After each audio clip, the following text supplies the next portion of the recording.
This world, where the winner is king, and the loser gets their face smashed in.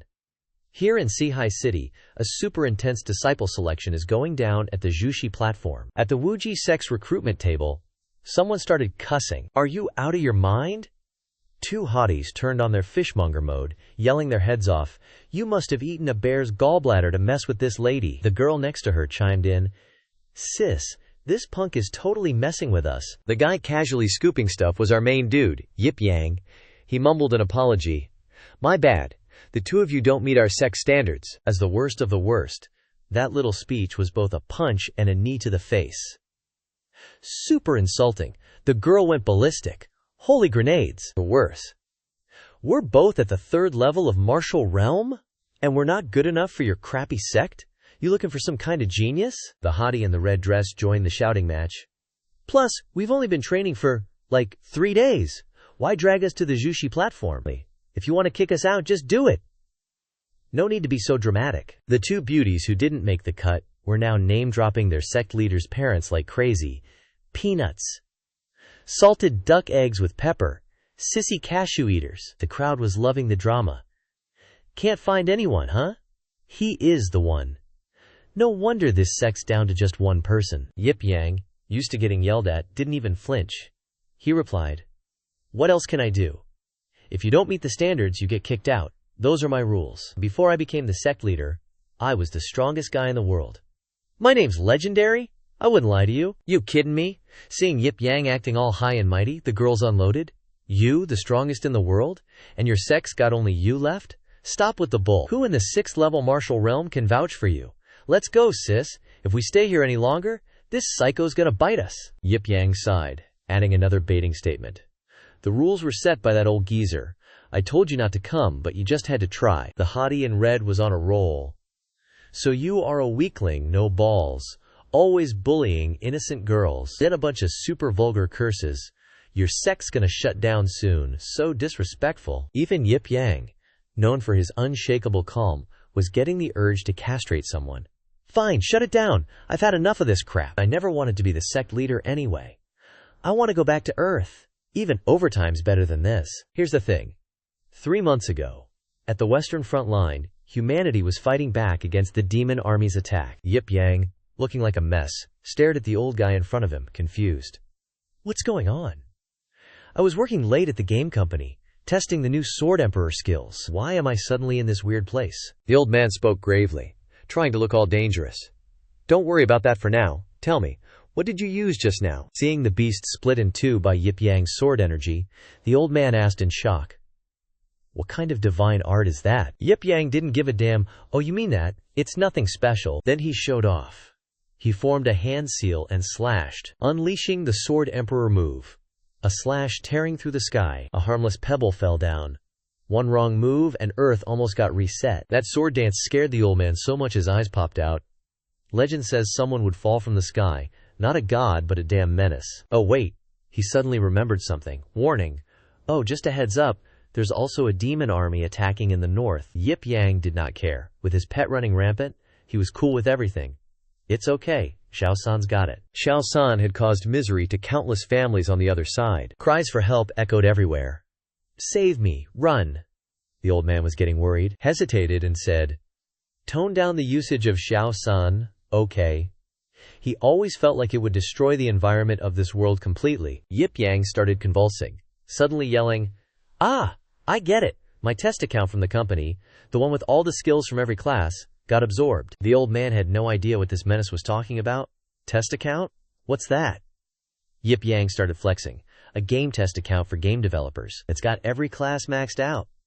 Like a level 100 cultivator, a level 100 assassin, a level 100 mage, a level 100 marksman, a sword emperor. That nonsensical explanation confirmed his suspicions.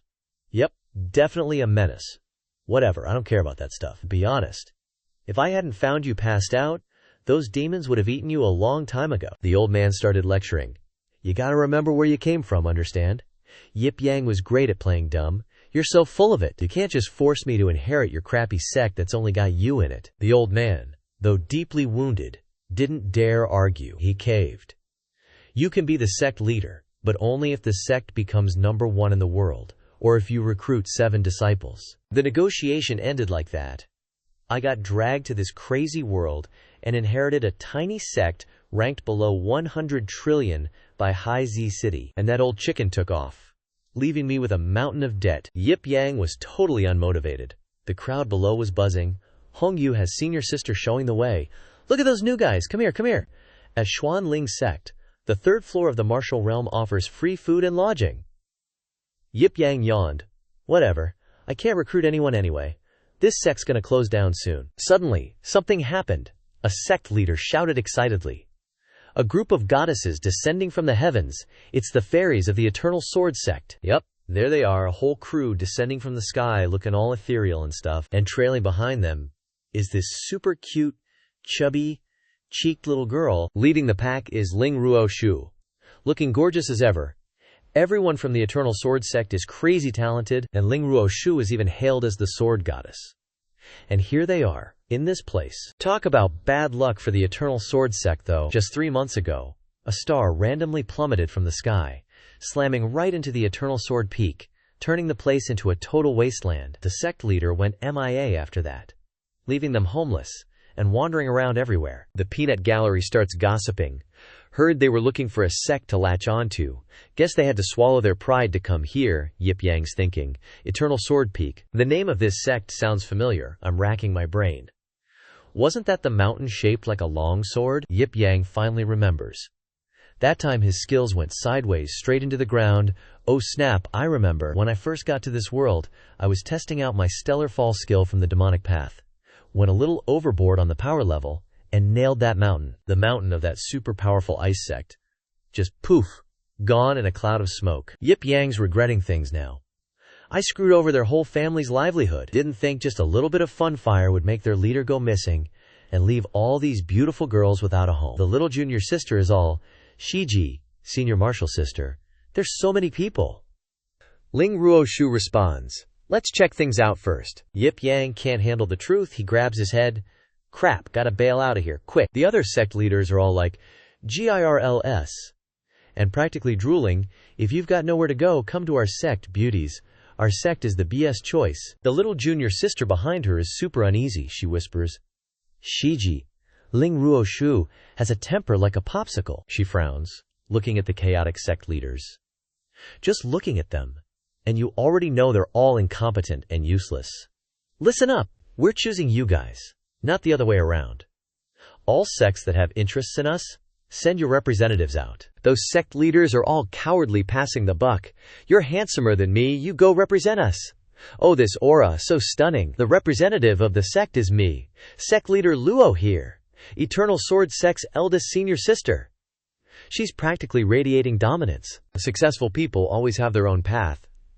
She catches sight of Yip Yang, looking cool as he walks away. That person is interesting. That man will be mine. Here we go with the cliché. That guy's not even interested in our sect. Are we not even on his radar? Seeing Yip Yang's back, Ling Ruo Shu guesses.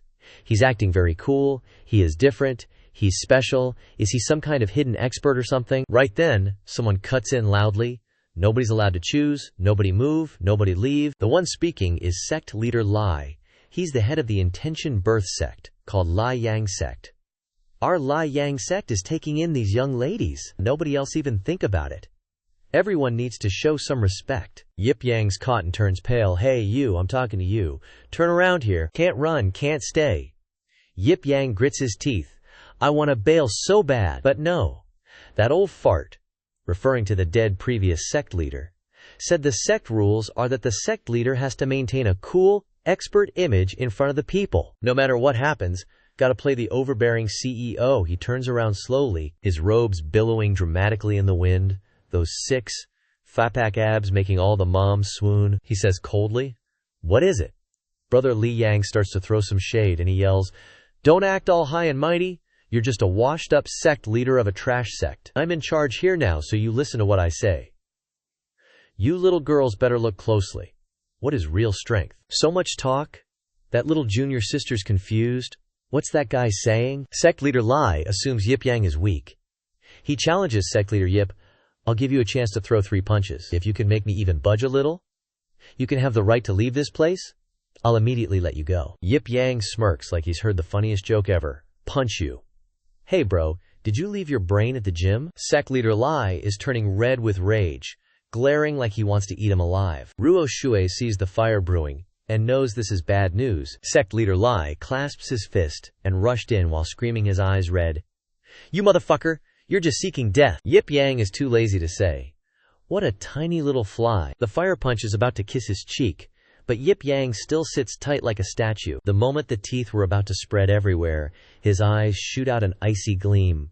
Watch me. Yip Yang blocked with one hand, calmly saying, All right, I'll indulge you then. The two fists collided, and a surge of turbulent energy erupted. The Li Yang sect leader's face looked like he'd eaten something nasty. I'm so screwed. In an instant, the sect leader was sent flying backwards, his clothes torn to shreds. The energy is too terrifying. Sect leader Lai flew over a row of steels. The steagles shattered, and the crowd covered their heads and screamed, Ah, be careful, be careful. Taking this hit, the Li Yang family will be crippled for 3 generations. He didn't even need to use his ultimate move, Direct Dragon Strike level 100. Yip Yang was a little speechless. Looks like I overdid it a bit. He didn't want to cause a death. Don't tell me he's dead or something. Seeing how sect leader Li Yang departed, leaving behind a cloud of dust, the crowd paled. How can this be? Has the Wuji sect fallen so low? How can there be such a powerful sect leader? Isn't Wuji a sword sect? Where did this freakish fist technique come from? If that punch had landed on me, I'd be meeting my ancestors for sure. Yip Yang quickly left the scene, turning back to say, Sect leader Lai took one punch like that, so I guess I'll skip the other 2. Bye-bye. Ling Ruoshu was mesmerized by Yip Yang's aura. The afternoon passed just like that, with only one person suffering. Soon after, Yip Yang returned to the sect, nestled amidst towering cliffs. It was very peaceful though, with birds singing their hearts out without getting tired. After flying until his wings were sore, Yip Yang finally arrived, letting out a sigh of relief. Finally back. So exhausted. Looking at the familiar scenery before him, Yip Yang was bummed. Seriously, why build a sect so deep in the mountains? But there was something even more despairing waiting for him. Looking at the unfortunate door patched up all over the place, Yip Yang complained, Every time I see this door I can't help but want to smash it to bits. As it turned out, this door was single-handedly destroyed by him. Every time he came back to the sect, the most headache-inducing thing was opening the door. It was so big and heavy that ordinary strength couldn't push it open. Basically, the door at Yip Yang's sect wasn't meant to be opened. Last time, he used the elementary level 100 following the water's flow technique and directly cracked the door, getting a near-death scolding from the old man. After struggling for a while, he entered in his own unique way. Coming back to the sect meant climbing the walls, just like a thief. He looked at the desolate paradise before him and said to himself, It's a bit lonely in such a big place. Not even a mouse would come to keep him company. The streets were deserted, or so he thought. Just then, a lively noise came from the other side of the wall. Yip Yang heard it and immediately guessed who it was, bitterly saying, She's starting her nonsense again. I need to deal with her a bit. The sound came from the Jianma Hall. He used force to fling open the door, and it was as dark as ink inside. This was the prison of the Yip sect, the green monster shouted. It's been busy today, everyone be careful. The ghosts were imprisoned, but the green monster loved to gossip. Being so agitated it seemed like he'd teased another disciple today. Yip Yang stopped in front of a prison cell. He looked inside and then raised his voice. Save your energy, your crying won't seduce anyone. I'm the only human here. The mountain of food on the table of the little devil inside wasn't touched at all. The prisoners inside were living like kings and queens, and they were still causing trouble. Hanging above it was a talisman. The little devil whined, It's not that I want to eat people. I just want to go outside and chill. She's a little fox spirit from the U system. Look how pitiful she cries. Being locked up here is so boring. Any simp is gonna fall for that. Yip Yang retorted. Bored, huh? Then think about how many people you've hurt to end up locked up here. The little devil sobbed. But I've been repenting obediently. You can't even feed yourself. Better off letting me go. He casually grabbed a snack and said firmly, No way, I promised the old man I absolutely can't let you escape. The little devil suddenly stopped crying, staring blankly. Yip Yang used tasty treats to sweet-talk it. Stop thinking about breaking out all the time. It's windy and rainy outside. Aren't free snacks better? It jumped forward, acting cute and begging, "I'll be even more obedient, I only need snacks, just let me go. I'll marry you." So cliché. He sat down to chat with it. "Am I stupid, little fox? I'm not that easy to fool." The little demon started using her secret weapon to trick him. "Dummy, I'm serious. Let's run away together. We'll have so many kids. I've already thought of a name for our eldest." It switched to even more tempting offers. "Or, you serve me for 3 years and I can make you a top tier master." Yip Yang didn't even bat an eye at these fox tricks. "Pack up your tricks. A 9-tailed demon fox who once destroyed a dynasty? Don't even think about causing trouble for humanity again." Seeing it couldn't be persuaded, Yip Yang stood up to leave. "You just stay here peacefully for me." Walking truthfully, he turned back and bluntly told it a painful truth. For life. Just then, a loud explosion rang out from inside the prison. The little demon had transformed into a human form. She cursed. "Humans are so stupid." She thought Yip Yang's life motto was ridiculous. "The old man saved you once, and you want to chain yourself up for life." Yip Yang started lecturing the fox about life. "You're wrong. I agreed to inherit this sect, not just because he saved me, but because I respect his principles. He worked his whole life, determined to revive this sect. I agreed with his courage and perseverance." Yip Yang had his own path, he said. "So I came to this world with nothing, and decided to inherit his path, so this sect can stand between heaven and earth again." The fox twisted a lock of hair, disdainfully saying, "Stop trying to act cool in front of me. You won't let me out, huh?" Using up all her transformation magic, she reluctantly turned back into her cute little fox form. She still wanted to escape. She angrily yelled, "If you won't let me out, I can get out myself." She sat cross-legged on the straw chair and loudly said, "You're doomed when that happens." Yip Yang had been sleeping like a log until the sun had come up bright, eating rice and drink tea until the sun shined him into a sunny Yip. Yip Yang finally opened his eyes. Morning already. Yip Yang stretched and got up, lazily sighing. Still so sleepy, such good weather. Without resolve, Yip Yang continued to yawn with his mouth open. Perfect for continuing to sleep. Suddenly, someone's preachy voice came from outside. "With you like this, how is the Wuji sect supposed to revive?" Yip Yang was startled. He stared blankly in the direction of the voice. The creature on the other side continued. "Looking like this, it turned out to be a little blackbird, perfect for cooking into porridge," it said discontentedly. "The Wuji sect is doomed to be abandoned in your hands." Yip Yang was so tired of life he dejectedly sat up and said, "Can it be revived by not sleeping in? Besides, you're just a bird I picked up on the road. Unknown origins. Mind your own business." This bird was very pretentious. It immediately became offended and said, "Fine! I won't manage the accounts of this ruined sect anymore. You can handle the ancestral teachings and sect rules yourself. Today, I officially resign as sect manager. Everything's in the hands of this bird." Yip Yang was afraid of things falling apart, so he backed down. I was wrong, divine bird. You know everything under the sky." The bird perched on the branch and called back, "Good that you know you're wrong. Remember, we have a transactional relationship. I'll help you manage things for 3 years. You help me fulfill a wish." Yip Yang nodded like a pecking chicken. Yes, yes, yes. "So, go greet the guest." Hearing this, Yip Yang was startled. He vaguely asked, "This sect doesn't even have a single ghost, and you're saying we have guests?" The little bird reported the situation and chirped. "Outside the mountain, a bunch of beautiful girls are screaming to join this sect." Yip Yang was more useless than crippled, he said without any will. "Heavens! They're actually coming to the door. They're like a haunting. My eyelids are so heavy, I can't hold on anymore. No way I'm meeting any guests." The little bird watched the mortal world, deeply concerned. "Aren't you always looking for suitable disciples? These cuties are delivered right to your door and you don't want them?" So sus, Yip Yang didn't want to listen. He pretended to be dead, burying his head. "I'm sleeping, can't talk anymore." The little bird left a feather and flew away. "Whatever, do as you like." Yip Yang didn't want to face the truth. He covered his head and said, "Just ignore them, they'll scatter on their own. That's right, that's definitely what'll happen." The group of Ling Ruo Shu was still kneeling outside, wanting to ask for an audience. Her eyes shone with determination, thinking, "Sect leader, if you don't come out to meet us, we absolutely won't leave." Kneeling until noon, even with the sun burning their heads, they didn't leave. All the way until evening, the birds started returning to their nests, and these people had no home to return to.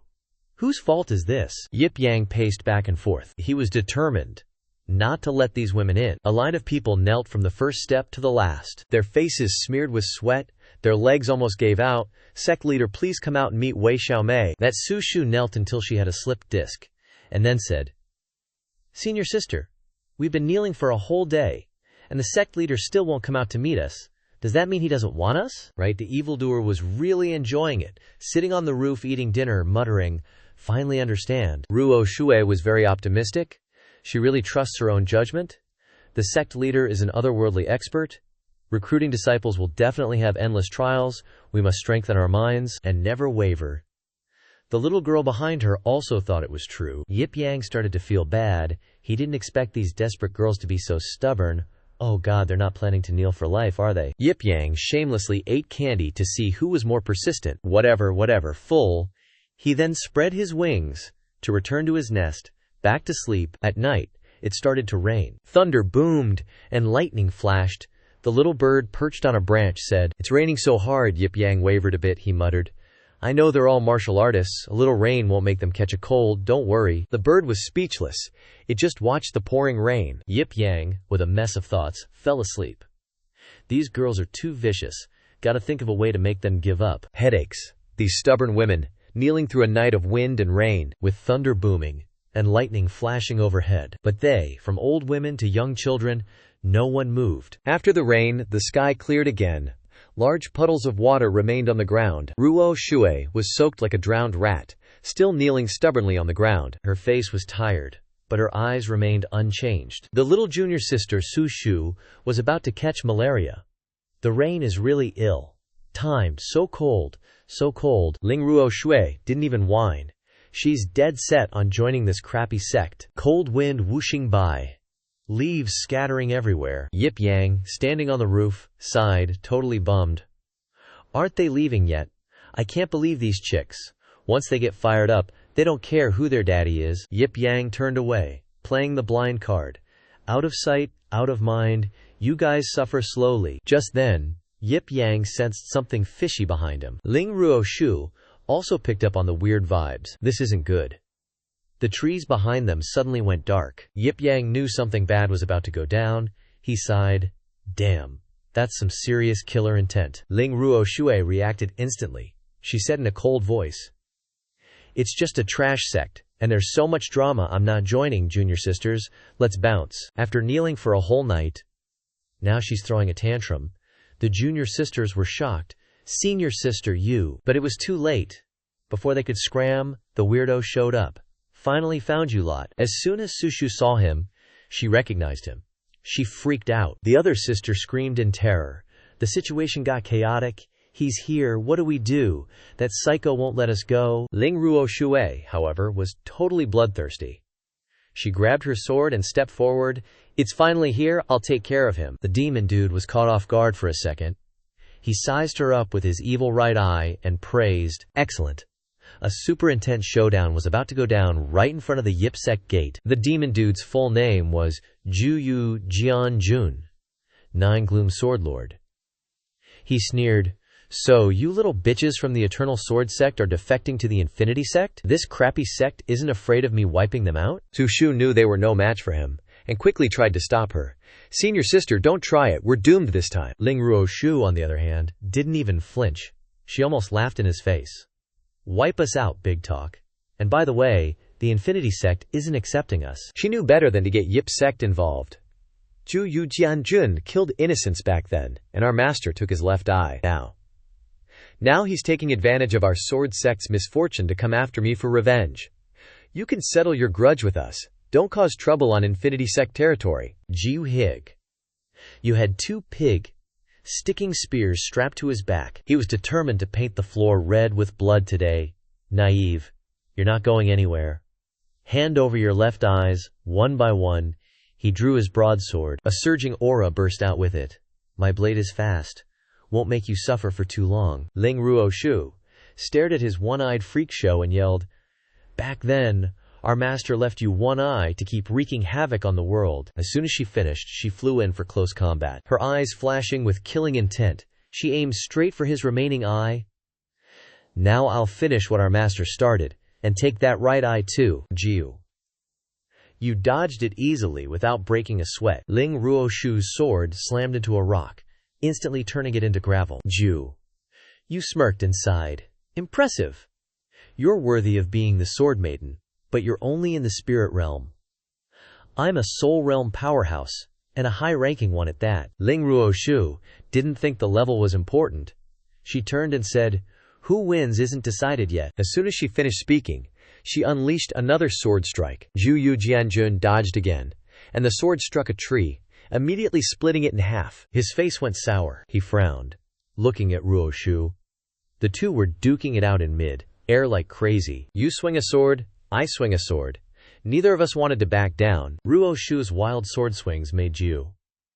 You see stars? He smirked, kinda impressed. But he stood there like a statue, the junior sisters called out worriedly. Senior sister, Zhu Yu, took a few steps back.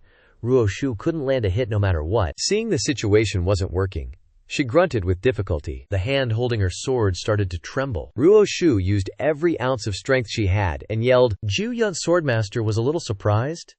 He didn't expect Ruoshu to have this kind of skill. A death-cleaving blade released. He dodged it easily, as usual. Ruoshu's swordplay made the forest area of the world shrink drastically. Wherever the blade struck, trees went down. A dense forest became a wasteland in an instant. Good thing this world doesn't have Kiem Lam. A flat tree trunk lay alone on the ground. Zhu Yu's swordmaster landed safely on it. He looked at Ruoshu's strength and couldn't help but sigh. Not bad. You're more interesting than I thought. Ruoshu's intense focus was all for nothing. A strange, haunting aura radiated from Zhu Yu. Gotta be careful now. My turn. His hair changed in an instant, and his figure flickered. In the blink of an eye, he appeared behind Ruoshu. She couldn't block it. Zhu Yu Yang's sword. His eyes were wild, like a death god come to collect. Without hesitation, he swung a sword from behind. Pain shot through her. Ruoshu felt like she could log out any second now. Su Shu and the girls screamed in fright. Senior sister, Ruoshu, took that hit and lost half her life. She painfully clutched the wound on her shoulder and barely whispered, keep going. Her arm was probably busted. It was shaking like crazy. The junior sisters were heartbroken. They kept calling out, Senior sister. The girls rushed over to support Ruoshu. Senior sister, are you okay? Ruoshu snapped, yelling loudly. Don't come over here, what did I tell you all before? The girls stopped in their tracks, remembering what their big sis had said. When we meet this guy, I'll go up front to hold him back. You guys immediately run away. Even though she was beaten to shreds, Ruoshu was still thinking of them. What are you still standing there for? Get out of here. The sisters started a fierce internal debate. How can we abandon our friend when she's in trouble? Ling Ruoshu tried to act cool to reassure them. Scram. Don't underestimate your senior sister. I have a plan, so don't get in my way. That Zhu Yu guy sneered openly, he said. Still struggling. Your genius talent is running dry. Give you another year? Maybe you could change something. He looked at Ruoshu, his one good eye glinting with killing intent. But right now, absolutely not. Ruoshu stubbornly pushed on, reaching for her sword. The moment Ruoshu touched the sword, power surged. She decided to go all Shin with a desperate, earth-shattering move. Looking at that surge of spiritual energy, the sisters immediately realized what Ruoshu was planning. That move. Senior sister, no, that'll... Ruoshu's sword instantly grew massive. She pointed it at the heavens, unleashing a selfless strike. The sword seemed to absorb the power of heaven and earth. Faced with this sudden surge, Zhu Yu's eyes widened in shock. This is the legendary Sword of Oblivion. But after this strike, Ling Ruoshu's life is not guaranteed. She formed a hand seal, then unleashed an eternal barrier. The sword danced through the air, pulling Zhu Yu into a vortex of darkness. So, this is your trump card. Zhu Wexian. You used every ounce of strength to resist. Ruoshu's longsword spun around, and a fierce, tornado-like barrier appeared. That Zhu Yu dude was laughing like a maniac. He looked like he was eagerly anticipating it. Ruoshu's arm was on the verge of breaking, but she held on and shouted, Kill! A cataclysmic explosion erupted. The forest was ravaged once more. The sword had no intention of stopping. It spun madly in the sky. Ling Ruoshu was controlling it from below. The sky seemed to tear open, flashing with a blinding light. Zhu Yu had already lost one round. Now he couldn't see anything in front of him. The massive trees were chopped into pieces by the swordplay. Not a single tree survived. What remained after the desperate battle was a devastated, ruined landscape. The sword spun a few final times, then fell, plunging straight into the sturdy steps. Ruo Shui was now truly a wreck. Her weapon was completely ruined too. Tomato sauce flowed from the corner of her eye and she mumbled with relief. Success! Then, she collapsed powerlessly to the ground. This trip might be more bad than good, Ruo Shu panted. The other sisters rushed to her side, shouting, "Senior sister!"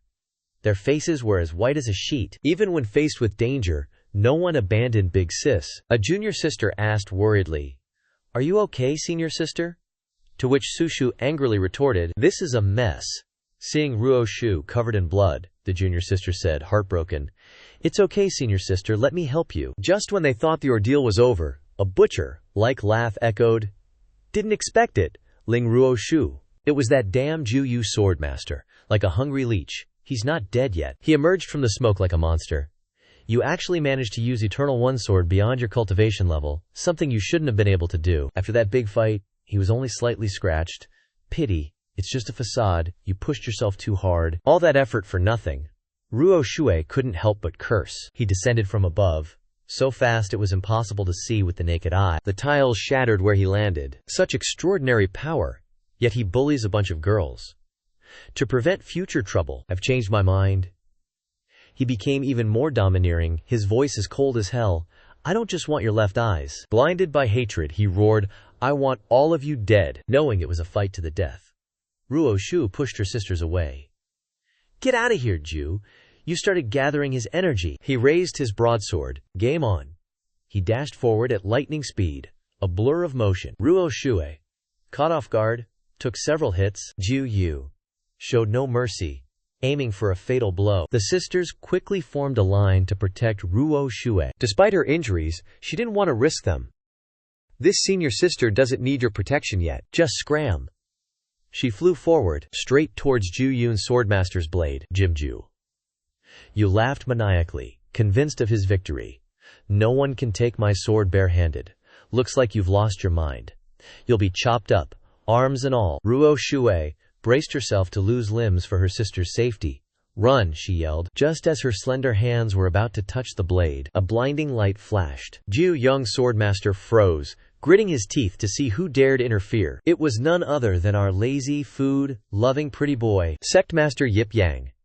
Even Ruo Shu was stunned. He caught Ruo Shui with one hand, his eyes cold and expressionless. A classic hero saving the beauty moment. The sisters were equally shocked, shouting in unison, "Sect Master!" Ju Yu Jianjun, pissed off that his good time was ruined, cursed, "A crappy sect leader dares to meddle in my business. Looks like you're tired of living." Yip Yang, without a change in expression, looked at the pest in front of him and said in a deep voice, "So arrogant, huh?" A second later, he grinned slyly. "I like it. But hey, you're the one who's tired of living." Hearing this, Ju Yu laughed like a kid who just pulled one over on his baby brother. "May, you're gonna die with them." Yip Yang seemed intrigued, letting out an "Oh." Jin Yu, eager to send the couple to the afterlife, yelled, "You overestimating fool, meddling in things that don't concern you, vanish together." Yip Yang stared at the blade inches from his face. This guy didn't even bother dodging, casually reaching out to grab it. Thinking Yip Yang was about to put on a show, he said with contempt, "Another idiot, trying to catch my sword with one hand." Yip Yang held up two fingers, intending to pinch the blade. "Here it comes." "You're wrong." As soon as he finished speaking, his two fingers, like reinforced concrete, firmly grasped the blade. Ju Yu froze instantly, realizing he'd run into a real master. He started to feel deeply worried. This kid, Yip Yang, unleashed a basic martial skill. Empty-handed blade catch, causing the guy's long blade to crack into pieces. Then it shattered. Yet Yip Yang's fingers were completely unharmed. He mocked, "2 fingers are enough." Ju Yu Jianjun's face drained of all color. He grimaced, frowning deeply. Finding him hard to deal with, Ju began pulling out secret weapons. "This is my strongest sword, go to hell." Yip Yang was also ready to send this guy off to sell salt. He reached out, and Ruo Shu's long sword immediately reacted. Then, obeying his command, it rested firmly in his hand, activating basic martial skill. Yip Yang drew his sword, unleashing a severing water strike, which was also the end of Ju Yong's life. A blade split him vertically from head to toe. Ju Jianjun was split in half, so fast he didn't even have time to scream. Yip Yang didn't break a sweat, his eyes were as cold as ice. The junior sisters didn't expect the situation to develop like this. Job done. Yip Yang safely landed, still holding Ruo Shu. That ugly staircase suffered so much damage today. He gently set Ruo Shu down, not even bothering with a single word of concern, but that nonchalant air made Ruo Shu blankly stare at Yip Yang's departing back. No different from a movie star. Yip Yang had put on a show. She was surprised. So this world actually had magic and swordsmanship both cultivated to the extreme. Just then, a gentle but powerful voice rang out. "Thank you, sect leader, for saving us." A group of people knelt on the ground, and Ruo Shu straightforwardly requested, "Please accept us. We will definitely return the limitless sect to its former glory, wholeheartedly and devotedly." Ruo Shu painfully clutched her wounds, but they kept on begging, determined, "Sect leader, please take us in." Yip Yang couldn't refuse, so he laid down the law. "If you guys are so stubbornly persistent, and know a bit about our sect's TIF situation, then I'll give you a chance to be disciples." 3-day trial period. Recruiting disciples with a multi-level marketing scheme, and with a probationary period to boot. If you fail the trial, don't bother sticking around. Ling Ruo Shui was overjoyed, stating decisively, "Thank you, sect leader. We'll definitely perform well. We'll definitely stay." Su Shu was also ecstatic. Today wasn't a waste. "The sect leader is willing to take us in? Awesome." Yip Yang reached out, he said coldly. "Ling Ruo Shu, you come here. Wonder what master's up to." "Don't you dare get handsy." Ruo Shui had absolute faith. She stepped forward resolutely, staring blankly at the man before her and whispered, "Master." Yip Yang activated his skill. Elementary Wood Mastery. Minor Healing Art Level 100. She felt her body getting more and more refreshed, the pain gradually fading away. What kind of technique is this? So amazing. Yip Yang's credibility shot up a few levels. "Sect leader, what kind of trick is this? Senior sister was so heavily injured, and she's already healed. Is sect leader a divine physician?" Only one junior sister stood silently in the corner, lost in thought. Her face was solemn as she called out softly, "Sect leader Yip." Even Ruo Shui was shocked. Her body felt rejuvenated in an instant, and she questioned, "So fast, it's unbelievable. Even the old scar on my wrist is gone. Not to mention the Eternal Sword Sect." Even Yip Yang was caught off guard. Holy crap, even a minor healing art is this exaggerated. All thanks to these bonus skills. That's a bit much. Ruo Shui knelt on the ground, bowing respectfully. "Thank you for saving my life, master." This display is way over the top. Yip Yang was a little embarrassed. "Quick, get up. Let's head back to the sect together." The girls cheered with excitement because they finally had somewhere to belong. The group followed one another inside, officially becoming members of the sect. They arrived in front of that impressively imposing yet useless door. The disciples gasped in admiration. "Such a big door. How are we supposed to open this? Are we going to have to climb over the wall like sneaky thieves on our first day?" Yip Yang gathered his power to open the door, and with a heave, Siho he gave it a push. The heavy door immediately swung open, and a cold wind rushed in. Didn't expect opening a door to be such a spectacle. He coolly jutted out his chin, signaling for the disciples to go in. The entrance alone left the disciples in awe. The inside was even more shocking. The babes were wide-eyed and open-mouthed. The view ahead was like a floating island, so prosperous and vibrant. "It's so big." It was early morning, and the sunlight shone everywhere. Yip Yang sat on the roof, laughing dumbly, questioning himself. "Why did I let myself wake up so early?" The bird next to him quickly taunted. "To see how hard these young ladies have been trying. Only you are heartless, wanting to chase them away." But Yip Yang waved his hand dismissively. Whatever. He yawned, stretching his arms. "Right. Then, that cheeky bird points down below. Look, Ling Ruo Shui's been cultivating there all night. She's still sitting there like a statue, totally oblivious to everything. Looks like she's fallen asleep now." The cheeky bird starts getting jealous.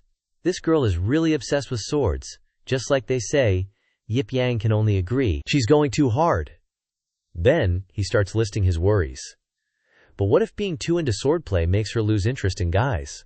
Real talk. The other disciple just nods in agreement, buried in paperwork. Over there, they're already working hard since early morning. Scene changed to the other side, where all the young women are enthusiastically doing their jobs. After looking at them, The bird starts asking questions. Do you even remember their names? Yip Yang quickly replies, like anyone can remember the names of a dozen girls? There's a few weird ones that left a deep impression though, says Cell. Not like that tall Sushu, the one who does all the heavy lifting. As he says that, he points to the scene of her focusing on cultivation. But then he says, hilariously, why is she always hungry when she cultivates? On the other side, Yang Lele, the self-proclaimed only true fan who genuinely loves Ling Ruoshu, says, I absolutely won't let anyone touch senior sister. Next up, the little cook Nian Yu. She turns shyly and says, could I tidy up sect leader's room for him? Men don't know how to take care of themselves. Then there's another girl, Mugua Niang Muxinyer, who's terrified of men. She says with endless shyness, teacher said, men are all tigers. The scene changes to another girl, the tomboyish Xiang Xiaoji, who likes to cosplay. Role-playing is the most exciting. Finally, there's Shangniang Lu Qing, the strange maiden. When she speaks, everyone goes silent. Has sect leader forgotten about me? She suddenly thinks to herself. Yip Yang jumps up and says, I've decided. The bird quickly asks, decided what? Yip Yang says with a serious face. He says seriously, I'm starting a house, cleaning, secretly observe them, find their weaknesses, then let them go. The cheeky bird next to him is a bit confused hearing this. You're rushing to chase them away, what have you done? A moment later, at Changla Hall, 3 idle girls are trash-talking a game. Do you guys think this sect leader is trustworthy? He's strong, but seems a bit too casual. But still, let's trust in senior sister's choice. Those people keep gossiping without noticing someone behind them. Could he be hiding somewhere? Peeking at us? Men. This kind of creature really makes people feel uneasy. Don't talk nonsense. Sect leader is a good person. Turns out Yip Yang is really hiding in the bushes far away, his face turning purple after hearing that. He thinks, that's right, I'm openly supervising you all, not some peeping Tom. The girl who walked by earlier has returned, and is now diligently chopping wood. After a while she looks up and sighs. I'm so tired. Yip Yang, of course, won't let this go. He looks her over and assesses. This idiot isn't using her spiritual energy to chop wood. Maybe she's the weak link to be broken through. Those girls start cleaning around, complaining non-stop. It smells smoky. Let's clean up this room a bit. As soon as they enter, they start wiping and mopping. That girl says, I just feel that this sect leader is unreliable. He doesn't seem very trustworthy. Then, as she puts down the mop, a strange sound rings out. She's confused, but has no idea what it is. Suddenly, a square appears around her, making her scream. The floor fell down. The 2 girls far away are just as freaked out. That loud-mouthed girl falls down below, only managing to scream, help! Yip Yang, who's been spying from afar, of course heard that sound. He immediately rushes towards it, thinking to himself, something happened. Yip Yang uses all his speed and rushes like the wind, going through several houses, as if he were a superhero from ancient times. Each house now has a bonus hole, from one side to the other. Just like that, he's already flown to the scene. The girls above keep calling down. Mugua Niang, Yip Yang was so into that freefall he went head first. Up above, they're still screaming, sect leader, Shingar, she's. Yip Yang just keeps plummeting with the big sis screaming up top, don't worry, sect leader's here, you'll be okay, lil sis. That girl's falling like she's in a bottomless pit, constantly yelling, help. But our man Yip Yang is cool as a cucumber, just dives right in. He's parkouring off the walls like a grasshopper. Finally, he's about to catch her just in the nick of time. The girl's totally freaked and clings onto his neck for dear life. And boom, they land safely. Our man Yang just carried the whole weight of the world on his shoulders. Down below, candles are still burning bright. Yip Yang's holding her, sees her shaking like a leaf, and says, it's okay now. Don't be scared, Mugua Niang. Mu Xinyer stutters like a little kid. I'm not scared, and I'm not Mugua Niang. I'm Mu Xinyer. My master always said men are treacherous animals, and it's true. Sect leader, let go of me right now. Don't you dare take advantage. But, Xinyer is actually hugging Yip Yang super tight. What is this situation? Yip Yang's a bit flustered. Suddenly he's the bad guy. He says, don't worry, it's really safe now. Only then does she let go, and huffs a little bit. They start exploring. Xinyer speaks first. Sect leader, what do you think? Is there a way out nearby? He replies, nope. Then Yip Yang looks around, checks things out, and declares, this is where they lock up. Intruders. The formation here blocks spiritual sense and flight techniques. Can't fly. Guess we gotta wait for backup. Xincher's brain short circuits, and she has some wild thoughts, she said. It's just the two of us, a man and a woman, waiting for backup here. Sect leader, are you gonna try to take advantage? Yip Yang is speechless. You're thinking way too far ahead. Suddenly, a sewer rat pops out. Xinjie locks eyes with it, and it's love at first sight for the rat. So she jumps onto Yip Yang to escape the rodent horror. She clings to Yip Yang, complaining, "Sect leader, why are you taking advantage?" Yip Yang's internally screaming, but can't do anything. Isn't she clearly the one? Xinjie keeps going off. "I'm just a disciple, not your slave, sect leader. Don't be unreasonable." Yip Yang fires back. "Who's being unreasonable? Fine, the rat's gone. You can get down now." Xinjie gets down looking dazed. "I'm so scared of rats." But Yip Yang doesn't really care. "Let's go, we can't stay here forever. Let's find the next exit." Xinjie's a little hesitant. "No way! I'm staying here to wait for backup. It's too dangerous to go deeper into the darkness with a man." But those words didn't register with Yip Yang. He leaves, saying, "Suit yourself." Seeing him leave, and then hearing the sounds of mice, Xinjie is completely panicked. Yip Yang feels something touch his back, and he instantly knows. He looks defeated. When did Xinjie start hugging him and not letting go? Yip Yang is at his limit. "Get down! It's just the wind. What are you scared of? You've hugged me 3 times today." "You're addicted to hugging me, aren't you, Xinjie? Let's go. I am not going with you anywhere. I am determined to stay here and wait for help." After she finished speaking, she sat down there, as if waiting for Yip Yang's reaction. But he'd already disappeared, so Xinjie panicked and ran after him. "Wait for me, sect leader." The deeper they go, the stranger everything gets. So Xinjie just grabs onto Yip Yang's clothes and keeps walking. He's still mad about earlier. "Do you really have to cling to me like this?" Xinjie is sweating bullets and tries to explain. "My master used to say that men and women should maintain a distance so as not to arouse unnecessary reactions." Yip Yang was super flustered hearing that, but his legs kept moving anyway. Suddenly, they reached the entrance of this underground level. There was something seriously weird ahead, and boom, they were out of the cave. Outside was like 1,000 pillars just standing there with no clear path. Xinjie was all like, "Where the heck are we?" Standing behind Yip Yang, Xinjie sighed. "So many pillars, even jumping would probably kill us." After checking things out for a sec, he was all, "That's not important. What is important is that this is the void enshrouding death formation." Hearing Yip Yang say that, and clearly not believing it, Xinjie had to double check. "This is the legendary void enshrouding formation? The one with tens of thousands of pillars?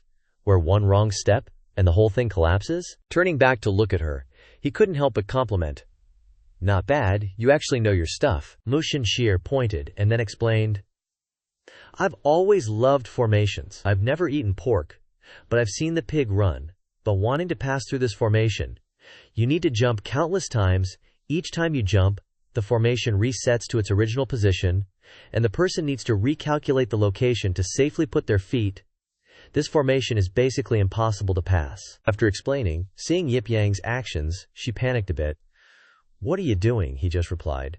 "Just gonna stand on one. Wanna try jumping a bit?" Hearing him say that, Xinjie freaked out and tried to stop him. "Sect leader, please don't be reckless. One wrong step, and you're dead. I think we should wait for the other senior sisters to come rescue us." But Yip Yang, being the powerhouse he is, wasn't having it. "You can wait if you want. I'm going over there first." But then Xinjie just jumped on him. "I'm ready. Let's go. I'm your disciple. I'll be right there with you." This left him speechless. Then he sighed, complaining, "You're such a scaredy cat.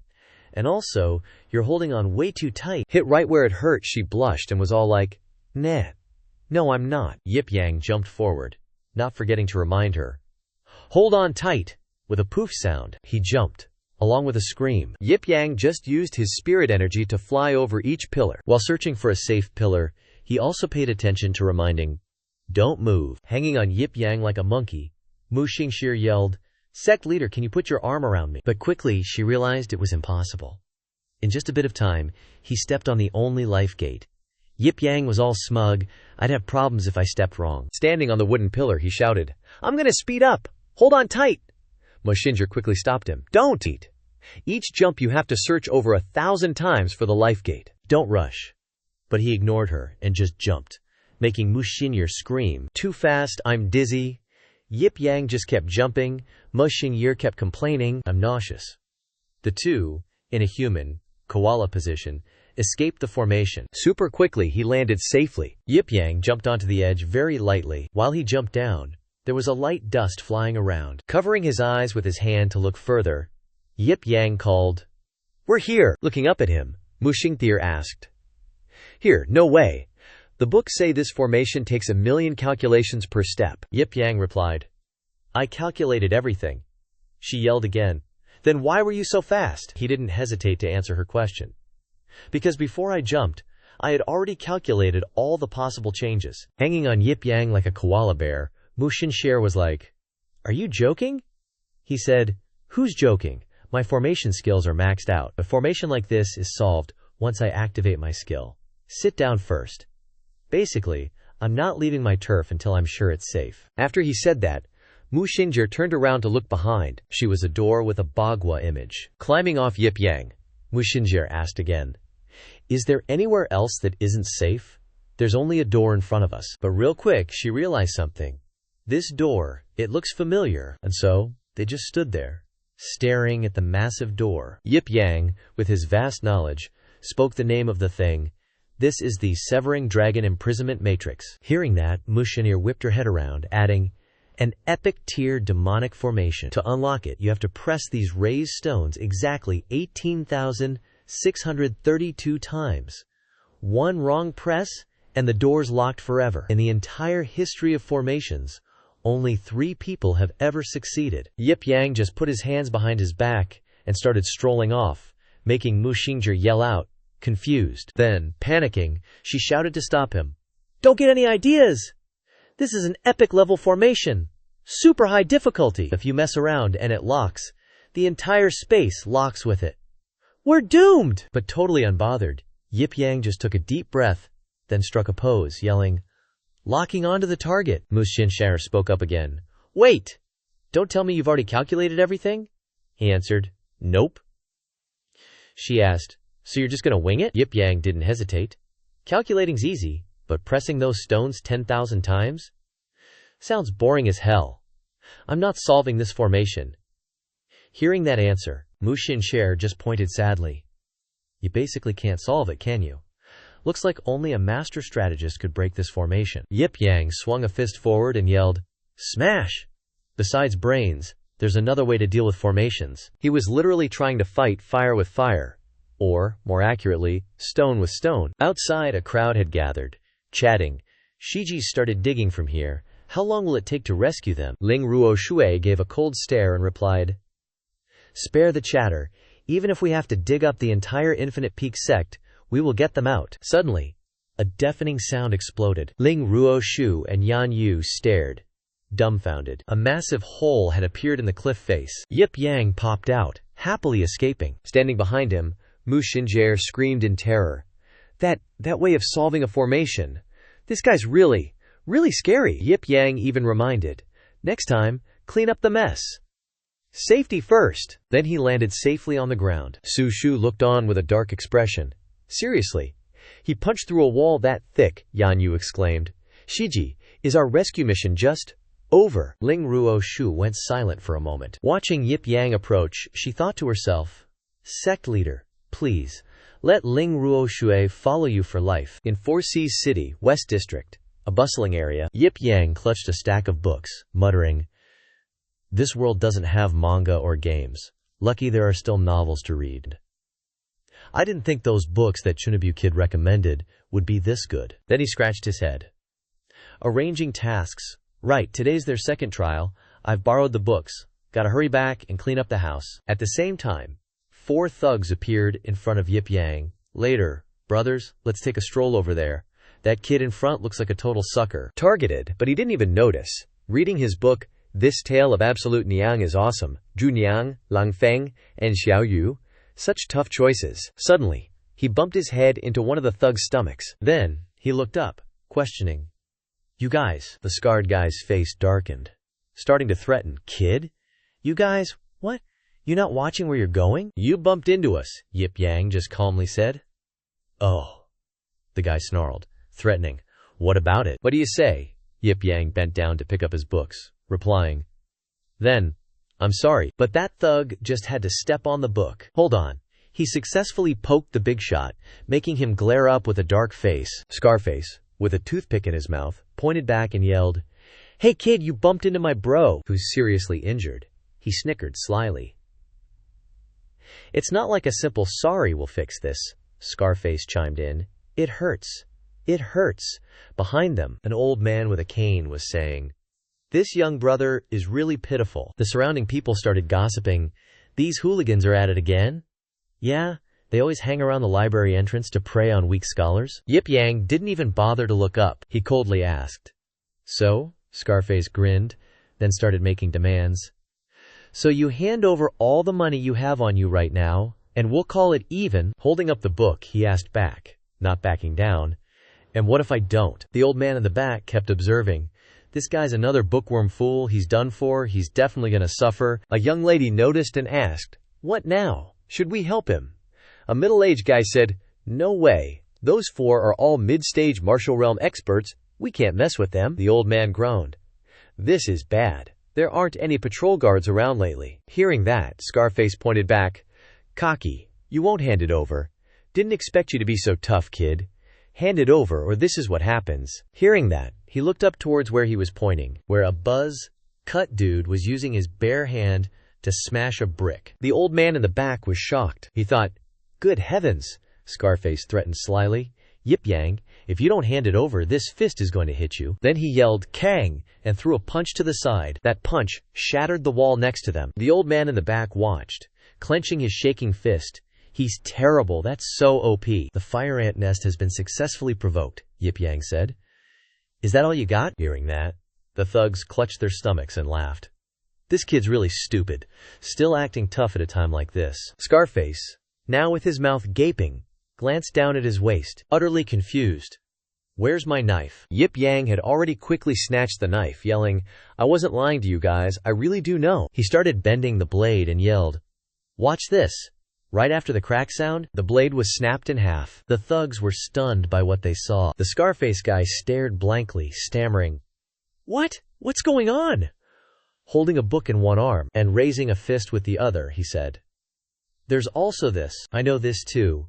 Throwing a punch to the side, Yip Yang reminded, "Watch closely." This punch of his was 1,000 times more powerful than the last one. The four idiots were immediately scared shitless. The people were also frozen in place, gossiping. Is this young brother a descended immortal? Sure enough, strength is the real deal. Am I dreaming? Someone pinch me. Blowing on his fist, Yip Yang reminded. "So, you guys have to hand over your valuables to me, then we'll call it even." Scarface finally realized he was in trouble, trembling and shouting, How are you so strong? Are you a demon?" Then all four of them hauled ass out of there. "Run. Don't let him get his hands on us." Yip Yang watched them go and yelled, running away, "Drop those books." He chased after them, yelling, "Don't just stand there gawking." But then Yip Yang's shoe suddenly slipped off.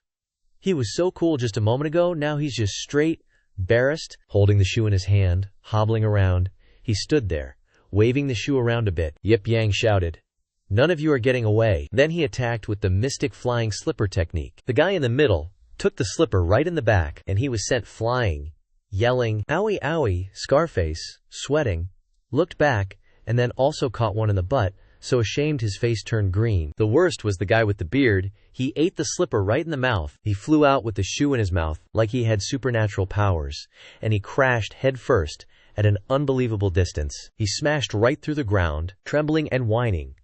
"That hurts." Yip Yang looked down at him, coldly saying, "You got my shoe dirty. How are you going to pay for that?" The bearded guy kneeled down, begging for mercy. "Hero, we'll give you everything we have." Raising his fist, he yelled, "That's not enough. You still got to take a punch from me." Hearing that, the bearded guy trembled, his eyes wide, yelling, and then his soul left his body. He fainted. Then he flipped them off with a contemptuous middle finger, yelling, "Useless trash! Fine. Let's see what you guys have on you. Something good to compensate for the trauma to my heart." The old man and the others watched in amazement. "I never would have thought. This young man looks so refined but is so powerful. I also never would have thought these four hooligans would have this day coming." A young girl happily skipped up, yelling, "I'll help you pick up the books, big brother. Let's see what kind of books gave you your power." Yip Yang sat down, pulling a money pouch out of the bearded guy's pocket. These guys must usually be real spendthrifts, of course. It's just a few loose coins. He shook the money pouch in his hand, reluctantly saying, "Fine, I'll take these 2 knives and the coins. Consider it a discount for you guys." As she stepped forward, Yip Yang asked, "What are you doing?" The young girl replied, "I'm helping you pick up the books." Picking up 3 books, the young girl wondered.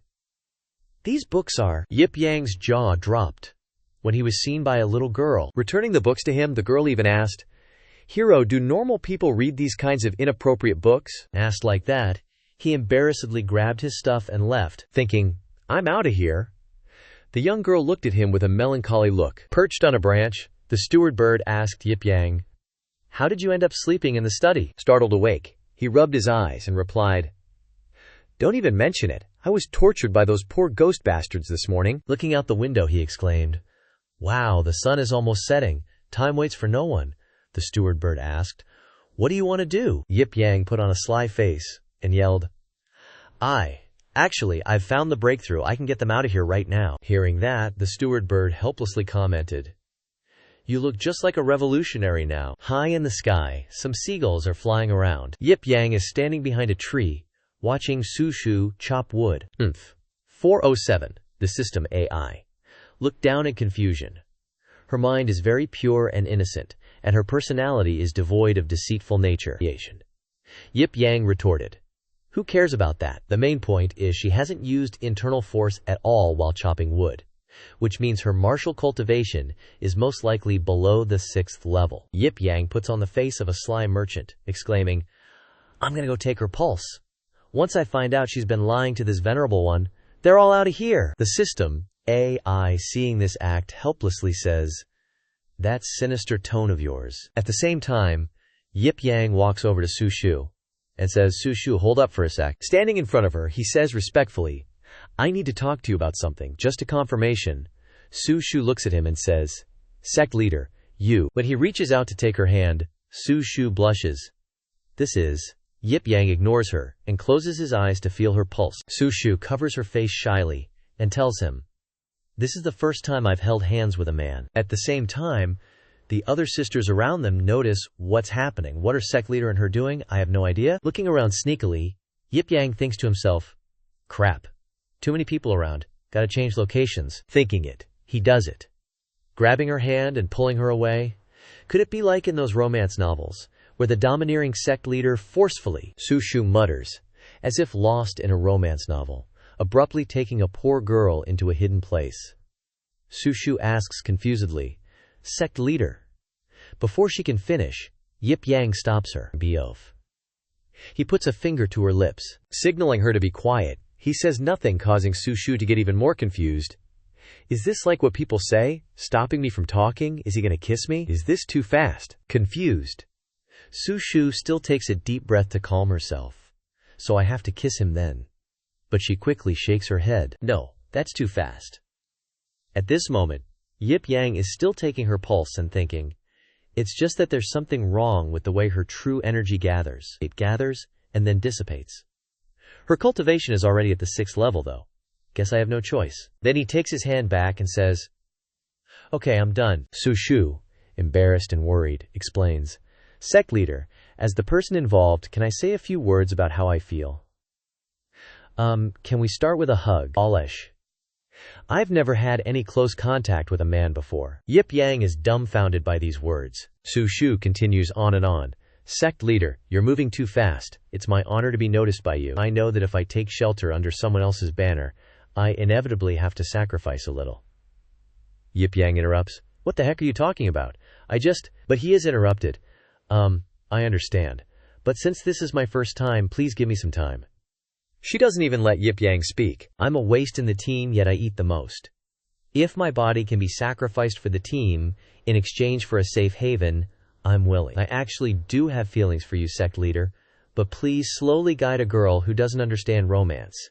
He gets angry, cursing under his breath, "Damn it! I don't know how to guide someone either." Su Shu is too shy to even look him in the eye, adding, "Sect leader, as for serving you, could you give me a few days to prepare?" At this moment, Ling Ruo Shuo appears, yelling, "What nonsense are you talking about? Sect leader is definitely not that kind of person." Su Shu turns back and asks, Isn't it true that sect leader wants me to use my body in exchange for everyone being able to stay? Yip Yang says helplessly. What kind of person do you take me for? Yan Yu steps forward and adds, Sect leader, Su Shu doesn't understand and is thinking wrong. If we really need to make an exchange, I'm more suitable. Yip Yang explains again.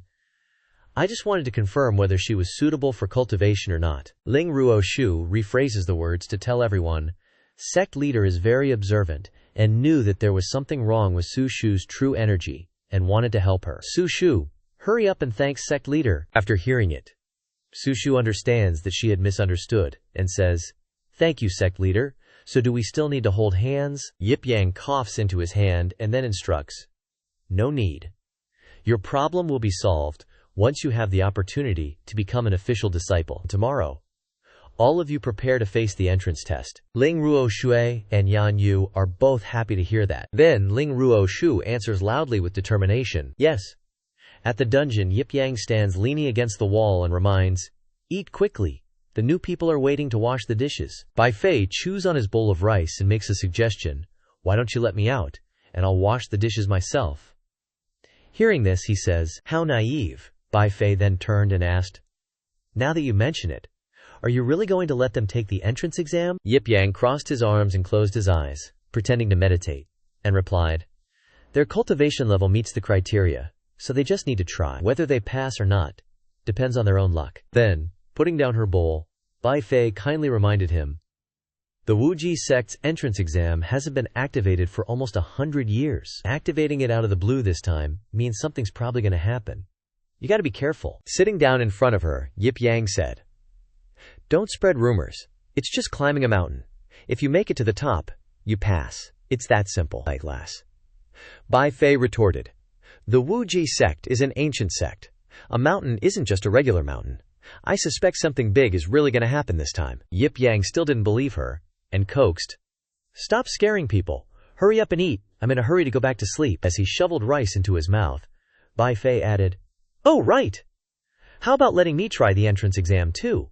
I could totally be your disciple. Knowing Bai Fei's tricks all too well, he said, Don't try changing your escape route. If I let you, this one-lifetime demon queen, out, the world will be in chaos. Bai Fei was unwilling to give up. I'm such a good girl. I definitely won't corrupt your female disciples. At most, I'll just teach them how to be women. After finishing her meal, Bai Fei comfortably sprawled on the table and commented, Seems like you met a girl who doesn't get the vibe today. Actually, women. Yip Yang interrupted. Old driver, don't try to take a detour, she replied. Ever since you told me the meaning of driving a plane, I've been thinking about how long it's been since I drove one. Turning to look at him, she wondered, Where did he go? Looking down at her own bowl, she realized, his head is still eating. The bowl is still full. Bai Fei wondered. He left. Wasn't he going to clean up the dishes? Standing up, she spread out her 9 tails. Bai Fei displayed an overwhelming aura. This prison definitely can't hold me. I'm gonna get out of here real soon. The next day arrived, the sun blazing brightly. It was the day of the Wuji sect's entrance exam at Xiaoling Mountain, within the Wuji Ling Peak Heart Vein, a small mountain that was also the back mountain of the Wuji sect. The caretaker bird, perched on a high branch, announced. The sect leader stayed up all night, so he couldn't wake up. He said you guys can just climb the mountain on your own. Spreading its wings and pointing forward, it instructed, Just use your own strength to climb to the top of the mountain, and you'll be qualified to enter the sect. The disciples, upon hearing the requirements, were very puzzled and asked, Climbing a mountain? Just that simple? Who doesn't know how to climb a mountain? Is the Wuji sect only testing us on this? Su Shu, at this moment, actually blamed Yip Yang. The sect leader is a martial artist, yet he stayed up all night. He has no discipline. Yan. You spoke up to defend him. It's not like that. Yesterday I accidentally saw the sect leader. Recalling the scene of Yip Yang from the night before, she said, At midnight, the sect leader was carrying a lantern and walking towards the cliff on the mountain. Then, conjuring up a bunch of demons and monsters. Yan Yu exclaimed, You have to know that this place is close to the wilderness city, where demons and monsters roam. The sect leader must be the night watchman, preventing demons and monsters from invading the human world. Ling Ruo Shu, hearing this, agreed and nodded. The night watchman, the hero who guards the human world, preventing demons and monsters from invading. The sect leader is indeed like that. 70% of this world has already been taken over by demons and monsters. The place called the Wilderness City is expanding day by day. Remembering the image of those ugly demons and monsters, she sighed.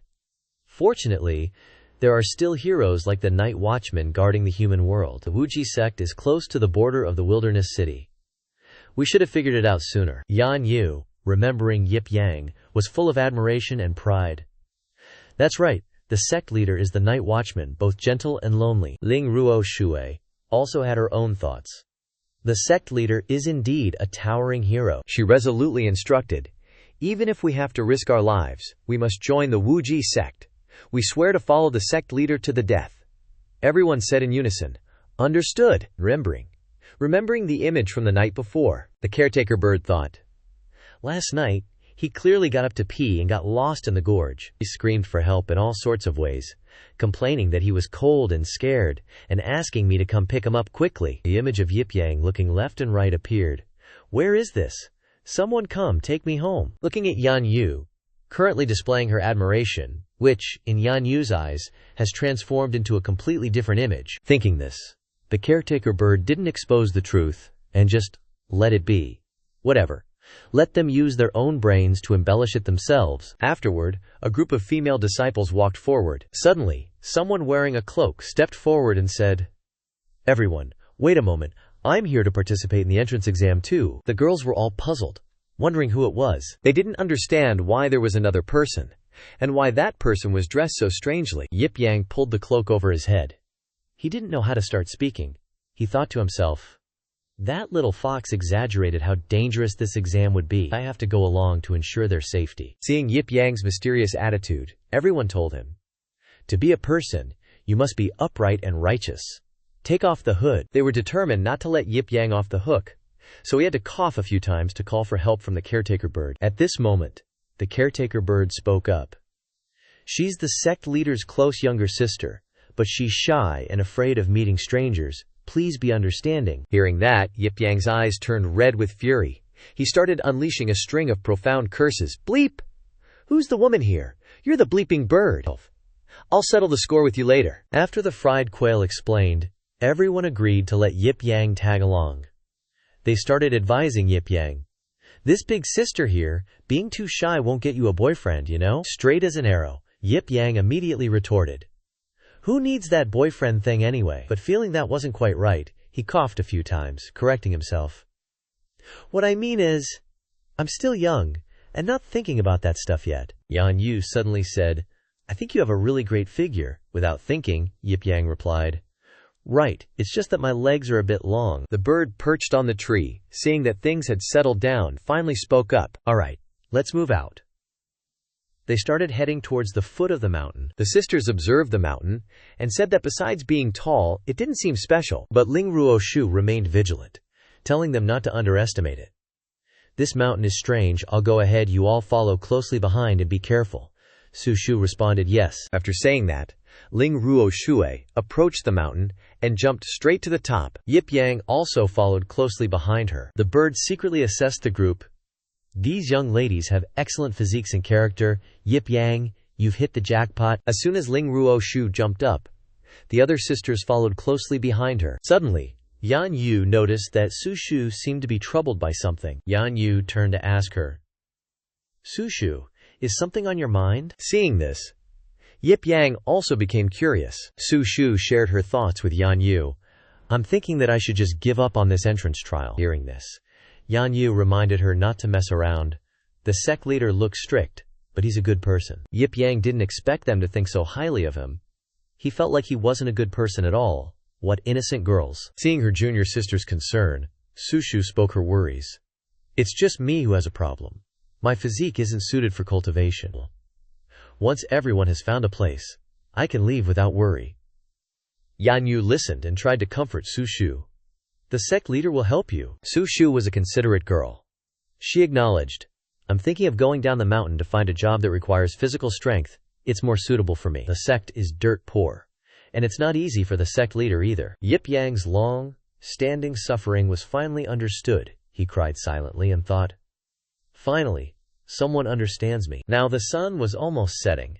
the sunlight gradually softening and not as harsh as before. The group said to each other, "Let's first catch up with everyone else." Then they jumped to the top of the mountain, following everyone's path. After Yan Yu and Su Shu jumped, Yip Yang jumped after them. Finally, everyone gathered together, Yip Yang arriving just in time. The others gathered closer.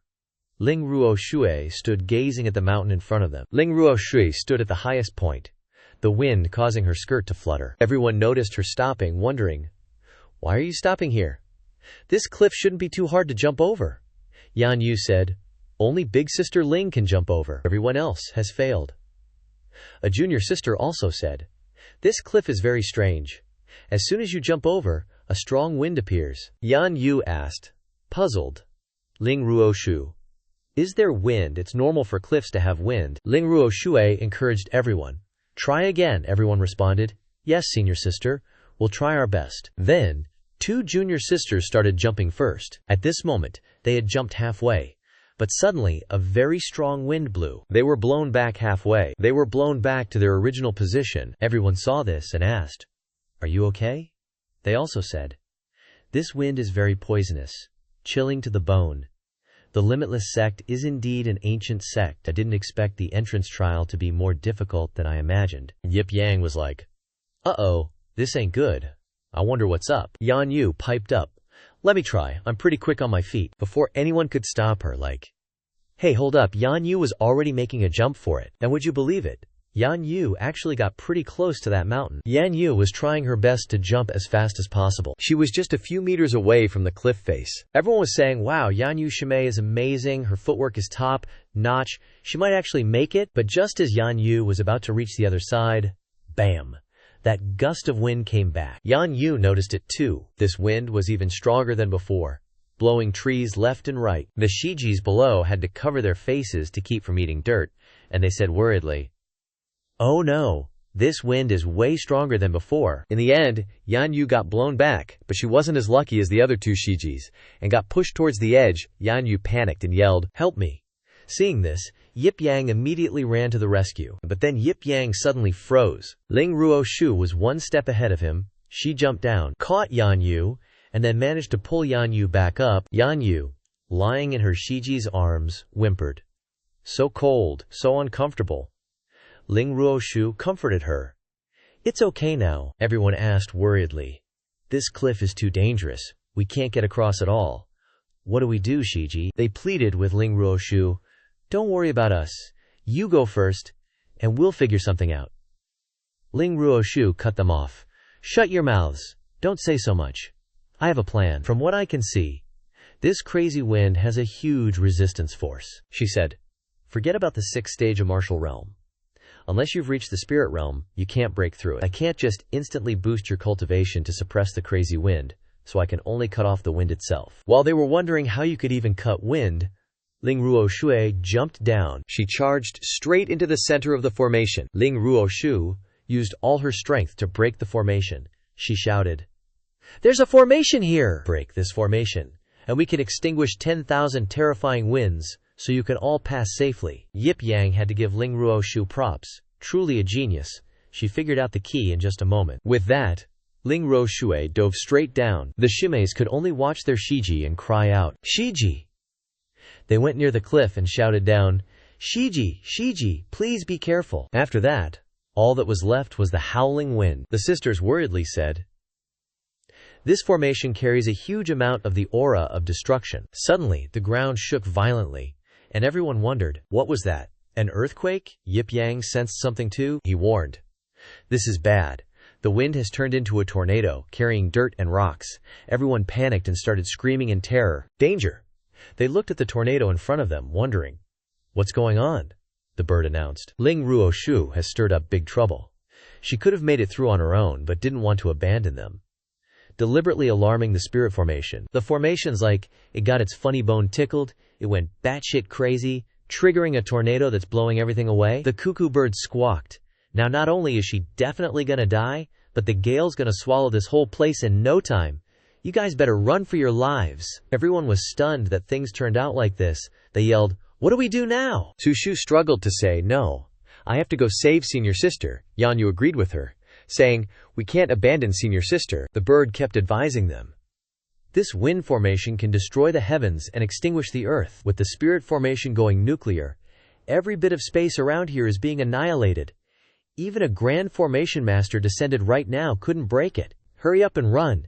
Don't go looking for death. Yip Yang suddenly went silent, then immediately dashed forward. Yip Yang pretended to shout, "Whoa, I slipped."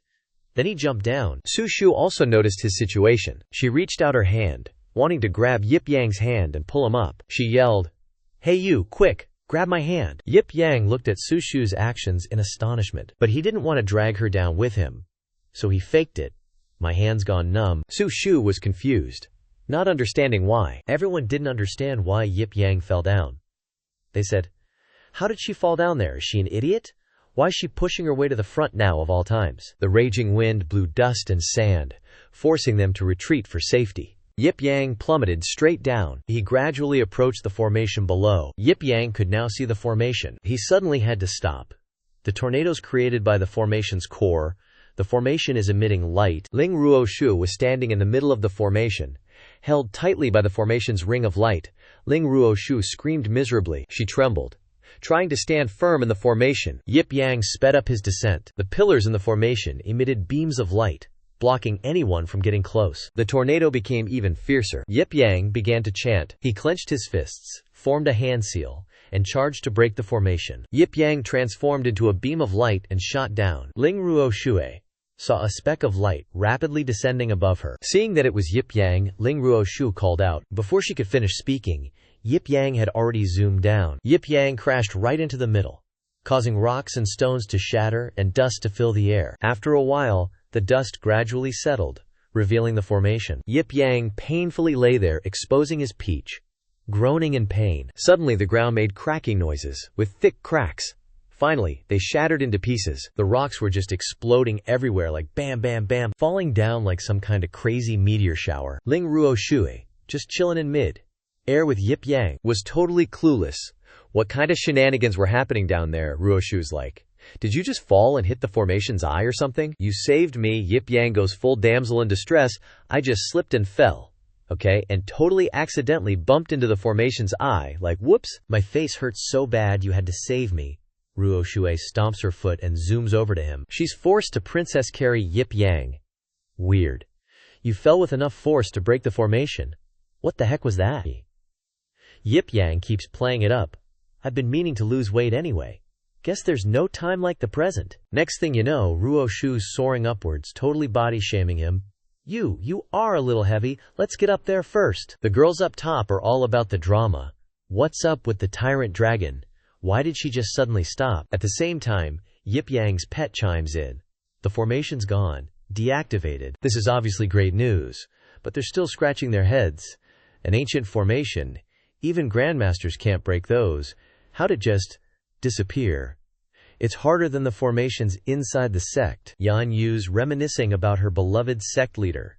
"It must be the sect leader's spirit protecting us, turning bad luck into good. To repay the sect leader's kindness, I'll have to do something special tonight when we get back." Just then, Ruoshu and Yip Yang arrive, and everyone freaks out. It's senior sister. They shower her with praise.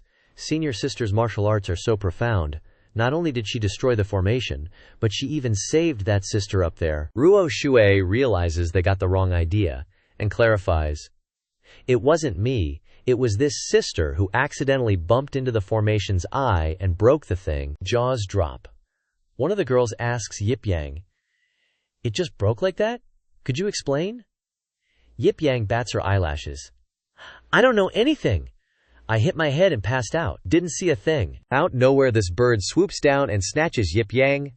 "I hereby declare this sister disqualified from the trial. Everyone else, move on." Yip Yang glares at the bird like, "What the heck is this bird up to?" Ruoshu protests. But the bird cuts her off. "I'm the rule. Her trial is over. Her trial is over. You guys go on ahead." Before leaving, Ruoshu tries to get more info from the mysterious girl. "Thank you for saving me. If I have the chance, I'll repay you. May I know your name?" Yip Yang declines. "No need. We just both fell off a cliff together, that's all." Like a reflex, Yip Yang drops some wisdom. "If we're meant to meet again, we will. If not, No need to dig too deep. Mushin is kinda sus. This way of speaking feels familiar. A female cultivator speaks up. Senior sister, let's go. Ling Ruo Shui has some regrets. But a test is a test. She turns to leave, finally leaving a parting word. Please take care, sister. Then the whole gang zooms off. Yip Yang's pet takes this chance to tease him. Master, your acting skills are not bad. Yip Yang showed his true form in his words, and even blamed the bird a bit. You still dare to say that? It's all your fault. If you don't act well and get discovered, what should I do if they think I'm a weirdo? The bird couldn't take it anymore, and blurted out, Think what? You are the sect leader of the sect. You are interfering with their test. You are breaking the rules. You have to leave. Yip Yang was subdued by the sternness of the bird. He could only helplessly. It said, The little fox reminded me that something big was going to happen, so I came. Now it's okay. I can leave. The bird dared to land on Yip Yang's head. Originally, nothing happened, just because Ling Ruoshu used emotion to handle the situation, and forcefully broke the formation. People who value love and loyalty often have to suffer losses. Yip Yang, as if he had just been taught a lesson by this bird, cursed bitterly. Enough, you nosy bird. It was getting late. I don't know if the female cultivators passed this calamity, and so Diep Duong's harem went to continue climbing the mountain. Suddenly, one of the ladies couldn't help but sigh. This mountain doesn't look that high, but I can't believe we've been climbing all day. Everyone's beat, but Ling Ruoshu is like a total beast. It's kinda sus. I'm starting to think Ling Shiji is a robot or something. She doesn't even look tired. Lei immediately jumped on the bandwagon, panting. Totally! She's been clearing the way all day long. She sends zombies straight to reincarnation and turns giant birds into freaking penguins. And those mega huge pythons, boom, sliced in two. The girls were completely worn out, but still trying to gossip, she said. Don't you think this initiation trial is a little too easy? How can you say that? Su Shu gasped for air. This mountain just doesn't have stamina-restoring mushrooms like in the game. That is not fair. Other than the cliff area, it's been a breeze. Nucian responded innocently. An easy trial is a good thing, right? We'll have a lifelong gig in no time. Don't get any funny ideas, Su Shu blurted out in English. According to the sect leader, you're about to commit frake. Nian Nuan was so done with her. What the heck is frake? More importantly, you were secretly messing around with the sect leader and didn't tell me? The whole harem in the back immediately started buzzing. Drama alert! Someone's trying to steal Yan Miao Shimei's sect leader. Why only Yan Miao Shimei's? The sect leader belongs to all of us. Everyone has a chance. The class clown, Su Shu, innocently replied. There's nothing secret about it. I just happened to run into the sect leader yesterday and we chatted a bit. Nian Nufan couldn't exactly duel her love rival right then. Fine, I'll trust you this once. And so, Yip Yang's harem continued forward. Suddenly, a strange puff of smoke appeared. Bad vibes, Ruo Shu said. Sensing something was up, she quickly said, Stop. Su Shu took one look and already understood what was going on. Shiji's expression is bad news. She immediately turned around to inform her fellow disciples in the back. Be careful, Shiji sensed something. They all looked confused. That is not like her. Something is wrong. A gust of wind suddenly blew, dispersing the strange smoke. Su Shu jumped, panicking. The sun's still out. Where did the fog come from? The fog was slowly spreading, and unexpectedly something was inside. Seriously, a skeleton flew out. It was probably planning to ambush the whole harem. It flew towards them, making a terrifying noise. The Ruo Shu bunch got a free horror movie show. The disciples couldn't believe their eyes, especially Ling Ruo Shu.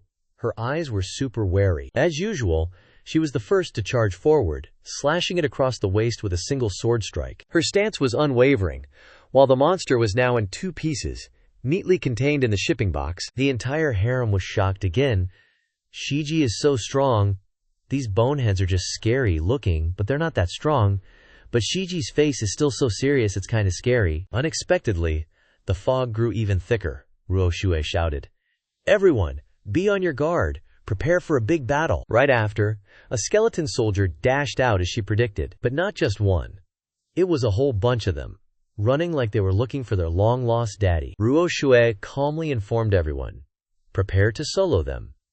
Everyone gripped their swords tightly. As soon as she finished speaking, they charged from 80 different directions. This time, even with 80 lives, They wouldn't be able to handle these guys. All of Yip Yang's disciples were surrounded. They could only scream, "Here they come, they're charging." Su Shu was the first to rush forward, yelling, "Let's fight them to the death." Turns out her fight to the death was a total joke. A grunt barely tapped her, and her sword went flying. Su Shu was stunned. No freaking way anyone can handle this. The grunt seized the opportunity and pounced, ready to eat her alive. Luckily, a sword flashed across its neck. It was Ling Ruo Shu. She was practically breaking her back to save Su Shu. "Quick, fall back." These grunts just kept pouring out like water from who knows where. Even Ling Ruo Shu couldn't keep up. She said helplessly, "We shouldn't stay here. Let's charge together." Yip Yang's crow was secretly watching everyone. Seeing the situation wasn't going as planned, it thought, "This isn't right. The Guardians of the Peak should be 13 fire beasts. Where did these skeleton grunts come from?" Thinking back to what happened earlier, it realized, damn, I screwed up. When Yip Yang smashed that formation, he accidentally opened a hole in the Sect's protective barrier, letting these skeleton grunts from Little Spirit Mountain invade. And there are over 1,000 of them down there. Everyone's struggling. Gotta slip through while I can. The game-breaking crow's face went pale. It thought, I made a huge mistake. Shouldn't have chased Yip Yang away. It's too late to go down the mountain for help now. By the time he gets here, they'll be dead several times over. This is bad. And Ling Ruo Shu is down there, constantly clearing a path for those dead weight sisters behind her. Hurry! The whole mountain area was desolate now. All of Yip Yang's disciples were surrounded by the skeleton grunts. The scene was total chaos. Looks like the whole harem's done for. They were super panicked. Crap! A sea of skeletons. What do we do? Seeing the skeletons keep charging, Big Sis Ruo Shu said coolly, "You guys fall back and let me handle this. But these girls are not only dead weight but also stubborn. We will advance and retreat together. Everyone, let's risk our lives and charge." The skeletons got cocky and roared non-stop. They really did start fighting desperately. One female cultivator could take down a skeleton grunt with a single swing of her sword. Two other female cultivators showed off their amazing skills, but there were as many skeleton grunts as ants. The more they fought, the more appeared. In this impossible situation, Big Sis Ruo Shu agreed to carry the team. "I'll help you block the sea of skeletons. You guys quickly climb down the cliff. You all have to survive." Nyanru acted quickly. "Senior sister, I also want to stay with you to block the sea of skeletons." Luqian also had the same idea. "No, senior sister wants to go. We must go together." Xin also rushed out to solo skill with them. She shouted, "That's right. If we want to go, we have to go together.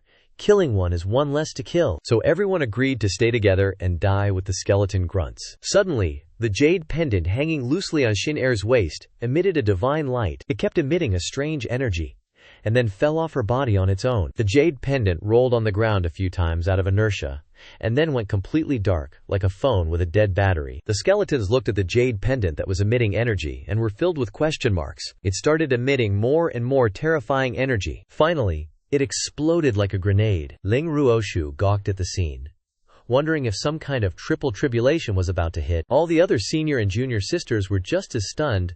"What's going on? I have no idea." From behind the thick dust cloud, a familiar figure emerged. Everyone, even those brain-dead skeletons, stared in surprise. Turns out it was Yip Yang. He was just catching some Z's when someone yanked him over here. Yip Yang sat up.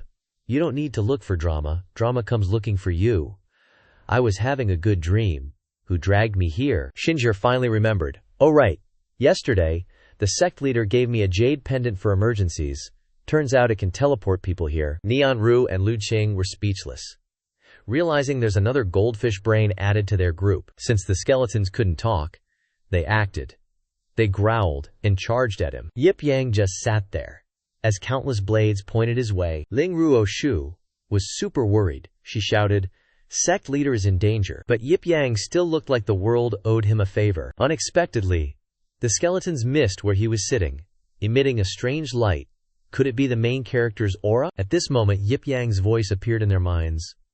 "Undead creatures, you guys have a huge weakness. You're too darn slow." Everyone turned to where Yip Yang had vanished from. He stood there proudly and said to them, "Well, might as well play with you guys a bit." A gigantic skeleton army surrounded the group, growling menacingly. The creepy skeletons swarmed towards Yip Yang. Ling Ruoshu, standing behind him, yelled a reminder.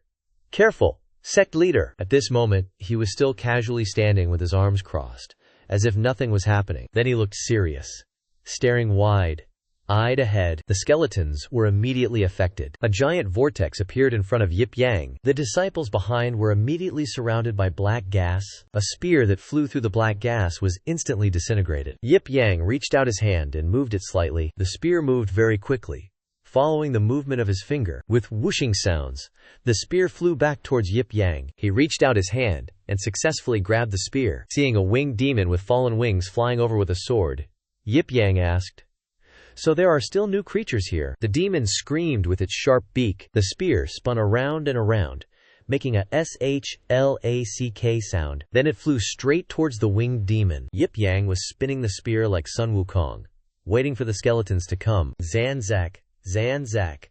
The sounds just kept thwacking away because of Yip Yang's moves. Then, Yip Yang swung his spear right at a skeleton. Wham!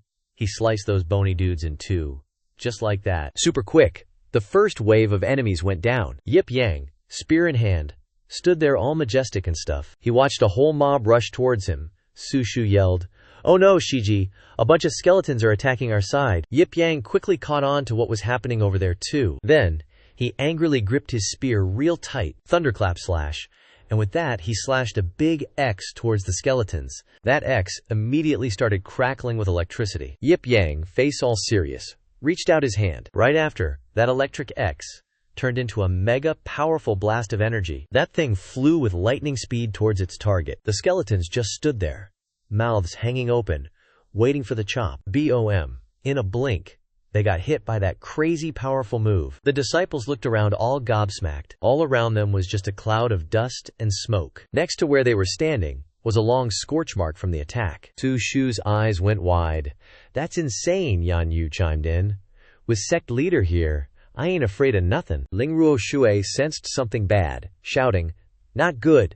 The skeletons are multiplying. They're about to launch an all-out attack. Everyone, support the Sect leader with all you've got." Skeletons and rotten demons came charging forward. Thump, thump, thump. Yip Yang looked at them and smiled, all nonchalant. Like, totally amused, he slowly floated up into the air, like he was about to pull off something crazy. When he got to just the right height, Yip Yang reached out his hand and started chanting. Quick as a flash, a ball of light started to grow bigger and bigger. He raised both hands high, and a massive sphere appeared. The ball Yip Yang created shone with this blinding light. It even lit up the fields where the villagers were working. Some old farmer straightened up to wipe his brow, complaining, so tired, and gazed up at the sky. He was full of doubt. What is that? Is the sun falling down? The magic ball Yip Yang conjured up just kept getting bigger, lighting up everywhere. He flew high with that thing and activated his novice priest skill. That ultra-powerful move is called Godly Light Guiding the Way. Level 100. And just like that, it zoomed right toward those boneheads. The skeletons were warped in an instant, completely wiped out by Yip Yang's move. The air all around was thick with this heavy, black smoke, wiping out waves of zombies zone by zone, burning them to a crisp in no time flat. Little specks of light floated around, and the pebbles kicked up by the fight started to fall back down. Then they clattered to the ground, and a few even rolled around a bit. The girls were just standing there, mouths agape. Su Shu's eyes went wide as she gasped, "Am I dreaming? Did it just end like that?" The smoke and skeletons just vanished. They started chattering. Was there really a sea of skeletons here? Why is the mountain suddenly so empty? Our sect leader's light can really banish evil. So freaking cool. One move and done. Yip Yang landed gently on the ground, standing on the cliff edge, looking all lonely and whatnot. Ling Ruo Shui and the others stepped forward, cupping their fists in thanks. "Thank you, sect leader, for saving us. Looks like we totally failed this trial." But Yip Yang, who always wanted to shoo them away, now says, "The fact that you guys persevered this far in the face of disaster, I admire your spirit and strength. Being willing to risk your lives to protect your teammates in the face of danger is exactly the kind of quality I look for in my disciples." Turning his back to them, Yip Yang finally decided, "I now announce, from today onward, you are all members of the Limitless Sect. If anyone tries to mess with you, I will protect you to the very end." Hearing this decision, Ling Ruo Shu seemed a little doubtful, but she quickly pulled herself together and said, "Thank you, Master." Turning to look at her new disciples, Yip Yang smiled and said, "You all did great. You've worked hard? Rest up a bit, and then I'll take you all on a trip." They all replied in unison, "Yes, master." Then a shot of the master and disciples looking out at the beautiful view from the mountaintop. The master and disciples stood on the mountain peak, admiring the scenery, when the busybody steward bird flew over, asking all sneaky-like, "What'd you call me for?" Yip Yang didn't answer, but asked, "How many of them do you think could become my direct disciples?" Hearing this, the steward bird started to tease him. "Used to diss them left and right. Now you're sizing them up for direct disciple material, huh?" Yip Yang had his own reasons, and replied, "Making the sect #1 in the world is tough. Hoping I can find 7 direct disciples and quickly get my free and easy life back." Hearing him say that, the steward bird scoffed. "When are you not just lazing around? The Limitless Sect's direct disciple trial is heavenly tribulation level. Maybe only Ling Ruo Shu can pass." He then yelped, "1 is a good start too. It is important that someone can take over the great career of the sect." Then the steward bird asked Yip Yang about his future plans. "How are you planning to arrange things?" Stroking his chin, Yip Yang pondered, and then declared, "I'll arrange things based on their strengths. Those who are obedient will cook and do laundry. Those with strength will give massages. Those with good figures will be dancers. Those with a talent for talking will be comedians to entertain me." The steward bird immediately flew up, trampling on people's brains. "Are you a tyrant or what?" "They came to cultivate, not to be your maids," Yip Yang replied, with righteousness and solemnity. "I will help them cultivate into masters, proficient in all professions. Like magical girls, sword immortals, yin-yang masters. Taking good care of the sect leader is also a form of training. You really have no sense of humor." While they were talking, the steward bird noticed the others. "Wait, them, why are they kneeling?" Hearing that, Yip Yang turned around to take a look. Ling Ruo Shu and the others were now kneeling. She said, "Master, I finally fulfilled my promise to him, leading everyone to find a new refuge." That ghostie was over there reminiscing with her eyes closed, saying that they found a good master, and that they finally don't have to wander around and get bullied anymore. Yip Yang was eavesdropping nearby, silently commenting, "Speak such sweet words." Lowering her head, Ling Ruo Shu exclaimed with determination, "Therefore, the next thing to do is get strong enough to prepare for revenge, master." Hearing this plan, he was so shocked he spat out blood, cursing. Su Shu then spoke up, voicing her thoughts. "Master is only missing, his life or death is unknown. Isn't saying revenge too much? It could just be a natural disaster." Mu Guanniang added, "Master always forbade us from calling him master, saying fate had arranged a true master for us. Maybe he knew he'd be framed by some petty jerk." Ouyang Lei took out her whip and shouted, "If I find that petty jerk, I'll beat him with all my might." Yip Yang looked at that group of sisters feeling helpless. Yan Yu went to Ling Ruo Shu and called out, "We finally have a place to call home, senior sister. You can finally sleep soundly and have sweet dreams." Hearing this, Ruo Shu reached out and patted her head, smiling, "Silly girl." Very quickly, the next day arrived. At the sect gate, the bright sun shone everywhere in the sect. The sisters gathered in front of the gate, discussing among themselves, "Is senior sister still not here yet?" Standing there in a row, they couldn't help but wonder, "She's never been late before." Turning around to look, Yan Yu exclaimed, "Could it be?" At the same time, Ling Ruo Shu was dashing over at full speed. While running, she felt confused. "Crap, I'm late. I dreamed that dream again." In the pitch black darkness, a voice rang out, "Run! Run quickly, don't stop, and don't look back. You must escape, little Ruoshu. Keep going forward. You must not turn back." That dream seemed like a nightmare to her. She frowned and said to herself, "It's all in the past. I've grown up." Turning back, she looked at Su Shu and called out, revealing her discovery. After that she shouted, "Senior sister." Ling Ruo Shu panted, "Sorry, I'm late." One junior sister lamented, "Luckily, master isn't here yet." When Ling Ruo Shu approached, Yan Yu immediately asked, "Senior sister, did you have that dream again?" Hearing that, she seriously denied it, and even shouted, "Children shouldn't be so nosy. Let's go in." Very quickly, she led everyone in. While stepping into the main hall, looking at the empty seats, one person wondered, "How strange. Why isn't master here yet?" At the same time, the voice of the steward bird sounded, "The sect leader is busy. You don't need to wait." One disciple wondered, "It's the first day, and master already stood us up." Su Shu didn't agree either, shouting, "This is really messing around." Landing in a place, the steward bird spoke, Hold the meeting another day. The sect leader told Ling Ruoshu to first write a book about the sect's development plan. Hearing this, Su Shu immediately put on an indifferent look, thinking, this sect leader position is too easy. Hearing the assignment, Ling Ruoshu replied, I understand. First, we should fix the sect's gate, and I will arrange everyone's cultivation plan well. The steward bird listened and then asked for general opinions. Does anyone have any other questions? Yan Yu blushed slightly and asked a personal question. I want to ask if the sect leader is out on a date with some woman of unknown origin. The steward bird listened, and then spoke of his speculation. Where he's gone probably has women. Hearing this, Yan Yu blushed, frowning unhappily. At the same time, the steward bird kept nagging about Ling Ruoshu. Haven't you learned your lesson yet? Which made Ling Ruoshu turn around. Huh, what's going on? The steward bird flew up and started explaining. I told you not to give the sect leader pocket money. He's exactly the type of guy who gets corrupted with money. Hearing the scolding, she replied shyly, but I can't refuse any of the sect leader's requests. Just then, a click echoed from outside the dungeon. Deep inside, in Bai Fei's cell, she muttered in resentment. Come to think of it, that Yip Yang is probably at that place again today. Scribbling on the wall, she sulked.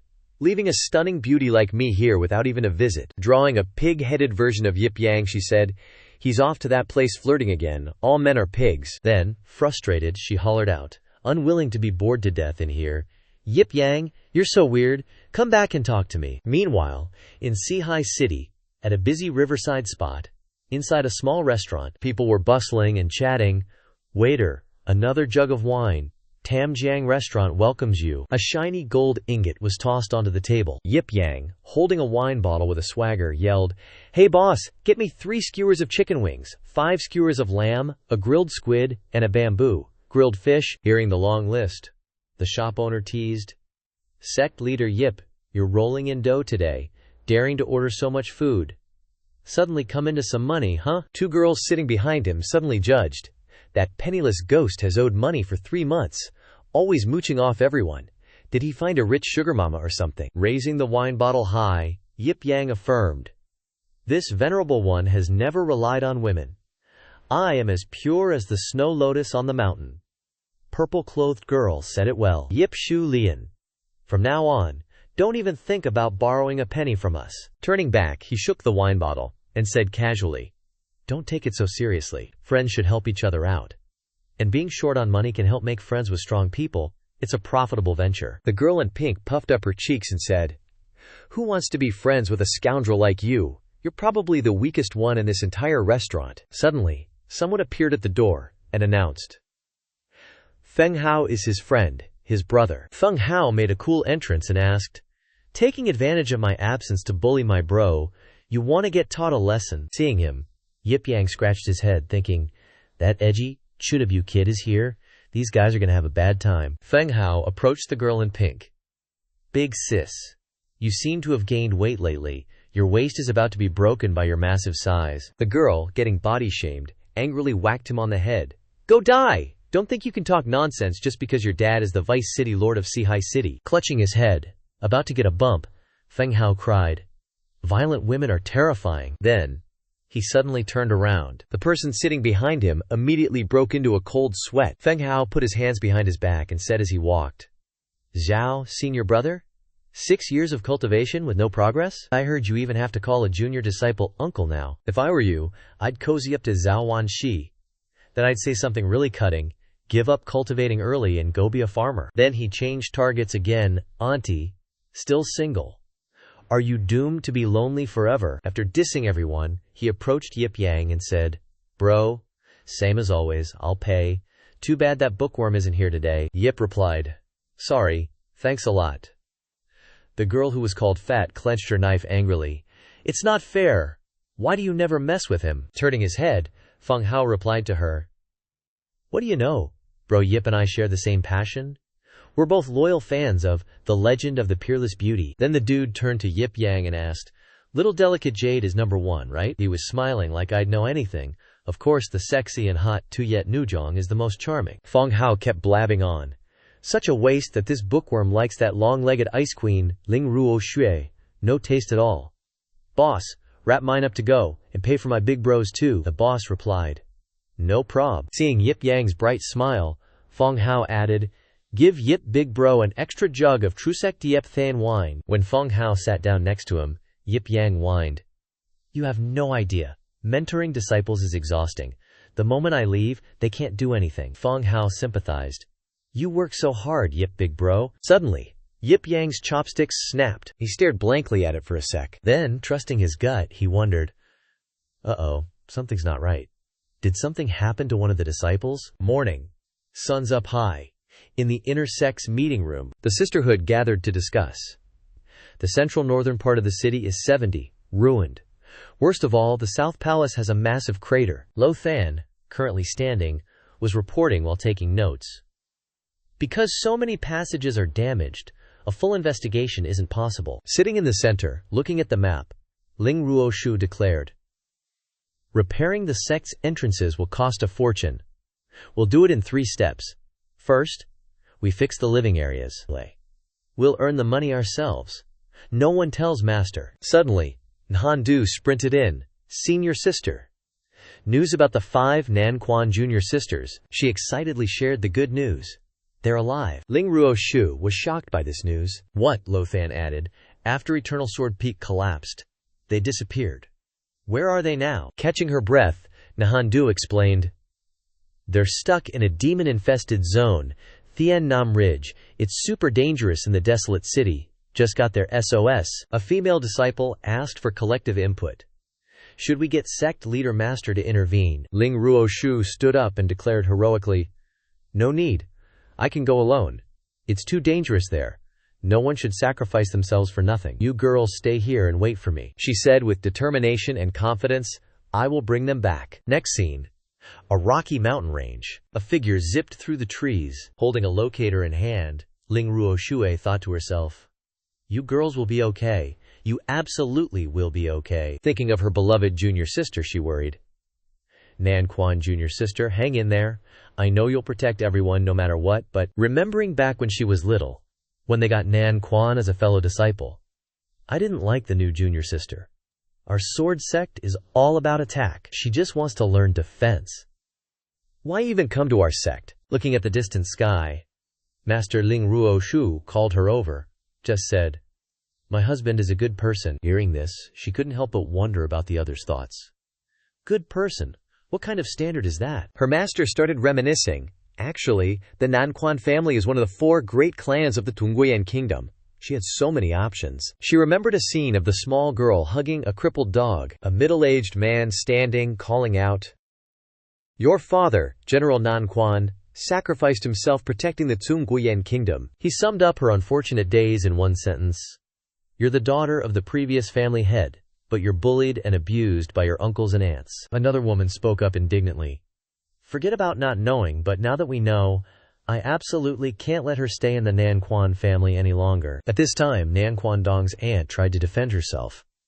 Esteemed sirs, we really aren't bullying her. She is just very naughty. All day from morning to night she steals things from the house. We are punishing her to help her not go astray. The man angrily turned his head when he heard this and said, shut up! You are still spewing blood. You don't even give her enough to eat. What's wrong with her sneaking into the kitchen to eat? The woman also glanced at the aunt and added, even if she goes into the kitchen to take food, it's not for herself, is it? Those crippled dogs. Those dogs who followed her father and fought bravely. Thinking about little Nan Guantong, she got all emotional, talking about how she couldn't even feed herself properly, but still wanted to take care of those stray dogs. And you guys were going to frame her as having a bad character? After you found out those old, crippled dogs were eating up the supplies, you wanted to kill them. Stay. She risked her life to protect them and got seriously injured by you guys. That's how it all came out. Caught red-handed, the auntie couldn't say anything and just turned away. The middle-aged dude stepped forward and patted Nan Guantong's head. Good kid, he said. Tell me, which sect do you want to go to? Your uncle and auntie here are both top-tier cultivators. You can pick any sect you like. When she was little, she hugged an old dog, hesitated, and then pointed at Shifu Ling Ruoshue, saying, I want to go to this big sister's sect. She was taken aback by her words. The man looked at Nanguantong and asked, why? With tears welling up in her eyes, she replied, because she's a good person, I saw her feeding Dao Huang and the others. Ling Ruo Shu's Shifu chimed in. A month ago I passed by here and saw those crippled dogs were pitiful, so I just happened to feed them a little. It's nothing special. Little girl, I hear you want to become a protector? Our sect focuses on attack. You have to think this through. Holding her dog, Nan Guantong affirmed. Big sis is a good person. She'll help me become a protector. The middle-aged man turned and said, Little girl, she always says the father she loves most is a protector of this country. She can't protect the world, but she hopes to become a protector. Just protecting one person is good enough. Looking at Nan Guantong hugging the old dog, he decided, since she chose you, then you should take her in.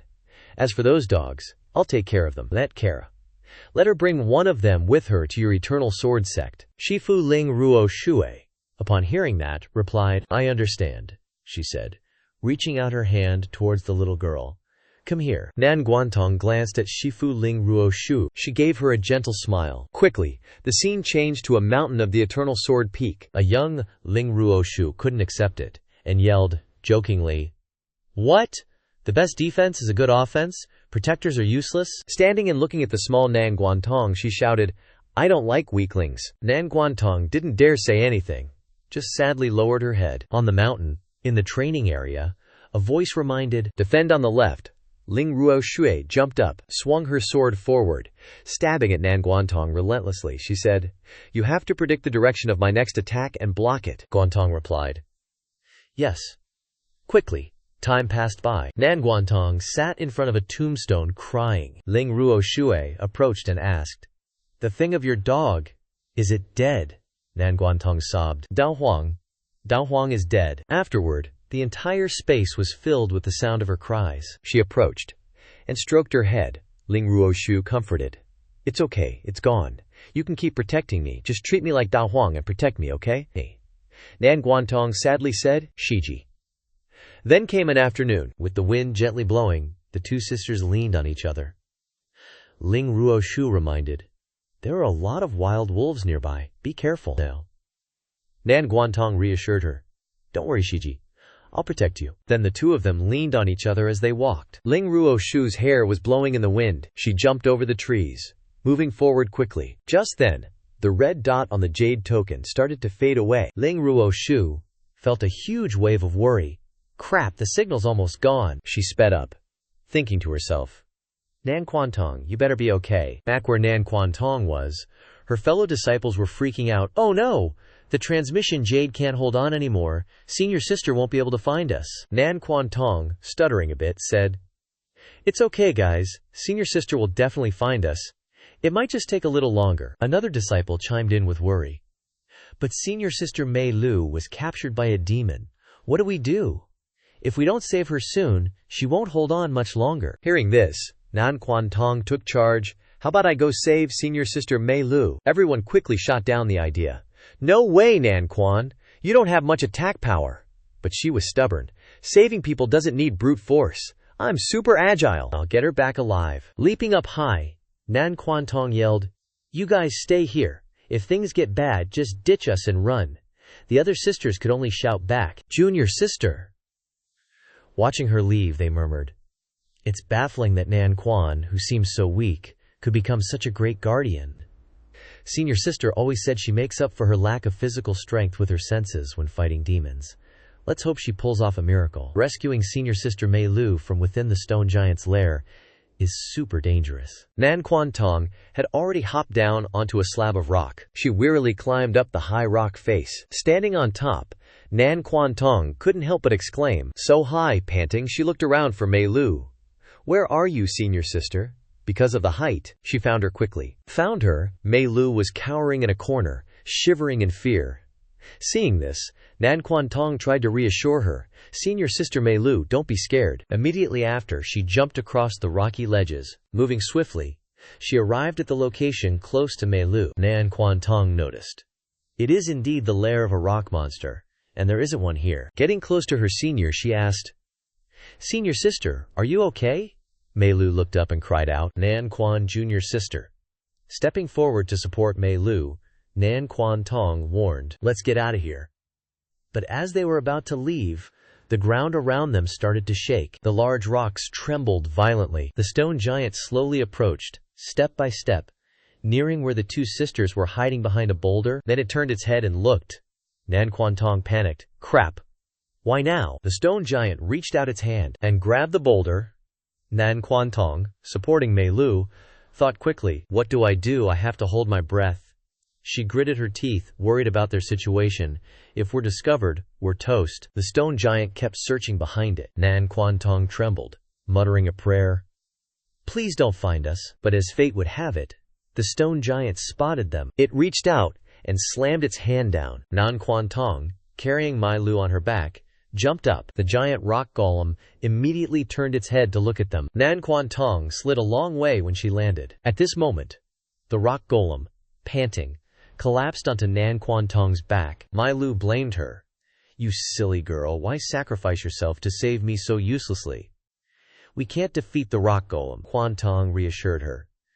I still have a treasure that my father left me, though it pains me to use it. The rock golem took earth, shaking steps closer. Throwing the talisman out, she said, this protection talisman has the effect of blinding the opponent for a short time.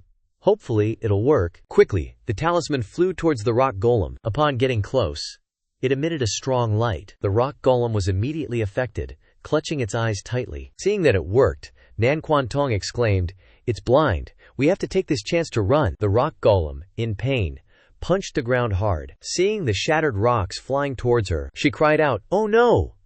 Then she used her body to shield Mai Lu from the rocks. Quickly, Nan Quan Tong suffered internal injuries from the impact. Slumping to the ground, she reached out a trembling hand and said, Spirit Shield, summon! Her whole body trembled with pain as she used the Spirit Shield to defend them.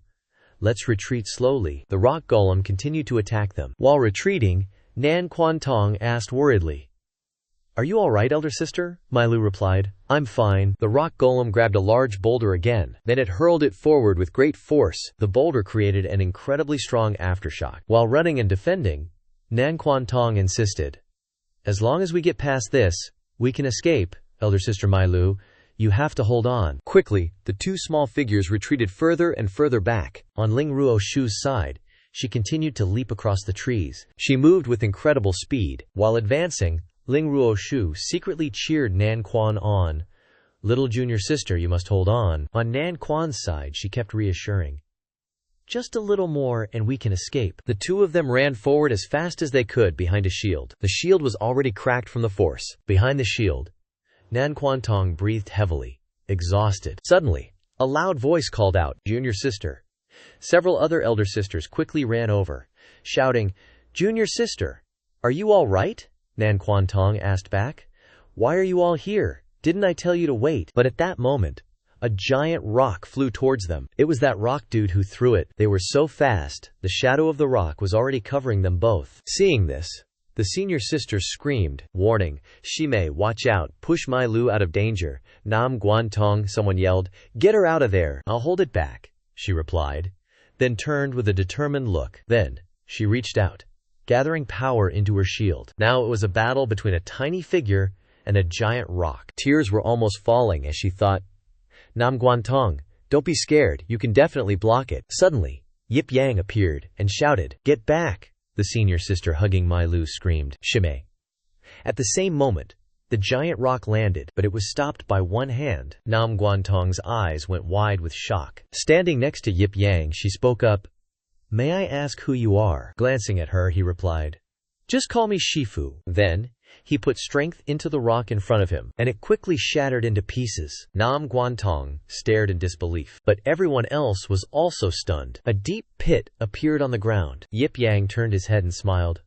Oh right, it was Su Shu who asked me to bring you guys back. Hearing that familiar name, one of the senior sisters murmured, Su Shu. Standing in front of everyone, Yip Yang instructed, You guys go ahead first, and wait for me outside. I'll come find you in a bit. Then he reached out and called out, Lend me your sword for a sec. Quickly, a sword was taken from a senior sister's side. The sword quickly flew out of its sheath. The hilt landed neatly in Yip Yang's hand. He yelled, I'll give it back right away. Then he turned away, jumped forward, and landed on a rocky outcrop near the rock dude. Yip Yang coldly stared at the monster. Then he said, Oi, as if he were calling a friend. The monster looked over at him, and let out a breath. Then it swung its arm and smashed down hard. But Yip Yang quickly dodged it. The giant rock dude came back for more, raising his fist high. But Yip Yang wasn't having any of it, turning around and punching back. They were going at it hammer and tongs, neither backing down an inch. The rock guy, with his empty eye sockets, just stared at him. Yip Yang's hand, with its massive power, zoomed across the dude's arm, and boom! The rock guy's arm instantly shattered into a bunch of pieces. The giant rock guy, like he felt something, let out a roar. Standing up high, watching him tremble, Yip Yang shouted, "Hey, Stonehead!" Seeing him turn fiercely to look at him, he asked, "Not giving up yet, huh?" He just kept attacking him. Instead of answering, a glint suddenly flashed in Yip Yang's eyes. Then he countered with some missing strike move, and the rock guy actually froze in place. Their fight was shaking everything around them. Nan Guantong watched them, sighing, "That's one heck of a fight." The two were going head, telly, head. No mercy given. After two clangs, both of them retreated, creating a big gap between them real quick. And then, crack. The rock guy's head split open, followed by a huge explosion. Head gone, body's gotta go too, right? Rumble, rocks went flying everywhere. A cloud of white dust covered the whole place. Looking down from above, Yip Yang commented, "This rock guy was too brittle. Just a light stab, and even the low-level Supreme Golden Bell martial skill shattered." He stood there all casual, not even a speck of dust on him. After the fight, he flew back over to the sisters, saying to them, "Looks like the fighting's over." Nan Guantong suggested, "Is he okay? I'll go check." Someone quickly stopped her. "No way, it's too dangerous, you'll just be asking for it." Just then, one of the older sisters shouted, "Look, everyone! Look at Yip Yang flying back safe and sound. She called him to come back and land." He reassured them, asking, "Don't worry, the giant rock guy's been destroyed. No one's hurt, right?" Nan Guantong, speaking for everyone, stammered, "We're all okay. Are you really our teacher with how strong you are?" Just then, Ling Ruo Shu came up from behind, affirming, "That's right, they'll be back to where the sound came from real soon." Ling Ruo Shu said proudly, "He's our master," Nan Guantong shouted loudly. "Sta." Then she ran super fast and jumped into Ling Ruo Shu's arms. The sister stroked her little sister's head. She praised, "It's over now. You brought everyone and persevered for so long. You're really amazing." Nan Guangdong cried, "I thought I'd never see Sista again." Looking at them, Yip Yang smiled to himself, thinking, "Such a lovely moment of reunion." Then he spoke to everyone. "Let's go. I'll take you all home." Ling Ruo Shu looked up at him adoringly. Following everyone, she thought to herself, "Having a master is so great." In the council chamber, Yip Yang was snoring and drooling. The other disciples looked helpless, complaining, "How can he be dozing off during the sect assembly?" Afterward, the only sound in the council chamber was snoring. The head steward suddenly appeared, kicking him and yelling, "Had enough sleep yet?" He launched into a barrage of scolding. "You can fall asleep just sitting here for a second. Where were you gallivanting last night?" Yip Yang leaned on his cheek, pondering, sighing, "I was up all night thinking about the Sect's development plan, honest. Even the birds on the wood hate you. What bad thing did you do again? Sing, you are ruining your image." Yip Yang quickly retorted, "I was actually working, reviewing everyone's data all night, preparing to arrange a cultivation plan for everyone." The night before, Yip Yang was holding a stack of documents, faking being studious, intently reading the contents of a letter sent from Su Shu. The letter was only 3 lines long. Su Shu can't gather spiritual energy for long, and her personality is simple. She is a foodie. 3 lines were nothing, compared to Yanju's letter, which was only 1 line.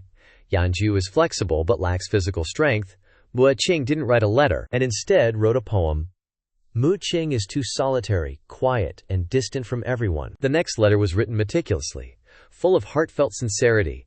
Ouyang Lei has presence but hates contact with others. She's too much. Only Ling Ruo Shui is wasting her cultivation. Looking at the stack of letters in his hand, Yip Yang emotionlessly commented, "A bunch of problematic disciples. No wonder Ling Ruo Shu couldn't find a sect to settle in for so long. Luckily you met me. Let's see how I, the great master, trains them." He leaned back in his chair like an old man. The system beeped. "You're finally here. Let's discuss the plan for the great master." Suddenly, he stood up, flicked his sleeves, and made a simple decision. "Everyone only needs to do one thing, and that is to make our sect's ranking return to the #1 sect under heaven." Su Shu and Nan Guangdong both blurted out. Su Shu shouted, "Key word, Number 1 under heaven. Yip Yang cleared his throat, starting to explain. Seems a bit rushed, so let's make it simpler. Within half a year, 7 of you need to pass the trial of the core disciples. After listening to him for a while, the older sister didn't believe it. How is that possible? The entry trial of this sect is already like this. The trial of the core disciple is feared to be like hell level. After thinking for a while, Ling Ruo Shui spoke up. To the limitless sect, core disciples are extremely important. Someone already supported and believed in Yip Yang's idea. The historical books of our sect record that when 7 disciples pass the trial of the core disciples, the sect leader will receive a privilege, and the sect's treasure trove will be activated. With these treasures, the sect will have a glimmer of hope to become the number 1 sect under heaven. She drew round and shiny circles in her head to represent the 7 disciples. Su Shu, as if she'd lost her allowance, sulkily predicted, I bet with these treasures, the master will use the privilege to take them and run away. Nothing is difficult, but not wanting it. He continued to speak nonsense. This master is a responsible man and general. The trial of the core disciples is very important to our sect. Ling Ruo Shu gently supported him. I, Ling Ruo Shu, am untalented, but willing to use all my strength to break through the trial of the core disciples. Gathering all her resolve, she vowed to sacrifice her life, to contribute even a fraction of her power to the sect. Courage radiated from her words. Ouyang Lei chimed in. Senior sister, I'm willing too. Protecting you during this trial, even dying in your arms would be so romantic. The air practically cracked from their shouts. We, your unworthy disciples, are willing to use all our strength to overcome the trial of a true disciple. Yip Yang smugly nodded, pleased with himself. My plan is working perfectly. I'm going to launch my super god plan to train you all, creating all-rounder female disciples. The bird on the side, never one to shut up, chirped. I seriously doubt you even have a training plan, he scoffed, ignoring the bird. I heard the sect's repairs are seriously short on funds. I've decided to head down the mountain to find work and earn money. Can't have you all suffering too much. The bird, feeling ignored, angrily squawked. Don't change the subject. Su Shu, with a flash of resolve that lasted all of 2 seconds, reverted to her usual doubtful expression. You're not going to sell us off, are you? Even though we desperately need money for repairs. Can you really earn that much? Yan Yu, ever the love-struck simp, happily defended him. Whether he earns money or not doesn't matter. Master's overwhelming presence is so captivating. Before all his disciples, Yip Yang solemnly declared, I'm off to work.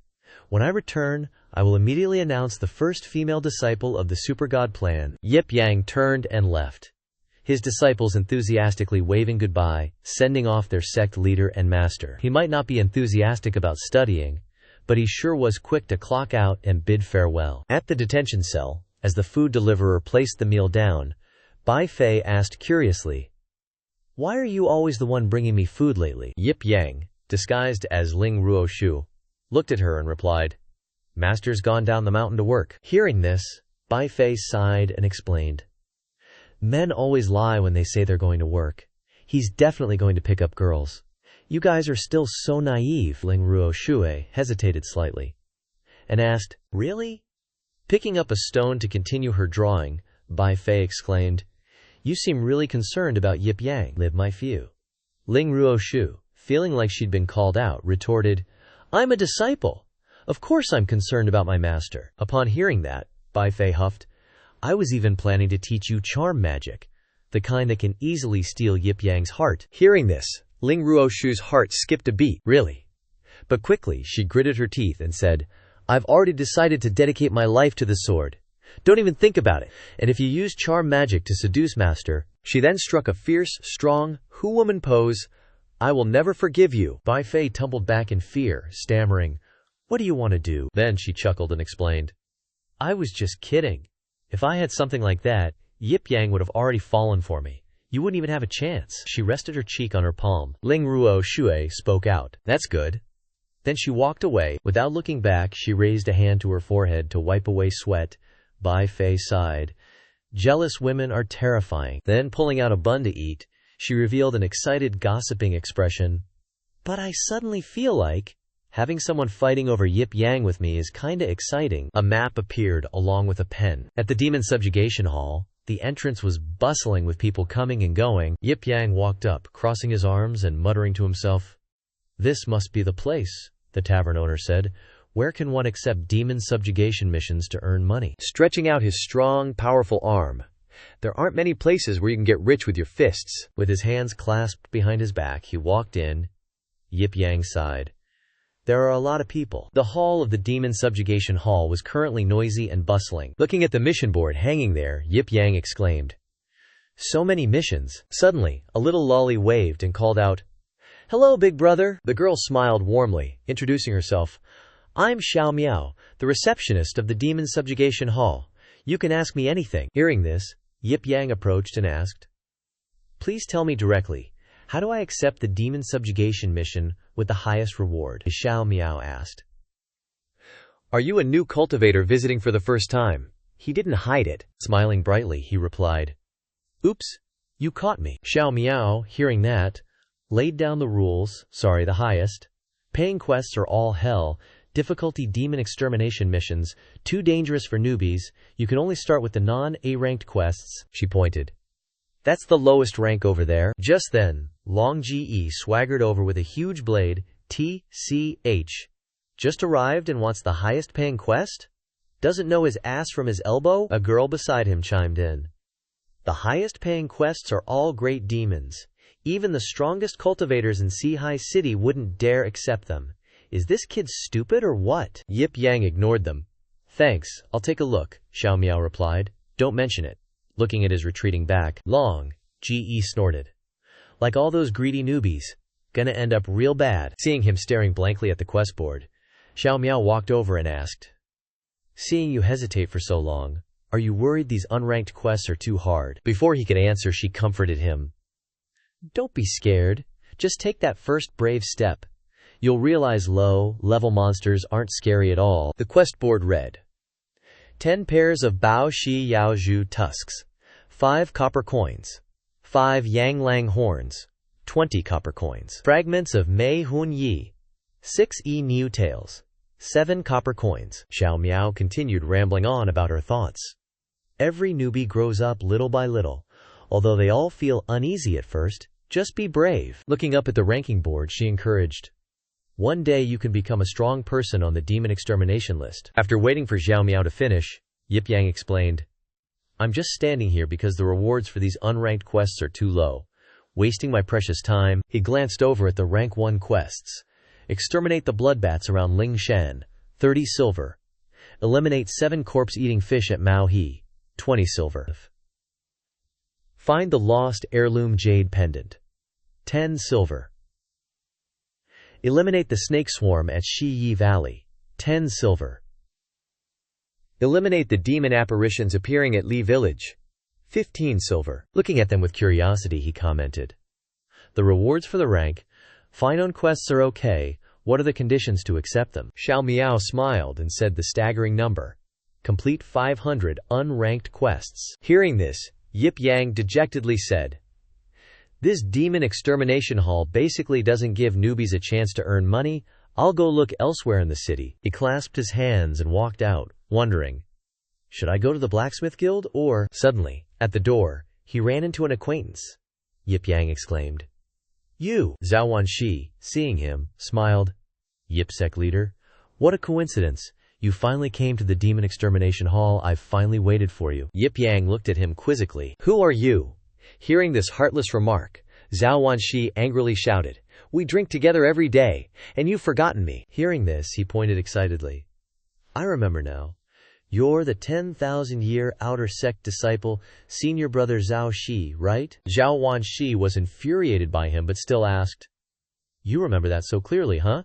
Are you leaving?" Yip Yang dejectedly replied, "Newbies can only accept unranked quests. The reward is too low. I can only leave." Hearing this, Zhao Wanshi stepped forward and put his arm around him.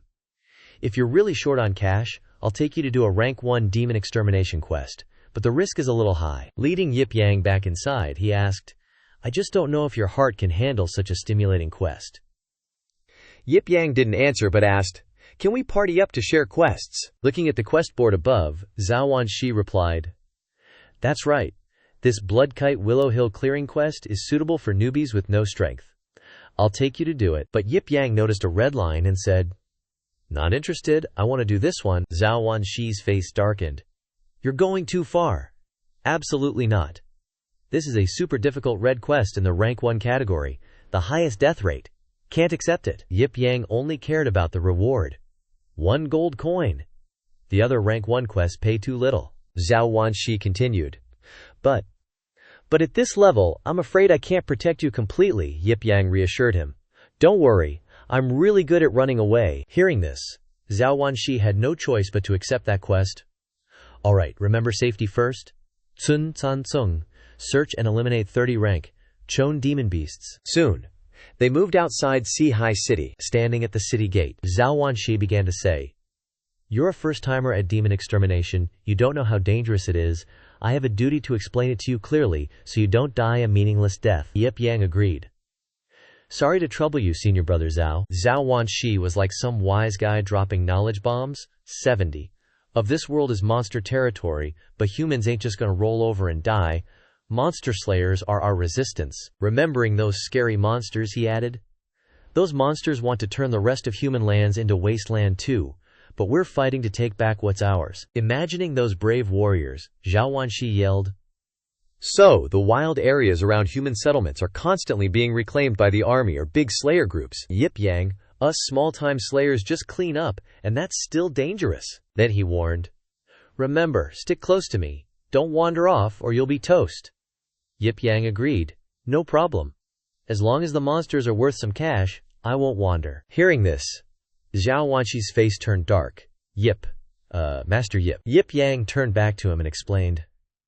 Just kidding. Let's go. They moved towards the Bone Scar village, the place to do their mission. Around here there were people going back and forth, and also soldiers. A soldier standing there looked around, reminding everyone, danger zone. No entry unless you're a monster slayer. Following the footsteps of the monster slayers, Yip Yang also looked around this area. Suddenly, Zhao Wanxi said, I don't know why, but I have a feeling this village is kinda sketchy. Yip Yang asked. Really? Zhao Wanxi started telling a story. Heard quite a few slayers in this village died suddenly. Yip Yang, still thinking about the mission, said, This mission's easy. If we kill 30 monsters, we're out of here. Hearing that, Zhao Wanxi immediately warned. Master Yip, don't underestimate it. It's super difficult. If it was easy, they wouldn't be opening it up to so many slayers at once. Then he said, sounding totally puzzled, Group missions are for when tough monsters appear, so everyone can help each other out. Carrying a hoe on his shoulder, Yip Yang casually replied, I saw y'all had weapons. I forgot to bring mine, so I just grabbed this hoe for now. Hearing that nonchalant answer, Zhao Wanxi thought to himself, I never should have brought this clueless guy to such a dangerous place. Chasing after Yip Yang, Zhao Wanxi shouted, Master Yip, wait up! But Yip Yang just said, Gotta hurry to get it over with, panting and exhausted. Zhao Wanxi reminded, Safety first. We're in the wild wastelands, remember? Spiritual realm monsters could show up here. With the hoe on his shoulder, Yip Yang thought to himself, Even Ling Ruo Shu can't beat a spiritual realm monster. Zhao Wanxi muttered. Remember, if we see a spiritual realm monster, just run. Don't even think about it. But after a while, they looked around and it was just barren all around. Zhao Wanxi wondered. What is this? Quickly, he realized the situation and shouted, We went the wrong way. Back to the main path. It's just us two here. If we run into a tough monster, we're doomed. Yip Yang pointed to the side and then asked, That thing you're talking about, that monster. Where he was pointing, there appeared a ferocious three-eyed wolf. Zhao Wanxi, seeing it, freaked out and yelled, We're done for. We ran into the most vicious monster in this area. Although shaking, he still stood in front of Yip Yang and shouted, Don't be afraid. The three-eyed wolf is vicious, but it's not spiritual realm level yet. It's just super fast. I can handle it. Just don't panic. Seeing him shaking like crazy, Yip Yang thought to himself, You're the one panicking. Roar. The ferocious wolf roared at both of them. Charging forward, Zhao Wanxi screamed, Here it comes. Quickly, he took down that wolf, but it looks like he's also injured. Then a few more came. Seeing them, Zhao Wanxi gritted his teeth and yelled, Not good! 2 more! Three-eyed wolves working together are super dangerous. Master Yip, don't be scared. I'll take care of it. At this moment, Yip Yang spoke. Let me handle this. Then, He gave a gentle smile in the wind. The hand holding the shovel was rapidly building up electric potential, but suddenly, right then, Yip Yang noticed something. That guy from the mission board showed up beside him and said, "Hey newbie, Long, GE bro Long, is calling the shots here now." The girl with him scoffed. "You guys freak out over this kind of demon? So weak. Watch how the pros do it." Yip Yang glanced at them, thinking, "Ugh, it's these two goody shoes again." At that moment, the three-eyed wolf growled menacingly. Long, GE excitedly charged forward. Swoosh! With a spray of blood, the birds took flight. Startled by the noise, two wolves lay headless on the ground. "Long," GE exclaimed. "Textbook fighting." The girl beside him praised. "Perfect, Long." GE turned to Yip Yang and asked, "Aren't you the one who wanted to accept the high-level demon extermination mission? Little noob, huh?" The girl held up a wolf's tail, sneering. "Biting off more than you can chew. A weakling like you can't handle a level 1 danger mission. Not strong enough. You'll get yourself killed and drag others down with you. Consider yourself lucky you ran into us." Before leaving, Long, GE waved his hand, reminding, "This kind of hellish battlefield isn't for snails. Go home quick," the girl said. "Take care." Yip Yang looked at them like they were a couple of idiots. He stayed quiet. Wiping away a bead of nervous sweat, Zhao Wanshi cried, "Let's go, we can't stay here any longer." Yip Yang, shovel over his shoulder, asked, "Go? What? We're already here. Let's finish the mission." Then, resolutely, "Let's go." Zhao Wanshi tried to stop him. "It's too dangerous here," but then agreed to join along. "Wait for me." After walking for a bit, Zhao Wanshi suddenly yelled, "Crap! The fog's too thick. There must be tons of monsters." Reaching out to Yip Yang ahead, he warned, "Quick! Let's turn back." But he just kept walking, making him yell again. Sect leader Yip. Unexpectedly, another wolf appeared. Zhao Wanshi suddenly looked up, startled. Immediately after, he yelled in a worried tone, "We're done for." The wolf rushed towards him while unprepared, but quickly, the wolf's head was severed. It turned out that Yip Yang had attacked it with his shovel. Zhao Wanshi's eyes widened in shock. Blankly. Then he yelled, "Sect leader Yip, you!" He quickly stopped him. "Don't speak." From within the black fog, growls of beasts emanated. After a swooshing sound, the large wolves roared. They snarled menacingly and stepped forward. Yip Yang commanded loudly, "Let's go." Followed by a whooshing sound, Yip Yang, shovel in hand, charged alone to attack the wolves. Once that was settled, he whipped around and said, "I gotta speed things up. Stick close.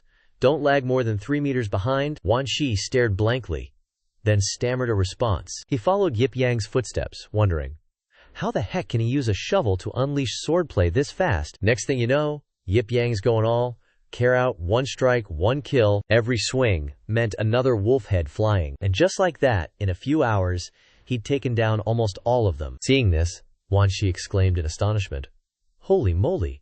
What kind of skills are those?" After almost catching up to Yip Yang, he stuttered. Yip Sect leader, after steadying himself with his sword, he kept asking, "Aren't you supposed to be a newbie demon slayer? Your moves are insane, not even human-like." Yip Yang glanced at him and said, "It's because of my passive skill. Sword proficiency level 100. Wiping his brow, Wanshi said, "I don't get it at all. What does that even mean?" Yip Yang was too lazy to explain, replying, "Never mind, you're still too slow. Just stay put here." With those words, he soared forward. Then, beams of light appeared in space, darting left and right. Looking at Wanshi, he yelled, "Unbelievable! Too dizzy. Can't even see his moves clearly." Soon, Yip Yang returned, followed by a horde of wolves. Wanshi was so scared that his hair stood on end. Yip Yang quickly landed. After that he said, "Not too few, not too many, plus those 3 from earlier, exactly 3. Wanshi was trembling and said, "But, they're Korab, they're surrounding us." Yip Yang casually said, "That's more convenient." But his companion was terrified. "Oh my God." Right after, he reached out and grabbed the back of his neck, then threw him straight up into the sky, making Wanshi scream in agony. While he was flying, Yip Yang stood ready to face the wolves. They roared fiercely and charged with terrifying speed. Yip Yang raised the shovel high and spun it around. When the shovel pointed to the sky, a burst of power erupted. The lights swept through the wolves, one after another. Soon, with just one move, all the silver wolves were cut in half. Where the light of the shovel hit, the silver wolves were decimated. After that, their corpses fell to the ground one after another. Wanshi, slowly started falling down. Yip Yang conveniently reached out and grabbed his clothes. Looking at the pile of corpses in front of him, he said, "It's over. You go cut the wolves in half. Let's be quick and go back." Wan Shi was shocked and exclaimed, "It's over already?" Under the smoky sky, Wan Shi couldn't believe it and added, "Yip's sect leader, what kind of move was that just now? So many demonic beasts in just a moment." Yip Duong stood with his arms crossed beside the tree, coldly said, "Ordinary swordsmanship." While collecting the 10,000 stone tail, he turned his head in doubt. "Ordinary swordsmanship? The most powerful swordsman I've seen only produces sword flowers? What did you produce?" Yip Yang replied, "This. I've actually suppressed it already, because they're too weak." After that, he didn't forget to voice his doubts. "Right, I have a question. What's the difference between a demon beast and a demon?" While doing his work, Wan Shi explained to him, "Demon beasts haven't developed intelligence and can't speak human language. Demons can speak human language and even know how to approach humans." Hearing this, Yip Yang came to a conclusion. "If that's the case, then demons are much more powerful." Wan Shi replied, "Mostly that's the case, but there are also demon beasts stronger than demons. They only differ in intelligence." Having understood the issue, he had another question. "Got it. After completing this task with you, can I take on a solo quest?" Wan Shi retorted, "You can't." Hearing this, Yip Yang couldn't help but complain. "This place, this world, it's really hard to earn money." Wan Shi replied, "Don't rush, sect leader Yip. Take it slow. If you urgently need money, then I—" Before he could finish speaking, Yip Yang interrupted. Then, suddenly someone yelled out loudly, "Help!" Yip Yang looked at them, puzzled. "What's wrong?" The people who were running away yelled out to signal, "Run! It's a demon!" They ran past Yip Yang, constantly shouting, "It's a demon!" Hearing the words demon, Wan Shi was scared out of his wits, exclaiming, "Sponsor Yip, we—" but was interrupted. "It's okay, you continue." But Wan Shi was trembling all over, turning back to suggest, "We should run." He confessed his fear with a dark face. "My hands are shaking too much." Suddenly, a loud roar rang out. Long Ridge's group was now running and blocking the demon. One person said, "Long GE can hold it back for a little while. Run quickly." As soon as he finished speaking, Long GE was knocked away by that demon. Long GE was knocked to the ground with great force. That fierce-looking wild boar was the culprit. Its whole body was huge, and it held a large mallet in its hand. Long Tillige's face was now bruised and battered. His whole body trembled. He looked at Yip Yang, who was still standing with his arms crossed calmly, and scolded, "That stupid newbie! What are you standing there for? Hurry up and run." The girl who was following him ran over to help him and asked, "Long GE, are you okay?" He immediately reminded her, "Run, help him up." The girl looked at Yip Yang with disdain and said, "Long GE, don't mind this good troll for nothing. He's probably too scared to move." Just then, the boar demon attacked again. Then it roared in a fierce manner. The mallet in its hand was continuously slammed down on the ground. The sound echoed, and Long GE weakly fell down due to the great impact. Looking at Yip Yang approaching, he trembled and said, "Newbie, why are you still—" At the same time, the demon raised its mallet high, preparing to smash it down. The huge mallet quickly approached Yip Yang, but he reached out to block it. A clang rang out. The mallet was knocked back. Then the mallet was sent flying tens of meters away. Seeing that scene, the people around were shocked, their mouths agape. Yip Yang just stood there, cool as a cucumber, and was like, "All right, seeing as you tried to warn the newbie to run away, I'll give you a hand this once." The wild boar demon dude was staring at his empty hand, totally confused, like, "Huh." Then he huffed and puffed, full of rage, and charged at Yip Yang without a second thought, totally underestimating him. Yip Yang casually charged up his energy and leaped into the air, his fist crackling with insane power, and bam! He slammed that fist right into the boar demon's gut, leaving everyone else completely stunned. Again, even the boar demon was scared witless now. There was a gaping hole right through its body. Yip Yang casually hopped right through that hole, and then boom, a super flashy explosion went off. Yip Yang didn't even flinch, just watched it all go down. Long GE, being propped up by his buddy, was flabbergasted. The girl next to him was all, "Are all the newbies this crazy nowadays?" Then she just straight up said what was on her mind. "Long GE, sorry, but I want to hang with this guy from now on." Looking at the demon boar slumped on the ground, Yip Yang asked. Zhao Shixiong, how much is this demon worth? Wan Shi was like. At least 1,000 gold coins. Yip Yang was impressed. Not bad, that's enough to fix up the sect. Wan Shi was still tripping. Yip Zongzhu, you're way too OP. You can even one-shot Chushan monsters. How strong are you? Yip Yang just shrugged it off like a boss. I'm curious about my limits too. I'm looking forward to finding an opponent who'll make me get serious. Wan Shi was both awed and terrified. The heavens are spinning, Yip Yang suggested. Let's head back. I'm buying you a drink tonight. Speaking of, I haven't seen that bookworm in ages. Hope we run into him. Night fell, and the street lamps outside the restaurants flickered to life. There were only a few people in the restaurant, including Yip Yang and Wan Shi. Suddenly Wan Shi asked, "It's getting late. Should Yip Zongzhu head back early?" Yip Yang, leaning on his hand, replied, "Is this late?" He started rambling nonsense now that he was tipsy. "You've never done dog, like overtime, never seen Mo do at 4 a.m. Just then, the restaurant owner chimed in cheerfully. "Yip Zongzhu, don't drink anymore. Someone's here to pick you up," Yip Yang asked. "Someone's picking me up." The owner clasped his hands together and grinned. "That's right, your senior disciple, Ling Ruo Shu, came by earlier and left a communication jade slip, saying if you got drunk, to let her know." After hearing the whole story, Yip Yang grumbled. "That girl, always worrying for nothing." The owner urged, "Hurry up, your ride's probably here already." Soon enough, Yip Yang was stumbling out. He was clinging to things as he walked, hiccuping, "Sushu ah, Sushu hello, Shifu." Then, she blushed, glancing aside, said, "There's no helping it. Eldest Shiji has withered because of sect affairs. The other Shimeis are also very busy. I am considered quite familiar with Shifu, mainly because I work in the city, and it's convenient to pick up Shifu." Yip Yang was totally out of it, but he still caught the important part, asking, "What work?" Sushu replied, "I unload goods from merchant ships at the South City docks. Don't let my cultivation fool you. I'm pretty strong." Yip Yang mumbled, "Why?" Sushu sadly lowered her head, confessing, "I don't have much talent for cultivation, and I can't really help anyone with anything, so I work in the city during the day to earn some money for the sect." Immediately, Sushu's words were rebutted. "Who said you weren't cultivating, talking nonsense?" And then, he threw up. Sushu cried out, "Shifu, under the dark sky." Sushu worried, "What do I do? I'll get you some water." But Yip Yang refused. "No need, let's go." So, Sushu pipes up again, "Hey Shifu, how about I give you a piggyback ride?" Yip Yang's all, "Nah, I'm good. No need. No need." But yeah, he totally ends up on her back anyway. Sushu says, "I'm having a super great day today." Then, Yip Yang, from his lofty perch, suggests, "Well, if you're feeling so good, spill some tea.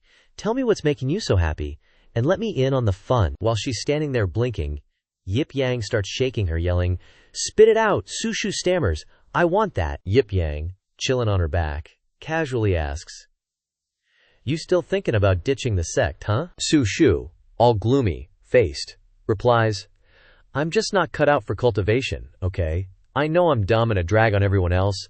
It's better for everyone if I leave." When he opens his eyes, Yip Yang gets distracted by something else entirely. Staring at the jiggly thing, Yip Yang asks, "What's that thing you got hanging on your waist?" Reaching down to grab it, Sushu asks back, "You mean this?" Holding up the cute little trinket, she starts explaining, "It's a gourd pendant I bought with my allowance for Shiji. Besides swordplay, it's the only thing she likes." Yip Yang surprised. "She likes stuff like that?" Sushu answers, "She's still a girl. She's even younger than me. She's a really good Shiji too." Then, Sushu's face gets all wistful. "You know what, actually," Sushu's eyes start to get watery.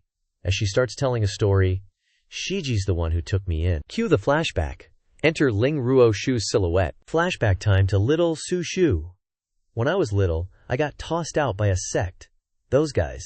Kicks in didn't care that it was raining. They just kicked me out." Huddled in an old, ruined shack, little Sushu's trying her best to cultivate. "I thought someone as dense as me, who falls asleep every time she tries to read, only had one path for cultivation, but I couldn't gather Q for ages." And then Sushu even got the crap beaten out of her. Two goons dust themselves off after the beatdown. The one said, all right, just a little lesson. Leave her alive. She might be useful later." The other says casually, "I didn't even get warmed up." All bruised and battered, Su Shu is still super determined, give it back, but they are all like, see you later, runt. Rugun 1, let's bounce. Rugun 2. Suddenly, Ling Ruo Shui appears. Blocking their path, she coldly orders the thugs, stop. Give it back to her. The thugs see her and give each other a knowing, creepy smile. Not bad looking. But a second later, Ling Ruo Shu clobbers them and sends them flying. Walking up to Su Shu, she offers her a handkerchief, giving her a deadpan look, and says 2 simple words. For you. Back in the present, still carrying Yip Yang, Su Shu is all sentimental. After getting dumped by the sect at my lowest point, Shiji found me and took me in. At this moment, Yip Yang yells back, who says you can't cultivate if you can't gather qi? Su Shu goes on, Shiji always tries to protect everyone with her own strength, but she's just a kid herself. I can't keep burdening her. Yip Yang points ahead, trying to reassure her. Relax. There are tons of paths for cultivation. I've been watching you for a while now. You've got a special kind of wildness. I'm going to help you. Then, he passes out drunk on Su Shu's shoulder. Su Shu starts to get chatty. Clueless old man. Sect leader Shifu doesn't need to force himself to comfort me like that. Years. He is crazy strong at fighting, but still never teaches us anything. Some of the junior sisters even suspect he doesn't know how to teach disciples. Saying that, she suddenly realizes, oh crap, Shiji told me not to let Shifu hear about that. Then, under the moonlight, she stammers, let's just head back first. Then, the two of them start climbing up the steep steps. Finally reaching the top, Su Shu groans in exhaustion. Not having Q is such a pain. After working all day, I'm totally spent. Turning her head, she was suddenly stunned. Looking at the scenery below, Su Shu couldn't help but exclaim, so beautiful. Yip Yang opened his eyes and said, the starry sky is really beautiful, startling Su Shu. Then a drunk Yip Yang continued to act up. Then I don't want to go back anymore. I want to stay here and admire the starry sky. Su Shu worried. But you're drunk. You'll catch a cold. Very quickly Yip Yang sat down and replied, it's okay. Looking at the starry sky and the starry street, he praised, so beautiful. Then, because he was drunk, he fell onto Su Shu's shoulder. She looked at him sleeping like that and smiled, blushing. The treetops above rustled, rustling continuously. From big trees to small trees swaying non-stop in the wind. Su Shu stared at her master and thought to herself, I can't fall asleep, so master can lean comfortably. Soon after she fell asleep due to exhaustion as well. At the same time, in the distance, a huge explosion occurred. The sound startled Su Shu, shocking her awake. Each attack landed, and the people screamed for their lives. Every place on the ground was struck into chaos. Su Shu froze, looking at the chaotic scene before her. She went pale, sweating, and muttered in confusion. There were 3 figures hovering in the sky, 3 demons standing tall above, watching the human world in chaos. The demons looked down below, and one of them exclaimed, humans are so pitiful, weak. Another one went pale and smirked. Want to run? Can you run?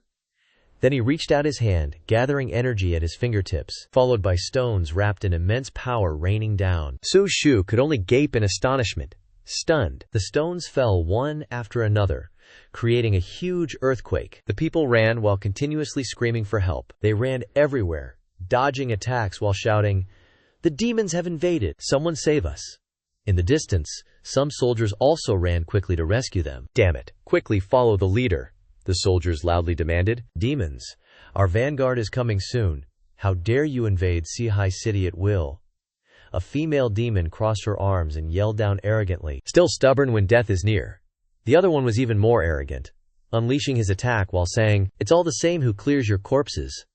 Then the dazzling move came crashing down. The leader of the soldiers could only watch helplessly and quickly dodge. The demoness saw them and asked her teammate, do we really need to go this hard on such weak humans? Then she suddenly noticed something new. She was looking at Yip Yang and Su Shu sitting there. Those two saw us coming and didn't even run away. The demoness quickly understood the situation, mocking, the guy's drunk and the girl's scared stiff. I want to mess with them a little. Su Shu, with her sharp senses, quickly realized she was the target. The male demon reminded, don't waste too much time. The other replied, I know. Another male demon snickered, exclaiming, these lovebirds are so unlucky to run into you.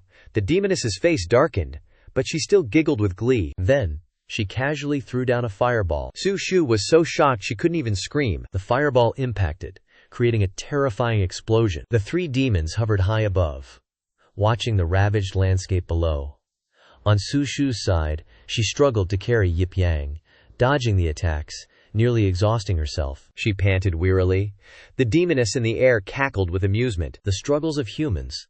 She continued to hurl down a bunch of fireballs, exclaiming, "So fun." Su Shu gritted her teeth, watching the fireballs crash down. Quickly, she got hit and spat out a mouthful of blood. The earth-shattering rumble echoed in the air. Very soon, Su Shu was knocked to the ground. The drunken Yip Yang was also sent flying. He lay on the ground covered in dirt, still unconscious. Su Shu propped herself up, panting, thinking, "At times like this, I don't want to give up cultivating even a little bit." Her whole body was covered in wounds, her hands clenched tightly. Because in this world, only the strong have the right to survive. She started to tremble, then thought to herself, "But it's a pity that I can't cultivate." The male demon pointed down, demanding, "Had enough fun yet? Finish her off." The demoness sighed helplessly, replied, "All right." She reached out, gathering energy. She didn't forget to shout, "Sorry." Just when she sounded nice for a second, she reverted back to her vicious nature. "You're definitely gonna die." Then, the fireballs came raining down. Su Shu jumped up, blaming herself. "Master, it's all because I'm too weak." She looked towards Yip Yang lying there, thinking, "But at least," when the fireballs stopped before him, she stretched out her arms to shield him, because she thought he had to live. A deafening boom erupted. The fireballs rained down one after another, creating rumbles. An entire area was scorched by the attack. Seeing that scene, the demoness laughed gleefully. But very quickly her face changed over time in the fire. Su Shu was still standing there, towering and unmoved. Yip Yang's voice rang out, pointing out to Su Shu. "This is called magic protection." At this time, perhaps because she was still alive, Su Shu's tears fell. Yip Yang reached out and continued to explain magic. People without true ki can also learn it. He was now half awake, half asleep, but still reached out to create magic. Su Shu yelled, "Master!" Yip Yang, after observing for a while, concluded, "I've determined that your soul is very powerful, so I've chosen the job of magical girl for you." Looking at her master, Su Shu wondered, "Magical girl?" He explained, "A mage is a job that uses magic to attack." Up in the sky, three demons stood still, observing. The female demon wondered, "How strange. That drunkard could actually block my attack." The male demon guessed, "He probably just stumbled upon some dog schluck. I'll teach him a lesson about how to act." The male demon, who seemed stronger, ordered, "You two, stop yapping. If you keep dilly-dallying, the demon extermination army will be here soon." Wiping away her tears, Yip Yang said, "Su Shu, you've been through a lot." He smiled and said softly to her, "Now, your master will help you open the door to a new world." Then, from his hand, a spark of light appeared. Su Shu wondered, "This is?" Quickly, the spark of light grew larger, Yip Yang said. "It's called Magic Wind Blade." Su Shu asked curiously, "Is this any good?" Yip Yang replied, "I'm sure you'll love it right away." Very quickly he threw the wind blade, which shot towards the demons. The male demon said disdainfully, "What does this human want to do? He dares to show off with this level of energy attack?" The female demon mocked, "The speed of this little thing is pretty fast." Only the leader remained silent, observing. The wind blade flew towards them very quickly, and he noticed something was wrong. Sweating, he shouted, "This is bad." He turned around and reminded his comrades, "Run."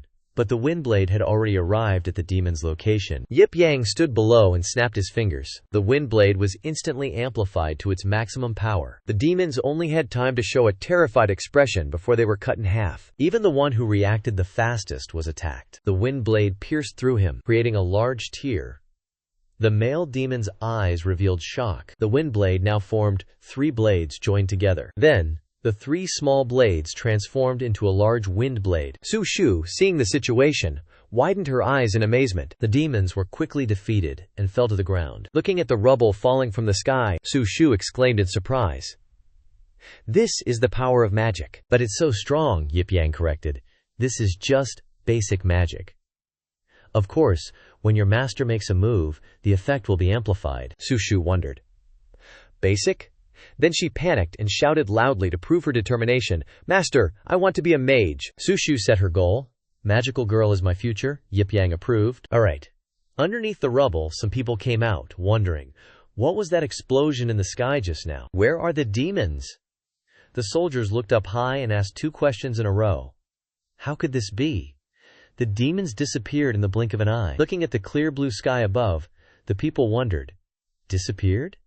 Everything disappeared? Could it be that the immortals took pity on us and helped us? The immortal, in their words. Now dizzy and faint. Then he fell to the ground. Yip Yang darted forward, quick as a hiccup, to catch her. He yelled, "Master!" She asked anxiously about his condition. "Did I accidentally take a life just now?" Yip Yang replied, "A magister-level mage? What damage could you possibly do? I'm just drunk. Feeling kinda crappy, like my whole body is turning into jelly." Hearing that answer, Ling Ruo Shu looked totally helpless. Then she was like, "Okay, master, I'll carry you back." But Yip Yang refused. "No need." But in the end, he still let her carry him while mumbling, "Master's fallen asleep again." Ling Ruo Shu then gave a soft, gentle smile. Meanwhile, in a dark, demonic lair, someone was cultivating. He was also a demon, known as Zihan Mo Kuang, War Demon Crazy. At that moment, a smaller demon fluttered out, "My lord. Yesterday, the 3 generals who went to Sihai City looking for clues are all dead." Kuang Mo heard this and was shocked, yelling, "No way! I clearly used a plan to lure the powerful demon hunters out of the city, so how could anyone kill all 3 of them?" The subordinate demon, sweating, recounted, "Your subordinate doesn't know either. The intelligence reported that a mysterious young man did it." Hearing this, Kuang Mo stubbornly replied, "I don't believe there's such a powerful young man. We must quickly find the human thief hiding in Sihai City." The subordinate demon, receiving the order, obeyed promptly. "Understood. No one in this demon world can protect the thief who stole our clan's secret again." Kuang Mo gave instructions. "Top priority, find that thief. We must retrieve the secret. This secret is the key to determining who survives, demons or humans." The subordinate, hearing this, loudly expressed his determination. Understood. At this moment, inside the sect, in the council hall, there was snoring. Yip Yang was sprawled on a chair, asleep, with drool hanging from his mouth. Suddenly, something hit him in the face. As he groggily looked forward, he wondered, "What's this?" Getting a clearer view. A bird, he thought. The death god bird butler's eyes blazed with anger. "You're finally awake." After that, Yip Yang's eyes widened, and he was fully awake. He sat up, rubbing his head, full of questions. "Why am I sleeping here?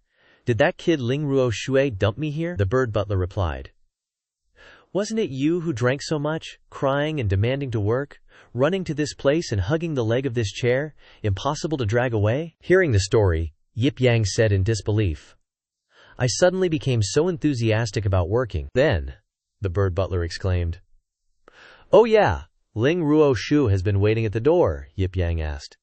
"She's been outside all this time," the bird butler replied. "Yup." Yip Yang immediately called out, "Ruo Shui, come on in." Then she slowly walked inside. Upon entering, she knelt down and said, "Thank you, master, for agreeing to teach Su Shu cultivation." She says from today onward, she will follow master on the road to becoming a magical girl. Although this disciple doesn't know what magic is, if master teaches it, it must be amazing. Hearing this, Yip Yang thought in confusion, "Magical girl, what did I say after little Su Shu got drunk?" Ling Ruo Shu continued, bowing her head. Su Shu, because of her special constitution, always wanted to give up cultivation and join the mundane world to make a living. Even I, as her senior sister, was helpless. Saying this, she bowed deeply, sighing, "It's so good to have met master." Yip Yang reached out to help her up. "Get up." Then, he waved his hand slightly, reminding Ling Ruo Shu, "Being a senior sister doesn't mean being a mother. You worry too much. Sometimes you need to learn to relax a bit. Life will be easier." Ling Ruo Shu, hearing his instructions, cupped her fist and replied, "Thank you for your teachings, master. I still have one thing to report." These words made him turn to look at her curiously. Ling Ruo Shui solemnly announced her arrangements to her master. "Next, I must enter secluded cultivation to start attacking the spirit realm, so I ask permission from master to take a leave of absence for a period of time." Yip Yang heard this and replied, "The spirit realm. The realm division of this world seems to be. Saying that, he began to mumble. Martial realm, spirit realm, soul realm, void realm, secret realm, king. What comes after that? Forgot again. Anyway, you're so young and already attacking the spirit realm. You truly are a genius. Ling Ruoshu lowered her head. Having reported all important matters, I have already arranged all the affairs of the sect. If Master has any tasks, Second Sis can handle them. Please allow me to enter seclusion. All good here. Of course, Yip Yang wasn't gonna say no. No problem at all. Sounds good. But still, pay attention to yourself. Whether it's sect matters or cultivation, don't push yourself too hard. Then he added, Is there anything else you want to say to this teacher? Ling Ruoshu cupped her fists and replied, Thank you for your concern, Master. That's all. But then she glanced sideways, blushing as she confessed. Thinking about going into seclusion for a while and not seeing Master feels a little strange. She quickly realized her slip. Up. W.H. What am I saying? She stammered. This disciple will take her leave now. Watching Ling Ruoshu's retreating figure, Yip Yang softly hummed in acknowledgement. Stepping outside into the clear sky, she asked herself, What's going on? This life I've decided to dedicate to the sword, I can't waver so easily. Just then, Ouyang Lele walked up and called out, Senior sister. She asked a question that hit Ling Ruoshu right in the heart. You wouldn't be wavering towards Master and away from the sword, would you? She whirled around, face red, and snapped. Of course not. Nonsense. Ouyang Lele replied very seriously, Senior sister is my only idol. To help you achieve mastery of the sword, I will eliminate anything that hinders you. Ling Ruoshu asked. What do you want to do? Ouyang Lele openly declared her intentions. If Master's affection becomes an obstacle on your path to sword cultivation, then I can offer myself to Master, accept his affection, and make him forget about you. Hearing this, she yelled, Don't do anything crazy. Then Ling Ruoshu turned and left, glancing away, saying, I'm going into seclusion now. Hearing this, Ouyang Lele excitedly reassured her, Don't worry, I'll stand guard outside and not let Master near. Cut to a scene in the area near the cliffside. A barren, desolate land. Two people were running, fleeing and yelling, Run! It's the demon woman Dongfang Xing. They didn't seem tired enough as they added fuel to the fire. That monster, betraying humanity in pursuit of power, evolving into a monster, she'll definitely be struck by lightning. One person said this, of course. The other would respond. She's now one of the 3 great heavenly demons, and she's gone crazy, killing both humans and demons. Too scary. Just then, Dongfang Xing appeared, with bunny ears on her head. Her appearance was accompanied by a maniacal laugh that made the two shiver. Dongfang Xing, don't come any closer. Dongfang Xing's face remained unchanged as she watched them shout and beg, Spare me. As soon as they finished speaking, she waved her hand and killed them. After finishing the job, she even raised her hand and licked the blood, then said, When I, Dongfang Xing, make a move, whether the opponent is human or demon, I will leave no one alive. No exceptions. Then, she roared loudly like a madman, accompanied by a crazed smile. Stupid creatures should just disappear from this world forever. After this place calmed down, she smiled friendly. Speaking of which, it's been a while since I've been back to the Limitless Sect. I kinda miss Sect leader Shidi, junior brother, and that old fart, referring to his senior. Then she walked away with her goal in mind. To see him again. The scene quickly returned to the Limitless Sect. There were 2 stones thrown outside. Bai Fei was muttering, Stop in the house. Damn Yip Yang is smelly. While Bai Fei was holding a stone, ready to throw it, a loud laugh erupted. Dongfang Xing appeared at this moment, arms crossed, and inquired, Little Fox hasn't escaped yet? Bai Fei replied indifferently, None of your business. I'm eating well in the Limitless Sect. Don't want to leave at all. Hearing this, Dongfang Xing shyly started playing tricks. So it's you who doesn't want to go. I was originally going to let you out. Bai Fei seemed to change her attitude in an instant. Really? But very quickly she changed her mind and added, Baba said that she betrayed the Limitless Sect in pursuit of strength and gave up her human status, and she must never leave. I'm not falling for it. Dongfang Xing, standing outside the prison cell, continued to tempt her. Little Fox, don't jump to conclusions. Hear my offer first. Just promise me 1 year. She thought about that land with immense ambition. Help me charm the White Emperor, that geezer up in the far north, and put that nation under my control, and I'll let you go right now. Bai Fei turned her back, not at all tempted. I refuse. This kind of thing isn't my cup of tea, Bao Bao. Dongfang Xing said. Aren't you always wanting to escape and get revenge? You'll be stuck here for eternity. How are you going to get revenge? Hearing about revenge, Bai Fei had a slight waver. Thinking about her enemies, Dongfang Xing continued. You can turn an entire dynasty upside down, cause chaos throughout the land, but you still won't be able to get past your enemies. How about this?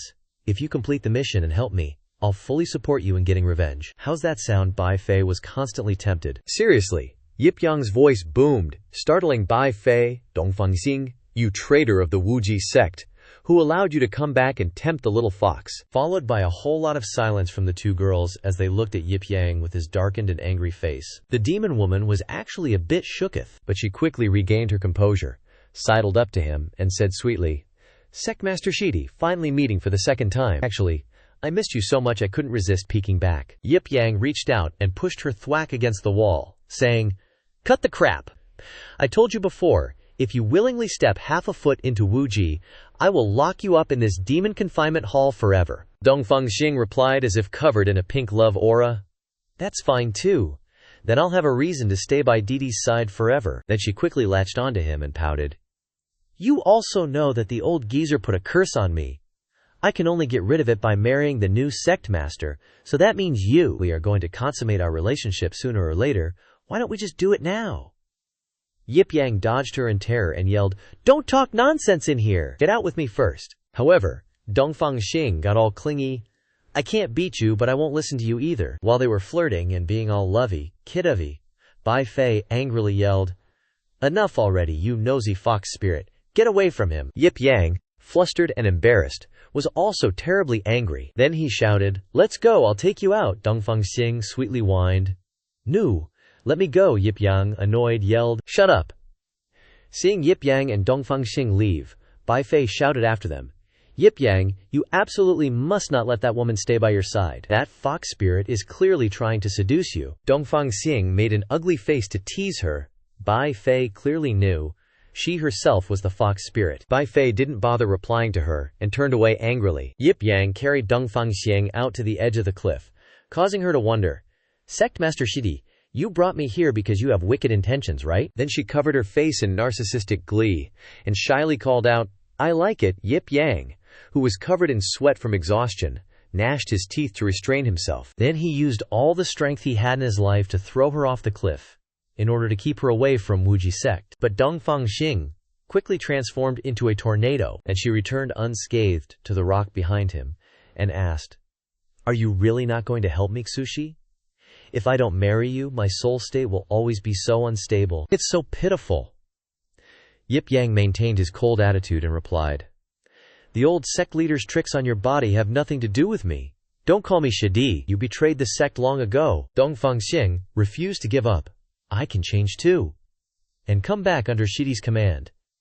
Yip Yang didn't even need to think. No way. You're the Dongfang Xing, the slaying star that the human and demon worlds avoid, like the plague. Can't afford to provoke you.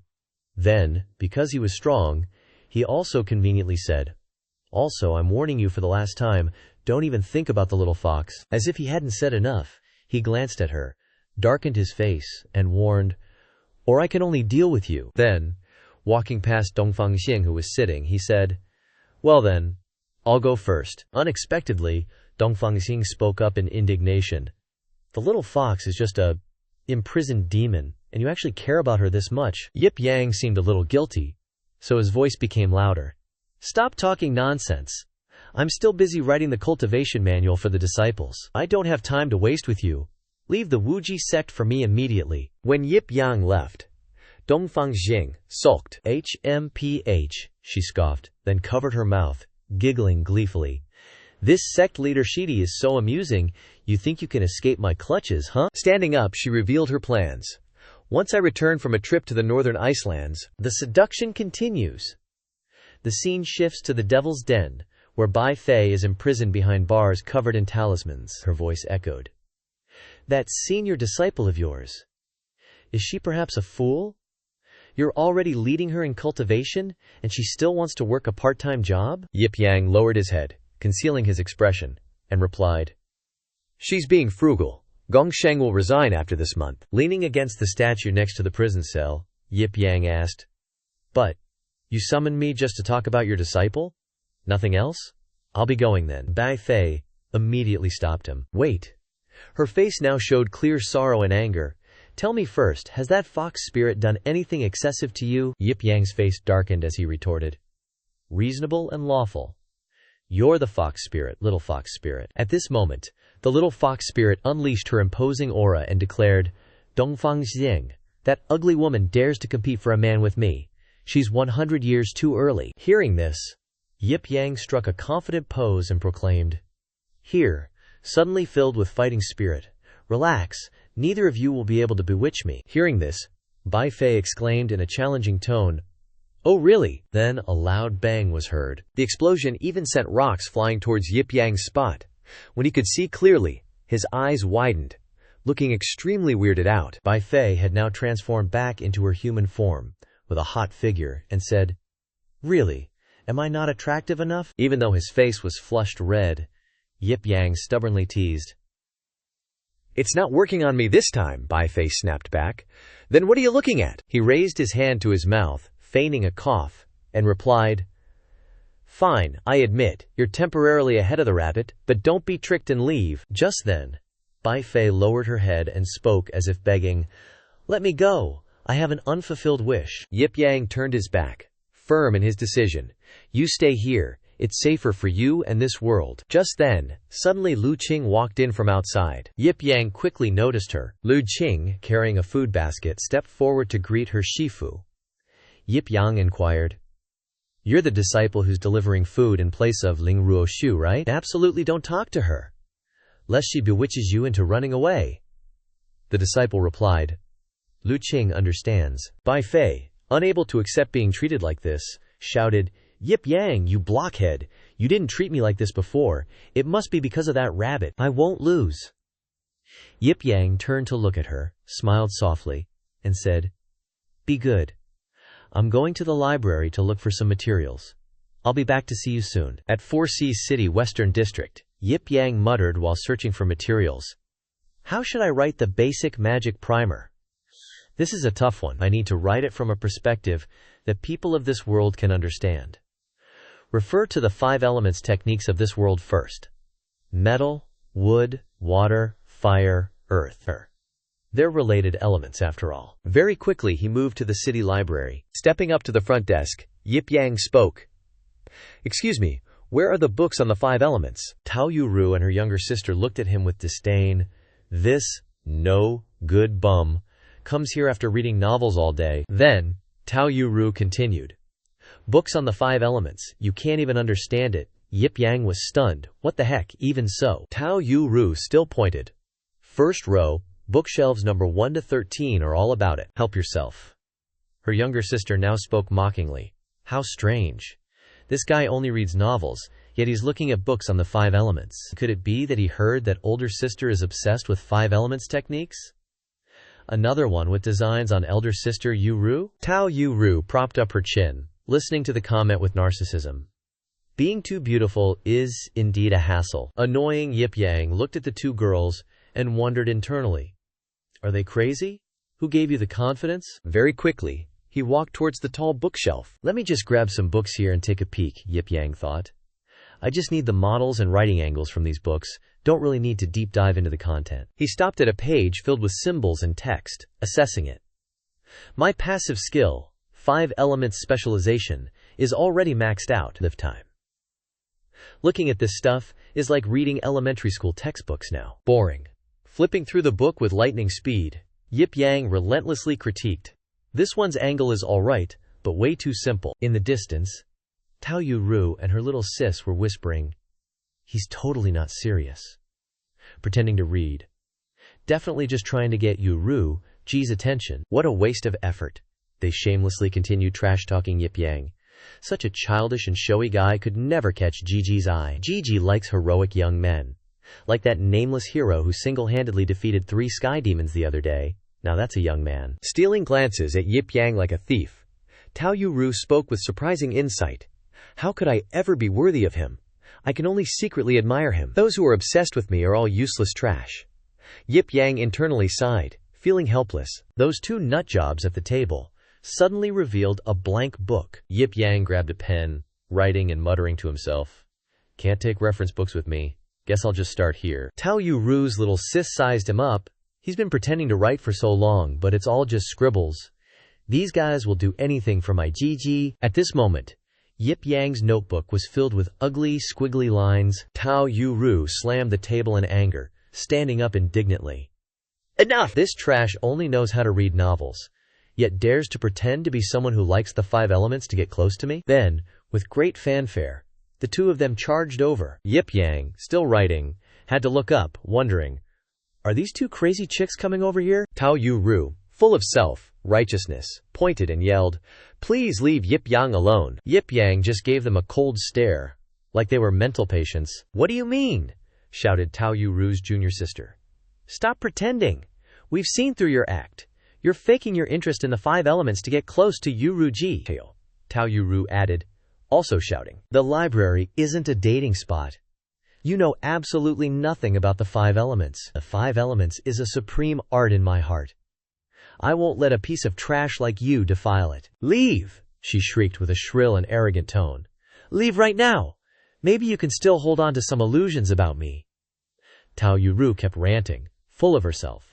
After all this, you still want to pretend you understand the 5 elements and hang around here? I'll expose you. Pick any book about the 5 elements from the shelves. I'll test you. The surrounding people started murmuring. What's going on? These two women are so loud. Tao Yu-ru, way too conceited, gritted her teeth and yelled, I'll just pick one at random. If you can answer, then I'll admit you're actually reading those 5 elements books. If not, then give up on me from now on, leave the bookstore, and stop bothering everyone. Yip Yang looked at them with disdain, replying, This venerable one never gives free answers. Besides, you two are the ones bothering everyone. When they glanced behind them, they saw other scholars giving the two women judging looks. Geez. He pointed his pen at the two smug women, adding, This venerable one never gives free guidance to outsiders. Any disciple needs to pay 10 silver coins per question. Tao Yu-ru's little sis blurted out. How shameless. But by now, Tao Yu-ru had been provoked to fury. If you can answer, I'll not only give you 10 silver coins, but I can go bigger. I heard you're a useless sect leader who can't find any disciples. She struck a noble pose, saying, As long as you can answer, I can become your disciple. If you can't, you're forbidden from ever stepping into this bookstore again. Her little sis chimed in. If you succeed, then your wish will come true. Do you dare to accept Yu-ru-ji's challenge? Yip Yang remained calm, still writing as he casually said, Even disciples who do chores in my sect don't just start out like that. 10 silver coins per question. Gotta pay extra for more questions. Tao Yu-ru's little sis got even angrier. Still pretending, you probably don't even know the basics of the 5 elements. Tao Yu-ru now looked down at the books in her hand, exclaiming, I won't make it too difficult for you. Pick this introductory book. An exploration of the combination of elementary 5 elements techniques. The others, after hearing the title, looked at each other and discussed, This isn't making it difficult? Talking about the combination of elementary 5 elements techniques is basically an advanced topic. This naive guy is about to fall into their trap. 5 elements elementary techniques are too hard. Tao Yu-ru arrogantly started asking, In the evolution of the 5 elements, how many total combinations are there for Geng, Xin, Mao, and Ji? Answer it, she said. After asking, she evilly thought to herself, Prepare to embarrass yourself. Yip Yang, who was writing, finally looked up slightly. Tao Yu-ru's little sis now grinned wickedly. Hurry, answer, hurry, answer. Yip Yang didn't waste any time. He answered with only 2 words. 36.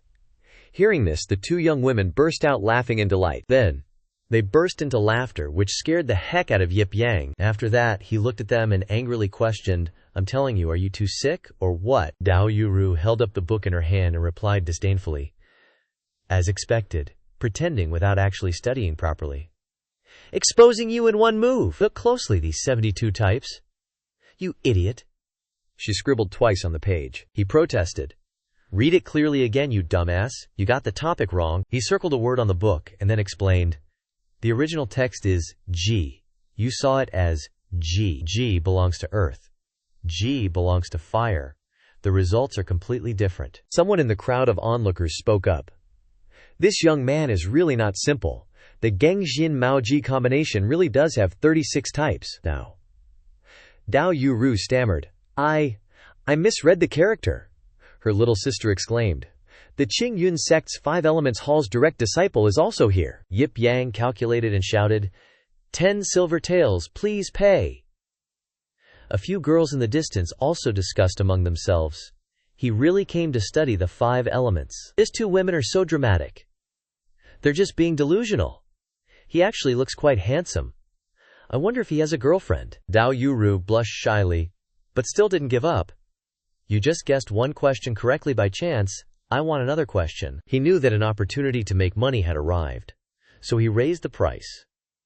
This additional question cost 2 silver taels. No bargaining. The women looked at each other and secretly discussed through eye contact, planning to choose the most difficult question for him. All right. Let's see how arrogant he can be next. Dao Yuru's little sister turned away and shouted, These books are too simple. I'll go get one that's a bit more advanced. Yip Yang replied casually. After that, she climbed the ladder, searching for a more advanced version, and then exclaimed, Found it! In her hand now was a book with a long and difficult title. Holding the book in her hand, Dao Yu praised. Well done, Yip Yang shouted again. Big sister, this book has gone beyond pure 5 elements theory. It involves formations. Dao Yuru's little sister's face darkened at this time. She threatened, If you can't do it, just admit defeat. Why make so many excuses? Being stubborn will only make Yuru's sister look down on you even more. Yip Yang continued to draw, and then calmly said, What I mean is, the part that goes beyond the 5 elements needs to be answered separately, so you need to add money. Dao Yu shouted, You! But was directly ignored by him.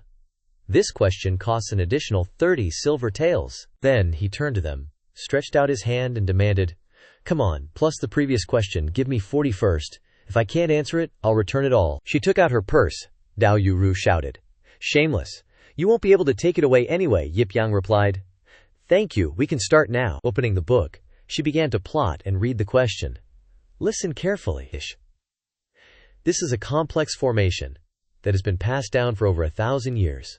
Almost everyone knows it. Then she began to read the first few sentences. This formation takes Xin Gui as the formation I. Mysterious images of the gates appeared. Bingwu Gangjia are the formation gates. A swirling image with many symbols surrounding it appeared. The even formation takes Yu Wei as the formation I. Chenwu Shenwu are the formation gates. After the 2 formations merge, what is this ancient mixed origin formation called, and how should it be broken? After hearing this question, the Qing Yun sect's direct disciple also broke out in a sweat. What? Everyone knows it? This is the lost ancient formation that has been forgotten. If it weren't for me studying it for so many years, there wouldn't be more than 100 people in this world who know it. This is too evil. This young man will definitely not be able to answer it. Yip Yang at this time was just silently working on his own stuff. Dao Yuru's little sister disdainfully said to him, If you can't answer, then admit defeat. Don't waste everyone's time. However, contrary to what she wanted, Yip Yang closed his eyes and said, Sorry, because I like this formation. As soon as I came to this world, I used my maxed out knowledge and skills at level 100 to absorb all formation knowledge. His hands were drawing, his eyes were closed, and Yip Yang answered, This is actually 2 questions, forget it, buy one get one free. I'll be generous and answer it for you guys. Along with his words, there were images of the 2 colored bagua. This formation takes the yin heavenly stems and yin earthly branches as its eyes. Each gate that Yip Yang mentioned had a different color and shape. The yang heavenly stems and yang earthly branches are the gates. Then a dazzling light appeared. After the metal, water and metal, earth formation eyes merge. They form a completely different formation core of mutual generation and mutual restriction. He thought of the books he had read, and continued. This type of formation only has 7 recorded in history, and only 3 that, with the level of this library, have to be posted. Naturally, only 1 has ever been listed, so you should understand that much is possible, and nothing is certain. He stopped writing, and said a suspenseful sentence. This formation is called. Then an image of the book in Dao Yuru's hand appeared with the name Yin Yang, Ancient Killing Forbidden Soul Formation. Immediately, the book in her hand fell with a thud. The 2 sisters stared at him, faces darkening. The younger one asked, Was that wrong? The Qing Yun sect supervisor thought. But it's right. Someone next to him shouted. How is that possible? he actually answered it. Tao Yu, not giving up, continued to make things difficult. Then solve it. I don't believe you can. One person looked to the supervisor and asked, "This guy is pretty good, but can he really solve it?" The supervisor's face was now black, forehead covered in sweat, and he replied, "Unsolvable. I've studied this formation for years, and even consulted many formation grandmasters stronger than me. But no one can solve it. This little brat is deep," intentionally giving this unsolvable problem to this young expert. A trap. Yip Yang turned to face Tao Yu and replied, "Unsolvable." Hearing the answer, she was overjoyed, shouting, "You really can't solve it." But then, Yip Yang pushed back his chair and said, "Listen to the whole thing first. I said it's unsolvable for you mortals. For me, this formation has 7 loopholes, and there are at least 4 ways to solve it." Standing in front of the two, he pointed, "Listen carefully. I'll tell you the simplest one." The two looked at him, thinking, so high level. Then the two shouted, "We're listening." The Qingyun Sect supervisor was startled. Could it be? At this moment, the image of Yip Yang facing the large character and the phrase, "Enter the Bing Gate of the Yang Heavenly Stem," a formation appeared, looking like a chessboard. 3 steps forward, 1 step back. Then he turned to the side and looked, along with instructions, "Shift to the Shen Gate of the Yang Earthly Branch, using fire to overcome metal," followed by the sentence, "Then retreat 2, advance 1, and Yip Yang's position changed. Next, a glowing letter appeared. "Shift to the Jia Gate of the Yang Heavenly Stem." Then Yip Yang's instruction, 3 steps forward, 2 steps to the Mao Gate of the Yang Earthly Branch, using wood to overcome earth. Hearing this, Tao Yuru's face turned even redder, asking, "Then what?" Yip Yang was at his wit's end with her, "Are you stupid or something?" Followed by the words, "At this step, the image of the formation glowed. Then it explodes," with the result being, everything is finished, the formation is destroyed, and the array collapses. "What then?" the younger sister stammered.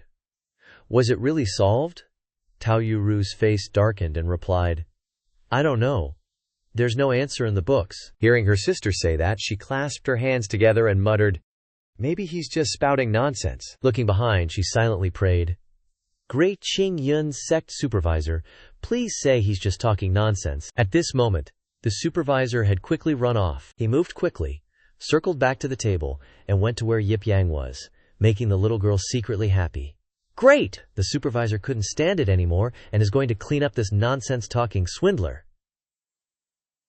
Yip Yang silently watched him, getting closer and closer. The supervisor's face was now dark, and he let out a fierce snort. Yip Yang turned to look at him, stammering, "What do you want to do?" The supervisor then knelt down, making him dumbfounded. Then, he cupped his fist and loudly pleaded, "Please, Grandmaster, accept me as a disciple." This action successfully shocked everyone around. The supervisor said, "Grandmaster is not only a master of the 5 elements, but also a master of formations.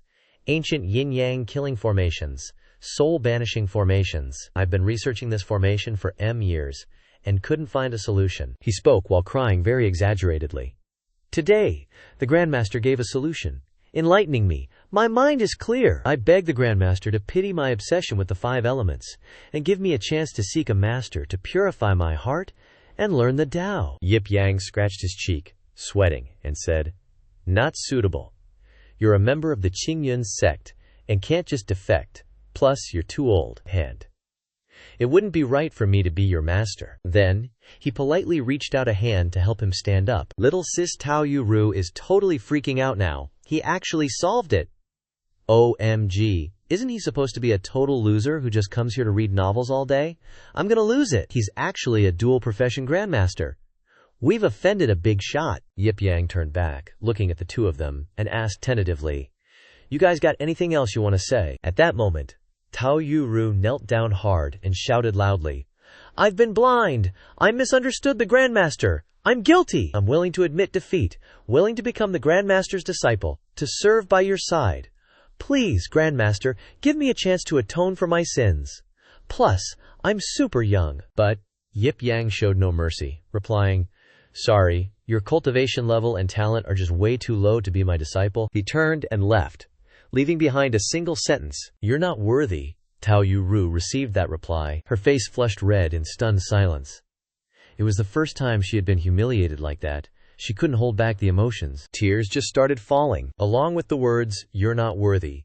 Yip Yang left holding his book. On the crowded street, people were chatting happily. "Come on in, everyone, fresh fruit, give me one of these hairpins." Very quickly, he passed through a super crowded place. Xiangxianzi is so damn beautiful. Everyone was discussing the beautiful dancer. She's here again. Xiangxianzi truly lives up to her reputation as the #1 dancer of Ziyuan Kingdom. So captivating. Just then, someone shouted loudly, "Brothers, show your appreciation." Yip Yang couldn't help but sigh. Damn, that's a lot of people. Then, he decisively turned and left. Screw it, I'm out of here. I'm definitely skipping Sushu's magic class again. At that moment, Xiangxianzi, also known as Xiang Shaoxi, thought while dancing, no choice. Big Sis said Zhen Xiang Wuji Sect needs more and more. What's the deal with collecting Sushu's books? It's faster to go down the mountain and dance to earn money. Thinking about how relaxed she wanted to be, she was full of regret. Guess I can only go back to dancing. It's a pity that Shifu only knows how to fight. Help. If he knew how to make money, I could just chill at home. Behind Xiang Shaoxi dancing, there was also a musician. Her hair flowed in the wind. Yip Yang walked along, not forgetting to notice the #1 dancer. That sounds kinda good. Walking further away from the crowded area, he sighed.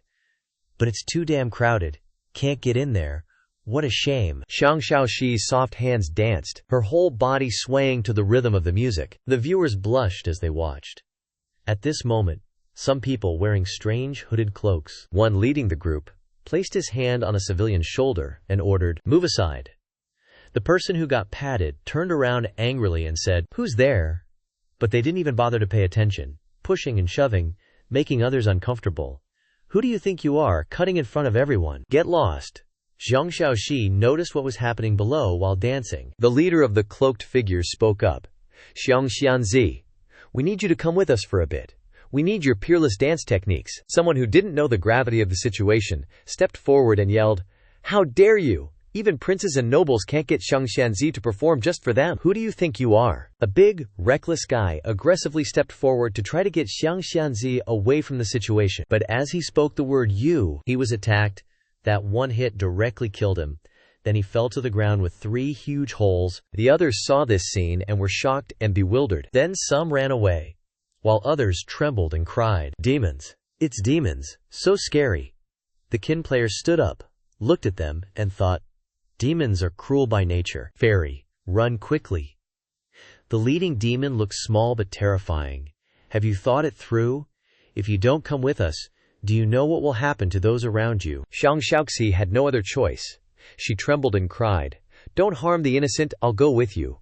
But before I go, I have one last thing to say." Then, she used all her strength to yell, "Master, save me!" Ye Yang was startled. He immediately turned around quickly. He stood there and started to assess the situation. Is that the voice of my Dean disciple? Turning back and running towards the way he came, he thought to himself, "That lazy bum. She actually went down the mountain." Very quickly, Ye Yang, carrying his book, ran back. He looked around, puzzled, and asked, "Where's my disciple?" An injured villager looked up and replied, "Those demons took Fairy Xiang towards the north gate." Ye Yang heard this. His eyes darkened and thought, "Why would those demons kidnap my disciple?" The person who had been holding his arm earlier stood up and started talking. "These demons are hiding their aura. Oh no, Fairy Xiang won't be able to come back." Yang Yang quickly went to get the Zhensan Qin, don't worry, holding the kin in one hand and the book in the other. He walked away. "My disciple.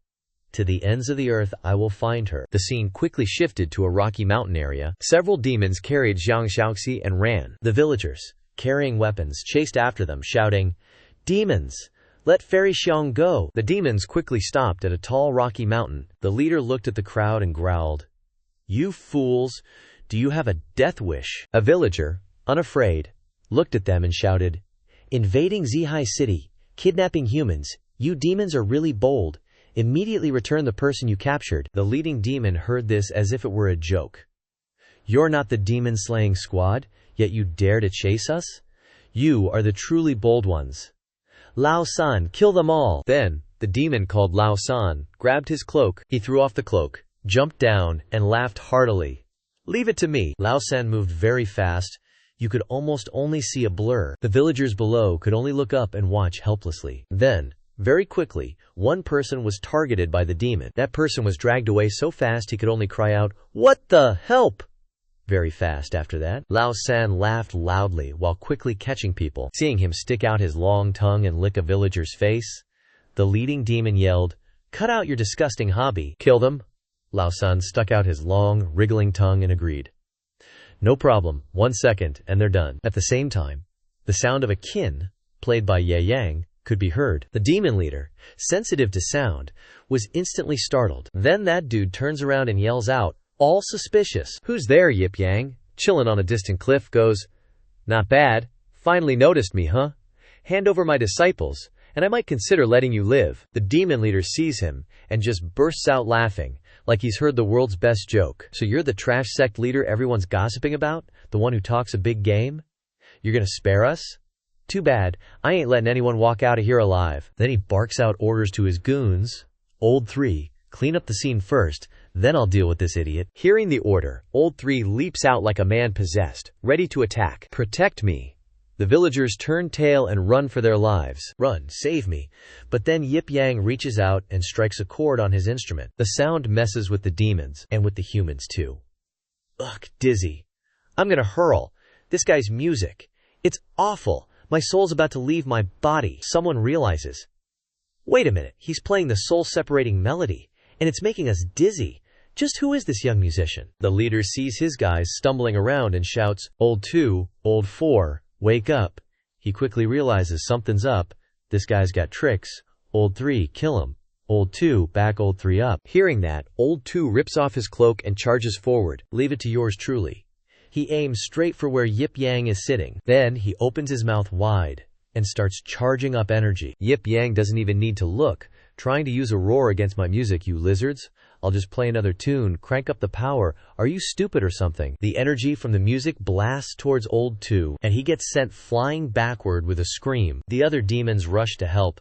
"Don't get cocky, kid. Your Grandpa 3 is here to finish you." They all charge toward Yip Yang. He quickly strums his instrument again. The sound blasts out, hitting Old 3. Beams of light pierce through each demon's body. Explosions fill the sky. The demon leader sees the situation and gasps. Old 3's dead. Yip Yang doesn't even look at them, just asks, "Wanna back down now?" The demon leader just yells, "Old 2, use your ultimate move on him. Avenge Old 3!" Quick as lightning, Old 2 opens his mouth and lets out a deafening roar. The roar races towards Yip Yang. He quickly plucks his instrument to counter. 2 powerful sonic attacks are unleashed. Then they collide head-on. Demon Old 2 seems to be at a huge disadvantage. Very quickly, Old 2's sonic attack starts to balloon. Then he gets hit by Yip Yang's attack. He screams, and the whole area gets wrecked. After the attack, the space is filled with thick white smoke, and that smoke was rising from that bottomless pit. The people chasing after exclaimed in astonishment, "Oh my God!" The people injured by the demons are now in awe.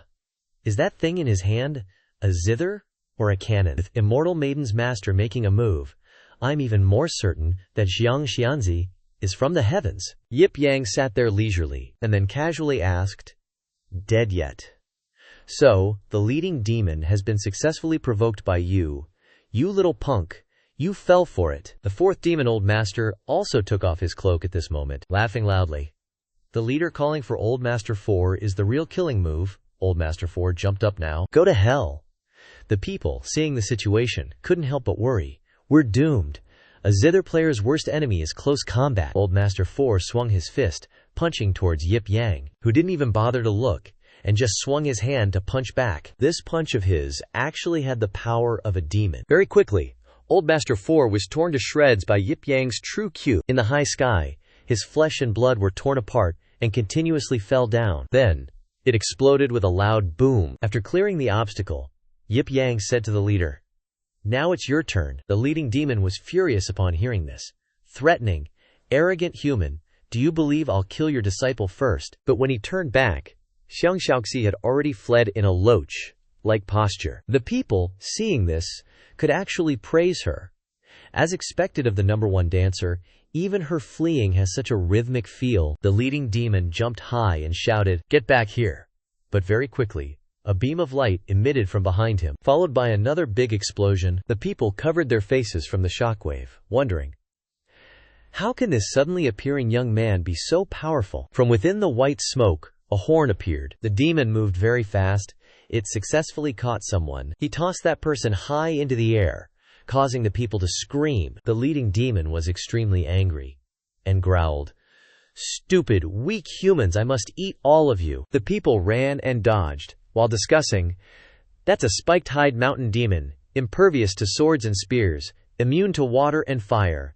It's a super demon. Everyone, run! This demon's gone mad." The demon made a loud noise just by turning around. Wherever its tail whipped, people flew. Some were even slammed into large rocks behind them, while others had the rocky mountain directly split in two. Yip Yang raised his hand and rubbed his chin, thinking, using water to wear away at this bug, thick flesh and skin, my normal zither sounds can actually withstand it.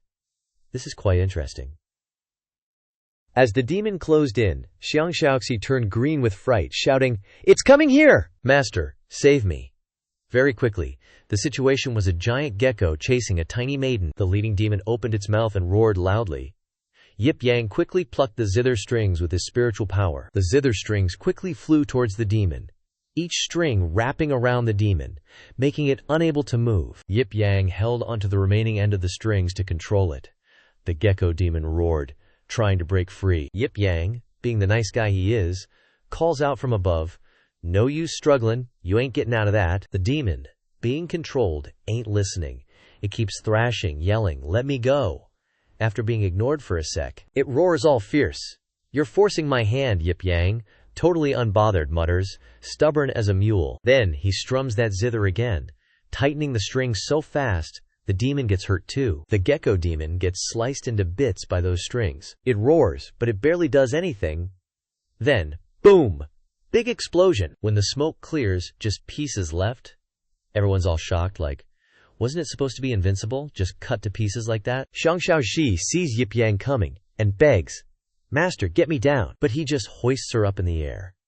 Yip Yang eyes Xiangxiaoxi suspiciously. "You lazy little worm. Who said you could sneak down the mountain to perform?" She retorts, "It's not for the poor." Then it's a shot of Yip Yang carrying her off on his shoulder. "Master, you haven't untied me. Consider this your punishment for sneaking off." Watching them leave, the villagers are buzzing. The immortal's master is definitely a god too. Are they going back to heaven? Meanwhile, probably in the demon realm, a little demon flies to Kwang Mo, reporting, "My lord, the secret treasures ritual." The little demon stutters as it reports, "Can't be done anymore." Kwang Mo barks, "Why?" The little demon trembles. Intel reports that the dance maiden for the ritual failed to secure the treasure. And worse, Great Priest Gecko personally went to 4C's city to find a replacement, but someone sliced and diced him. Kwang Mo, hearing this, figures this path is a dead end. Lightning cracks in the sky, and he yells, "Looks like I'll have to personally visit 4C's city, find that human thief, and reclaim the secret related to our tribe's destiny." At night, the Boundless Sect is looking all spooky. In the Boundless Hall, a voice booms super loud. "Boundless Sect, the culinary competition is about to begin." Yip Yang grins, drool practically dripping, asking, "Everyone ready?" He sits among his disciples, hyped. "Bring out all your skills." Mila brings out a jug of wine, then introduces the owner of the tavern that brought it. Master said, "With wine there must be food." She closes her eyes and announces to the fellow disciples, "So, we're holding a competition, and the winner gets a whole month of hot springs with Master." Hearing this, the sisters lock eyes, sparks flying. Yanru sits to the side, bummed. "Being too strong in cooking disqualifies me, and now I just want to soak in the hot spring with Master." Yip Yang pats her head, saying, "You're too strong." Then Mile raises her hand, adding the judging criteria. "It's all about Master's taste. The sect's funding is limited, and there can only be one winner." Announcing, "The competition begins now." Su Shu brings out a dish, shyly saying, "I'll go first." As Su Shu lifts the lid, Yip Yang gets ready to taste the mantou. He takes a bite, and his face goes dark. It's so salty. Then, unable to take it, he spits it all out. Mila clears her throat and announces, "Disqualified. Su Shu can't cook, and she couldn't force herself to do it for Master's hot spring." Next up, the second turn, is the Papaya Sisters. They bring out the food together and chant in unison, Sisters with one heart can move mountains. They place the food on the table with excitement and encourage the master to drink quickly while it's hot.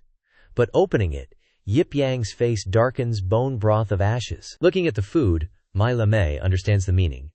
Announcing quickly, Master refuses to drink this black soup. Next, the third dish is presented, looking exceptionally beautiful, cherry cake. Yip Yang drools happily, seeing it. Finally, a real food. The one who made that dish is Shield Maiden. Nangong Dong, she said shyly. It's a snack I made. I don't know if it suits Master's taste. Ye Yang finished eating, gave a thumbs up, and praised. Not bad. This standard on Earth would already be a Michelin star restaurant.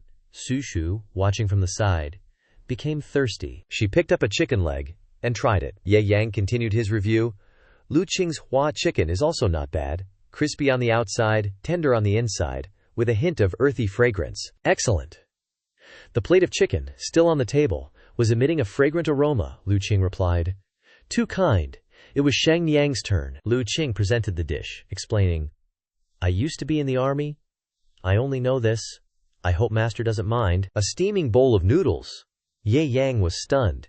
Instant noodles. Ye Yang was flustered, sweating profusely, and said uncomfortably, This reminds me of my overtime days. The shut-in, Xiang Xiaoxi, rubbed her delicate hands and coaxed. Plain instant noodles without seasoning, but they go straight to the heart. Master, choose me. We can do a massage at the hot springs. He was at a loss for words and replied, Absolutely not eating that. He felt his master was too troublesome, Yanro wondered. So who's the lucky one who finally gets to go on a hot spring trip with Master? After some deliberation, Ye Yang solemnly announced, I declare. The space was extremely quiet, awaiting the result. After a tense moment, Ye Yang decided. There is no winner. All the participants simultaneously let out a disappointed sigh. Suddenly, he made a second, unexpected announcement. But I'll take everyone to the hot springs together. Yan Ru, beside him, was startled by his decision and explanation. While Ling Ruoshu is enclosed, door cultivation, and no one is managing the money, can we go have some fun? The atmosphere suddenly became extremely lively. Yan Ru was so excited that she jumped up and down, agreeing, That's great! Not just Yan Ru.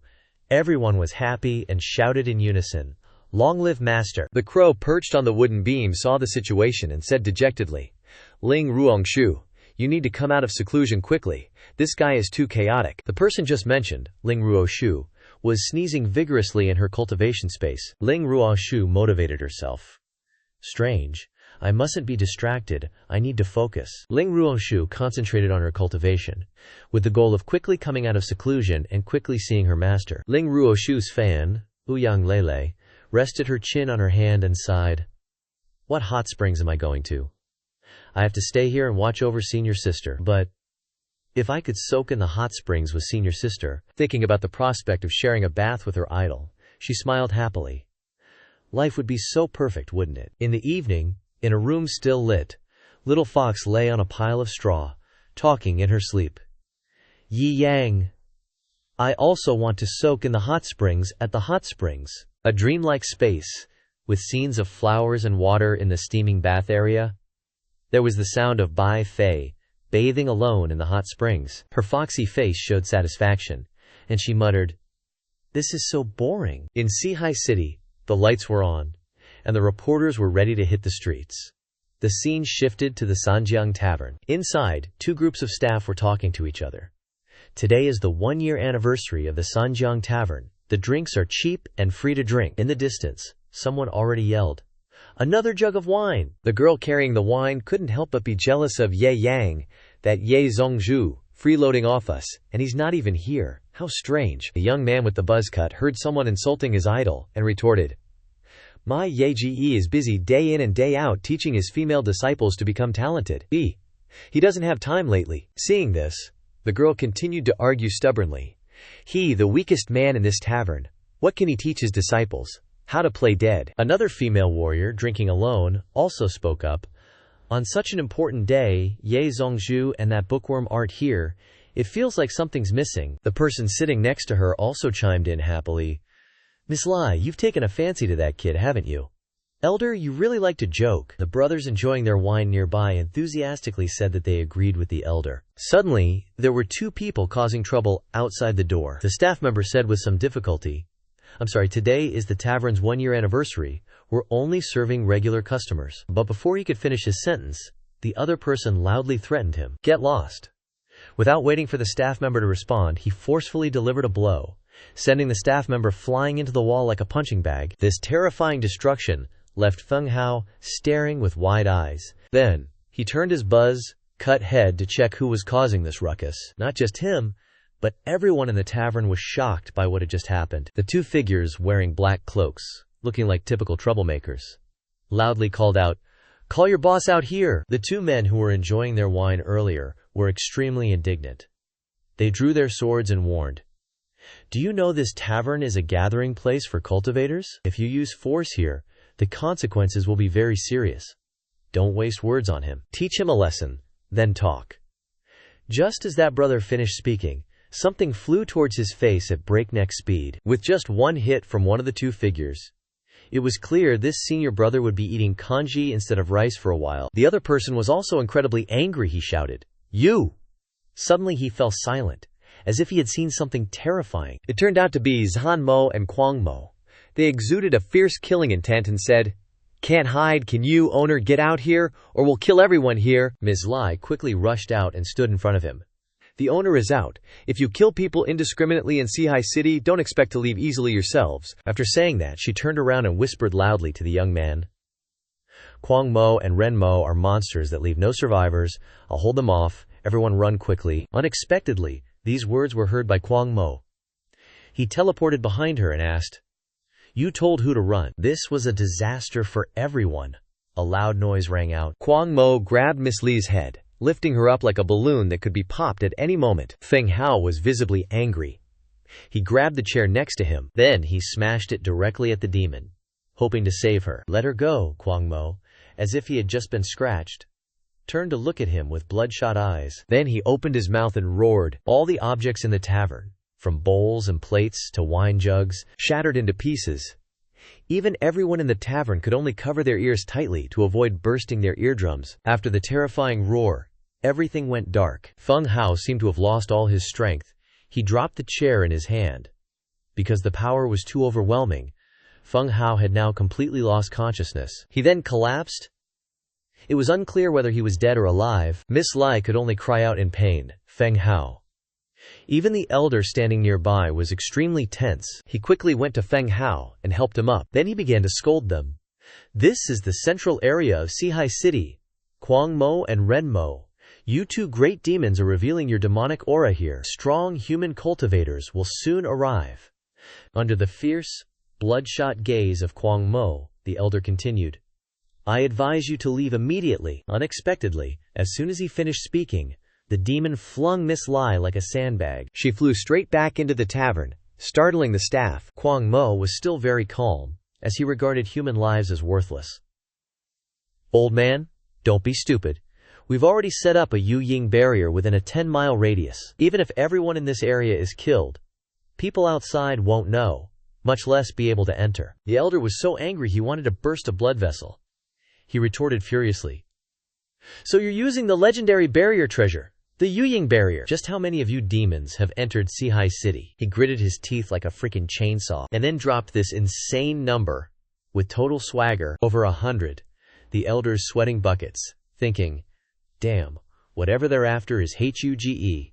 So, spill the beans, what catch you want?" The crazy demon just blurts it out, no beating around the bush. "We're hunting a human thief. Stole our demon world's top secret, the one thing we can't lose." Right then, the tavern owner strolls in like he owns the place and retorts, "You humans have pushed everyone to the brink. This secret is our only hope for a comeback." He musters every ounce of courage he's ever had since the day he was born and yells, "So what if you found me? Even if you kill me, I ain't giving it back." Ren Ma ain't playing nice.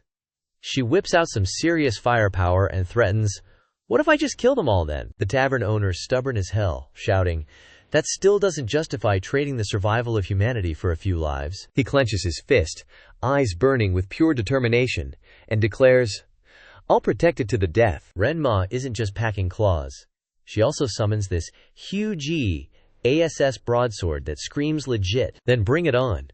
The tavern owner ain't backing down either, flexing every muscle he's got, putting on a show. Everyone there is just gaping, totally blown away. After showing off his super duper power, he yells, "It's me, bro." Renma ain't one to be outdone. She's radiating some serious pressure, and an orb of light blasts out. Oh! This move is crazy fast. Renma and the tavern owner charge at each other like they're mortal enemies. Back over here, the other two are glaring daggers at each other, full of hate. In the distance, the elder's already screaming in terror. Run. The pressure they're putting out is cracking the ground. Even Ralit is impressed. And then boom! The tavern explodes. Everyone nearby gets knocked on their ass. Seriously, this fight is insane. The tavern just went from party central to a freaking crater. Renma and the tavern owner get launched into the sky, still going at it in mid-air. Renma throws a cheap shot, but he blocks it.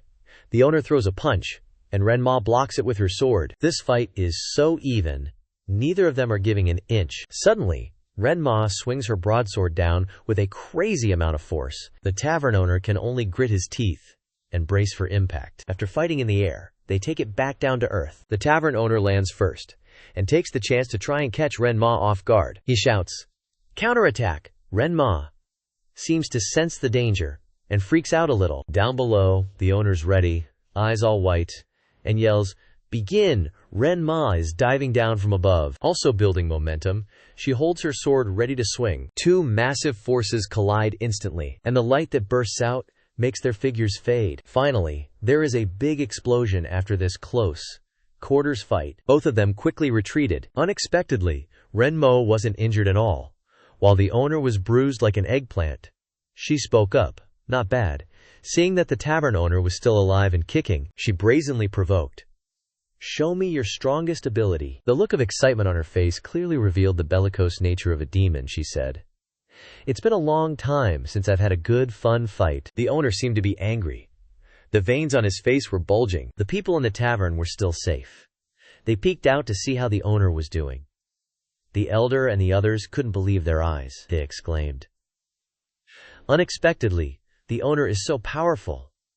Owner, you must be careful." Kwang Mo had naturally witnessed this melee for a long time, but he didn't comment at all. The tavern owner continued the fight, using all his strength to grab a large rock nearby. Then he lifted it up. So your old man hurled that rock towards Renmo. Then he shouted loudly, "Die!" In an instant, the rock flew towards her at breakneck speed. Her face suddenly became extremely serious. Unexpectedly, with just one move, she was able to block that huge boulder. In the blink of an eye, something appeared behind her. It was her. The tavern owner who had just appeared shouted, "Over here." Then he threw a punch to ambush her. Unexpectedly, she blocked it easily with her greatsword. But he didn't stop there. He continued with a flurry of punches. Finally, he used all the strength he had to add a devastating Xingmi fist. Indeed, this killing move of his was extremely powerful. The ground below exploded. In this situation, Renmo just smiled a bewitching smile. The tavern owner, after that move, let out a roar. Behind him immediately appeared a bodhisattva statue. This move was called the Dao Samsara battle form. Renmo didn't expect this move. She was startled. The people watching the drama now spoke up again. "The owner is so powerful, he can even summon a Dharma Protector battle spirit. Go, owner." He has played his trump card. He began to show off. The bodhisattva statue behind him was the one who taught Renmo a lesson. This move was indeed effective. Renmo was sent flying straight into a nearby house, smashing it to pieces. She didn't stop there, but continued to fly a long, winding distance. The damage was hard to estimate. Renmo was still able to stand up after that hit. Her expression had now turned serious. On this side, the tavern owner was also continuously gathering his strength. Another punch was thrown from his position. It wasn't just one punch, it was a freaking flurry of punches. Then he dropped the finishing bomb. Seriously, the ground just caved in. After the dust storm, the bodhisattva statue slowly emerged. Everyone was still standing there, glued to the spot, totally hooked on the drama. Suddenly, they saw something that made their faces go pale with shock. Seriously, Boss's battle form is crazy destructive. He punched a whole area into a freaking crater. The dust and smoke are starting to clear. The tavern owner is still floating in the air, locked in battle mode. But you can tell he's pooped. His breathing is getting heavy. The smoke fades away to reveal a familiar figure. It's Ren Ma. Damn, she's totally unharmed. The tavern owner, after using every ounce of strength he's had since he was a baby, just stares in disbelief. The nosy crowd watching also freaked out, yelling, "No way, Ren Ma doesn't even have a scratch." Seeing this, the tavern owner grits his teeth and forces himself to muster up more strength. You can see him clenching his teeth so hard that his beard syrup started flowing out, his eyes completely pale, indescribable. Thousands, heck, tens of thousands of punches were unleashed right after, but Ren Ma was in no mood to be a punching bag. She jumped away. Kwang Ma suddenly appeared behind her, reminding her, "Stop playing around, finish him!" The sword in Ren Ma's hand instantly glowed with streaks of scarlet lightning, and she dashed forward. "Prepare to act, I don't need you." A mighty strike of power landed on the Bodhisattva statue, she continued. Enough talk. The tavern owner's battle god form was wiped out with a single move, which caused him to cough out a mouthful of blood. At this point, he was completely drained. Welp, I'm screwed. His battle god form couldn't even be maintained anymore. Ren Ma landed gracefully on the ground. The tavern owner was staggering in the air. Eventually, he fell freely, making the dust clouds even thicker as he crashed down. Now he's lost the battle. Who knows if he'll survive this crisis? People nearby were dumbfounded and shocked at the sight of this. Ren Ma strode over and stomped on him, without any pity. Her aura utterly terrifying, she scoffed. Human bodies are so weak. Up above, Kwang Ma, who was doing absolutely nothing, agreed with Ren Ma. Humans dare to oppose us. He then yelled out loud for everyone to hear, "Kill these people and bring him back. I have 1,000 ways to make him reveal his secrets." The cultivators were all like, "Uh-oh, this ain't good. These two are about to go on a killing spree." They had these super smug looks on their faces, probably thinking they're going to send the whole village to, meet their maker. After all that destruction, suddenly the ground started shaking like crazy. Then, out of nowhere, a wooden chair falls from the sky. Bam! It lands right in front of those lying demon dudes, totally catching them off guard with its epic entrance. Everyone's jaws dropped, staring in that direction. And who was it? Yip Yang? He floats down like Sun Wukong himself, casually asking the tavern owner, "Got any booze today?" The poor tavern owner, barely alive, croaks out, "We're closed today, scram." Then the elder shouts, "It's him! And he's even dissing us. Yip Yang, the weakest guy ever. What are you here to stir up trouble for?" Unlike those noobs, these demons could actually sense who the real deal was. Wait a sec, he's got the mark of the shadow barrier on him. He just came from outside the shadow barrier. No way, how could a human break through our ultimate barrier? Yip Yang just shrugs and asks, "You talking about that stinky black thing?" "What? I just tore it open, so..." That totally blew their minds. "Hey boss," he says, still chilling with the tavern owner, "I'm telling you, if I can't get a drink today, I ain't leaving. As long as I come here to drink, this tavern better be open." And then he drops the ultimate freeloader line. "I'm broke. You're the only one in Isekai'd City who's let me eat and drink for free for this long. So anyone who gets in your way is gonna get wiped out." Ren Ma clearly wasn't a fan of this kid, convinced he just got lucky. Kwang Ma quickly chimed in. "Where are all the guards on patrol? Why didn't they send out any warnings?" Oh man, she just had to go there with the ultimate insult. Yip Yang must be too weak. The guards didn't even notice he was there. Yip Yang just smirks. "They really didn't notice I was there, because I already took them out a long time ago." Cue the dramatic darkness, he continues. "You died without even realizing it." Ren Ma couldn't believe her ears, raging. You lowly human, how dare you!" She charges at him. She throws her supposedly strongest attack. "I'm gonna kill you," Kwang Ma's in the back, pulling the strings, launching the deadly triple slash of doom. He yells, getting out of the way, as Ren Ma's blade comes slashing. But Yip Yang just stands there, cool as a cucumber. Then, out of nowhere, he whips out a chopstick from his mouth and blocks her attack. Ren Ma's totally stunned by this fake, mem-out skill. Right on cue, he follows up with a flurry of chopstick strikes. Ren Ma's blade is now in 2 pieces, and she's covered in cuts. Her body starts breaking apart, fitting perfectly into a styrofoam box at his house. She can only gasp, "How could this be? No way." She finally explodes into a bloody mess.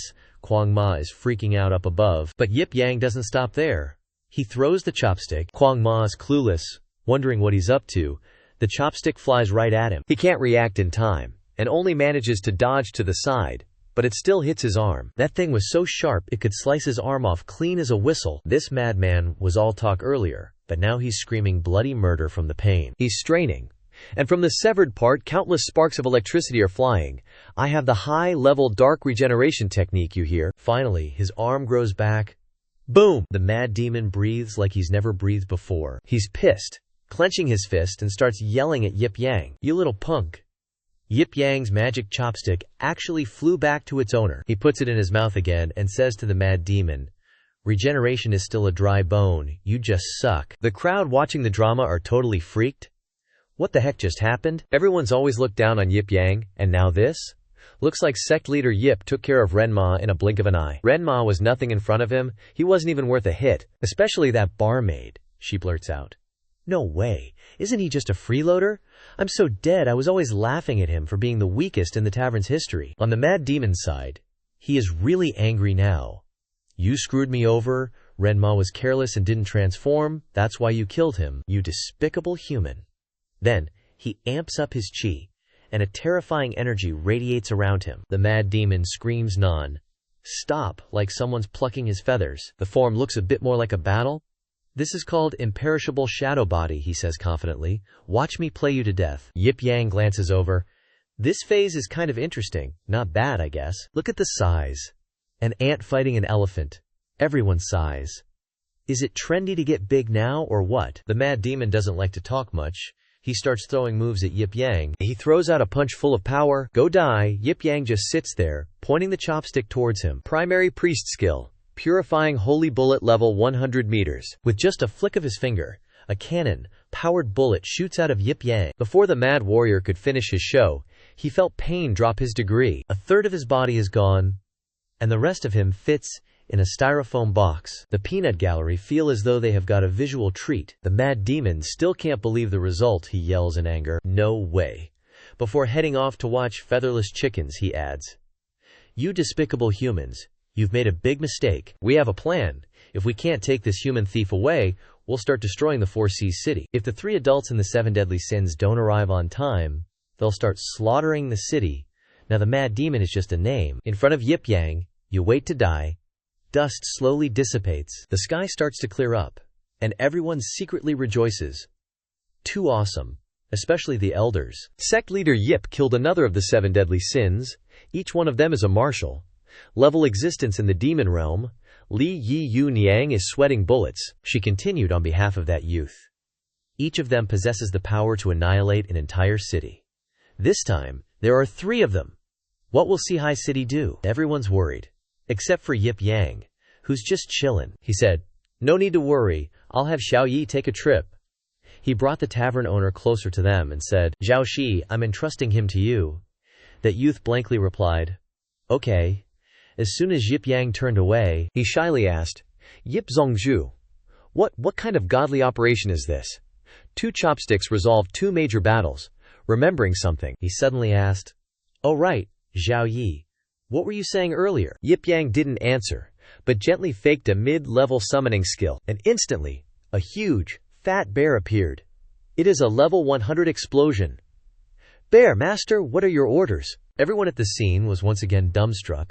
Zhao Yi, your little bro, Yip Yang, seemed a little embarrassed. It's a pity Mushu isn't here. Otherwise he, under this cool breeze, Yip Yang cheerfully said, he'd definitely love it. Xiao Yi at the same time, at the entrance of the southeast district, the demon's base was totally wrecked.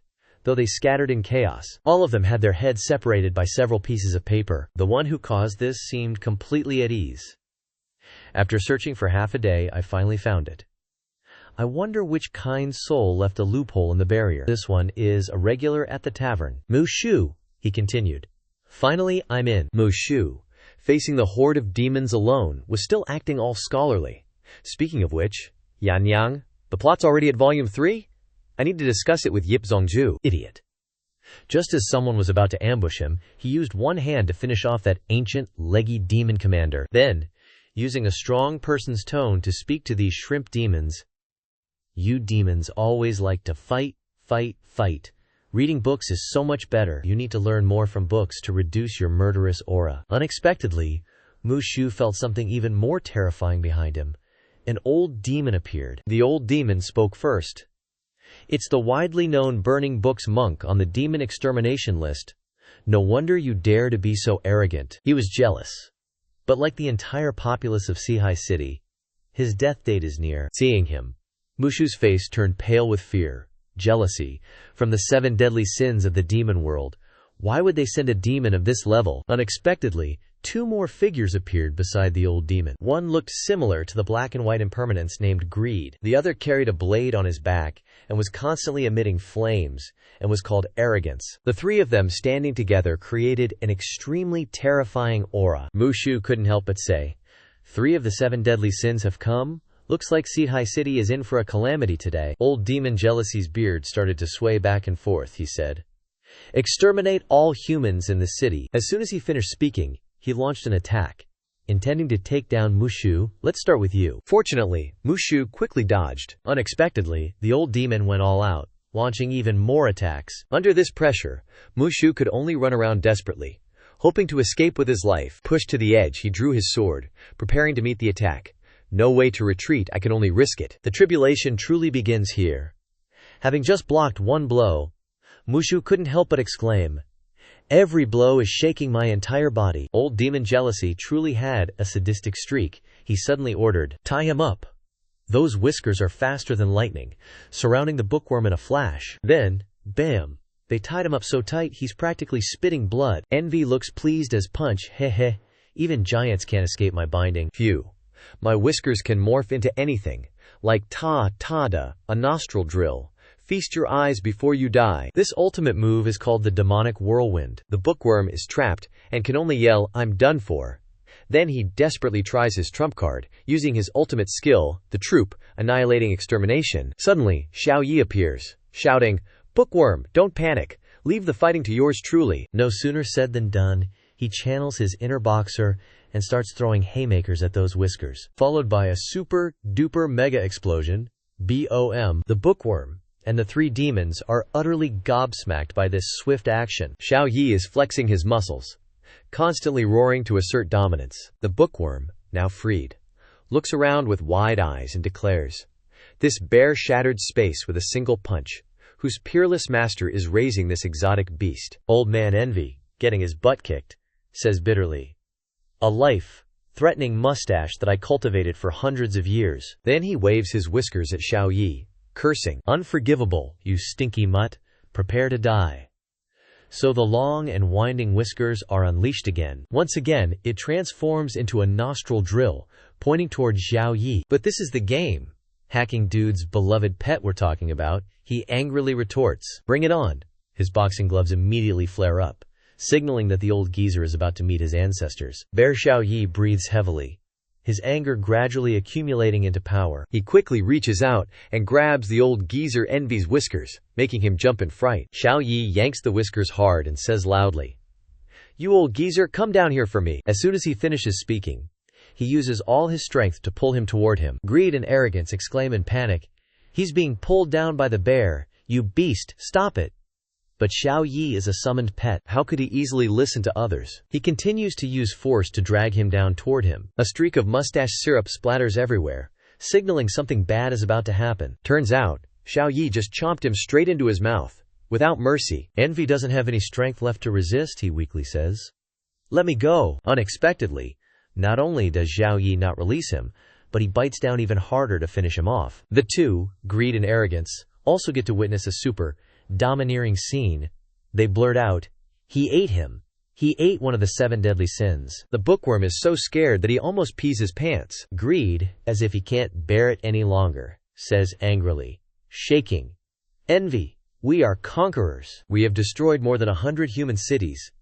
How can we be eaten by a human pet?" Arrogance is even more tense on the side.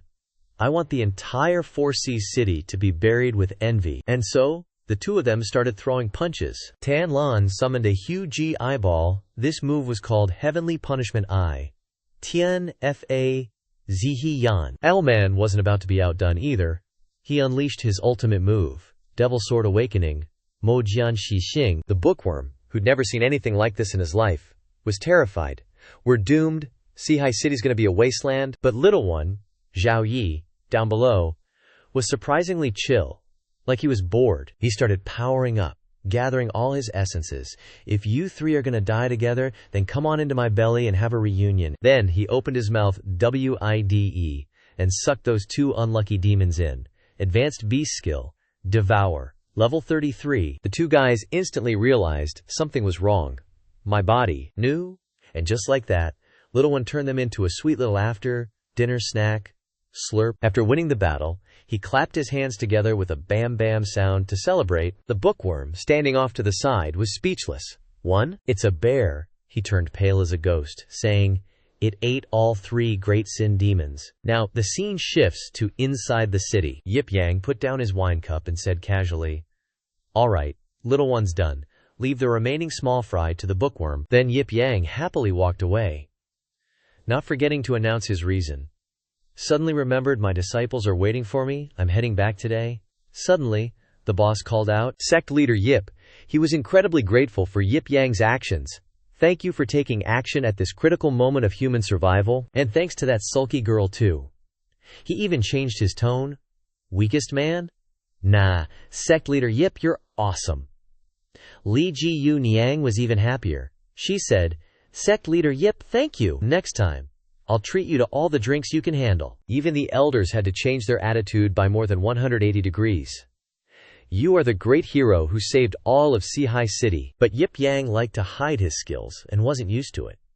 He replied with disinterest, "Thank you for what? Don't forget, if you want to thank someone, thank you all. When I had nothing, came to this strange world, you always took care of me under the protagonist halo." Yip Yang strutted away confidently. "See ya." The tavern owner, hiding something, said from behind, "Sect leader Yip, actually, my secret is hidden in a place called Wangjia village." As he spoke, he imagined that desolate place, hoping for another chance to tell someone. At the same time, two strangers suddenly appeared.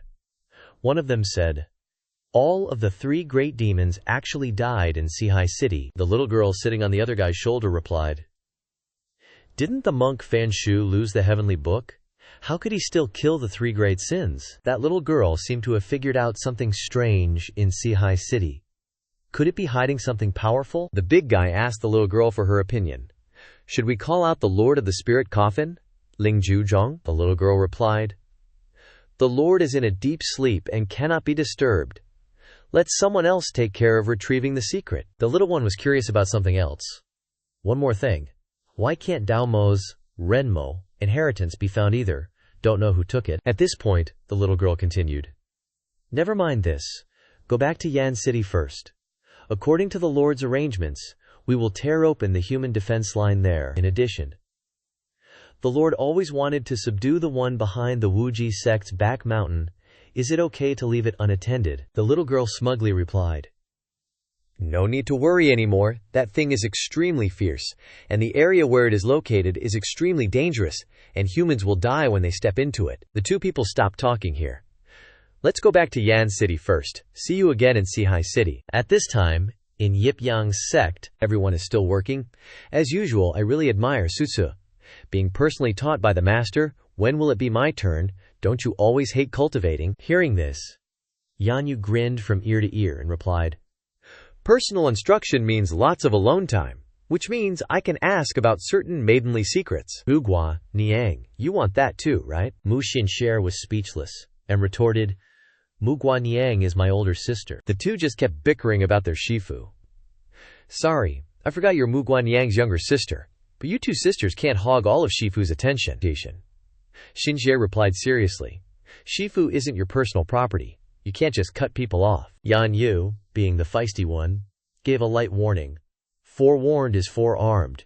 You better stay away from Shifu later." Scene changed to midday. Birds flying around in the sky. Yip Yang opened his eyes, feeling like he'd been kidnapped to Cambodia.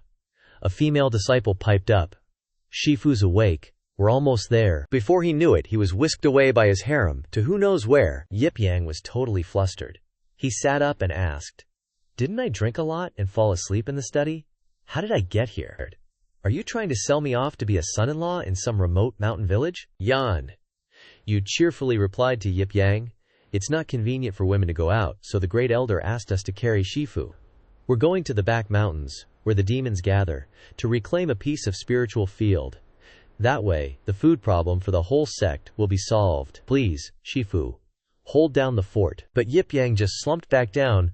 Doesn't matter, I'll lie down a bit longer, wake me up when we get there. My lei, playing the serious youth, told Yip Yang, Shifu, as the head of a sect, your actions shouldn't be so casual. After all, your every word and deed affects the whole sect. Please don't be so impulsive and sloppy. Yip Yang had a vague recollection. This ancient, Shelley-style female disciple was the My Lei that was carried away by the giant back then, right? My Lei, however, remained unmoved. Shifu, you saved me, and the sect has recognized you as our Shifu, so naturally I won't be disloyal, but I still hope to see the kind of virtue in Shifu that can truly inspire respect. His harem also spoke up in My Lei's defense. Shifu, My Lei is a little rigid, just ignore her. Rest assured I'm good at inspiring people with virtue. Soon, they arrived at a gloomy forest. The female disciples were actually a little nervous. This forest ahead is the Umbra Forest. They say it's haunted, we have to go through it to get to the spiritual field. Suddenly, Guanyang stepped forward, showing off some refined moves to her sisters. Calm down. As disciples, don't lose your feminine grace in front of Shifu. Suddenly she saw something and screamed, something's approaching. She was actually the fastest runner. What happened to the feminine grace? Yan. You immediately turned around with a horrified expression. It turned out that Guanyang took this opportunity to dive straight into Yip Yang's armpit to hide from whatever was moving. It was just a tiny little rabbit. The sisters were all super annoyed with her. Where's your elegance, coward? You're just like your sister, running to Shifu's side. Get down from there. But Guanyang still felt like she hadn't fully capitalized on the crisis. Is there a problem with a close, intimate bond between disciple and Shifu? Yan Yu was even more pissed. Cowardice isn't a weapon. Don't you dare use the excuse of being scared to run into Shifu's arms again. Yip Yang also activated his flash skill. Jumping out of the carriage, he landed in front, ready to take the lead. The carriage can't go through this forest anyway. Let's all walk together. The senior and junior sisters actually cheered. Shifu, please be careful. They say this place is especially eerie. It's really getting exciting. In an instant, the whole group entered deep into this dark forest, and they just kept blurting out things they shouldn't be saying. It feels like a demon could appear at any moment here. Yan Yu turned to remind her.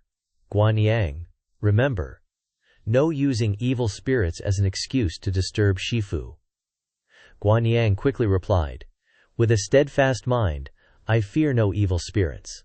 Suddenly, a flock of birds flew out above their heads, giving them a scare. With just that, Guanyang took advantage of the situation once again, and jumped straight at Yip Yang. Yip Yang was probably used to it. He was too lazy to say anything. Yan. You seem to have a nerve touched, she screamed angrily. Mu Guanyang then zoomed in and yanked that little minx off Yip Yang. What do you think you're doing? Let go? But Mu Guanyang wouldn't budge. I'm protecting Shifu. The other senior and junior sisters were speechless. Seriously embarrassing. After finally dragging Mu Guanyang away, Yan Yu quickly hid behind Yip Yang. Helpless, he just said, it's okay, let's keep going. And so, everyone continued deeper into the forest. Inside, the scene looked super creepy, with tons of weird claw marks on the trees. Yan, you didn't miss Mu Guanyang's obvious scared act. You can't escape me, kiddo. Guanyang was mercilessly grabbed again. What are you doing? Guanyang exclaimed. I want to protect Shifu. Lu Qingru felt something was up and shouted, something's not right up ahead. Could be wolves. Sure enough, there were a bunch of glowing red eyes peering out of the bushes, watching them. Not giving a damn, Yip Yang led the way. Shifu, there's nothing here at all. This place is kinda interesting. Lu Qing, don't turn around, just keep going straight. The five of them walked further and further, sensing something strange. Guanyang was starting to get spooked. We've been walking for so long, Yan. You agreed, and we still haven't gotten out. Suddenly, one of the female disciples yelled, we've been here before, pointing to the tree with the claw marks from earlier. Look, that tree has claw marks on it. Mila panicked. We've been going straight, so how are we back here? This place must be haunted by some evil spirit messing with us. Yip Yang saw this as a golden opportunity to quiz his students. Mu Guanyang, you and your senior sister both love formations. Analyze the cause a little. Mu Guanyang was a little taken aback. Could it be that we're inside a huge formation? Seeing this, Yip Yang didn't hesitate to answer, yep. Mu Guanyang, the #1 self-proclaimed formation expert, no one else even comes close, was already feeling super proud. Yan Yu, see who Shifu cares about more? I think the demon must have turned the forest into a maze, to mess with our senses and trap us. Yip Yang was kinda proud. He asked further, Your understanding of formations is teachable. so how do we solve it? Kuan Yang began her grand quest to solve the problem. She thought for a moment and said, let me think. We can't leave, because the formation is messing with our senses. As long as we're not disturbed by external objects, there's a chance we can leave. Mu Gua Huan Yang gave her deduction. Use the simplest method. 4 people head in 4 directions. Run straight ahead. No matter what illusions you see, don't stop. Just keep going forward. At least one person has a chance to find the true path out of the formation. Yip Yang proudly told his disciples. Worth a try. Then he assigned the 4 girls different directions. Yip Yang snapped his fingers, signaling the start. Instantly, their speed was so fast it was hard to even see them. Mu Guanyang and the other 4 fellow disciples ran forward together. Suddenly, she saw a long red streak in the sky. Mu Guanyang felt like she struck gold and thought joyfully, almost there. I will find an exit immediately. Ahead, there was indeed a strange mist. Suddenly, everything in front of her became distorted. All 4 people running forward were now running in the opposite direction. The 4 of them were utterly stunned. What's going on? Yip Yang calmly explained to his 4 little disciples. Listen carefully. This formation isn't just messing with your senses, it's a overlapping space formation. Mu Guanyang, like she'd just hit the jackpot, blurted out. Overlapping spatial formations mean the spatial rules within this formation have been altered. We'll be stuck in this space forever. Yip Yang, not sparing any praise for Mu Guanyang's insight, said, Not bad at all. That's what we call the Void Maze Blood Shadow Formation. Shukong mi tian shu yingzhen. Mu Guanyang, visibly frightened, exclaimed, This blood shadow formation ultimately turns those trapped here into blood shadows. Just then, countless bats flew out of Wuhan, fearlessly heading straight towards Yip Yang and the others. Mu Guanyang turned deathly pale. We're doomed. The formation has spawned a blood mist obstruction. Looking at the swarm of black bats with their eerie red eyes, they panicked. This is bad. There are too many. These bats can split like crazy. There will only be more and more. Their expressions were fierce beyond words, baring their fangs and claws as they flew towards them. Teacher Yip Yang's lesson doesn't stop here. Let me teach you how to clean this up. As he spoke, flames flickered hotly from his fingertips. Mu Guanyang, watch carefully. Evil energy fears fire. He held his hand out, and the flame on his hand transformed into a strange symbol. Learn this, and you can deal with them later too. Mu Guanyang and Yan Yu, standing beside him, could only gape in astonishment. A fire, attribute talisman, radiating an incredibly powerful aura, materialized. Yip Yang flicked his hand, sending the talisman flying. This is just basic stuff. A fire talisman level 100 already. That super VIP pro talisman flew straight towards the unlucky bats. It stopped right in the center of the bat swarm and began to glow. At that moment, Yip Yang shouted, Combine, fire and tornado. Quickly merge and blow away the entire forest. The flames grew fiercer and fiercer, sealing the fate of those bats from Wuhan. Smoke billowed thickly in the forest. All the female disciples could only stare in disbelief. One dark talisman, and all the bats in the sky were barbecued. Even space itself was scorched. Yip Yang casually said, It's a good thing this is a basic fire talisman technique. If it were low level, I would have died with the whole Umin forest. Then, he raised a leg decisively. All right.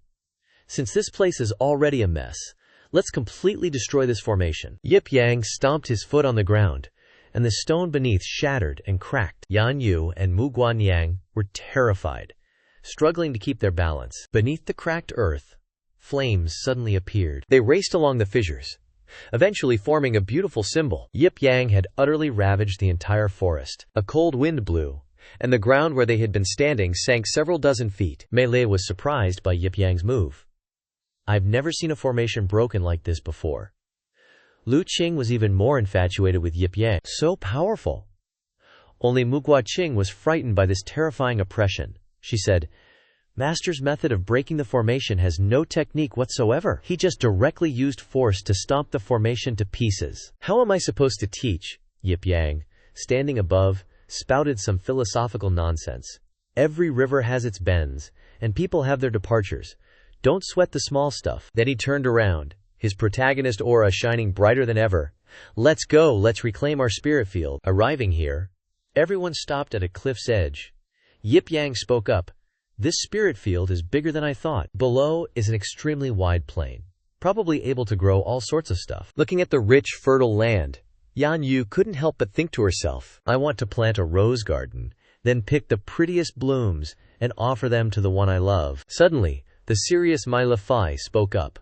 We can't let our guard down. The main body of the demon causing trouble is probably nearby. Mu Guanyang looked ahead and nearly crapped her pants. It's right in front of us. Unexpectedly, the thing flying over turned out to be a tough opponent for Yip Yang's disciples. A great demon beast.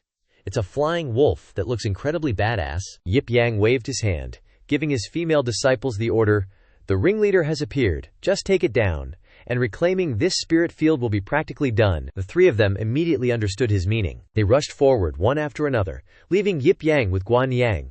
Sect leader Shifu, leave this to us to handle. That's right, if we rely on Shifu for everything, what good are we disciples? Mu Guanyang stood behind him like an assistant. Shifu, you just handle the formation for us, we'll take care of the rest. Everyone, go! Yip Yang saw this little thing speaking as if she knew everything, so he froze completely. He rubbed her head and asked, Mu Guanyang, what about you then? Only to see this girl innocently reply, I have to stay and protect Shifu. Besides, there are already enough people. Why does Shifu keep staring at me? Over there, the three female disciples quickly met the great demon beast. Lu Qing stepped forward first, directly firing her sword towards it. This move actually worked. It was immediately able to extract some tomato sauce from the great demon beast. Another strike came, and My Le flew over, shouting, Die at noon. The great demon beast painfully howled in resentment. Unexpectedly, even Yan Yu was not inferior. She played the role of Little Lai flying daggers, throwing 3 daggers at once. Here I come too. The great demon beast couldn't block these moves at all. It looked no different than a punching bag now. Lu Qing and My Le each held their swords and slashed. They shouted, The end! The two combined to unleash a final killing move. The great demon beast was divided into pieces and put into a styrofoam box. Immediately following was a huge explosion, no different from a Power Rangers episode. That smoke gradually faded away. Seeing this, Mu Guanyang realized something was wrong, and she cried out. That weak Yip Yang turned and looked puzzled. What's wrong? Guanyang quickly replied. Something's not right. After the spectacular explosion, Yan Yu looked frightened. The great demon beast revived in front of them. The three of them didn't expect it at all, and they blurted out, It's alive again. Before they could react, it rushed over, preparing for a much bigger revenge. Mu Guanyang felt something was up. From way back she yelled, Run! Get back! But it was already too late. Lu Qing couldn't dodge and got slapped so hard she saw stars. That thing's way faster than we thought. She bounced back real quick to get some momentum. Then bam! She charged right back in to get all up in that demon beast's face. All right, here goes nothing. She jumped like crazy all the way to the top of its head, planning to end this with one move. Suddenly, Mu Guanyang screamed like she saw a ghost. Turns out the demon beast was totally setting Lu Qing up from the start, so Lu Qing ate another one. At this rate, she's gonna be a goner. Yip Yang just stood there dumbfounded, seeing his harem getting wrecked. Down below, everyone was freaking out, yelling her name. Lu Qing, Yan Yu, mad as hell, darted forward, throwing 3 daggers. Get back! The demon beast just straight up activated a skill. Roaring like crazy, Yan Yu got seriously messed up and couldn't even hold on to her daggers. They just slipped right out. My Le stared, couldn't take it anymore, and shouted, Xiao Nian. The dagger she dropped got sucked away by some weird force, flying super fast. The dagger flew right into Yip Yang's hand. Just as the demon beast was about to finish off My Le and Yan Yu, Yip Yang couldn't hold back and zoomed towards it at top speed. He even left a long, bright trail behind him. Mu Guanyang was super anxious, thinking, oh crap, messed up big time. Can Shifu make it in time? Over there, My Le was struggling to drag Yan Yu out of the demon beast's claws. Just when things were about to go south, Lu Qing showed up, shielding them both. You guys go. I'll hold it off. Those sharp, iron claws were about to reach Lu Qing. Then BM, a splash of tomato sauce. My Le's eyes widened in horror. Both My Le and Mu Guanyang screamed her name at the same time, Lu Qing. But then Yip Yang arrived just in time, slashing with the dagger. Their horror turned into total shock. Yip Yang made it just in time, and he also created a shield to protect Lu Qing. You could say he was pretty pissed. Finally, Yip Yang spoke. You dare touch my disciple? You wanna die or what? After getting hit by Yip Yang's move, the demon beast just froze up. And then, poof, it exploded, leaving nothing but smoke. Everything was quiet now. Just Yip Yang and his harem. Miles still seemed shaken, exclaiming in shock. Thank goodness Master was here. Lu Qing chimed in, agreeing. That was terrifying. The monsters keep evolving automatically. In the distance, Mu Guanyang yelled out a warning. Look ahead, it's getting bigger again. Everyone looked over and saw that it wasn't just bigger this time but also way more ferocious. Yip Yang stepped up, confidently declaring, I'll play with it. He finished speaking and leapt forward in a flash. But as he rushed in, 2 more monsters appeared on either side. Mu Niang shouted in alarm, warning Yip Yang. Master, be careful. 2 more behind you. But he was still laser focused on flying towards the biggest one. The monster roared. Yip Yang's sword shone brilliantly. He dashed in and with a few slashes, successfully took down one of them. Then another one charged in. Yip Yang mocked it loudly. The second one's movements are too slow. Yip Yang lightly leaped up, gathering a ball of power in his remaining hand. Then he slammed it straight into the monster, successfully finishing off the second one. Yip Yang glanced at the last one, yelling, Last one, don't run. No sooner had he said that, then he teleported right in front of it, startling it. He unleashed a kick, and electricity surged out, causing the magical beast immense pain. Finally, Yip Yang sent it flying back into the forest in the distance. What's more, it slammed into some rocks and bounced around like a pinball. Rocks shattered, and dust and smoke filled the air. The great demonic beast lay in a heap, now just a name. The female disciples were totally petrified when they saw that. They exclaimed in disbelief. It's over. We're safe. But Lu Qing remained serious, warning tensely. No, its true form hasn't emerged yet. We can't let our guard down. A bolt of lightning appeared. The larger its form, the more terrifying its power. The ground beneath it began to crack and split open. Shattered rocks were accompanied by an extremely savage laughter. All the female disciples were now frozen in place, unsure what calamity was coming next. A pair of bright eyes appeared below. It opened its mouth, revealing sharp teeth, and the millennia of breath was awakened. This was the great demon's true form. Definitely way more awesome. It spoke up.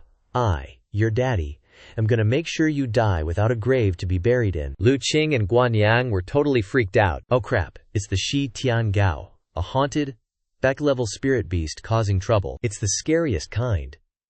Then she looked at Yip Yang and warned him, Master, screw the spirit field. Let's get out of here. Its physical attack isn't on the same level as its refined spirit body. Hearing everything, it replied, Wanna run? Too late.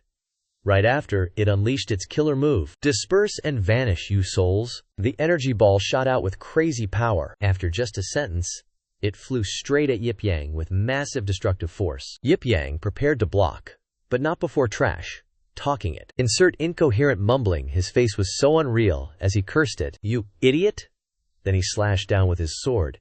Didn't get enough of that, huh? The 2 powerful forces were going head, Kato, head, to see who'd win. Unexpectedly, with just one slash, Yip Yang chopped the attack in half. The slash actually flew straight toward the great demon beast, so it was sliced in half too, conveniently adding to Yip Yang's cardboard box collection. The slash was so long that it went right through the great demon beast and kept going. Everyone who saw this scene was once again stunned. The great demon beast was in unbearable pain, syrup, beard, hime, blood, spraying everywhere. Finally, it exploded in a spectacular fashion. All that was left of the great demon beast fell pathetically to the ground. Behind the smoke, a tiny gray wolf was revealed. It frantically looked around, thinking in fear, this guy's too OP, and it bailed, thinking I can always rebuild another day.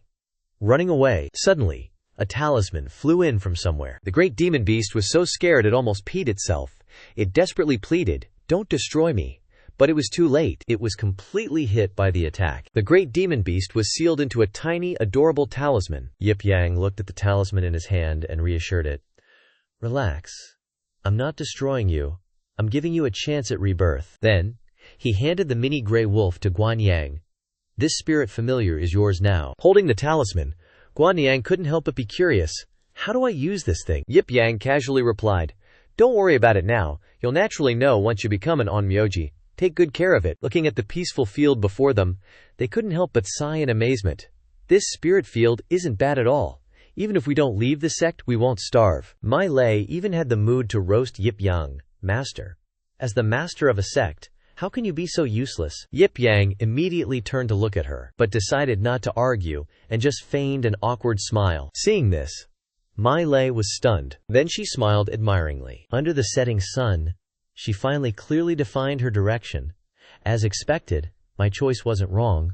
Although he has a few small flaws, he's really a trustworthy person. As usual, Yip Yang came to visit Bai Fei, but instead heard someone else's voice inside. Shidi.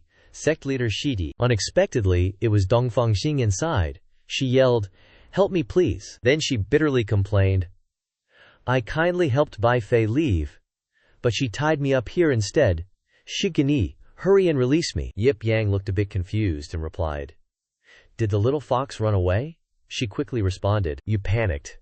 Yip Yang changed his tone, saying with boredom, "Panicked? Not at all. To be honest, I'm getting a little tired of looking at her." Yip Yang continued, "Shiji can still give me some new feelings and excitement." These words made her furious. "What? You're already tired of me?" Yip Yang quickly teased, "That's right, Shiji. You're beautiful and know how to play. Stay here and replace the little fox to keep me company." She got even angrier. "No way! I'm inferior to the little fox. She's prettier, innocent, and has more to offer. She's more fun." Yip Yang, annoyed, ordered, "Enough. Change back." She didn't expect that he wouldn't be fooled, and was startled. She finally changed back into Bai Fei. Yip Yang found her acting ridiculous, and laughed a bit. He asked, "Can your transformation technique transform into anyone? How about you transform into Yan Niang, from the Yan Niang Chronicles?" "I've wanted to meet her for a long time." Bai Fei was so embarrassed that she lost all face. She roared, "Am I not good enough in this life? You're obsessed with the younger sister in the story all day long. You're sick!" But Yip Yang didn't care. "Visiting my little darling is enough for today. I need to go finish the last part of the magic set. I'm not acting with you anymore. Bye-bye." Immediately afterwards, in the sect's library, Yip Yang finished writing the teaching plan. Somehow, the ink splattered all over his face. Writing cultivation techniques is too difficult. Yip Yang looked down at the pile of books from last night and sighed. "Luckily, someone recites poems and provides instant upgrades. My passive skill is proficient in storytelling." He kept complaining. "Clean up! I want to drink wine and watch the Yan Niang Chronicles." His 4 crows outside immediately reported. The little kitchen maid, Yan Yu, has also been secretly watching the Yan Niang Chronicles recently. The sect's atmosphere has been led astray by others. Yip Yang was so sleepy that his ears and eyes weren't working properly anymore. He groaned. "What did you say?" "I'm too sleepy. I can't hear clearly. I'll sleep a little longer." The crow persisted, continuing to nag in his ear. "There's something. This world is about to hold a grand sect competition, which is related to our sect returning to the #1 position in the world." Out at sea, the wind kept blowing strongly. At the harbor, people were still working hard. The scene was extremely lively. Someone, lend a hand quickly. Ems. Li Tiansu Shu was also doing manual labor. The people around her kept shouting, "Come help, everyone! Speed up your movements a little." She just raised her hand to wipe her sweat. So tired. When someone came to report, as soon as Su Shu heard someone call her name, she was so scared that she nearly peed. "Sorry, boss. I was just resting for a moment. I'll get back to work immediately." Yip Yang called out slowly, "It's me." As soon as Su Shu saw him, she was overjoyed. "Shifu!" Su Shu couldn't help but reproach him a bit. "Why did you come? Didn't I say don't come here if there's nothing important? This place is dirty," he replied. "Bringing you a gift." As soon as she heard this, her eyes lit up like headlights. Delicious food. That was unexpected. Yip Yang held out the book and said casually, "Food." Jingshen Su Shu was hit with a painful thud. She said fearfully, "It's finished. I get a headache as soon as I see books." The two sat next to each other to inquire about the current situation, if the fire element had improved. "I'll fall asleep as soon as I meditate, little by little. If I just sit like this with Shifu without talking about studying." Su Shu smiled happily and affirmed, "That would be great, but I will try not to disappoint Shifu." Yip Yang also flashed a confident smile. "All right, I'll be checking your homework tomorrow." Su Shu froze up, awkwardly replying, "Right. I gotta hurry to work now, Shifu. You should leave. This place is so dirty." The sect leader getting kicked out by his own disciple. "Remember our deal? quit after working this month. The neighbor couldn't help but get jealous. PDA in broad daylight. As soon as she saw Yip Yang off, Su Shu happily reminded him, "Come home early. Don't drink too much." Yip Yang had only taken a few steps when he cheerfully replied, "Got it?" Suddenly, Su Shu's expression froze. A group of strange people brushed past Yip Yang, and they seemed to know Su Shu. A woman in the group said with disdain, "Isn't that the good for nothing Su Shu? Still stuck in 4C's city, huh?" Yip Yang immediately turned to look at them. "Who's talking about my disciple?" One of them started to mock. "Su Shime, long time no see." Su Shu's face turned serious, and she had happily said, "Zhang Sheng?" The group quickly faced Su Shu. "We're just making fun of this idiot who got kicked out of Ling Yun's sect. Aren't we awesome for finding another sect to take us in? This idiot has really hit rock bottom, working as a coolie at the docks. What a disgrace to the entire sect." And they didn't stop there. They got even louder. "Heard this jinx has already switched sects twice after Ling Yun's sect. This loser is really being chased around like a stray dog. Ling Yun really had foresight." Su Shu, feeling humiliated, retorted angrily, "You came here just to say this to me." Then she turned around, ignoring them. "If there's nothing else, I'm going back to work." Suddenly, they shouted, "Stop!" The ringleader yelled, "Don't move! Even though you've been kicked out of Ling Yun's sect, one day as your senior brother means you respect me for life. You've fallen so low in these garbage sects that you've forgotten even the basic rules." Reaching her breaking point, Su Shu snapped, "Limitless sect is not a garbage sect." He laughed mockingly. "Not a garbage sect? Then why would it accept garbage like you? There must be a super garbage sect leader to take in trash like you." Getting carried away, they started cursing Su Shu like crazy. "You idiot, you think you can take on a genius like me?" Su Shu was trembling with anger. Defense. "You can say whatever you want about me." She unleashed all her pent-up frustration and charged at him. "But you can never insult my Shifu. You're the garbage." Missing her punch, he seized the opportunity to curse even louder. "A Shifu who teaches a disciple like you is even worse than garbage." Suddenly, he grabbed Su Shu's hand tightly. He prepared to strike with his other hand, saying, "I'll teach you how to be a person, since your incompetent Shifu can't." The hand was about to swing down. A loud noise rang out. Su Shu could only close her eyes tightly. The two guys on the other side, on the other hand, looked utterly shocked. It was Yip Yang. He had appeared just in time to protect his beloved disciple. "Let her go." His face was expressionless, which meant he was seriously pissed. "You dare lay a hand on my disciple," he cursed. "Trash." The guy was getting scared. "Who are you? Ling Yun's sect is teaching a disgraced disciple here? I advise you not to meddle," he thought to himself. "Why can't I move?" Yip Yang didn't give a damn about who they were. "I'm her Shifu. You're teaching my disciple in front of my face." Finally, he glared at him. "You tired of living or what?" That dude, even though scared, still strained his neck. "Let me go now. Don't you dare provoke our Ling Yun sect with your trash sect. My master will kill you if he finds out." The clueless guy next to him chimed in, "Let Zhang Shixiang go now. You can't handle the consequences." But that chick in the group was thinking otherwise. With Zhang Shixiang's soul force realm, how come he can't fight back against this guy? Su Shu was afraid these guys would be reuniting with their ancestors today, so she said, "Shifu, let it go. Just let him go." Zhang Xuan responded to her request.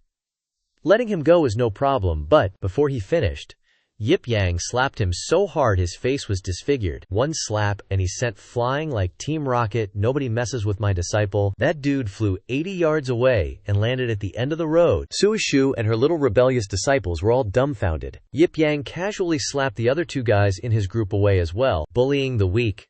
So cocky when you're strong. Finally, he glided over to that woman. She stiffened up a bit and said, "You dare hit me, do you know who I am?" But Yip Yang didn't seem to care. "Your dog eyes look down on people. Don't think I won't hit you just because you're a woman." They all landed in the same spot, the leader said bitterly. Unforgivable. His face was disfigured, but his attitude didn't change. He said each word carefully. "I'm going to kill you." Then he grabbed the sword beside him. "I definitely will," and charged at Yip Yang fearlessly, yelling, "Kill you!" Yip Yang flicked his hand again, sending him flying like a sandbag. Seeing Su Shu's blank expression, he asked, "What's wrong?" She stammered. "Nothing." Then that guy crashed to the ground again, looking miserable. His face was bruised and battered like an eggplant. Suddenly, he stared, as if he'd seen something terrifying. "Turns out Yip Yang was close to him," he said gently. "Get up." The guy was scared stiff. backing away like he'd seen a ghost in broad daylight. Su Shu thought this was going too far, and blurted out, "Shifu, don't." But his expression was uncontrollable. He seriously warned the pain in the ass. "This time, for the sake of my disciple, I'll let you go. But Ling Yun's sect bullying her before isn't over." He glared at him like he could throw him in a dumpster any time. "Scram, tell your sect leader, I'm definitely settling this debt with him." Those guys quickly helped up their battered leader. "We'll see." The triennial sect tournament is coming up. Wuji's sect will be directly expelled from the sect alliance for losing. His face isn't pretty, but he's good at trash talk, he affirmed. "At that time, our Ling Yun sect will challenge you and make sure you're completely expelled." Yip Yang wasn't scared at all. He thought to himself, "Sect tournament. Seems like that bird was talking about this." Su Shu was a little worried. She went to say, "Shifu, it's just because of me." But Yip Yang didn't care. "Don't worry, it's just a small matter. If I play, I'll play to the end." "Very well. Then we'll meet at the sect tournament. Go back and tell your sect leader. The debt of bullying Su Shu, my disciple. The agreement is established." He pointed at Su Shu, arrogantly saying, "I will personally settle the score with you guys. She will challenge the whole Ling Yun sect and defeat everyone." They're still running their mouths even at this point, relying on a good kafir, nothing like her. Ridiculous. "Let's go. After this, Su Shu is super. Master, can I really do this?" Yip Yang doesn't need to worry. Pats her head to give her some encouragement. "Don't worry." A confident tone. "If I, as your master, say it's no problem, then it's absolutely no problem." Only said a few words, and she's already gone to cultivate. Su Shu couldn't help but sigh. "Master's really something. I can't even conjure this fireball." She's now surrounded by flames. "Or should I just go back to being a worker, sing? That's gonna deduct a lot of wages." But Yip Yang is more interested in settling scores with those thugs. "The Great Sect Tournament starts in 3 months. You need to be strong enough to beat those who bullied you," Su Shu said timidly. "Master, let's just forget about it." Yip Yang was more stubborn than she thought. He replied, "You can let it go, but if my disciple is bullied, I definitely have to get revenge." Then he didn't forget to comfort Su Shu a bit. "Continue with the magic tutorial. At least conjure one." But Su Shu didn't seem too interested in cultivating. "Headache. If it weren't for the special training allowing me to spend more time with Master, I definitely wouldn't come." Yip Yang was full of question marks after hearing that, because he didn't know what she meant. Su Shu continued to cultivate. She said to him bluntly, "All the fellow disciples say the chances of a disciple marrying their master are very high, especially for those who spend the most time with them." Yip Yang was speechless. This kid is thinking about all sorts of things now. Then the two continued to bicker. "Actually, among the disciples, there's a chance one will marry the master. The eldest senior sister has already arranged it for me." Before the eldest senior sister went into seclusion, she told me to pay more attention to you, and don't let you drink too much. This is clearly entrusting Master to me. Su Shu turned red as she presented her case. "I know I'm not worthy of Master yet, but I'll try my best." Yip Yang was temporarily speechless. Let's conjure the fireball first," Su Shu stubbornly replied. "But no matter how hard I try, I can't concentrate that damn elemental force." Yip Yang still said attentively, "Your soul power is very strong. Just rely on the method I taught you before." Suddenly, some lady came over. "Isn't that sect leader Yip just messing around?" Hearing someone's voice, he immediately turned his head to look. It was a very refined young woman with a young man. "You're actually teaching disciples." Yip Yang acted like he lost his mind. "Who is this big sister?" Su Shu next to him also said rudely. "Hen, Lin Ya is super salty," she said loudly. "I'm Lin Ya, the sect leader of Hunyuan sect next to the Limitless sect. You're even cultivating on our land, and you're still asking who I am." Sun Shu saw that this name was a bit familiar and judged. Hunyuan sect leader. Seems like we're also a declining ancient sect. Lin Ya refused to be on the same level. "Who's like you guys? This great sect tournament, our Hunyuan will rise again, because I found a genius disciple who cultivates the yin element." Saying that, she pointed to the young man next to her and showed off. Yip Yang was so happy his eyes squinted. He said enthusiastically, "Yin element, what a fate. My disciple is also a fire element magic genius." Lin Ya still maintained a contemptuous attitude. "Piaft. I've seen so many geniuses." She's struggling at the docks, making it hard for sect leader Yip again flight. "I'll give you some advice. If you can't find a good disciple, just disband the sect. No need to find any stray cats or dogs to carry it." Yip Yang defended his disciple. She really is a genius. Lin Ya couldn't help but flame back. Genius, who can't even conjure a spark after working half a day. Junjuir, let them see your great flame palm. As soon as she finished speaking, the young man showed off his top-notch skills. Unexpectedly, he shot out black smoke instead of fire. Lin Ya still continued to run her mouth. See, this is a real genius. Only cultivating for half a year, and the Great Flame Palm has already produced black smoke. By the time of the Great Sect tournament, it will definitely condense the smoke into fire. Refine the flame. Yip Yang covered his nose and complained strongly. This kind of turtle-like cultivation. This is the Great Flame Palm? So shocking. Lin Yang actually cursed Yip Yang and his disciple. What do you know? Just like a useless master who knows nothing, so the disciple is also useless. Su Shu, sitting next to him, got angry and turned red. Her eyes suddenly became extremely determined. Shut up! Don't insult my master. Now there was a flame in her hand. Emboldened, Su Shu continued, you can say I'm trash, but my master is definitely not. The teacher-student bond was ignited at this moment, she affirmed. He knows how to teach disciples. The other teacher and disciple were stunned when they saw the flame in her hand. Yip Yang was bursting with pride. She conjured the fire. She's only been practicing for less than 20 days. Amazing. Right? Lin Ye slapped herself in the face painfully. Still clinging on, huh? It's just a facade. Combat is all about destructive power. Jun Kier, show them the might of the great Yama. Receiving his master's orders, he quickly built up momentum. Then he charged forward with his blackened hand. His target now was the tree in front of him. Juncher actually landed a super powerful strike on it. However, it only left a single handprint on it. Lin Ye, overestimating herself, laughed like she'd struck gold. See that? A normal person would definitely suffer internal injuries from that. Su Shu wasn't one to back down either.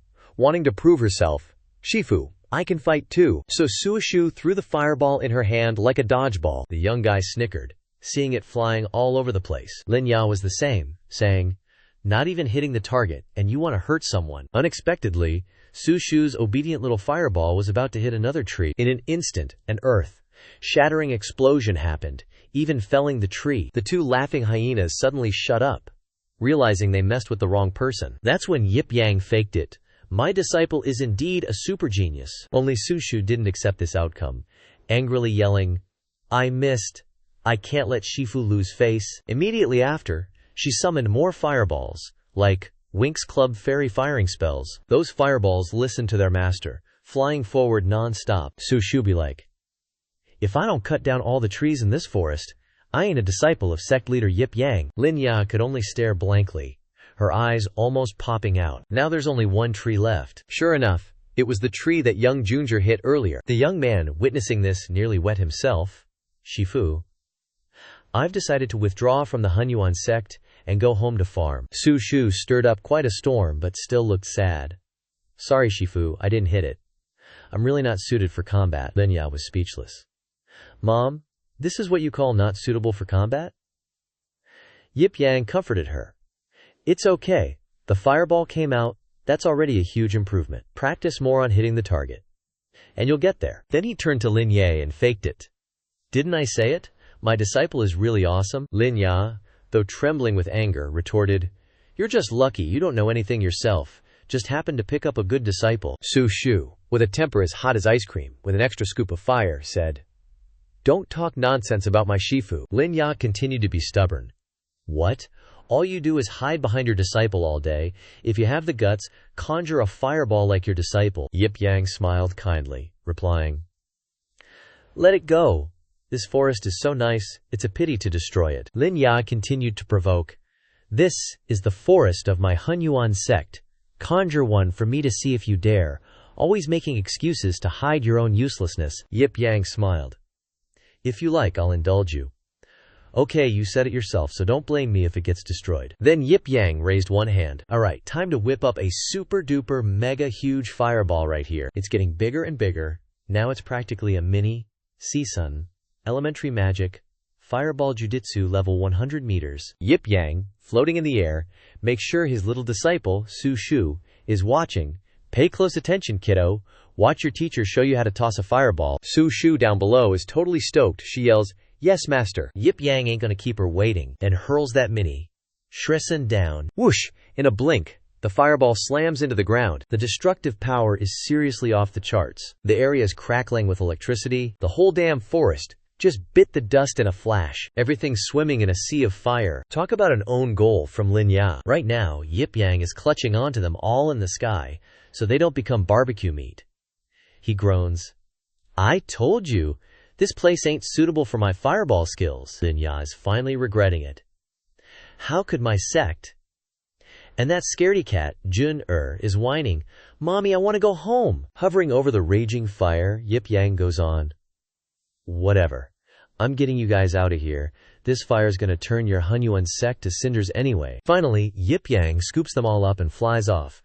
Peace out. I'll miss you, my neighbors. Meanwhile, back at the GM Mahal, Yan Yu's buried her face in the Exquisite Maiden Chronicles, blushing and muttering, Why does Master love these kinds of books that make your face burn and your heart pound? To have a common interest with Master. Seriously, Bai Fei says, giving Yan Yu a judgmental stare, reminding her, Hey, aren't you supposed to be cleaning?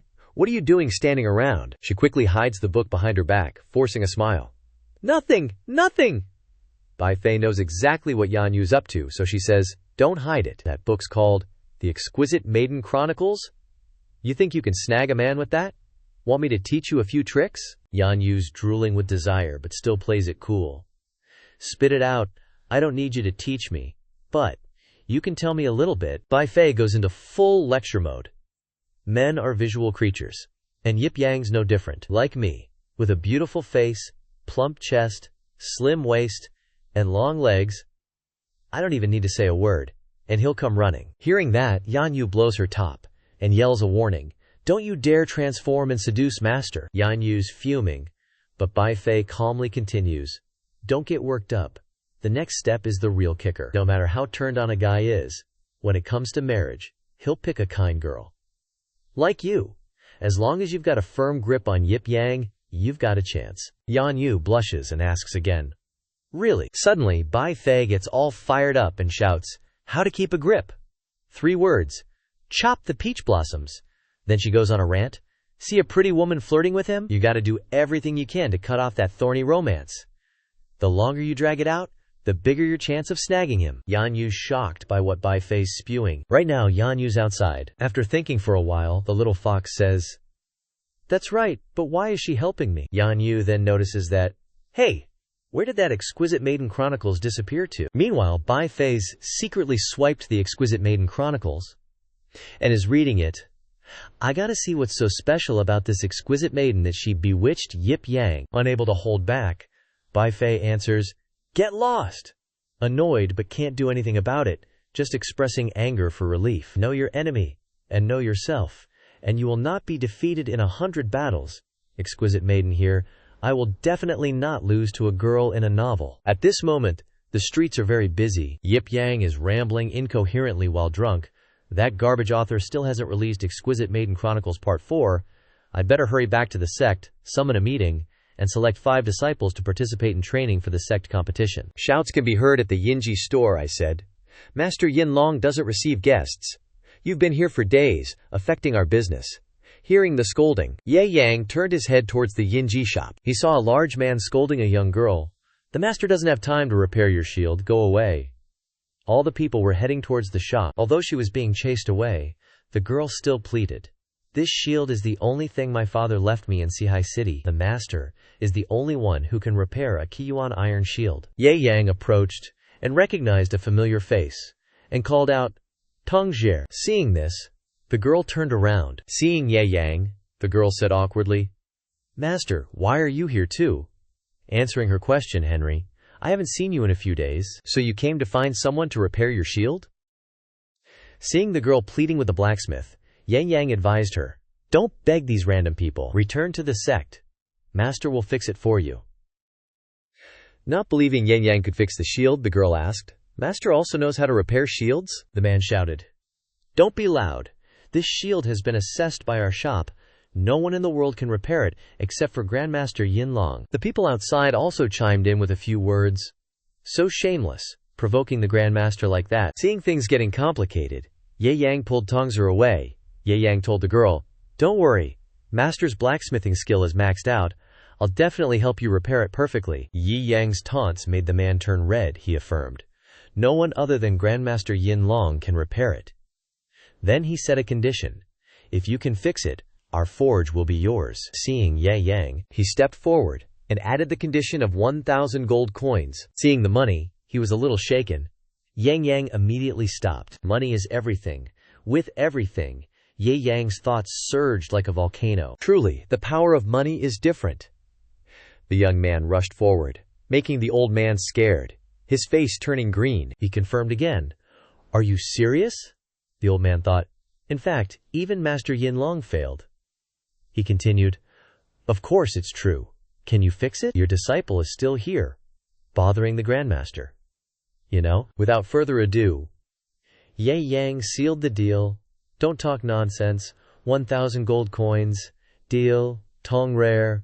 Bring the shield here. Everyone around was stunned by his words. The wind outside the shop howled at this moment. At the forge, the blacksmiths there all reminded Ye Yang, Kid, I'm warning you. You can get the money if you fix it. If not, before they could finish, they showed contempt. So he's a fraud. We'll beat him to death before he's taken to the authorities. Someone else was jealous of Ye Yang. This person is really crazy. Seeing that things are not right, Tonggroer, tell our master to leave. The others lamented. To bet his life for 1,000 gold coins. If he can fix it, I'll quit being a blacksmith. The man started setting conditions again. All right, kid. I'll give you a maximum of 3 days. If you can't do it after 3 days, you must. Before he could finish, Ye Yang said, No need for time. 3 incense sticks will do. As if a pig had been stuck, everyone burst into laughter. This guy is really a fool. Ye Yang didn't beat around the bush and got to the point. The shield needs to be repaired, and I can use your materials here. His expression was calm, but inside he was laughing. You guys just laugh for now. The leading man spoke arrogantly. Materials are no problem, just don't waste them. No, I won't give you any chance to excuse your failure. Yi began to forge. The preparation request is very good. Give me 20 caddies of volcanic steel. The man started stroking his mustache, he thought to himself. The idiot chose the worst material. He must know that Grandmaster Yin Long couldn't fix it with cold iron stone. At a glance, Ye Yang knew. When this shield was given to you for inspection, it had already been repaired once. The technique is a mess. Those are the traces of Jin Yinhua, right? Hearing Ye Yang's words, he angrily retorted. Don't slander Grandmaster Yin Long. Seeing that he was unconvinced, Ye Yang gave convincing evidence. First, who in your shop is qualified to use high-grade materials like cold iron stones? Second, the 9-hammer quenching technique is a technique that only he knows in Isekai'd City. The guy could do nothing but argue meaningless things, talking nonsense. From behind, Grandmaster Yin Long appeared to warn, I told you there's no need to hide the fact that I repaired it. I'm not a god. There's nothing to be ashamed of when I can't fix a shield. Seeing Yin Long approach, everyone bowed low, all respectful like, Master Yin Long is here. Greetings, Grandmaster. Yin Long straightened up, all dignified and stuff. He said, all high and mighty.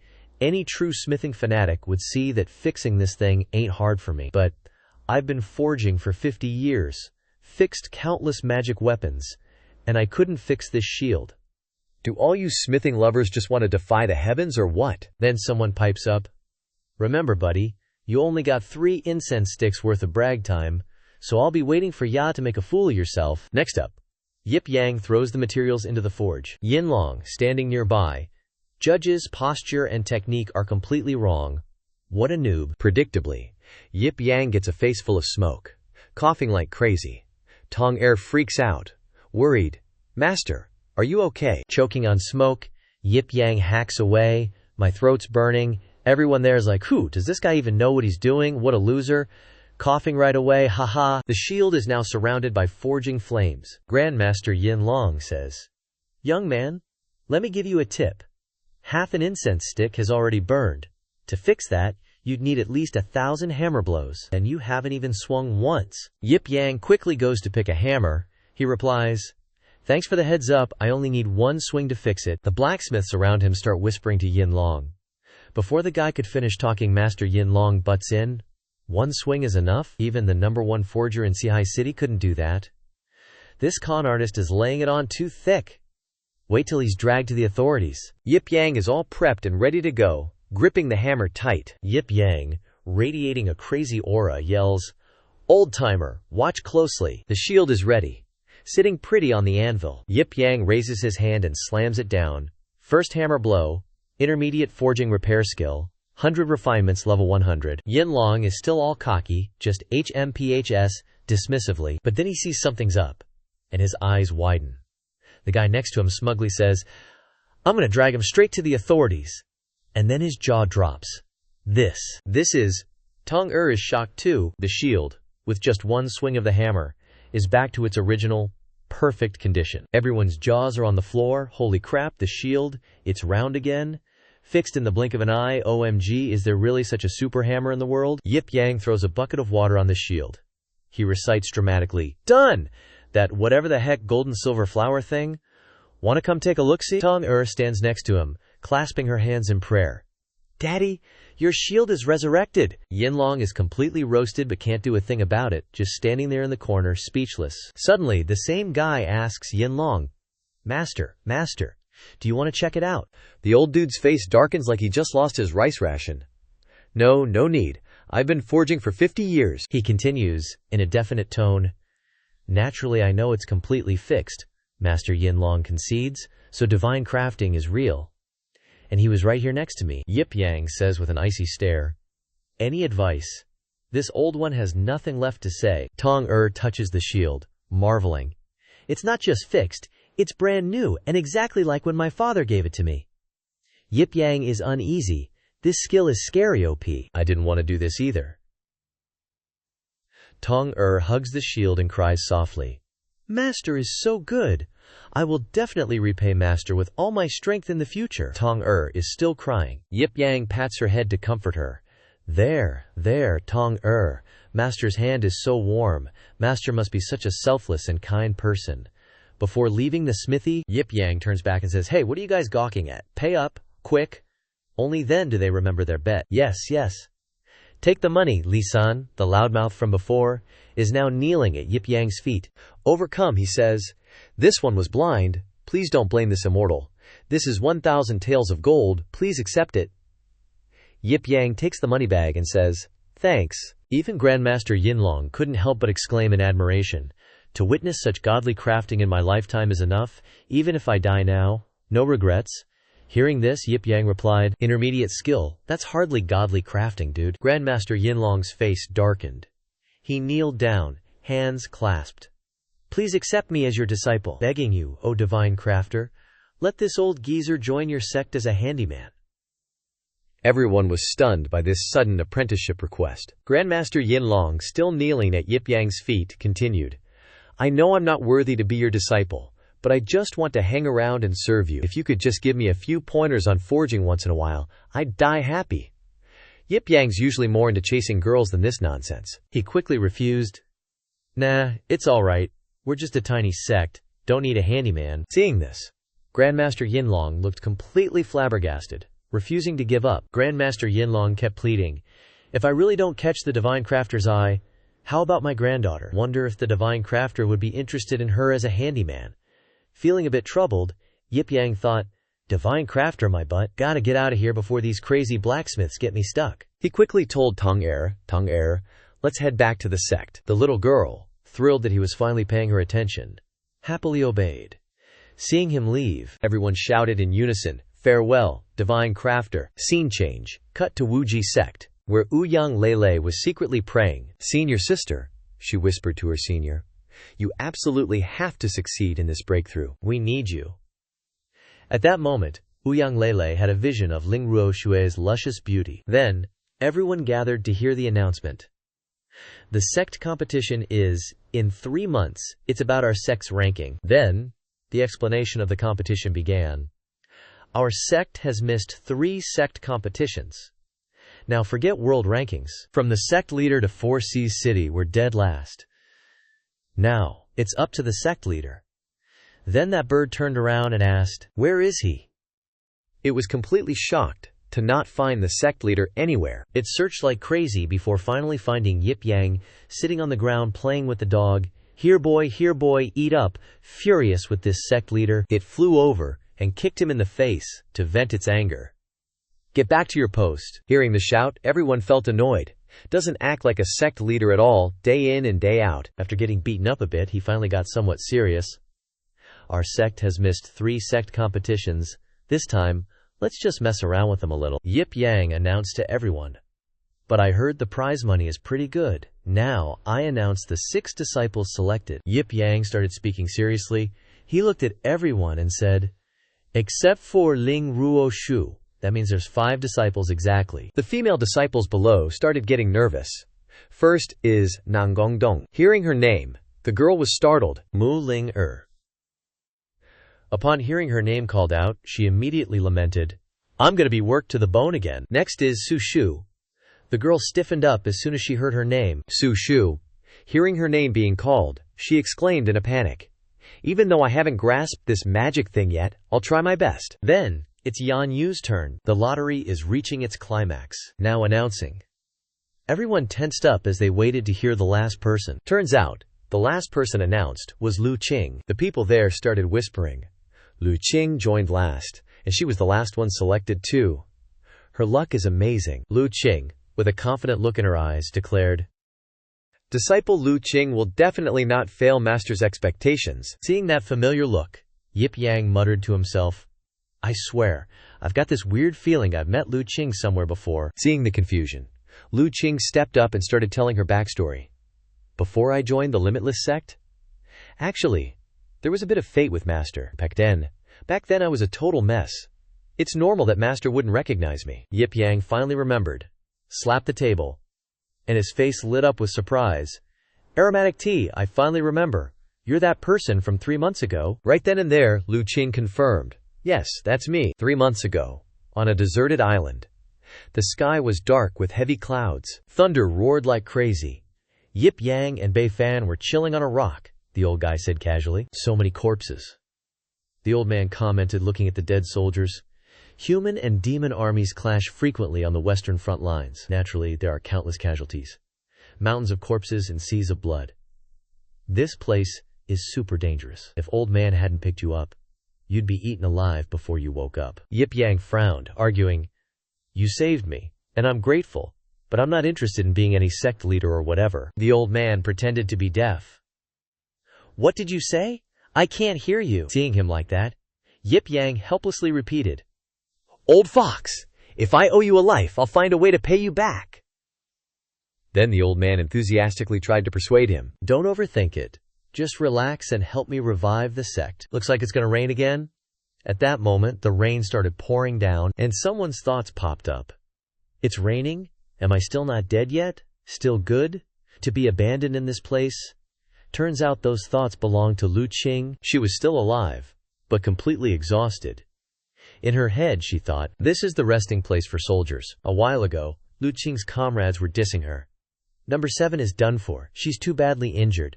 We have to ditch her here. Even if we could save her, she's crippled. If you can't be a soldier, you're worthless." First they complained about her injuries, now they're looking down on her. Anyway, she doesn't have parents. Ending her life here isn't anything to be attached to. Her eyes were unfocused, and she wore an awkward smile. Lu Qing said, "Got it. Everyone, don't worry about me. Go on, I'm proud to be a part of the Scorching Sun Army." Lu Qing's comrades put their hands on their chests and declared firmly, "The Scorching Sun Army is proud of you too." Lu Qing's past was full of misery. She was nameless and parentless, because demons attacked her village and became an orphan, dying alone on the battlefield. This is the life of a soldier. Lu Qing was about to close her eyes and let go. She comforted herself. "I have no regrets." Suddenly Yip Yang appeared out of nowhere, with a blank expression on his face. "There's a faint life signal. Must be around here. You must still be alive." On the battlefield full of dead soldiers, Yip Yang approached Lu Qing and finally found her. Right here, hearing the sound of people, Lu Qing quickly opened her eyes. In front of Lu Qing was Yip Yang, with a smile on his face. He asked her, "Are you okay?"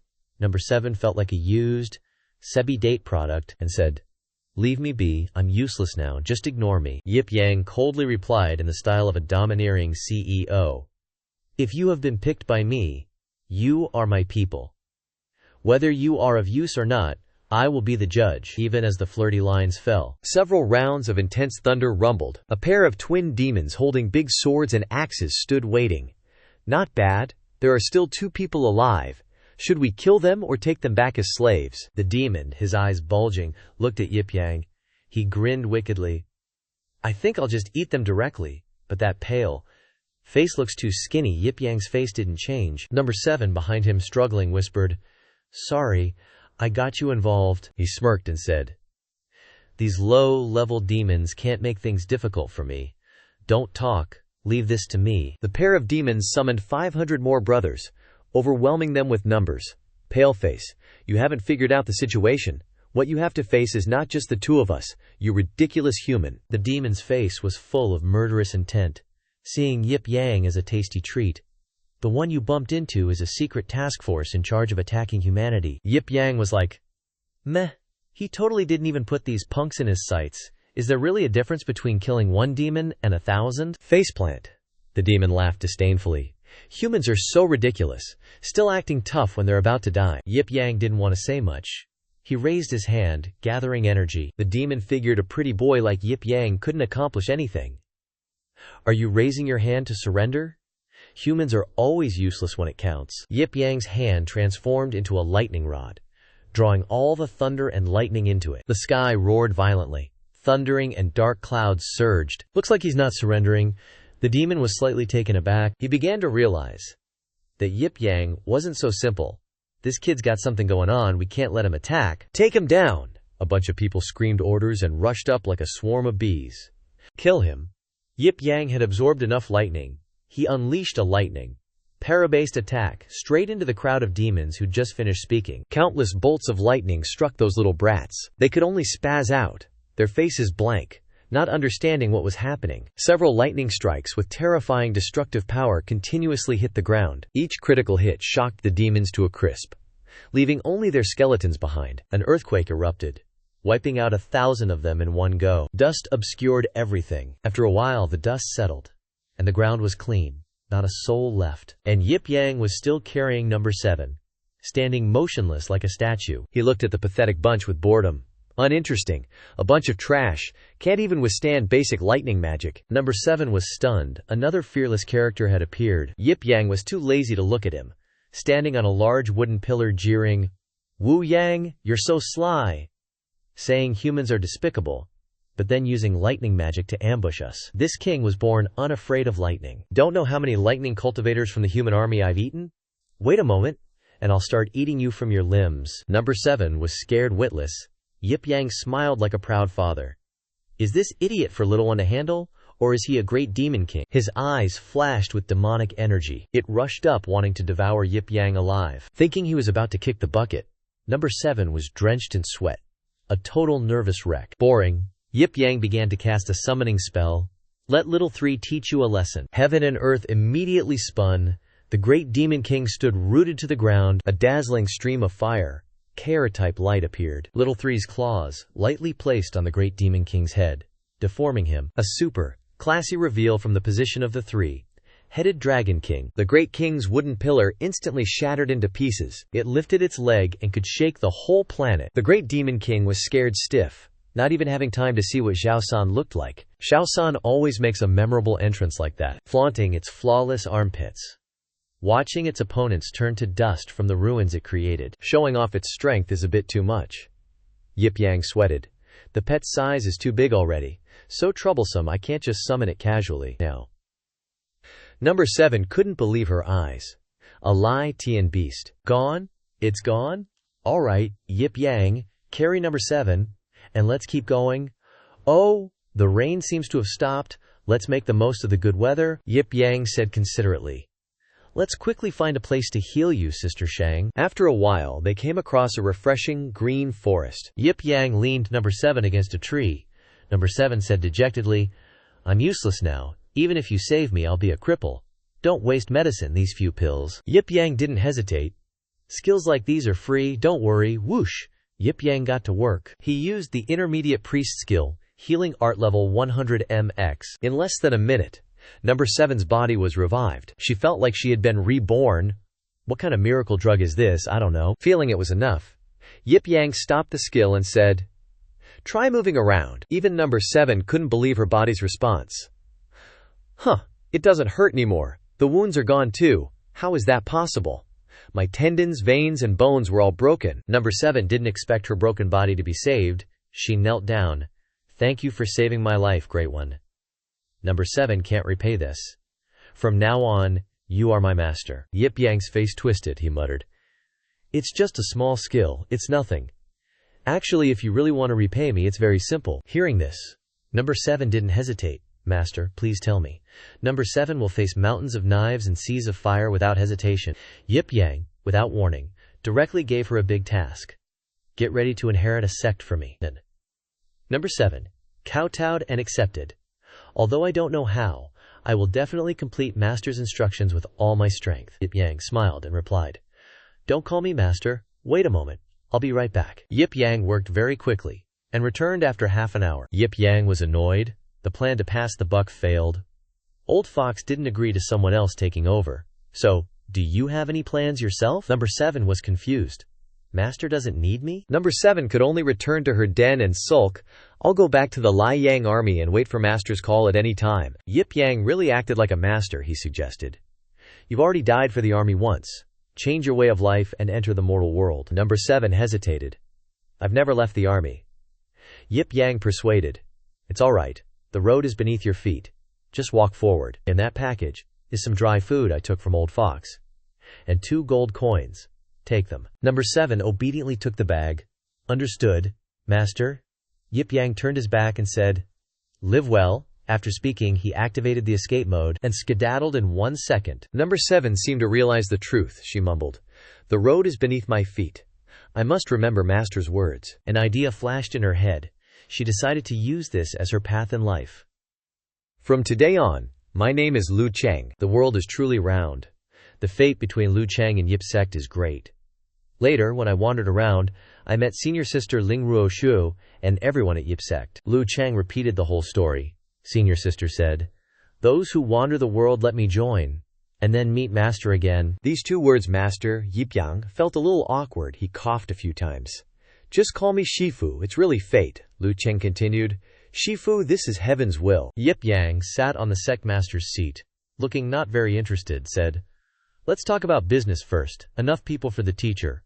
Want to announce the first thing." The disciples below listened carefully. Everyone's face was as tense as a string.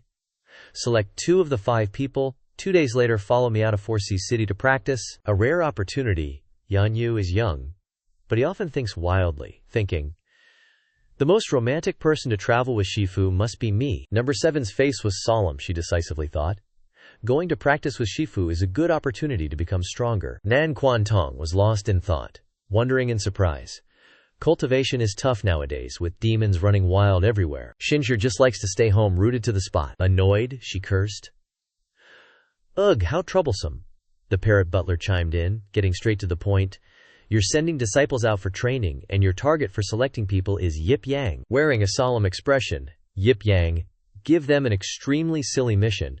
Second Senior Sister is making professional attire for them. The first 2 to finish win." The parrot butler froze. "What kind of game is this? Professional attire?" Yip Yang, not knowing the meaning of shame, said without batting an eye. "For example, Su Shu is a mage. She should wear sexy mage gear." Mollis. "Mu Ling is an onmyoji. Prepare a cute onmyoji outfit for her." The parrot butler delivered a critical hit with its claws. "What kind of standards are these? It's clearly your nonsense." The disciples below were speechless, wondering if anyone was already regretting joining the sect. A moment later, at the Demon Imprisonment Hall, Su Shu was, as usual, performing her janitorial duties. The silver-tongued little fox began to speak. "Hey there, tall sister. Is it your first time here? You look unfamiliar." Su Shu didn't hide anything, tiredly confiding, "Second Senior Sister is busy, so I'm helping out temporarily. Mainly that magic book is giving me a headache, so I'm hiding here for safety before Master comes out." Little Fox was best at playing tricks. It vaguely said, "I'm so dizzy, can you help me, sister?" Su Shu, of course, wasn't a child. She refused directly. "No can do," Senior Sister already said. "You are very dangerous." Little Fox acted like it was about to kick the bucket. pitifully begging, "I'm so uncomfortable I can't breathe, just help me take off one talisman." Sushu didn't even bother paying attention. She calmly swept. Making Little Fox furious enough to make its fur stand on end, it scolded. "Don't you have any heart? I'm about to die. Just remove one to let me breathe a little." Just for a minute. Sushu glanced sideways. She approached the prison bars, reaching out to touch a talisman. "Just one is it? I'll only remove it for 1 minute so you can catch your breath." As Sushu spoke, she reached out to remove the talisman. "Just 1 minute, got it?" Little Fox looked at the talisman, both excited and nervous. Sushu was in the mood to tease her, faking it. "What's up? I can't take it off." However, her disobedient hand had already removed the talisman at some point. "Little Fox, you think I'm really stupid? You think I don't know this is a demon-suppressing talisman? You want to trick me into helping you escape?" "No way. Is there really no way?" Little Fox said sinisterly. "Then what's in her hand?" Sushu looked at her disobedient hand, her face as green as a banana leaf. Little Fox, having some of its restraints lifted, began to transform. The prison bars holding it shone brightly for a moment. Sushu was so scared she didn't know what to do. Could it be that I'm just releasing the tiger back into the forest? Little Fox revealed its true form. A seductive fox with 9 tails. It laughed gleefully, sinisterly, saying, "I've waited too long for this day." Its eyes filled with murderous intent, using a hellish tone. "Starting from now." It's back, and more powerful than ever, intending to slaughter humans for miles around. Blood must flow into rivers. Before it could finish, someone swiftly stuck a talisman onto the prison bars. The 9-tailed fox instantly turned back into a useless little fox. It didn't even finish its monologue before its face went blank, not understanding what was going on. The one who just made the move, none other than Yip Yang, the sect leader of Yip Sect. Big bro Yip Yang, not even giving the fox a second glance, was all like, "All right, let's see you keep performing." The little fox was not having it. Should have bailed out here earlier, it thought. How could this be? This Ju Tian locking demon talisman should be useless after being taken off. And the formation's busted too. No way sticking it back on works. Trying to outsmart this guy? Yip Yang patiently explained. Simple. The moment the Ju Tian locking demon talisman is taken off, the formation link between the talismans does disappear. But you just gotta pump in 10x the spiritual energy in a flash to reconnect all the talismans with fresh energy, then re-engineer the spiritual formation 9 times, and boom! Done. The little fox felt like life was unfair, injustice, so it started bawling. "That's outrageous, never heard of that. You're a scummy cheat of a talisman master. Shameless, bad guy." Yip Yang was used to the name-calling, so he didn't even flinch. He just raised his voice. "Quit changing the subject. You tried to escape and got caught, so you gotta face the music." Sushu was totally blown away. In her mind, she was thinking, "Master's gotten so strong. Aside from making me study all the time, he's perfect." Yip Yang didn't bother questioning Sushu first, he just dished out the punishment. He said sternly, "Sushu, you can step back first. I need to have a little chat with this little fox. Also, tomorrow I'm checking your homework.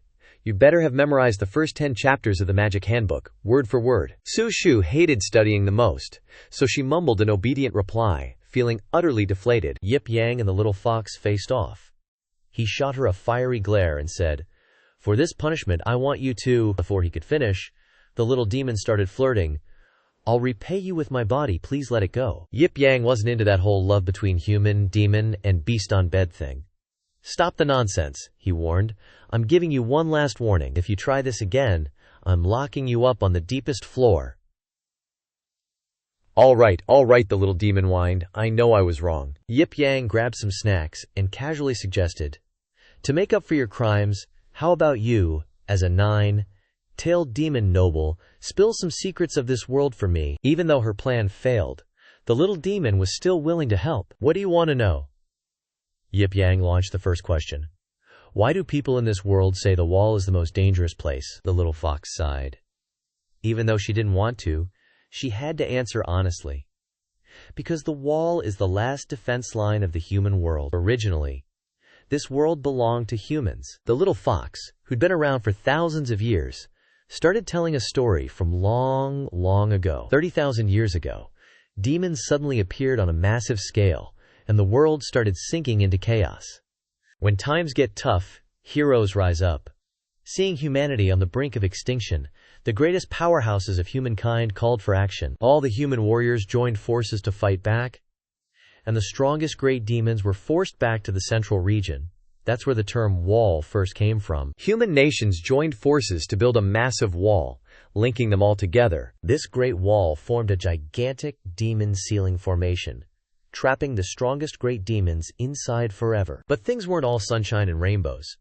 Building the wall cost the human world a huge price. Those greatest powerhouses almost all died, leaving behind a desolate scene filled with death aura, and 90% of the demon sealing army perished. Yip Yang was smart and caught on quickly. So, he said, the remaining demon sealing army's mission is to patrol and protect the wall forever. As long as the wall stands, those great demons inside can never step into the human world. But that wall isn't perfect either. That's right, the wall can only trap the great demons inside, but the scattered demons outside are breeding like crazy, and they're swallowing up the wounded human world bit by bit. Yip Yang continued to pry for information and suddenly realized, wait a sec, maybe the demons outside the wall also want to destroy it, to release the ancient demons inside, right? Why haven't they done it? The little fox immediately explained without hesitation. First, the demon sealing army is guarding it very well. Second, the wall has a self-punishing great formation that restrains demons, so they don't dare mess with it. Third, as she said this, the little fox's eyes became strangely tense. A black hole, as dark as a well, appeared. The little fox hesitated and continued. The wall and the demon sealing army are actually a unified entity. Together, they can unleash incredibly terrifying power. So there's a secret like that. Yip Yang was getting more and more interested. Cool! I love weird stuff like this. I really want to go check out this wall sometime. Too bad I have to go to Yan City this time, which is too far from the central world. He made up his mind. That's all the news you got? Got any other valuable intel? The little fox wasn't going to be so easy. If you want more information, go conquer me. You can unlock even more knowledge through me. Yip Yang totally dissed her, stood up and left. Alright, I'm heading out. You better be good while I'm gone. Before turning back, he gave a stern warning. Remember this. There ain't gonna be a next time for what happened today. The little fox demon huffed, totally annoyed. Ugh, men. But hey, Yip Yang, this might actually be the last time we ever meet. Late at night, in the quiet Wujin Sect, a shadowy figure with long, flowing hair crept across the ground. Thought it was some creepy ghost or something, but it was just the big gal, Su Shu. She was totally sleepwalking, eyes shut tight, but her feet kept moving. Su Shu unconsciously wandered towards the jailing demon hall, like she was drawn there by a call from her heart. The other low-level demons were snoring like logs. Su Shu reached the little fox demon's cell. The little fox demon snapped her fingers, signaling Su Shu. Su Shu's brain totally glitched out like it was expired. She dumbly reached out and tore off the talisman that seals the prison down. The little fox demon, who had been waiting all night for this, finally had her seal broken and showed off her power. This time reveals her true form, a 9-fa-tailed fox demon. She laughed like she'd struck gold, a savage laugh. Luckily, I took the chance when the talisman was removed to use mind control on you. Now I can finally get out of here. You're worthless now, the fox turned to her. You can go back to sleep now. Su Shu sluggishly took the talisman and returned to her room, her eyes still shut tight. Ji Weihu was cunning. She didn't forget to make a stand. First, a lifelike humanoid appeared, looking unbelievably real. Ji Weihu looked at her creation with satisfaction. Unconscious exploitation. Tomorrow when Yip Yang goes down the mountain to cultivate, he won't come to the prison to check again. She set off. Leaving the narrow prison, she said excitedly, by the time he comes back, I'll have escaped from the prison, thousands of miles away. After walking a distance, she curiously stopped in front of a house with a sealing talisman. Looking at the half-human, half-go-beast figure in front of her, she couldn't help but ask, "Who are you, Grandma?" You're asking me who I am? The woman did not answer, but asked instead, You must leave, right? Ji Weihu replied, Yes, my wish has not been fulfilled, I must go. The female ghost was about the same age as Ji Weihu. She predicted like a god, Yes, when will kindness be repaid? Your opponent is too strong. Ji Weihu refused to listen. She had been bitter for too long. I will definitely take revenge, even if I have to pay for it with my whole life. You are also a stubborn person. Grandma, would you like me to help you out? This jail seems to cater to the tastes of the prisoners. Grandma leisurely played the piano. No, I have an appointment with the old sect master. 1 year left, and then I will leave. Zhu Weihu did not intend to meddle in other people's business. Then I'll leave. Thank you, Grandma, for your care and guidance. Grandma seemed very concerned about Zhu Wei, playing the piano and asking, "That battle almost destroyed your soul. I remember that you are now very afraid of thunder and lightning. Are you really ready to face your enemies?" Mentioning thunder and lightning, Zhu Wei's face turned as green as a leaf, and she stuttered, "I'm fully prepared, ready to face it." Hearing these words, Grandma shot something strange at it. Upon receipt, Zhu Weihu easily caught it. In the hand is a shining bullet. "This is the primordial bead that the old sect master gave you. With it, entering and leaving the Wuji sect will not be affected by the defense formation." "Unexpectedly, I met a good person here," Zhu Wei said, moved. "Thank you, Grandma." From moved to cold when Grandma launched bad news. "If you are determined, let me play a farewell song for you that Sect Master Yip taught me, Ultimate Bliss." Zhu Wei petrified. This is not necessary." The old lady was super enthusiastic, raising her pretty little hands, ready to bang out a once-carrying tune, lifetime tune. She was playing like a crazy person. The sound she made felt like punches to the ears. Her singing drowned out the screams. The demons were howling in despair. And again, "Long Pai, you trash, stop it. If you play one more note, I'll kill myself for you to see. I kill demons, then I kill people. People play music for money, but this old lady plays music, and we lose our lives." Jiu Yao. "You had never missed the sect leader so much. Yip Yang, get your butt over here now." "Another second and I'll get otitis. Jiu, you booked it out Tida there. Take care, old lady. You played so well even the audience ran away." The old lady was still very happy. This silly kid must have run away because he couldn't handle it so fast.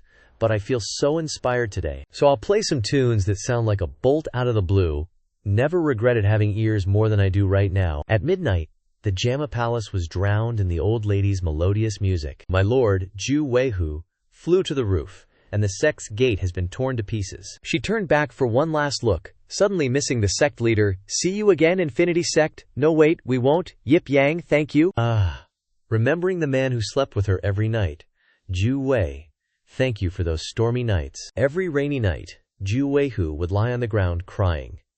So uncomfortable. Yip Yang wondered, "I heard from the old sect leader that you are scared of thunder and lightning at night, but your reaction seems a bit of an exaggeration." Yip Yang played the role of a very professional psychiatrist and said, "This is called PTSD, a psychological obstacle of old wounds. Every time lightning struck, Zhu Weihu was so scared she nearly flew to the top of the trees. It was kind of sad to see. Anyway, Zhu Wei's interface is adorable. Come on, take my hand. I'm here. I promise that no one, not a single monster or demon, can hurt you." Zhu Wei scorned. Not in a million years, but heaven sent a world-shattering bolt of lightning. She couldn't take it anymore and grabbed Yip Yang's hand. He smirked. "So gentle.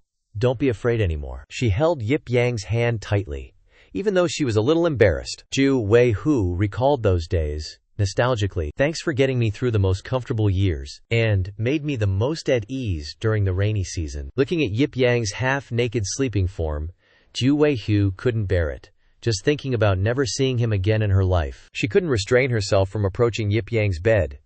"Then let's take advantage of you sleeping like a dead pig. I'll say goodbye to you." She stared intently at Yip Yang, drooling in his sleep. He was still mumbling in his sleep. "Little fox, don't be afraid, I'll protect you." This only made Zhu Wei feel even more heartache. "Yip Yang, I have to go now. Thank you, you simple fool, for being willing to protect me." Finally, tears fell, and she seized the opportunity to kiss Yip Yang lightly on the cheek. "Thank you so much. There's not much time left. The night is long and full of dreams." Zhu Wei took the opportunity to sneak away and fulfill a big dream. She turned back and said a final farewell. Her face was as sad as if her husband had left her. One day later, during a trip to practice cultivation in the lively and bustling Sihai city, these two female disciples were seriously turning heads wherever they went. Probably because their outfits were way over the top. Leading the pack was a dude with a six-pack glistening like glazed donuts, followed by two gorgeous ladies. "You couldn't not stare?" Guantong asked, all confused. "Master, does it seem like a lot of people are staring at us?" Yip Yang, totally clueless about what his disciples were wearing, just blurted out, "Probably because you two look so pretty." Lu Qing, ever the obedient one, said, "I really like this maid outfit. It represents my desire to serve my master. Yip Yang groaned about that master title. It sounds so awkward. Just call me master, Sifu. Yes, master/Sifu. Guantong was deeply worried about his master's empty wallet. The money you made forging swords was all given to the sect. Lu Fei, if we go to Yancheng, we'll be poor and stand out like a sore thumb. Yip Yang nonchalantly said, Oops, forgot about that. So broke that Guantong was considering becoming a performing artist. I save some money, I can busk on the streets. Yip Yang's last shred of decency wouldn't allow his disciple to become a street performer. Relax, someone will bring money to the station. Guantong's confusion was off the charts. This kind of good thing exists. Someone's actually generously giving us money. And that mysterious sugar daddy is up ahead, in front of a crowded station. From afar, a bro with a mullet hairstyle waved. Sect leader Yip, didn't expect you to arrive so early. Guantong was shocked.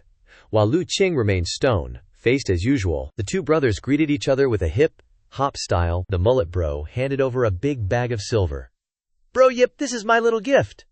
Yip Yang pretended to refuse, but snatched it away super quick. Seeing me off is enough. You didn't have to give money. Mullet bro was super generous, his face flushed. You're leading your disciples to cultivate far away, you're gonna need a lot of cash. Guantong, still naive, whispered, Master, why do you look so surprised? Didn't you say someone would bring money? Lu Qing, used to the fake adult world, said, Tongyer, you don't need to understand. The mullet bro, having provided the funds, prepared to leave. Be careful out there. When you get back, Yan Yang's diary 5 feet should be out. We can chat about the book and drink. Yip Yang was happy now that he had money. He replied with a smile. Take care, bro. Lu Qing, having been around the block a few times, recognized the guy. I heard he's the Vice City Lord's son, but he's been working hard to earn money lately. Guantong looked sympathetic and innocently said, Su Shu said his money was all tricked away by Master. This person seems so simple and gullible. The sect leader instantly turned into a scam artist, quickly changing the subject. Master, Sifu didn't trick him. We've arrived. Let's get going. Guantong couldn't resist asking, Master, why is he so desperately supporting you? Yip Yang, the master of mystery, smiled and said, A man's story is something I wouldn't tell you. Then let me tell everyone. 3 months ago, while Yip Yang was bored out of his mind, sitting on the steps, he let out a long sigh. Worse than National Highway 1A. I want to go back to Earth so bad. While he was feeling down, Mullet Bro approached. Bro, I've seen you sitting here sighing these past few days. Need any help? Yip Yang looked up with dead eyes and said sarcastically, You can't help. Even if I told you to time travel back to Earth, where I don't have any relatives, you'd still sigh like this. The mullet head with a bodhisattva's heart, all friendly and stuff, offers, Looks like you're all alone here in Four Seas City with no family or anything. How about I become your first friend here? Wrong place, wrong time for kindness. Yip Yang ruthlessly shooed him away. Get out of here, man. Then, 3 days later, in some back alley, I told you not to follow us anymore. Mullet. One head's getting a lesson. Are you stupid or something? Some thugs were dragging him and yelling, You're not worthy to hang with us anymore. Your dad, the deputy city lord, is out of power. He could get exiled any minute. They're basically ditching Mullet. Head hardcore. You. Get lost. Don't drag us down with you. Mullet. Mothead still hasn't gotten the memo. Sincerely repeating. But you said friends don't abandon each other? We even drank the oath wine together. This sincerity just pisses off the thug even more. He throws a punch, shattering Mullet. Hullhead's skull. Can't win. Hurting and down on the ground. We never thought of you as a friend. Just someone to use? They have no shame, the ball of retribution says. How old are you? Still believing in that friend's crap. They're all ganging up on Mullet. Cothead now. This idiot. So he didn't know. Continues to beat him. Yip Yang can't watch anymore, decides to step in for justice. What are you guys playing? Can I join? The leader turns around. Who's the busybody? Mullet. Forehead sees Yip Yang and perks right up. The leader hasn't seen the coffin yet. Get lost. Can't you see I'm dealing with trash? Yip Yang keeps his head down. It's hard to tell what he's thinking, so it's a fight, huh? But you guys are so unprofessional. Getting his good time interrupted, the leader starts getting pissed. Yip Yang emanates killing intent, he says in a cold voice. I'll teach you how to fight. This is my playground. He glances with eyes sharp like knives. First, the leader doesn't want to hear Yip Yang's martial arts lesson. He makes a move for the kill. Yip Yang doesn't even break a sweat. easily dodging it. The leader didn't even get to see it, Yip Yang continues. You gotta be fast. He grabs him by the collar and lifts him up like a duck.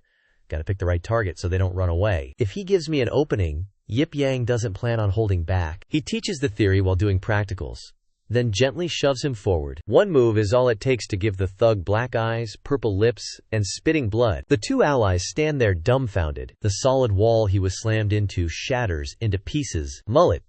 Head didn't expect this mopey guy to be so badass. Yip Yang turns to look. Listen to the tone of my voice, I told you last time. The two little thuggers realize they can't run. Deciding to risk it all, they jump up hugging and kicking. Yip Yang's busy talking about friendship. Mullet. Head in horror isn't careful. Yip Yang jumps. I don't even have to move, he said calmly. I agree. Later you will be die, grow, little bro, etc. Cut. Everyone was shocked until their mouths couldn't shut. Yip Yang snatched up those two little punks so fast, they didn't even see it coming. Dude, he, face planted them into the ground. Bam! The other guy wasn't having a better time either. They both got a free trip to the Earth's core. Courtesy of Yip Yang's back, slam special, the ground shook like crazy and cracked open, leaving two big craters. Broken ribs for sure this time. Stars everywhere. These guys really didn't know who they were messing with. Yip Yang dusted off his hands, all taken care of. They'll be out of commission for months. He totally freaked out. CT Moi's head, all nonchalant. He brings up a refined interest. Hey bro, got any good novels to recommend? Something a little spicy, you know? We're all horn dogs here, you get me. You can even tell from this dude. CT Moi burst into tears. Snot and tears everywhere.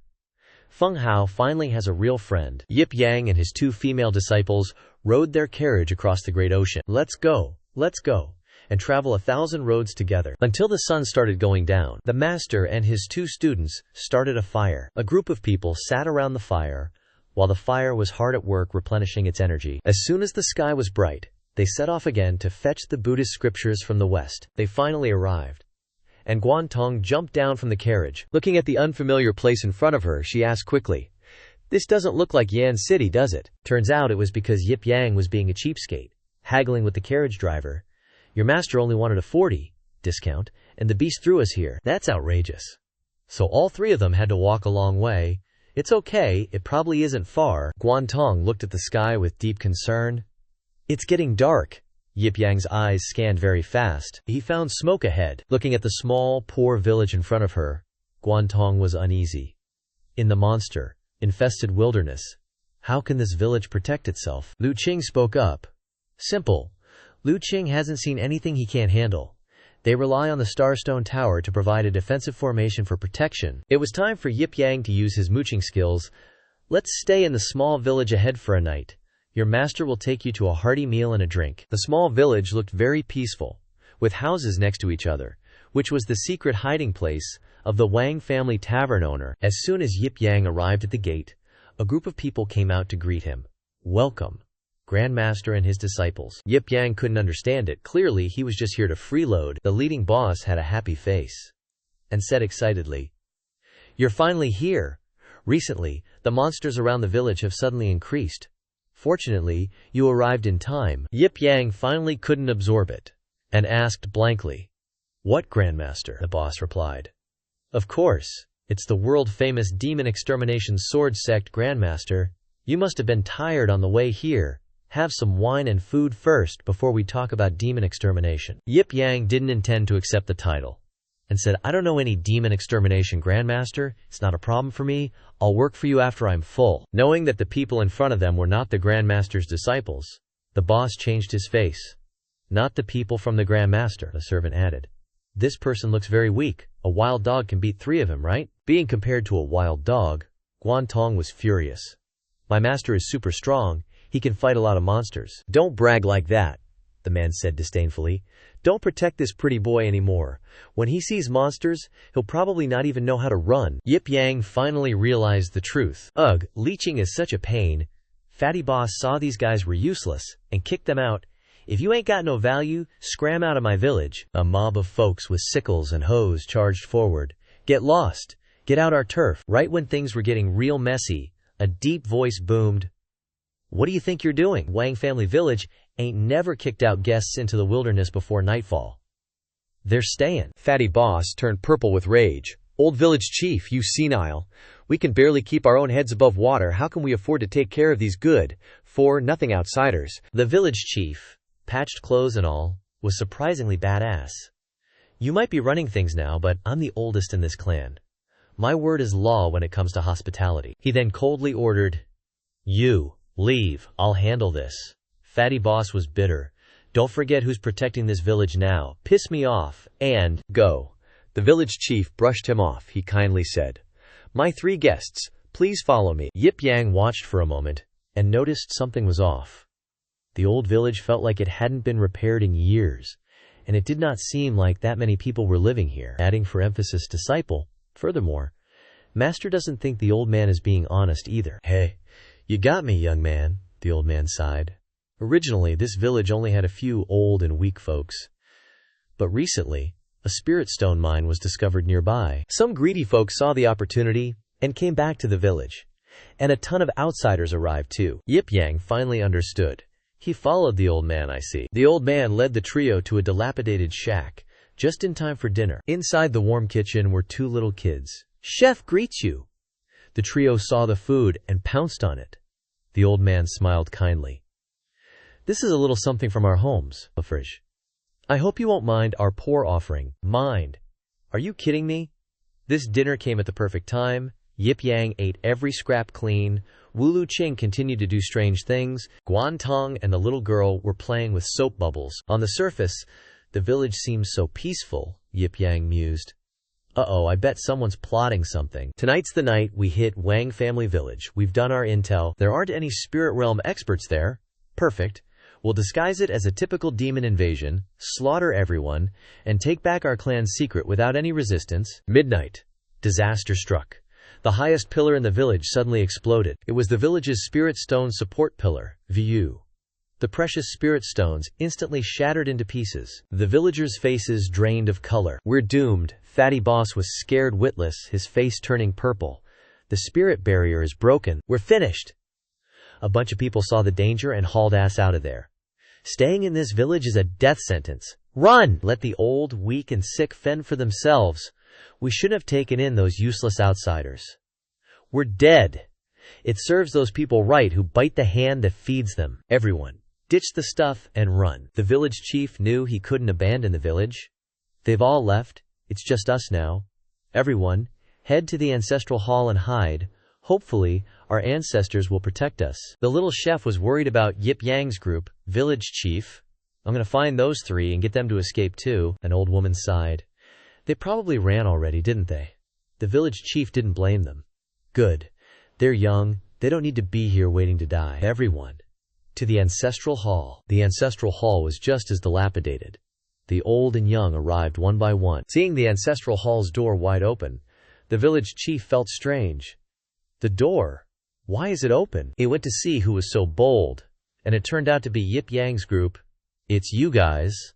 The old man was confused. "Hu Qingxiang, what are you doing here?" Guan Tong awkwardly replied. "Village chief, we, Yip Yang, being the straightforward guy he is, said bluntly, we were going to repair the spirit barrier, but we found out it's completely broken. Is there any blue crystal stone in the village? I'll make one." The little chef kid heard this and was like, "Over the moon, big bro, you can really do that? This kind of blue crystal stone is in the west warehouse?" Yip Yang went over and ruffled the little dude's hair. "Got it. You guys stay here for now." After saying that, he waved and went off like he was really going to find spirit stones. "I'm off. Be back later." Meanwhile, a group of people snuck out of the village and were halfway there when they detected a strange demonic aura. It was a bunch of demons that had been lying in wait. They went wild, screaming, "Food up ahead! Food!" The demons were so hungry they were practically drooling. "It's been ages since we've had human meat." The villagers trembled. "Demons." A young man stepped forward, standing in front of the group. "Don't worry, he knows these demons well," he said loudly. "These are mountain spirit imps. Extremely vicious, they love hunting humans, but their attack power is limited." A little demon with a spear rushed forward, trying to get a quick stab in. The young man effortlessly kicked it flying, making the fat boss and the others super impressed. "I paid big bucks for this bodyguard to clean up these little demons. It should be like slicing through butter." But there wasn't just one demon. Another one jumped up. The young bodyguard smirked disdainfully. He, as before, launched a kick, but this time it was different. The demon's scythe was covered in tomato sauce. The young bodyguard winced in pain. Crap! This is bad! The villager's hopes immediately plummeted. The young bodyguard clutched his ruined leg. I underestimated the enemy. The demon lay on the ground, laughing maniacally. He only now realized he was no match. These imps are weak, but extremely vicious. I underestimated them. Don't give it another chance. The villagers didn't even have the strength to resist. Are we really out of options? Because another army of demons had surrounded them on the mountain. Each one was armed, their aura incredibly oppressive. Their numbers were also completely overwhelming. They laughed savagely, then, without hesitation, charged. It was like a hornet's nest had been kicked over. The villagers could only stand there, frozen. There was no way to run anymore. A human massacre began, cries and screams echoing everywhere. At the same time, at the ancestral hall, the atmosphere was also heating up. The old villagers were starting to get antsy. Even a talisman formation master can't directly use raw ore to make a guardian talisman. That young man was definitely lying and ran away. The old man still stood looking out the door, his eyes filled with sadness. He's a guest. He has the right to leave. I hope we can hold out through tonight. Tomorrow my old friend, Master Bei, will arrive. Just then, the sounds of the massacre reached them. The women and children were so scared they almost wet themselves. What is that horrible sound? It was the demons, who had come right to their doorstep. They were laughing in a super creepy way and hopping like frogs, making disgusting sounds with their mouths. A group of demons targeted the weaker women. But Lu Qing wasn't that kind of woman, she said coldly.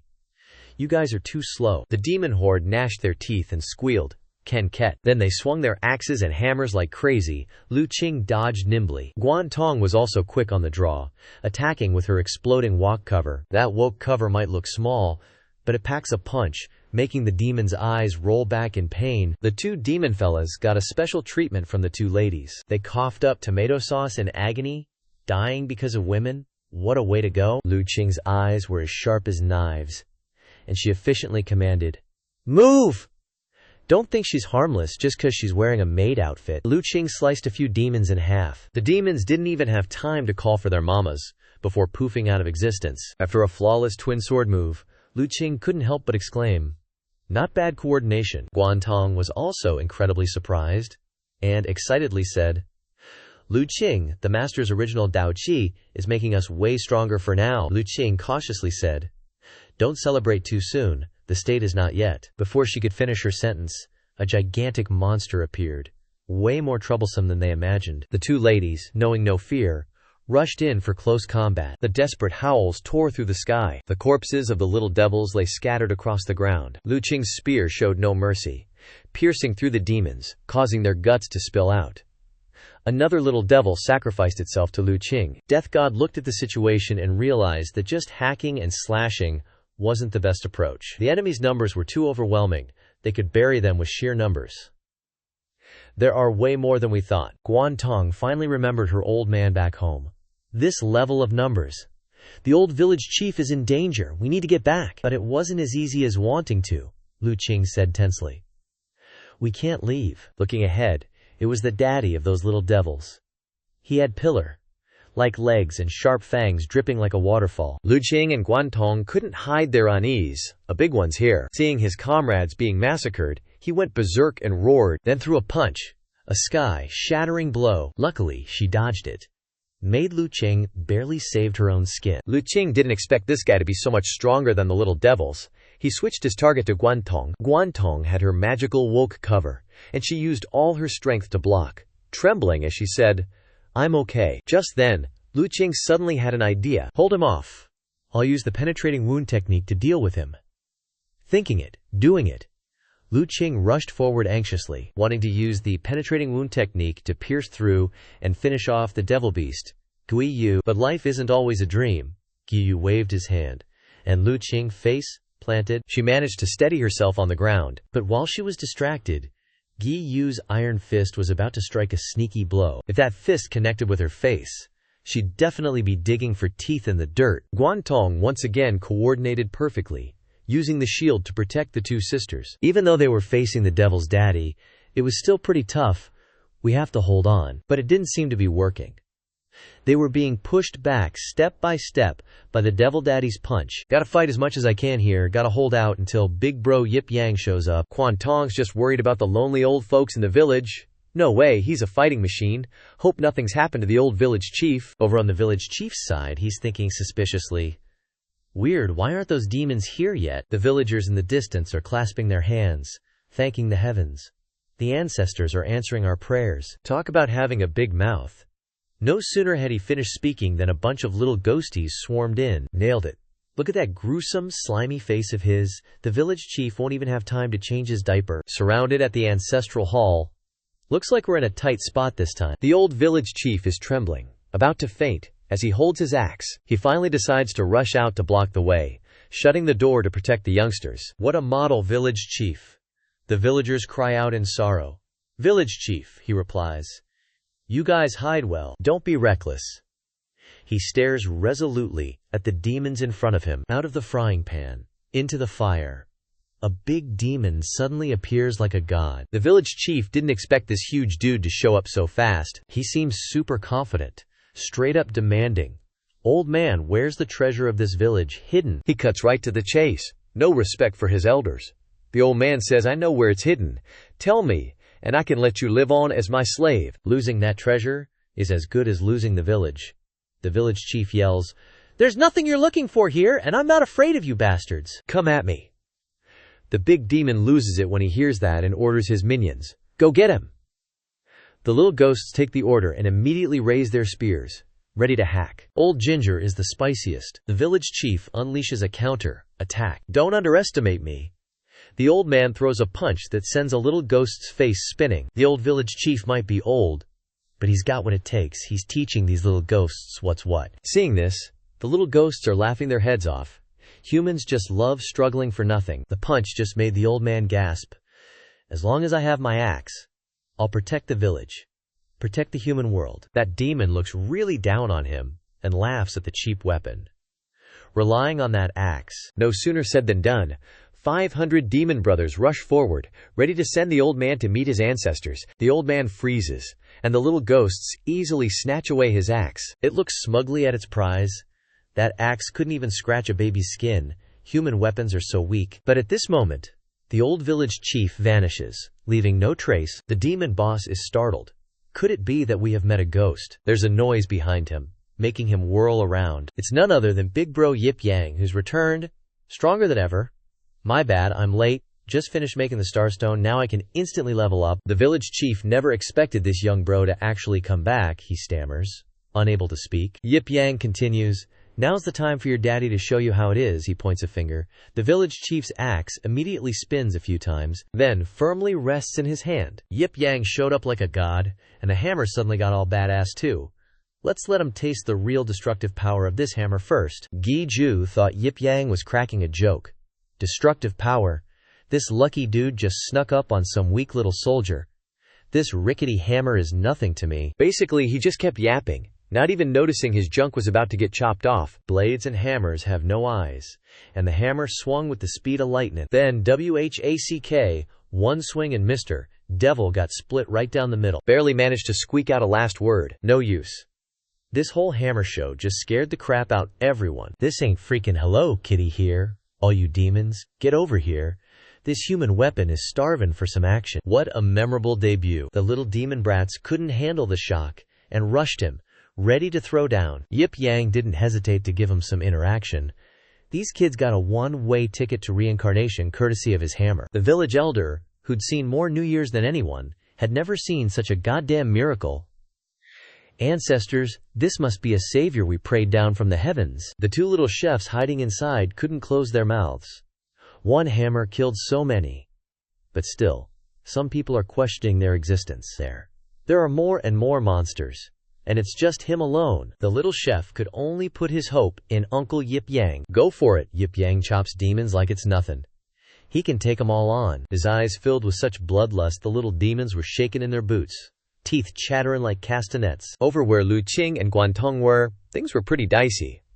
Looks like the sisters were outmatched and about to bite the dust. The big-ass demon reached out to grab some things that shouldn't be grabbed. Just then, A kzzz sound came from afar, and a swarm of little demons rushed back like a disturbed hornet's nest. The big demon was clueless. Did they already win and come back? He went back to the big stuff. Throw a punch. I will send you guys to the afterlife now. No hope left. The sisters could only close their eyes and brace for impact. We are done for.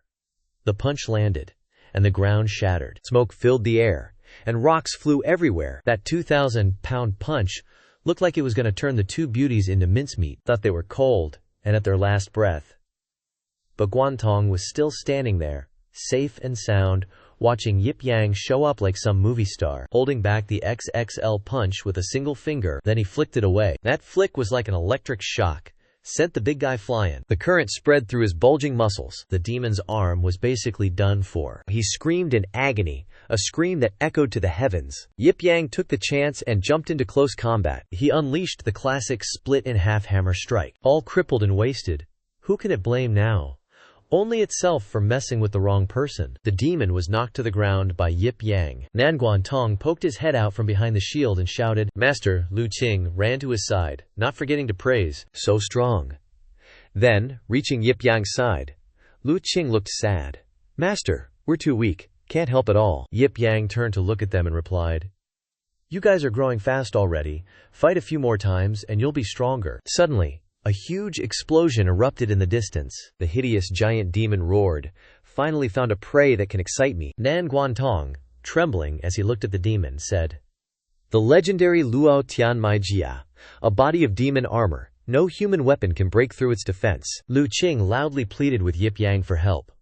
I want to fight more. Please restore me, master. Yip Yang turned to look at her and asked, Again? You want to force a recovery? Clutching her injured arm, Lu Qing was determined. Please grant my wish, master. Challenge. I want to challenge a strong enemy. Hearing that, he didn't ask any more questions. He cast a spell. An array of light with restorative properties entered Lu Qing's body. Quickly, she was able to hold her weapon firmly and charge forward, her speed increasing. As she approached the demon, Lu Qing used the continuous slap divine palm. Guantong, observing from afar, commented, Useless. At the same time, the demon stretched out both arms, and Lu Qing jumped high. Unexpectedly, Lu Qing was sent flying by a burst of power. She looked back at the demon, wondering, did he disappear? At this time, the demon revealed its hiding place, before even striking with its blade. Right here, quickly, it delivered a powerful blow. Seeing this situation, Lu Qing looked shocked, and Guantong anxiously shouted, Senior Sister Lu.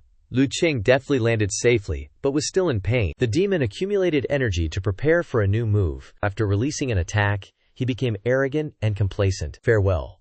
Then he rushed down to Lu Qing at high speed. Guantong, seeing this, cried out in alarm, Run! Hearing the sound, Lu Qing quickly turned to look. As she turned around, the demon was already close to her. But suddenly, due to having low mental fortitude, he saw something new and froze. Yip Yang rushed forward and struck. His slash immediately hit the demon in the middle. The demon was cut in half, and then exploded. Lu Qing called out from behind Yip Yang, Shifu, look. Only scattered dust particles remain in the air. Guantong thought, is Shifu's hammer a divine artifact or something? Some demons hiding high up, observing the situation, commented, This human is a bit dangerous. No problem. Two tall, beefy demons, overestimating themselves, laughed and shouted, Let us crush him. Lu Qing was now all alone where she sat. The demons, realizing Yip Yang had vanished, were startled and asked, Where did that brat go? Yip Yang, with incredible speed, appeared behind his opponent. He answered, Right here. Then, with the hammer in his hand, he swung it and cleaved the demon's head horizontally. Very quickly, the arrogant demon's head parted from its body. The other demons, including the old village chief, were utterly astonished. Guantong gaped, awkwardly correcting his earlier statement. The hammer in Shifu's hand isn't a divine artifact. Lu Qing, hugging her arm, looked at him, and concluded, Shifu himself is more terrifying than a divine artifact. The villagers in the assembly hall, who had come to watch the excitement, hid in a corner and commented, Little brother is truly a god descended from the heavens. We're saved. After the situation calmed down a bit, Guantong breathed a sigh of relief. It's over. Good thing we had Shifu. But unexpectedly, at this moment, The ground began to shake violently. A gigantic demon strode towards everyone. "They're here. They're all here."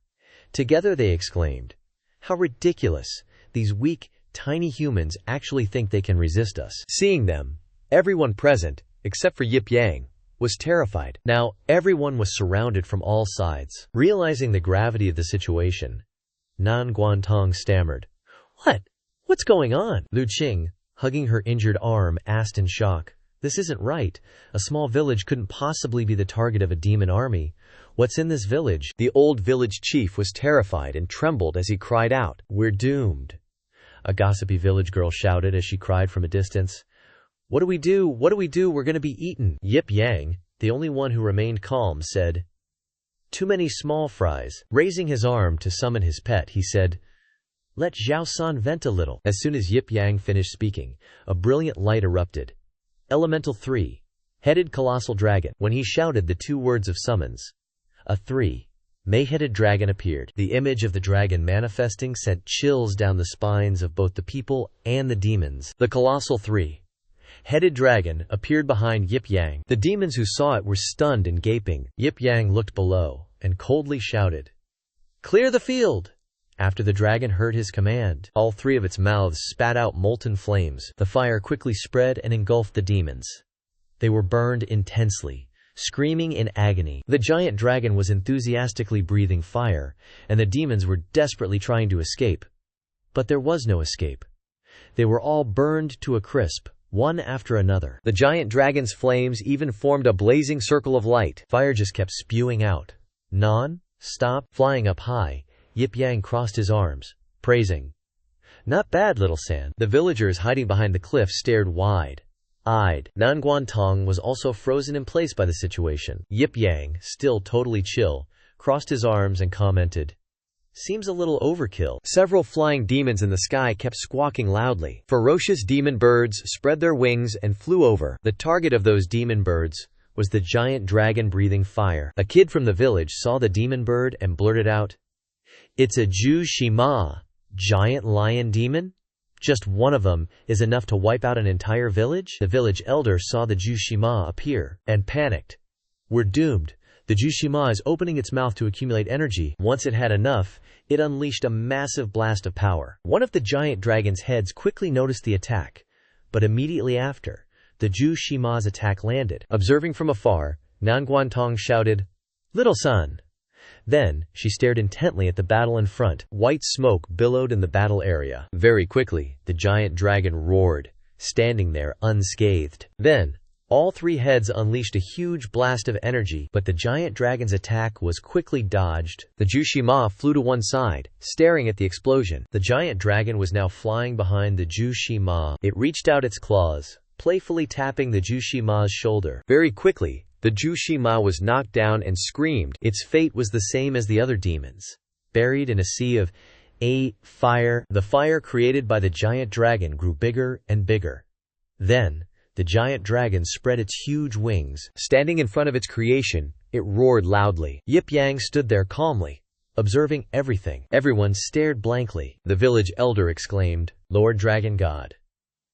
Then, he prostrated himself and said loudly, thank you for Lord Dragon God's life-saving grace." Yip Yang heard the sound and turned back, looking puzzled. Then, he gave a thumbs up and smiled slightly, thinking, As long as you guys don't mind that I burned down this plane." Casting his eyes into the distance, he could clearly see that an entire area of land was barren. Soon, it was morning the next day. The small figures of 3 people walked on the road out. "So that's Yip Yang and his crew," Nam Guantong pipes up.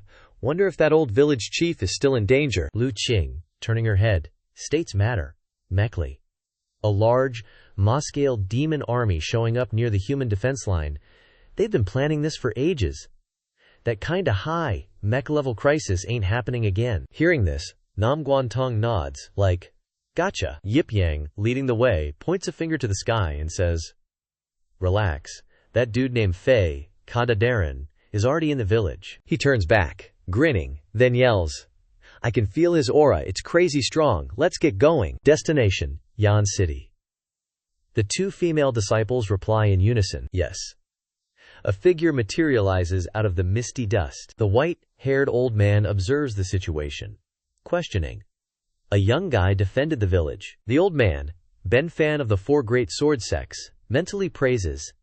Just how awesome is this kid? Up in the sky, a winged demon floats towards a mountain. The winged demon kneels respectfully, reporting to the 2 envoy Darren, the demon legion responsible for attacking Wangjia village to retrieve that item. They were all wiped out in a sea of fire last night. The green and yellow-haired demons glance at each other, eavesdropping.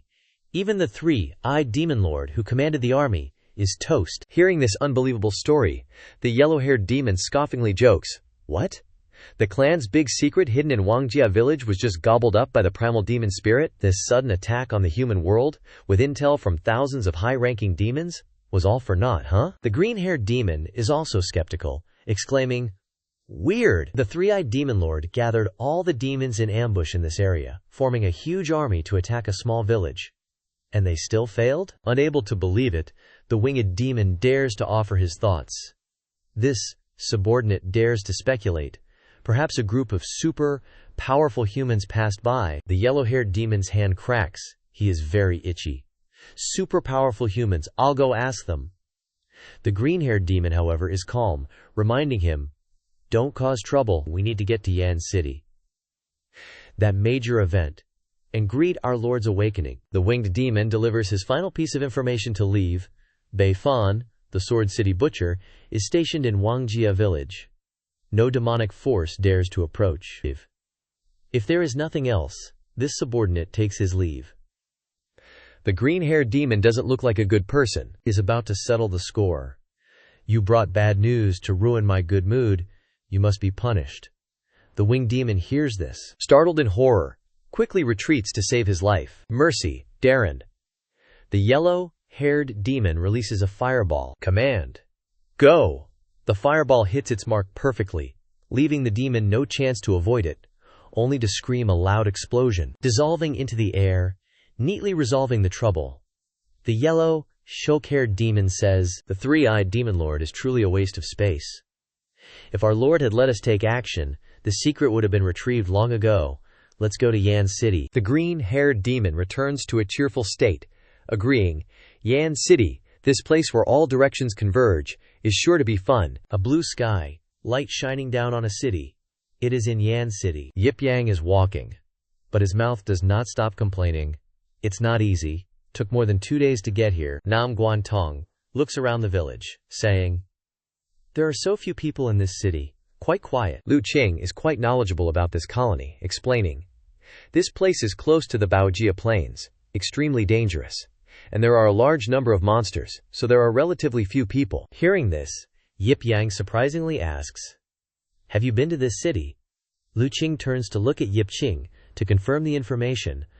"I followed the Yip Yang army here." Unclear about the purpose or reason in this city, Lu Qing interrogated, "Master, are we here to find someone?" Yip Yang said the purpose, ambiguously. "Not looking for anyone. We are going to the original demon arena." Nam Guantong was shocked by Lu Qing's question. The original demon arena? Is that the place where humans and all kinds of fierce monsters fight each other? Yip Yang's face darkened. He replied with a sly grin, "That's right. That's exactly where I train my super, not terrorist pets." Hearing this, Nanguan Hong's eyes widened in fear. Seeing his disciple's frightened expression, Yip Yang laughed loudly. Little Tam is really scared. After teasing for a while, he finally started the journey. Let's go see those big birds soaring in the sky." Yip Yang led his 2 disciples into a large city. Observing the city from a distance, Yip Yang announced, "We're here, looking at the arena in the city." Nan Guan Hong commented, "The demon arena is so lively." Ling Qing, familiar with the area, introduced, "Many cultivators come to participate in sword fighting for money, and some forces bet on the outcome of the matches." Yip Yang opened his mouth, elaborating on the rules. Every match that can decide the winner can earn money. Suddenly a loud shout came from afar, make way, everyone, make way!" All 3 stared in surprise. Amid the hustle and bustle, passers-by looked at the luxurious ox cart and gossiped, "This seems to be the demon-selling team from the arena." From right to left, they whispered to each other, "Demon selling is an extremely dangerous profession. They are the super experts famous on the demon extermination list. A devil sitting on a cart full of imprisoned demons smiled smugly at the commotion. The poor devil and the hungry devil from the 5 Fiends extermination squad are all in Yan City. Ling Qing, remembering the poor devil's identity, conveyed the information. The 5 Fiends extermination squad has a great reputation. According to rumors, the poor devil stops at nothing for money, gender unknown. The hungry devil eats demons when hungry. This person is extremely dangerous. The hungry devil was munching on food with relish. Yip Yang seemed indifferent, reminding, "Never mind what devils, look over there, we're here." Many people were registering to participate, waiting outside the arena. He looked excitedly at the target in front of him, reminding, "We must participate in the Demon Nan Guan competition." Hong was a little disbelieving, asking, "Master is also participating?" Ling Qing talked about the benefits for participants. 30 million gold coins per person, plus all, inclusive accommodation. He didn't reply, closing his eyes to feel the breeze blowing through the clear space. But Yip Yang was worried in his heart. "It's been a while since I left the limitless sect. I wonder if the little fox in the sect is being good." The magnificent city, covered in the warm eastern sunlight. The world of the myriad forest kingdom, where demons and humans are mortal enemies. This is the only country that allows female foxes to exist. The myriad forest kingdom is a place where it's easy to encounter female foxes. Foxes once saved the king of this country. They are recognized as not demons, but holy beasts. A young man saw the little fox and leered, pointing, "That one's so cute." The one next to him wasn't much better, eagerly discussing, "According to the old rules, grab it, knock it out, and take it away." Suddenly, the little fox in front was ambiguous and unclear. Quick as a flash, in the little fox's hand was a rock. Zhan Zhao intended to attack. The counterattack began, and the little fox single-handedly took on 2, pouncing on the 2 young men, begging pitifully for mercy. Don't kill me." The little fox didn't bother to pay attention, aiming for the money bags. "I want money, not life." This little fox with a passion for money is one of the 4 guardians of the little fox. Dong Yue seemed like the locals were quite familiar, she irritably expressed. "If this thief is robbing passers-by again, shouldn't female foxes be seducing men?" The person next to her quickly signaled a reminder. "Shh, keep it down, don't let her hear you." Suddenly, a red light streaked across the sky. It was Bai Fei. After a long time she had returned. Dong Yue suddenly reacted, hurriedly calling out, "My lady! It's my lady is back." Without hesitation, Dong Yue quickly jumped up to chase after her. Dong Yue immediately went to see her at the Baozi shop. A green-haired little demon was bargaining. "Uncle, I don't have money, can I exchange firewood for Baozi?" The shop owner found the fox cute and agreed. "Of course, little cutie, 1 bundle for 1 Baozi. Or 2. The green-haired little fox happily laughed loudly. "I am the 4 guardians, Chun Feng. You are a really nice uncle." Chun Feng came and went quickly as she left a promise. "Wait for me a bit, I'll be right back." A moment later, Chun Feng returned with 100 bundles of firewood on her back. The people in the shop and the Baozi vendor were frozen stiff. Was there some giant beast entering the city? Little Chun Feng, but with immense power, was on the way. She cheerfully broke into a bright smile and called out, "Uncle." At the same time, Chun Feng tossed all the firewood down. "Generous, here you go." The firewood lay scattered on the floor. "Little fox trade, 3,000 jin for 300 Baozis." The Baozi vendor looked on, dumbfounded, sweat pouring down like rain. Before the vendor could process, Chun Feng just took all the Baozis and left. "I'll take it all. I'll bring 5,000 more jin of firewood tomorrow." The vendor slumped against the wall, sobbing miserably. "Still wants to come." Happily carrying the Baozis, she suddenly saw Bai Fei's figure. The little fox, shocked, dropped the whole bag of Baozis on the ground. The little fox's face looked up to the sky and called out, "Master!" Chun Feng shouted excitedly in the middle of the road. "Master is back!" In the resting area, there was a delicate and charming voice. "Young Master Liss, I really can't drink anymore, please spare me." A cheerful male voice rang out, teasing the little enchantress. The girl's seductive voice continued, changing direction. "General Zhang, next time when we enjoy the flowers, I'll definitely go. I really wasn't feeling well last time." The fox with the enchanting and beautiful face. This is one of the 4 great bodyguards. Chiwai Shu. General Zhang enjoyed watching Chiwai Shu fawning over him. Good girl, if you don't go next time, I'll really get angry. The man sitting next to him wanted to propose a toast. Miss Chiwaishu, this time you can't escape my drink. Chiwaishu, who knew how to please men, replied, Young Master Zhao, this time, of course, I won't avoid it. The two girls standing next to them were also moved by Chiwaishu. Chiwaishu is indeed the most observant beauty of Wanling Kingdom. Every type of man can be handled by her. You can't help but admire the advantage of a fox spirit in this aspect. You just can't compare. The maid next to her happily agreed. The man reached out with his glass of wine to invite Chiwaishu, but suddenly, the wine in the fox's hand was splashed directly into the man's face. Everyone present was stunned by her actions. The maid couldn't believe her eyes, flustered. How could this be? Beautiful Chiwaishu lost her manners.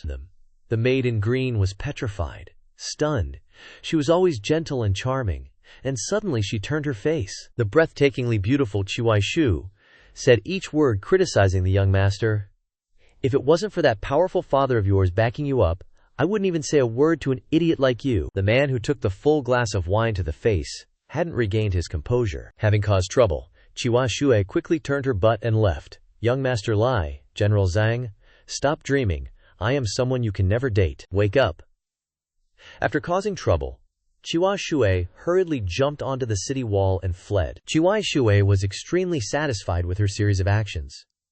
Everyone, I, Chiwaishu, am a fox demon, without emotions, so I can play any role you like. My master is back, I don't need to continue collecting information, work's over, and I don't need to pretend anymore. You guys take care of yourselves. The three men still longingly watched Chiwaishu's disappearing figure. Not letting the men wait long, Chiwaishu said goodbye, farewell. At the same time, both Chunfeng, Chu Yue, and Dong Yue returned. All three little foxes answered together. At the same moment, the three girls got into a salute position. Bai Fei, Chunfeng, Chiwaishu, Dong Yue respectfully welcomed Master back. Bai Fei leisurely sat on the branch, gently said, Exempt from the formalities, stand up. During the time I was away, you guys have suffered. Chunfeng was so moved that she wanted to cry, expressing her emotions. It's so good that Master is still alive. Bai Fei had many words but couldn't express them all, and could only affirm, Of course I'm alive. I'm back. The time for settling accounts has come. Dong Yue looked up and reminded of the situation.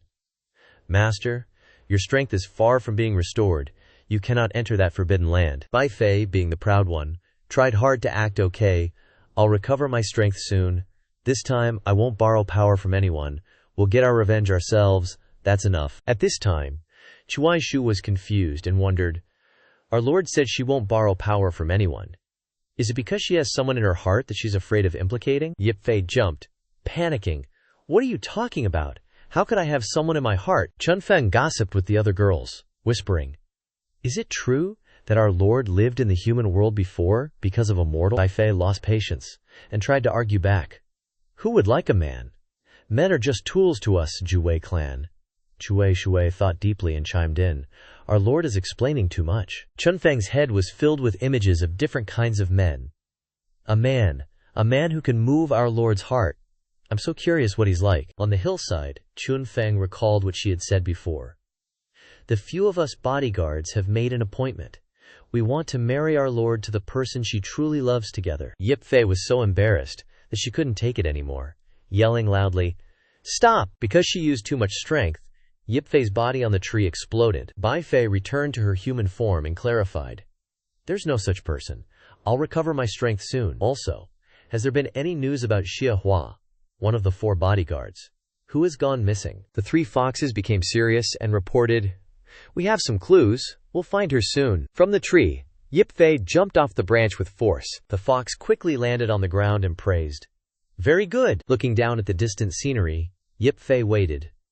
When my strength recovers, and all 4 of us are together, that's when we'll strike. Chunfeng, Chiwaishu, and Dong Yu replied simultaneously, Yes. Night gradually fell, enveloping the space. The night before the competition of the ghost gladiators, Yip Yang was wandering the streets, commenting, This place is really weird. Even the girls selling barbecue are dressed so seductively. Suddenly, he realized that someone seemed to be following him from behind. Better head back to the inn. The barbecue is still hot for those 2 little girls to try. Abruptly, Yip Yang's figure disappeared in a flash. It was a magical disappearance. Dong Yue was shocked, almost losing her soul. From the high rooftop, Dong Yue quickly jumped down. Dong Yue nimbly landed successfully on the ground. Yip Yang hid in the corner of the wall, looking at the fox suspiciously, wondering, where did she go? Suddenly, a hand patted Dong Yue's shoulder, along with a voice, "Little fox, why are you following me?" Dong Yue guessed it was Yip Yang and said disappointedly, "You found out. I'm here to confirm what's so special about you, a human man who's tempted our Lord but won't admit it." The little fox avoided Yip Yang's hand and scolded, "Your Lord!" The little fox actually ran away. "You look very ordinary when I'm not in the sect." And no, I don't know why our Lord is so enthusiastic. "Anyway, I'll capture you and take you back first." Yip Yang smiled interestingly and questioned, "A bride kidnapping? I don't want to work hard anymore. Let's go. If you can touch the corner of my clothes, I'll go with you." Dong Yue threatened with fighting spirit. "My speed is very fast." As the little fox approached, Yip Yang quickly vanished onto the rooftop. Dong Yue was stunned, saying in disbelief, "This is human speed." Even so, Dong Yue didn't give up and flew over. "I'll catch up to you." The little fox reached out, wanting to touch the figure in front, just a little bit short. Dong Yue tried hard, but Yip Yang was faster, avoiding the touch. Up high, he called down, cheering her on, "Go, Ming Yue, you got this." Elsewhere, a strange figure was lurking behind a wall. A puppet was peeking, observing the activity on the rooftop. Yip Yang and Dong Yue were chasing each other with enthusiasm. Yip Yang ran, and Dong Yue chased, and sometimes you could hear, "Stop it, stop it." Dong Yue put some muscle into it, using the sound to power her burst of speed. Trying to run. The two of them enthusiastically chased each other from mountain to mountain. Finally, Yip Yang stopped on a mountaintop and announced, "We're here." Dong Yue breathed a sigh of relief, completely worn out from running. The little fox complained, "How can a human fly so fast?" Yip Yang turned his head, asking suspiciously, "You're the strongest fighter under the little fox's command, right?" Even though she was tired, Dong Yue replied, "I fight the best." Yip Yang scoffed. "The little fox's strength is too weak. She can't protect herself if her powers haven't recovered." Dong Yue, unsure of his intention, cautiously replied with her goodwill, "I'll teach you a few tricks, enough to deal with many enemies." However, Dong Yue didn't want to refuse his good intentions. "Not necessary. I can handle it myself." Suddenly, the fox was taken aback by Yip Yang's reminder. "When you were following me, didn't you notice that someone was also following you?" Yip Yang jumped up and flew high, saying regretfully, "Oh well, just aim straight at the target that's been following you." He suggested, "I'll find him for you, but you have to deal with him yourself." Yip Yang opened his mouth wide, taking deep breaths to gather air. Accumulating enough energy, he held it in his mouth, and then used all his strength to shout out massive power streaks. Dong Yue struggled to use her hands to defend against the attack, but the follower saw Yip Yang's warning shot and was startled. The rock used for hiding by the two followers was cracked and broken. Dong Yue saw the two strange figures and questioned, "Assassins from the puppet sect are among our clan's enemies." The person who had been following her was a wooden figure. The purple-haired puppet slowly looked up, observing from above. Yip Yang looked forward to Dong Yue's performance. "Let me see if your strength can protect the little fox." Holding her sword in her hand, Dong Yue affirmed confidently, "Of course it can." The purple-haired puppet spat out a large beam of light from its mouth. Dong Yue reacted quickly, easily dodging the attack. The long-haired puppet coordinated its moves, launching attack after attack. This attack missed and struck empty air. Without anyone knowing, Dong Yue approached the puppet from behind, successfully piercing the long-haired puppet's stomach with a single sword strike. Next, the black-haired puppet was also pierced by the sword. Dong Yue seriously observed the two struggling before her, using all her strength to fling the two puppets high into the air. A loud noise rang out after the puppets crashed down. Yip Yang comfortably crossed his arms and commented, "Not bad, but the battle has just begun. Be careful." In the distance, a blazing flame rose from the ground. From 2 to 4, Yip Yang warned, "Pay attention to the attack after they separate." The wooden puppets opened their mouths wide, shooting out beams of light. Those attacks were directed towards Dong Yue. She jumped high in the air to dodge the attack and thought to herself, it disappeared. The puppet Dong Yue was looking for appeared behind her and swiped down. With her agility, she raised her leg and kicked its arm. The female puppet turned its head and was startled, Dong Yue slashed down with her sword and yelled, "Open." Instantly, the female puppet was sliced in two by her. Then, the puppet emitted a powerful light. Very quickly, the cut female puppet was joined by another. Dong Yue was punched in the stomach by the female puppet, she yelled. It split again. After the stomach punch, the puppet delivered a finishing blow. Dong Yue didn't react in time, and just fell down like that. But very quickly, she regained her composure. She yelled, "Continue." The other puppets opened their mouths wide again. Attack after attack was launched towards Dong Yue. She nimbly dodged. But from behind, another attack came. For a moment, Dong Yue was stunned. Luckily, Yip Yang appeared from nowhere, holding a tree branch, and flew in. Go back. Instantly, that attack was deflected back to the puppet. The next female puppet saw this, and swung its arm to attack. Yip Yang swiftly grabbed Dong Yue by the shoulder. When the female puppet's attack came, they had already dodged in time. Yip Yang embraced Dong Yue, dodging to the side. When they landed, they were immediately surrounded by the puppets. Yip Yang was still holding Dong Yue's waist and said, "You're a speed, Phenotype swordswoman. Dodging is extremely important for you." At the same time, several puppets jumped up to attack. Yip Yang, carrying Dong Yue, dodged them. While dodging, he didn't forget to teach. Pay attention to my footwork. 3 parts real, 7 parts illusion.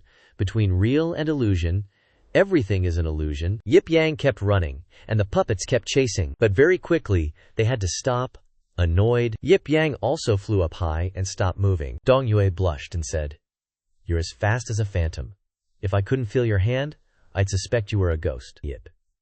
Yip Yang continued to teach. Next is defense. Its key point is speed plus. He swung the tree branch and finished.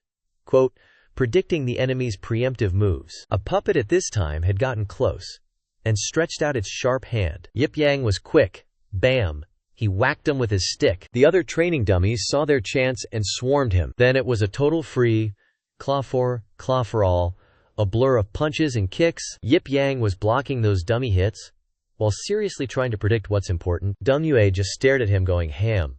Totally lost. The dummies couldn't touch him, and started getting antsy. They were surrounded by power. Yip Yang raised his hand and yelled, "Finally! Attack, speed, power, angle, all combined." A huge burst of energy shot out as he shouted, "Only then can you hit without fail." Yip Yang scooped up Dong Yue again, dodging out of the battle zone. Then, KABOOM.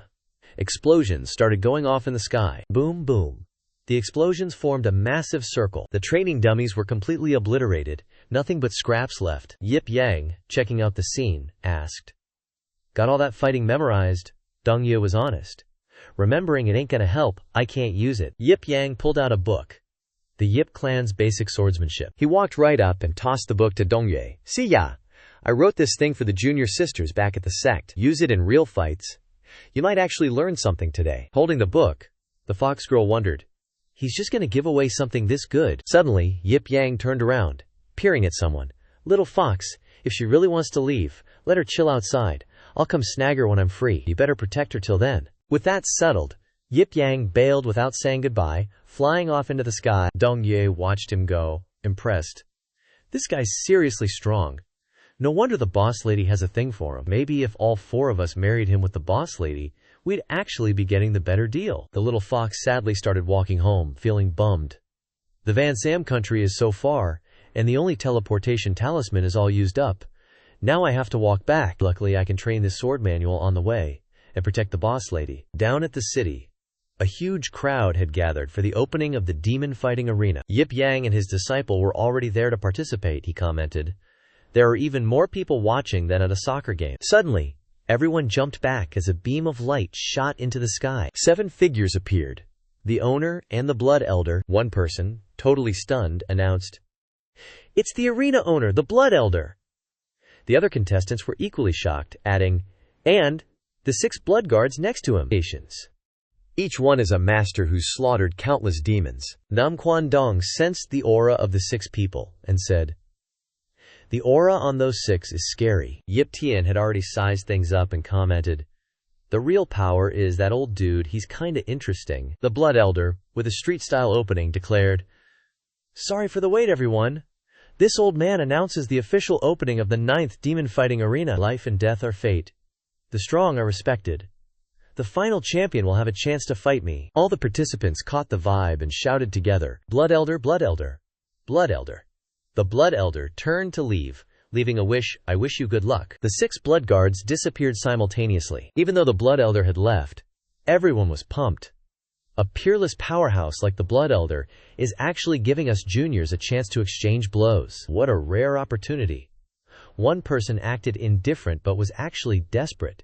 Just a little guidance from him, and my power would probably increase tenfold. The registration list was, as long as my girlfriend's shopping receipt. As Yip Yang posted the list, he announced, Not bad luck, you two are in the first group. Get your butts into the arena, pronto. Then, skimming through the next names, he sighed. Your master's stuck in the second group. Go figure. Nan Guantong and Lu Qing accepted the order immediately. Survival round 1 is about to kick off. First up, contestants, get in there. Hearing the announcement, Nan Guantong's face darkened, and she fearfully asked, Master, this is a survival contest, right? Will people die? Yip Yang patted her head, reassuring her. Relax. With the evasion techniques I've taught you these past few days, no demon's gonna get close. Then, not forgetting to be all serious, he added, Go on now. But in this battle, you fight for yourselves. No teaming up. Hearing his instructions, Tong Qing obediently responded, Yes, master. Soon, the contestants for the first round entered the arena. Lu Qing took the lead, then glanced back, remembering his master's words. We can't team up. I'm heading over there. Be careful, all right? The MC announced. The rules of the survival contest are simple. Contestants must withstand the attacks of various demonic creatures for 30 minutes to qualify for the next round. The whole stadium was packed, but everyone listened intently to the MC. Wave 1 of demonic beasts is coming. Get ready. As the countdown began, Nan Guantong gripped her hands tightly, trembling all over. A girl whined to the guy next to her. Young G.E. I'm so scared. I shouldn't have come. He consoled her. Don't be scared. Just some low-level demons. Just hide behind me, and I'll block the demon horde for you. The girl next to Yang Ji noticed Nan Guantong. Little sis, don't be nervous. Come over here, and I'll tell Yang Ji to look after you too, she replied. No thanks. The iron cages holding the demons began to rumble. As the MC counted 3, 2, when the count of 1 rang out, the iron cages were pulled open. The freed demonic beasts leaped out in a hurry. The wolf demons landed with a thud, full of vigor. Then the alpha wolf howled. The competing players cried out, Here they come. Suddenly, someone yelled in panic, What's going on? This round's demons are wolf demons. Not only are they super strong, but they're also really fast, especially aggressive. Everyone be careful. As he finished speaking, the wolf demons howled again. After the howl, they charged straight ahead. The wolf demons were aiming for the crowd of contestants. One by one, they were clawed and screamed. A wolf demon pounced in front of Nan Guantong. Young G.E., who was so tough earlier, was now hiding behind his girl. Don't be scared, I'm here. A buzz cut guy glared at him, sneering, useless trash. Then, the buzz cut guy yelled and charged forward. The wolf demon was no pushover, and the two of them charged at each other. Another participant commented, Impressive. A real powerhouse. Daring to fight a demon wolf. He must be a spirit realm expert, confident enough to face such a terrifying demon. Quickly, the buzz cut guy and the demon wolf clashed, but he got clawed and cried out. The demon wolf, unscathed, landed on the ground. It aimed at the group of Nan Guantong again. The demon wolf looked at its prey with hungry ferocity. Young G.E. bolted, shouting as he ran, Don't worry, I'm here. The girl from before just stood there, dumbfounded. So reckless, Nan Guantong was much calmer. She got her shield ready. The demon wolf quickly roared and charged forward, its whole body trembling. But she remembered what Yip Yang had said. Trust yourself. Then she raised her shield. Nan Guantong thought, Let's do this. When the demon wolf attacks, I'll activate my defensive shield art. Instantly, when the demon wolf attacked, its arm broke off. The other participants were wide-eyed at the scene. It hit the shield, and its claws broke off on their own. Nan Guantong held out her shield, eyes squeezed shut, waiting for the result, but the demon wolf was sent flying far away by her. Then it crashed heavily onto the arena floor. That demon wolf died an unexpected death. Everyone watching gasped in shock. Several guys who saw it were talking, Holy crap, this chick just defended, And that demon wolf did. Nan Quan Tong below was still standing motionless, her face blank as if she couldn't believe what just happened. Nan Quan Tong was stunned, tears welling up. The second form of the shield art that my master just taught me actually worked. Someone holding a sword suddenly yelled. Little sis even dared to stand up. Let's go too. Yeah, let's go. But when the demon wolves jumped over, they froze. Soon, the arena echoed with screams of misery. As fierce as they were, those guys ran even faster. They couldn't fight back at all. Save my life first. Suddenly, a spear pierced through a demon wolf. Lu Qing simply and easily took down one. Someone noticed her and questioned, "Isn't this a survival contest for runaways? Why is she chasing after monsters to kill them? And what's with that terrifying spear technique for bout? I've never seen anything like it." Standing calmly before the two charging demon wolves, Lu Qing replied, "This is the dynamic spear art my master taught me." She reached out with her spear and pierced a demon wolf. All things in heaven and earth have weak points. Find it. One spear pierced through the two demon wolves charging, also destroyed. The arena was now littered with corpses. Those who could still stand gathered to discuss. The wolves were killed by them both. We, besides, cheer them together. There is nothing to do. On the platform, poor Ghost praised. Those two girls are really surprising. Watching them kill is so exciting. I want to go down and play too. The devil replied. It's the reward money that's moving you, isn't it? While happily chewing on food, the devil shouted. Our mission to Yan City this time concerns the lives of countless people. Don't cause any more trouble. Poor Ghost sighed upon hearing that. Let's watch the match. I like that little girl with the shield. Looking at Nan Quan Tong's small back, he thought, hope she can hold on a bit longer. Just then, the host's voice boomed. Attention contestants. The second wave of monsters is coming. Please prepare yourselves. Countdown begins. The contestants on the field stared blankly at the countdown. 10. They were like, what? Wondering in disbelief. So fast. Already the second wave. The MC's countdown kept ticking down second by second. 3, 2, 1. Quickly, the monster cages were opened again, and a swarm of snake demons rushed out of the cages excitedly. One snake demon opened its mouth wide, releasing cold air. That cold air quickly formed a vortex. Several contestants in the lead were frozen solid. The girl beside Xiang Ge shivered. So scary. It's an ice-piercing snake demon. What do we do? Xiang Ge hid behind her, coaxing. Don't worry. Pointing towards Nan Quan Tong, he shouted. She'll protect us. Stick close to her. Quickly, a bunch of guys hid behind her. The snake demon unleashed another powerful blast of ice. Nan Quan Tong quickly raised her shield to protect the people behind her. She commented, so strong, this shield technique can even block freezing air. The woman next to Xiangji complained, but there are too many blasts coming. She looked ahead worriedly and decided, I can't take it like this. Let's go help her a bit. But Nan Quan Tong refused. No need. My shield strike art has another move. Saying that, she yelled loudly, Counter-attack shield strike. Quickly, the snake demon's attack was reflected back, and they were frozen by their own move. Then they all fell down and shattered into pieces. The others were dumbfounded. This girl is stronger than the demons. Suddenly, a voice yelled, Go, shield girl! Over on Lu Qing's side, she was also battling snake demons. Lu Qing moved nimbly, stabbing down with her spear, and quickly she also managed to defeat a snake demon. In the stands, everyone kept shouting encouragement, Spear girl, go! Shield girl, go! At the same time, the MC started announcing, Contestants of Team 2, please do not leave the waiting area. The people in the waiting area discussed excitedly. Team 1 is so lucky, meeting two girls who are like war gods. I wonder which strong master trained them. Feels so good to just lie down and win. We're not so lucky. Over there's a useless burden causing trouble. At this moment, Yip Yang was leaning against a pillar, dozing off. The MC announced loudly, Time's up! Contestants, the survival round is over. The ones who passed cheered happily. I leveled up. Quite a few contestants fell, failing to qualify for leveling up. All the contestants were very happy upon hearing the announcement. We survived. The demon snakes and wolf demons are huddled in a corner, all shaky. Skinny guy, Lu Qing, is standing on the arena floor.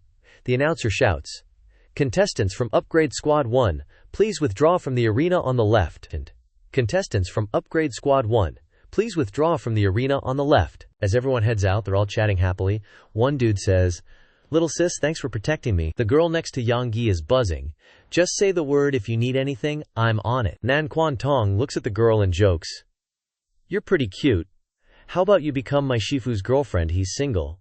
Yang Yi yells, don't listen to her, she's talking nonsense. Super quick, the girl punches Yang Yi flying and says, if Ling Mei, younger sister, doesn't mind. No problem. Lua Qing is speechless at his Shimei's back, junior sister.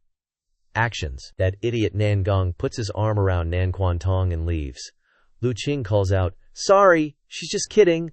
Nan Quan Tong retorts, but Shifu is single. Isn't it our responsibility as disciples to find him a Xinyang, master's wife, so he can be happy? But then gets called, silly girl. The girl next to Yang Yi is now blushing with questions. Pretty soon, all the contestants are heading out. Nan Quan Tong is looking around for Shifu, wondering if he's asleep somewhere again. Lu Qing sighs. Seriously, Shifu can't be without us. The MC's voice booms again. Contestants for Squad 2, please enter the arena. The survival competition will begin immediately. Yip Yang strolls in, yawning, and looking totally unenthusiastic. Nan Quan Tong spots him and shouts, Shifu's over there. Seeing a familiar face, she calls out, and there's the big sis who said she'd protect me when we were lining up to register. Remembering back to the beginning, she realizes the big sis is from the same school as Shifu. The girl calls out, little Mai, the demon arena is super dangerous. Your awful Shifu actually made you participate. If we're together, I'll protect you. Down in the stands, people are murmuring, it's that old hero. The old hero's here too. Yip Yang is confused by the nickname, Old Hero. Just then, an image appears of a dignified man, the guardian of Yan City, Ma Wei. Everyone around is buzzing about Ma Wei. Lord Ma is the guardian of our Yan City. How come he's at the demon competition? Last time, if he hadn't single-handedly taken down 3 great demon generals, all of Yan City would have been screwed. The old hero must have something in mind coming here. Seeing a familiar face, Yip Yang dazedly asks, how did he become an old hero? Flashback to 3 months ago. In a wasteland, Yip Yang had just transmigrated. He shouts angrily, get lost! Then he throws a punch and knocks down several demons. The demons who got punched have big holes in their stomachs. Then they all fall hard to the ground. Ma Wei, witnessing the scene, exclaims in shock. Yip Yang says from afar, you can deal with these demon corpses. Then he leaps and flies away. Yip Yang approaches Ma Wei. Hey! Ma Wei hears him and glances back, then is shocked. He quickly scurries over to him. Big bro! As Ma Wei approaches, Yip Yang asks, what's going on? I told you to protect my disciples, and you ran over here. He replies, big bro, your kindness to me is as heavy as a mountain. If you tell me to come, I'll come. But I can't decide the teams. Hearing that, he decides, then protect me. I taught the little fox spirit late into the night last night. I want to sleep a bit. Ma Wei sweats and replies, that's not very appropriate, is it? Yip Yang was convinced. You're right, have a seat then. Just then the MC yelled, attention all contestants, the first wave of monsters is coming. Then, same as before, they started the countdown. 198. The player cams popped up, and the countdown hit 321. Instantly, a pointy tail appeared. A whole bunch of scorpion monsters were released. One scorpion monster spotted the crowd and cheered, all meat chickens. The female swordsman glared at it and warned everyone, careful, these scorpion monsters are super fast, watch out for their tails especially, they're poisonous and sharp, don't touch them. Then the scorpion monsters started jumping and attacking. Almost instantly, someone got ripped to shreds by a scorpion monster. The arena filled with the screams of players in agony. Ma Wei was sweating bullets, begging in his head, please don't come here. But then, a scorpion monster locked eyes with him, staring right at Ma Wei in the distance. Then it excitedly charged, yelling, old man, you're not running? You've got guts. Ma Wei was scared stiff, thinking, I'm just an old dude running a martial arts school scamming a little money. Suddenly, I'm the city's big hero? My school's booming, but my skills are still weak. He glanced at Yip Yang behind him, trembling, wanting to run over. But his legs were noodles. Up in the stands, the audience was confused. Is that trash passed out on the ground? A true old hero protects the weak, never abandons, never gives up. Ma Wei was quickly surrounded by 4 scorpion monsters. Yip Yang was still fast asleep. Then his voice, all choppy, mumbled, weird sound. A snake. Did it get in the room again? Instantly, Yip Yang released a huge wave of pressure. The pressure quickly covered a section of the stands. The scorpion monsters were instantly squashed flat on the ground. The scorpion monsters were deformed under the pressure. Now part of the arena was covered by the elementary heavy defense field skill, level 100 meters. Ma Wei just stood there, dumbfounded. Everyone else cheered excitedly. Invincible old hero, awesome old hero. As expected of the old hero. Glancing at Yip Yang sleeping behind him, he thought, even asleep, this big bro is scary. But then he chuckled, delighted. This old man's righteous aura directly suppressed these little demons. The other contestants were chatting. That old hero is so cool. I want to learn martial arts at the Ma family school. Everyone, let's go, charge! Then they all swung their swords and attacked the scorpion monsters. One person would fight and take down one scorpion monster. The battlefield was quickly cleared. Demons and monsters. Wave 2 is coming, announced someone from the organizing committee. Then a few axe-wielding guys came out. The hulking ox. Demons lumbered out, growling menacingly. Someone recognized the demons and warned, those are ox, demons, immensely strong. Everyone, be extremely careful. Yip Yang was still sawing logs, completely out of it. Suddenly, one of those idiotic ox, demons, jumped into the air and brought its mace crashing down towards the girl. After dodging the deadly blow, the female cultivator quickly said, these ox, demons are crazy strong. Everyone, avoid direct confrontations. They're slow, so we just need to circle around them. One of them approached Ma Wei, making him completely freak out. The old guy was so scared he squeaked, turning to Yip Yang and softly asking, wanna bail? Yip Yang scoffed. Why would I be scared of these little shrimps? No running. Ma Wei thought he was a goner, so he was sweating buckets. The two twin ox demons simultaneously charged at the two, hoping for some fresh blood. Ma Wei was scared out of his wits, his soul practically leaving his body. Suddenly, Yip Yang supported his back and poked him a few times with his finger, looking rather mysterious. Old Ma Wei suddenly felt a surge of power, and an aura flared around him like he'd gone Super Saiyan. The impatient Obex demon raised its mace, ready to test its skills. With one strike, Ma Wei, reacting like a normal person, raised his hand to block, shattering the mace to pieces. He turned pale because he never expected this would happen. People watching from the stands were left with their jaws hanging open. The ox demon didn't give up, smashing another mace, which also shattered. The other examinees had their eyes opened, one youth exclaimed. That old hero is too strong, using his body to attack an ox demon with skin of steel. Yip Yang secretly used his spiritual sense to communicate with Ma Wei. I'm using original chi to enhance your body.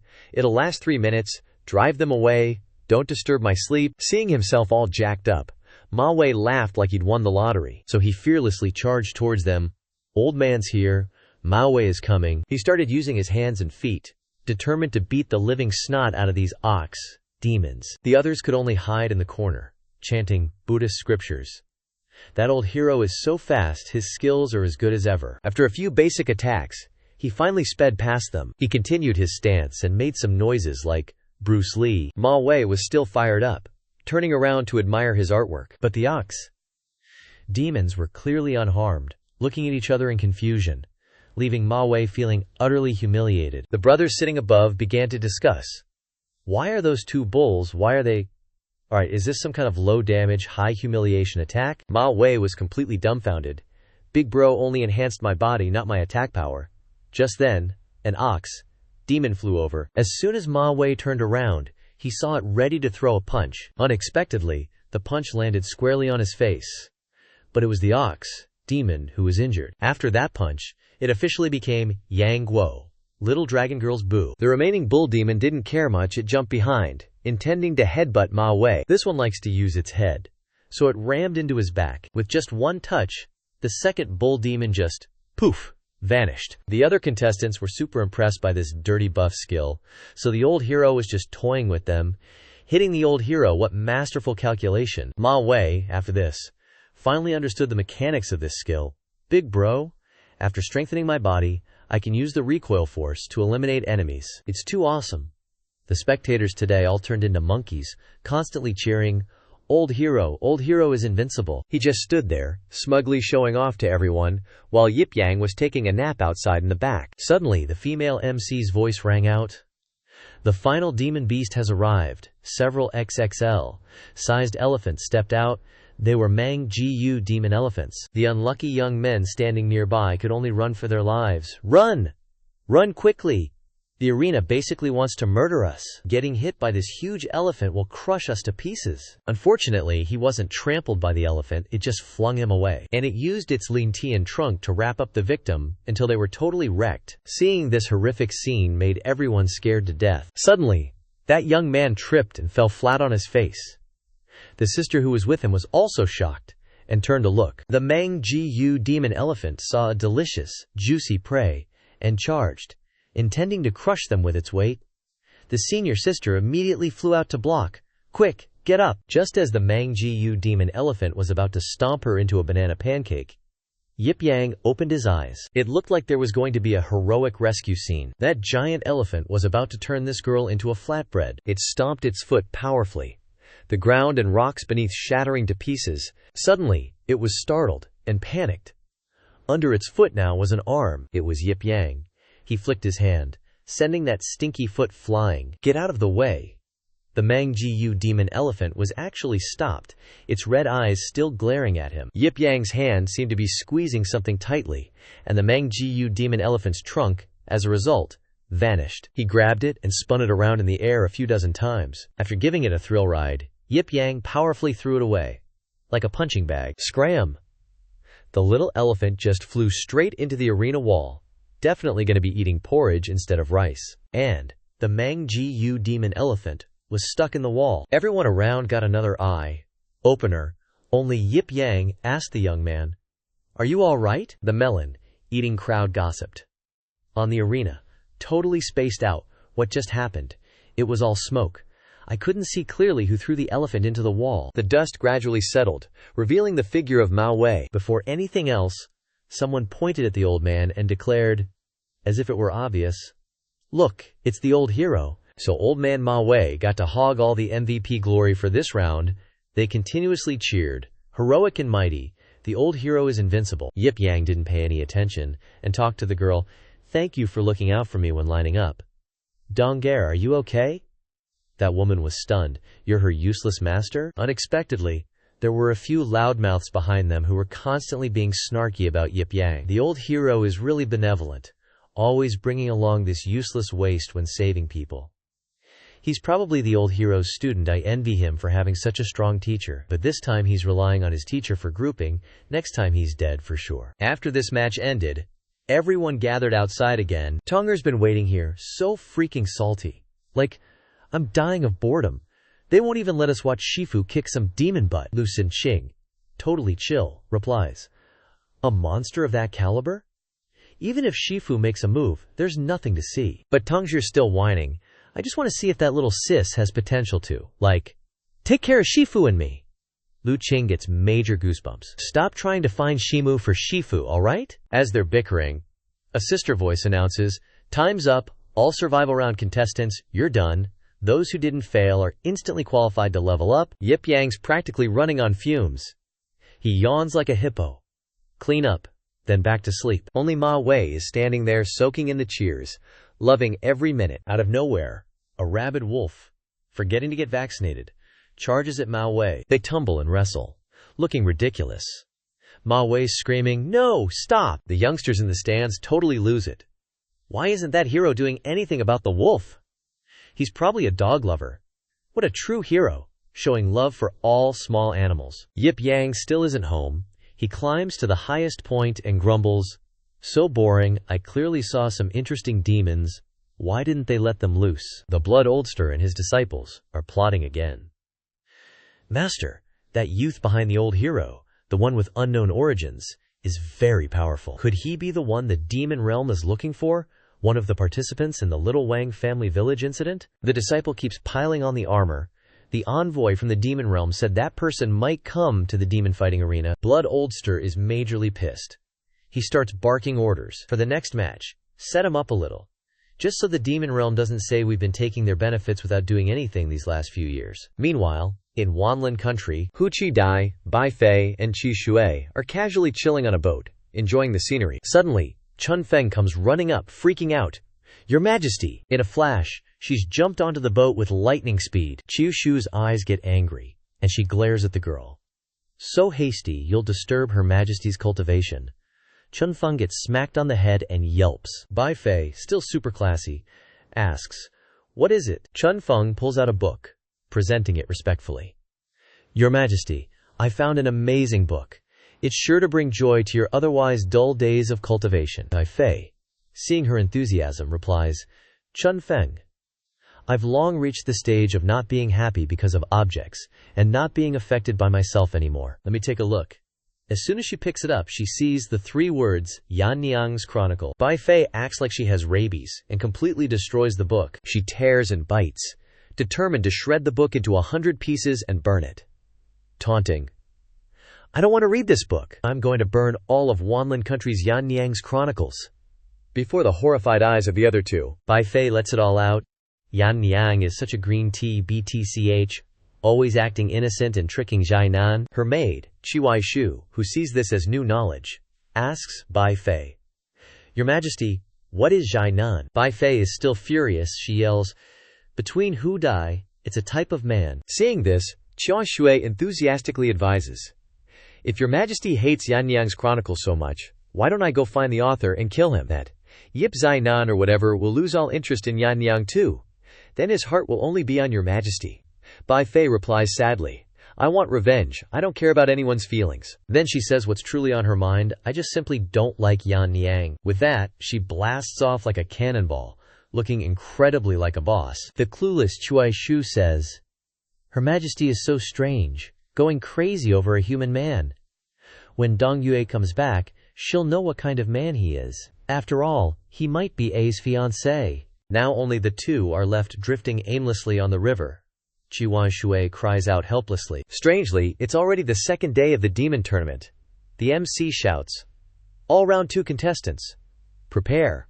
The matches will begin immediately." The 3 of them, Yip Yang and the others, are waiting in front of the information board. "Shifu went up before us today." Out of nowhere, a bunch of people come over, pointing at them.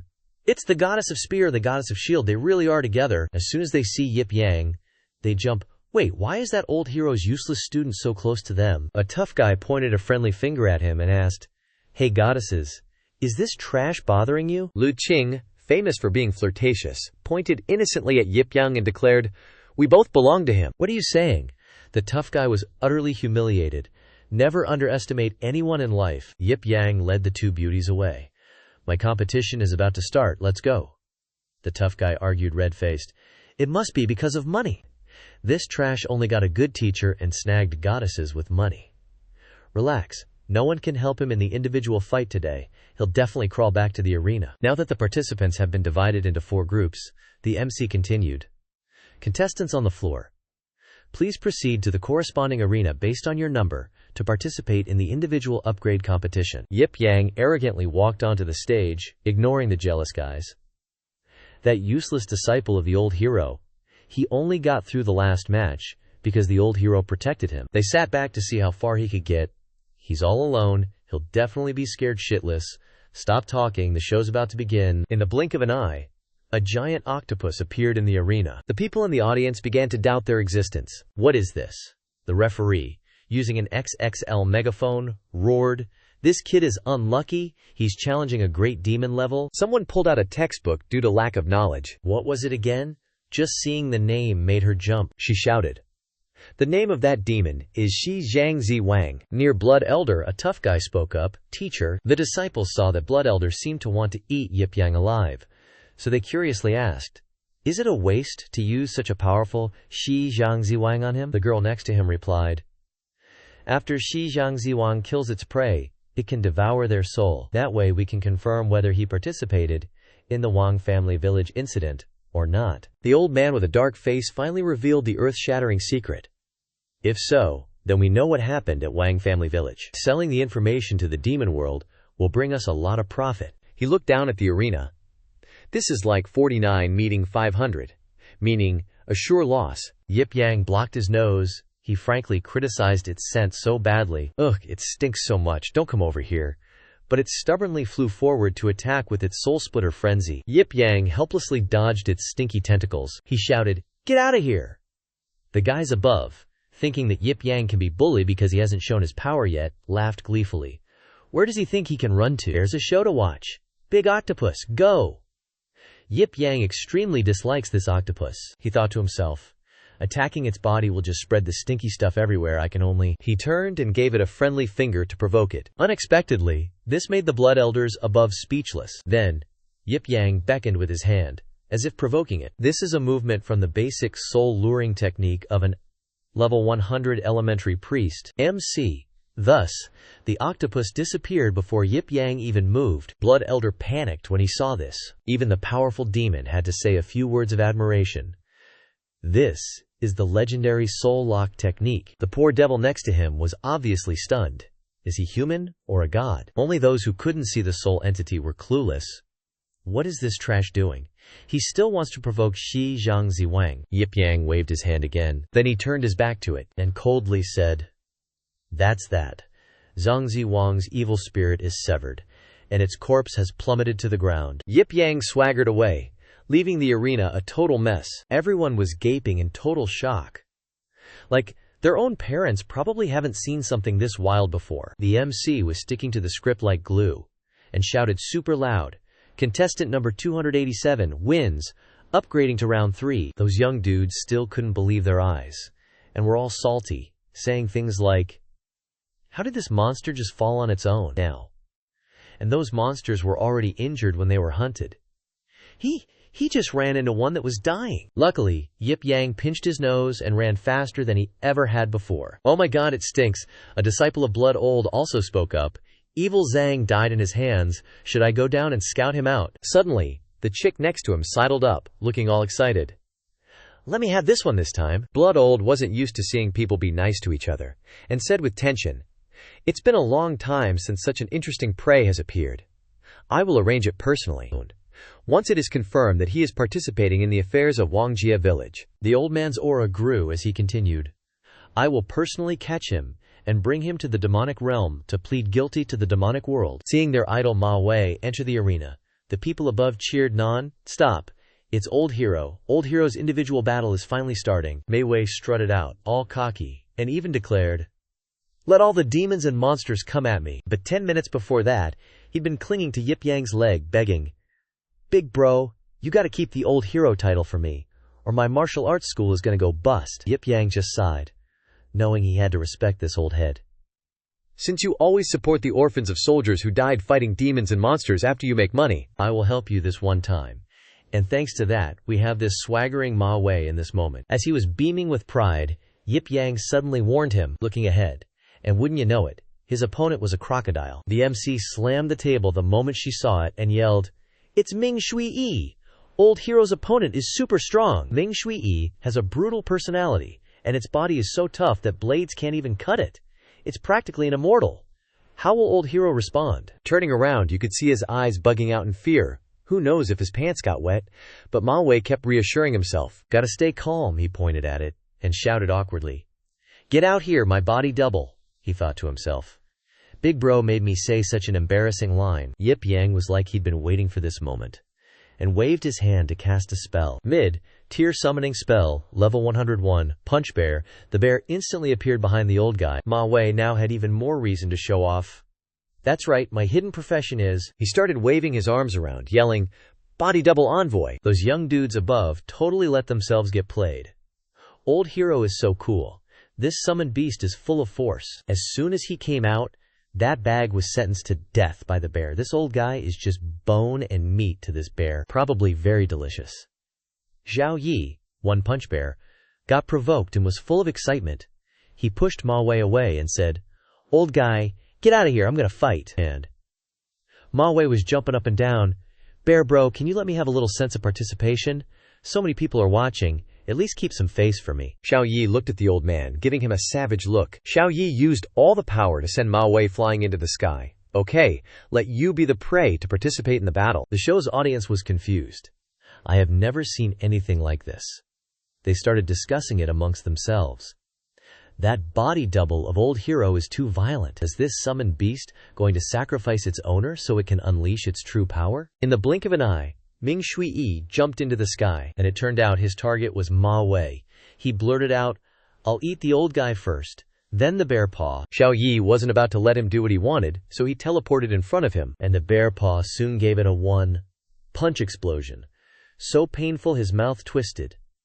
And the bear said, "Is the fist bear powerful enough for that punch?" The Ming Shui crocodile's head went flying straight down, and everyone watching above just dropped their jaws like, one hit KO. Now there's this massive crater in the arena floor. Bo, Xiao Yi Big Hands, and the rest of their opponents also landed on stage. Even the Blood Old Man's disciples were surprised.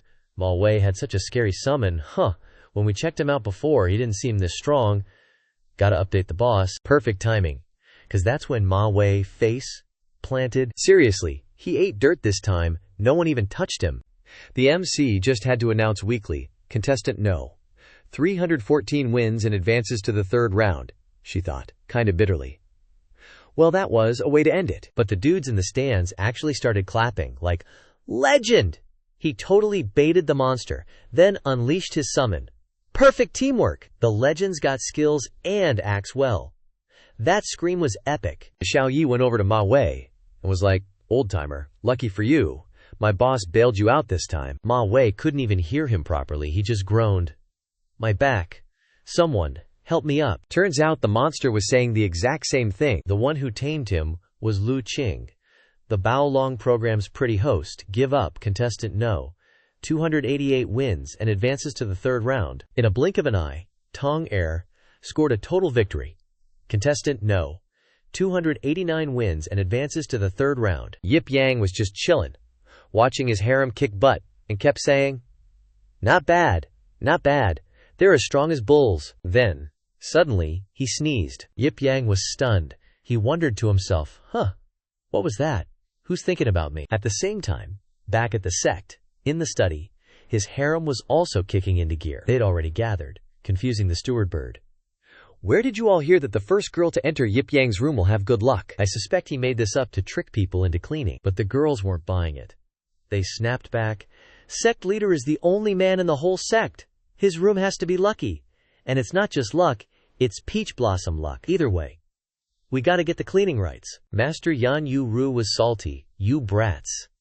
After a long pause, she yelled, "Only I can clean Master's room. Anyone who wants to enter, gotta go through me first." Shut-in Xiang Xiao H also wanted in on this action. "Move aside. A shut-in's room should be cleaned by a shut-in like me. You break his weird gadgets. Can you even pay for it?" Finally, Ling Ruoshu's brain-dead fan, Pan, stated loud and clear, "To stop senior sister from being obsessed with Master, I have to sacrifice myself and take on this peach blossom karma." The steward bird was losing it, and just said, "Whatever. I don't care who cleans it, you guys do what you want." Just as they were about to throw down for the cleaning rights, Su Shu strutted out, all proud. "What's all the noise so early in the morning?" And then she deliberately rubbed her eyes, too. "You're waking me up." "Yan, you froze. How did you get in here?" Su Shu, acting like the official wife, explained to everyone. "Because senior sister decided to let me marry Master.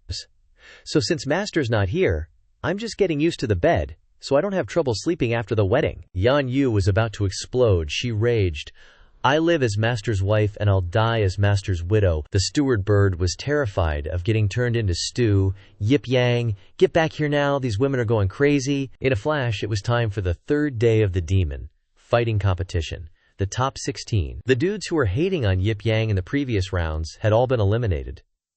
They grumbled, "The audience has increased quite a bit in the third round. Do you guys think that Waste is gonna die this time? His luck's gotta run out eventually. If he makes it to the next round, I'm quitting martial arts." The MC announced again. "The team up against demons for round 3 continues. Next team, please enter." Yip Yang kept sighing. After all of this time, finally, despite all the gossip and idle chit-chat, no one could stop Yip Yang's progress. As soon as they saw him, the dudes up top started throwing stuff.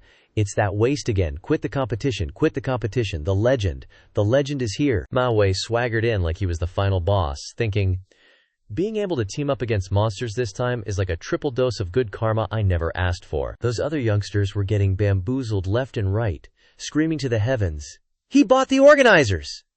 And now he's teaming up with that legendary hero. I'm losing all hope in a world where money controls everything. Wonder what kind of freaky monster will pop out this time, Yip Yang said. Hopefully something with a little spice, you know. This time, the organizers unleashed a Fen Tian blood peng. The moment it hit the field, it got all riled up and squawked, "Hey there, cutie!" The MC couldn't help but start explaining it.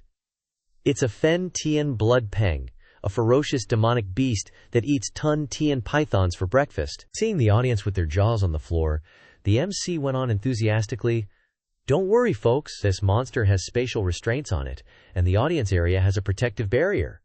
You're all safe." That old geezer Ma Wei, even with Yip Yang's main character aura protecting him, was still scared out to his wits. What? What's going on? Isn't this the final round monster? Yip Yang enthusiastically replied. Isn't this a good thing? In the blink of an eye, they cut back to where Blood Old was. The disciple next to him asked, "Are you planning to kill them, master?" The other one smiled benignly and replied, "Killing them isn't my goal. I want to make them experience the greatest fear before they die, so the Blood Wukong Soul technique can activate and read their memories." "I'm counting on you, Chunky." Blood Old grabbed the youth's head and ordered, "Now, I'll send your soul into the Fen Tian blood peng's body. You control it. Let those two experience the fear of death, and finally descend into despair, becoming your soul puppets." He smirked. "Reversing the roles on my enemies is my specialty." Blood Old ruthlessly snatched his soul right out, then flung it straight towards that phoenix. When the phoenix absorbed Chunky's soul, its eyes instantly changed. Now it was completely controlled by Blood Old's disciple. The people in the stands almost had their eyes popping out. Forbidden skill? Demonic summoning? The snakes dangling on its body immediately spewed out a load of poison. Each blast was lethally destructive. Luckily, Yip Yang grabbed Ma Wei and bolted. Ma Wei was basically Yip Yang's briefcase, being dragged around without mercy, and the audience still didn't get it. They cheered. At this critical moment, he still doesn't abandon his useless student. So virtuous, the legendary hero is truly fearless. Even mountains of knives and seas of fire are a piece of cake. Yip Yang let go of Ma Wei, who was dizzy like he just got off a crazy roller coaster, and said, "Legendary hero, what do we do next?" "Hit right where it hurts," he awkwardly replied. "Big bro, please don't call me that. You're jinxing this old man." They looked back at that demon flying in the sky with murder in its eyes. "It wants to kill you, not me. It's the bird. That bird, is, one on my most annoying list." It wasn't paying any attention to them, Yip Yang said, finishing his sentence. Then he charged forward. The benevolent Yip Yang pulled the old man to dodge the move. Unable to resist once again, he said to Ma Wei, "Why don't you play with it?" Without another word, he pressed Ma Wei's pressure points like a machine. Now he was no different from the scarecrows in the fields. "Big bro, I can't move anything but my hands," Yip Yang calmly said. "Of course you can't move. I used the Origin Kinetic Hardening technique to harden your body. You're my weapon now." After hearing this, Ma Wei could only cry in his heart. The tool man that's surrounded by snakes under the beast's body, the monster continues to radiate electricity. They did not hesitate, and flew to slap Yip Yang, but he treated Ma Wei like a damn sword, hacking and slashing and completely owning them. Those guys were totally caught off guard. Is this punk using an old geezer as a freaking baseball bat? That snakehead actually flew across the field and landed in a corner. In the stands, it flew straight into Blood Oldie's student's hands, scaring him half to death. Fatty's eyes welled up with syrup, and his beard dripped as he choked out, "He's taunting us." The cosplayers choked back tears. The old hero uses himself as a weapon to protect a useless student. Truly noble, heroic act. The entire stands chanted Ma Wei's name, ignoring the fact that the invincible old hero was awesome and badass, so even though he was passed out on the ground, he kept up appearances. Fatty's soul was burning with rage. He was about to unleash his ultimate move. "I'll make you all feel fear." He widened his eyes and yelled, "Die." Its form changed into a massive pile of snakes, called Raging Serpent Sinking Star Cannon. Yip Yang thought this girl was pretty interesting. He replied, "Come on then." Only Ma Wei was bawling on the ground. "Big bro, hurry up and finish it. I want to go home." After his little temper tantrum, the bird launched its ultimate attack. Yip Yang just yeeted Ma Wei like a freaking shuriken. The old hero GG'd Fatty's ultimate move, Ma Wei's indestructible body cleaved it in two. It kept flying towards the bird. The bird and Fatty's soul were neatly sliced in half. Blood Oldie's eyes practically popped out of his head looking at this. Then the shuriken named Ma Wei flew back to Yip Yang. He casually caught him, looking super cool. Too bad the old man was spinning like a top but still had to act like he was fine. The stands went wild, screaming non-stop. The old hero is foaming at the mouth. He's fighting with his life. Even the strongest weapon in the world couldn't do that. But Blood Oldie's disciple insisted. The head isn't destroyed. There's still a chance. Fatty started activating a skill that young people use a lot these days. Healing. The wounds that had been cut in half were merged again. The bird from before had actually returned to its original form, without a scratch. Those youngsters gnashed their teeth and said, "Blood clone is immortal. We chopped it apart but still can't kill it. This is going to be troublesome." Fatty didn't stop there. He activated another talisman on his forehead. His eyes immediately lit up, awakened. A flame appeared around him. Doesn't look like a shoppy phoenix anymore. It tried to squeeze out another ultimate move. Blood flame sky burning. A super huge fireball was gradually created. Just as it was about to touch the audience, the arena's protective barrier stopped it. Now it's become a mini Bursun for the whole arena. Whoa. Didn't expect the protective barrier to give way like that. It shattered, and fire blasted inwards. Seeing that, the demon just sucked all the fire straight into his belly. The miserly devil next to him teased, "You'll eat anything. Careful you don't get indigestion," he retorted. "Miserly devil, shut up. Stop crying over your money. One more second and someone's gonna die." The miserly devil tossed the coin in his hand up. "One bean soldier. One silver plum.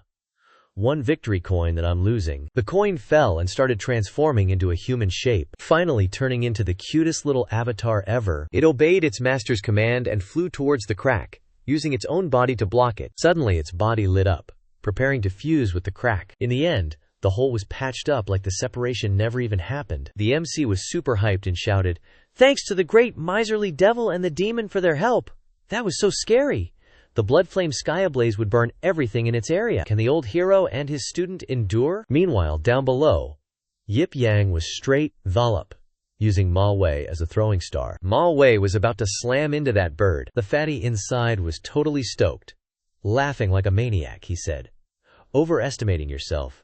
You'll be burned to a crisp soon." Ma Wei suddenly stopped right in front of him. Yip Yang raised a hand, and Ma Wei copied him exactly. The fatty excitedly activated his elementary puppet art skill. He cheered, "Come on, the moment you touch me, your soul will be scattered." Before the fatty could even get cocky, he got a headbutt out of nowhere. Ouch. That was a synchronized direct strike, level 100, all the way from Yip Yang to Ma Wei. Just minutes ago he was bragging, but now he's getting wrecked.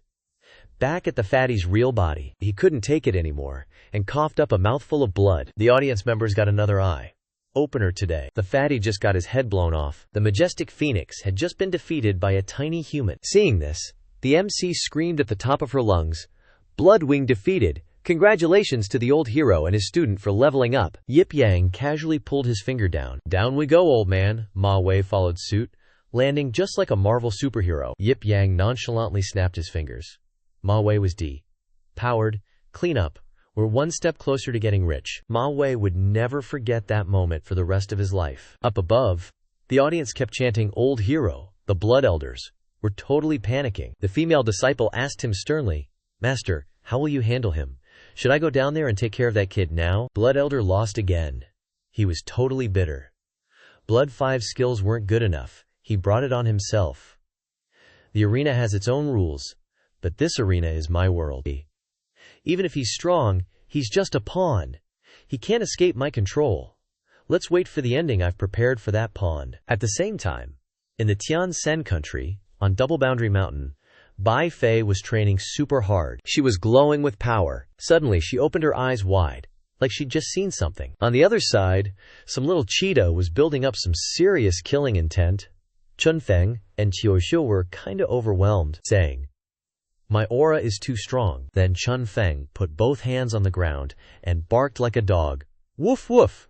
Don't come any closer." Dongfang Xing looked super disdainful. "You think I can be stopped by 2 hybrid foxes?" Feeling like they were being treated like rags, they got all huffy. Dongfang Xing leaves no survivors, human or demon. "Master, hurry and go. Leave this to us." Bai Fei just sat there, chillin', and calmly said, It's fine, let her come. Worst case, I lose a tail, that's enough to take her out. No sooner said than done. Dongfang Xing teleported right in front of her. Little fox, so desperate you gotta cut off your own tail to fight? Once the Ju Wei Jiwang, now just a homeless fox, how sad. Bai Fei, never one to back down from a trash talk, retorted, "You're the pathetic one. The once genius girl, now a mental time bomb ready to explode." Bai Fei slowly opened her eyes, sounding like she's the main wife, and Dongfang Xing is just old news. Still trying to use Yip Yang to break your curse? Yip Yang's not interested in you, 'cause he already has someone else in his heart. Understanding that, Dongfang Xing also opened her eyes and scoffed. Bai Fei, who is your Shidi's ideal type? Not easy to say. Suddenly, Bai Fei jumped up from her spot, all confident like Miss Grand, she said. "Isn't it obvious? They even kissed. You just get beaten up every time you see my brother, right?" Dongfang Xing got super ticked off and snapped back. "Little fox, stop talking nonsense. If you two were really something, would you have run away from Wuji Sect?" Bai Fei, sensing an opening, piled on. "Duh. The guy you're dying for, I'm dodging. Little boys are just too clingy. Anyway, what'd you come here for?" Dongfang Xing pretended she wasn't even worth it.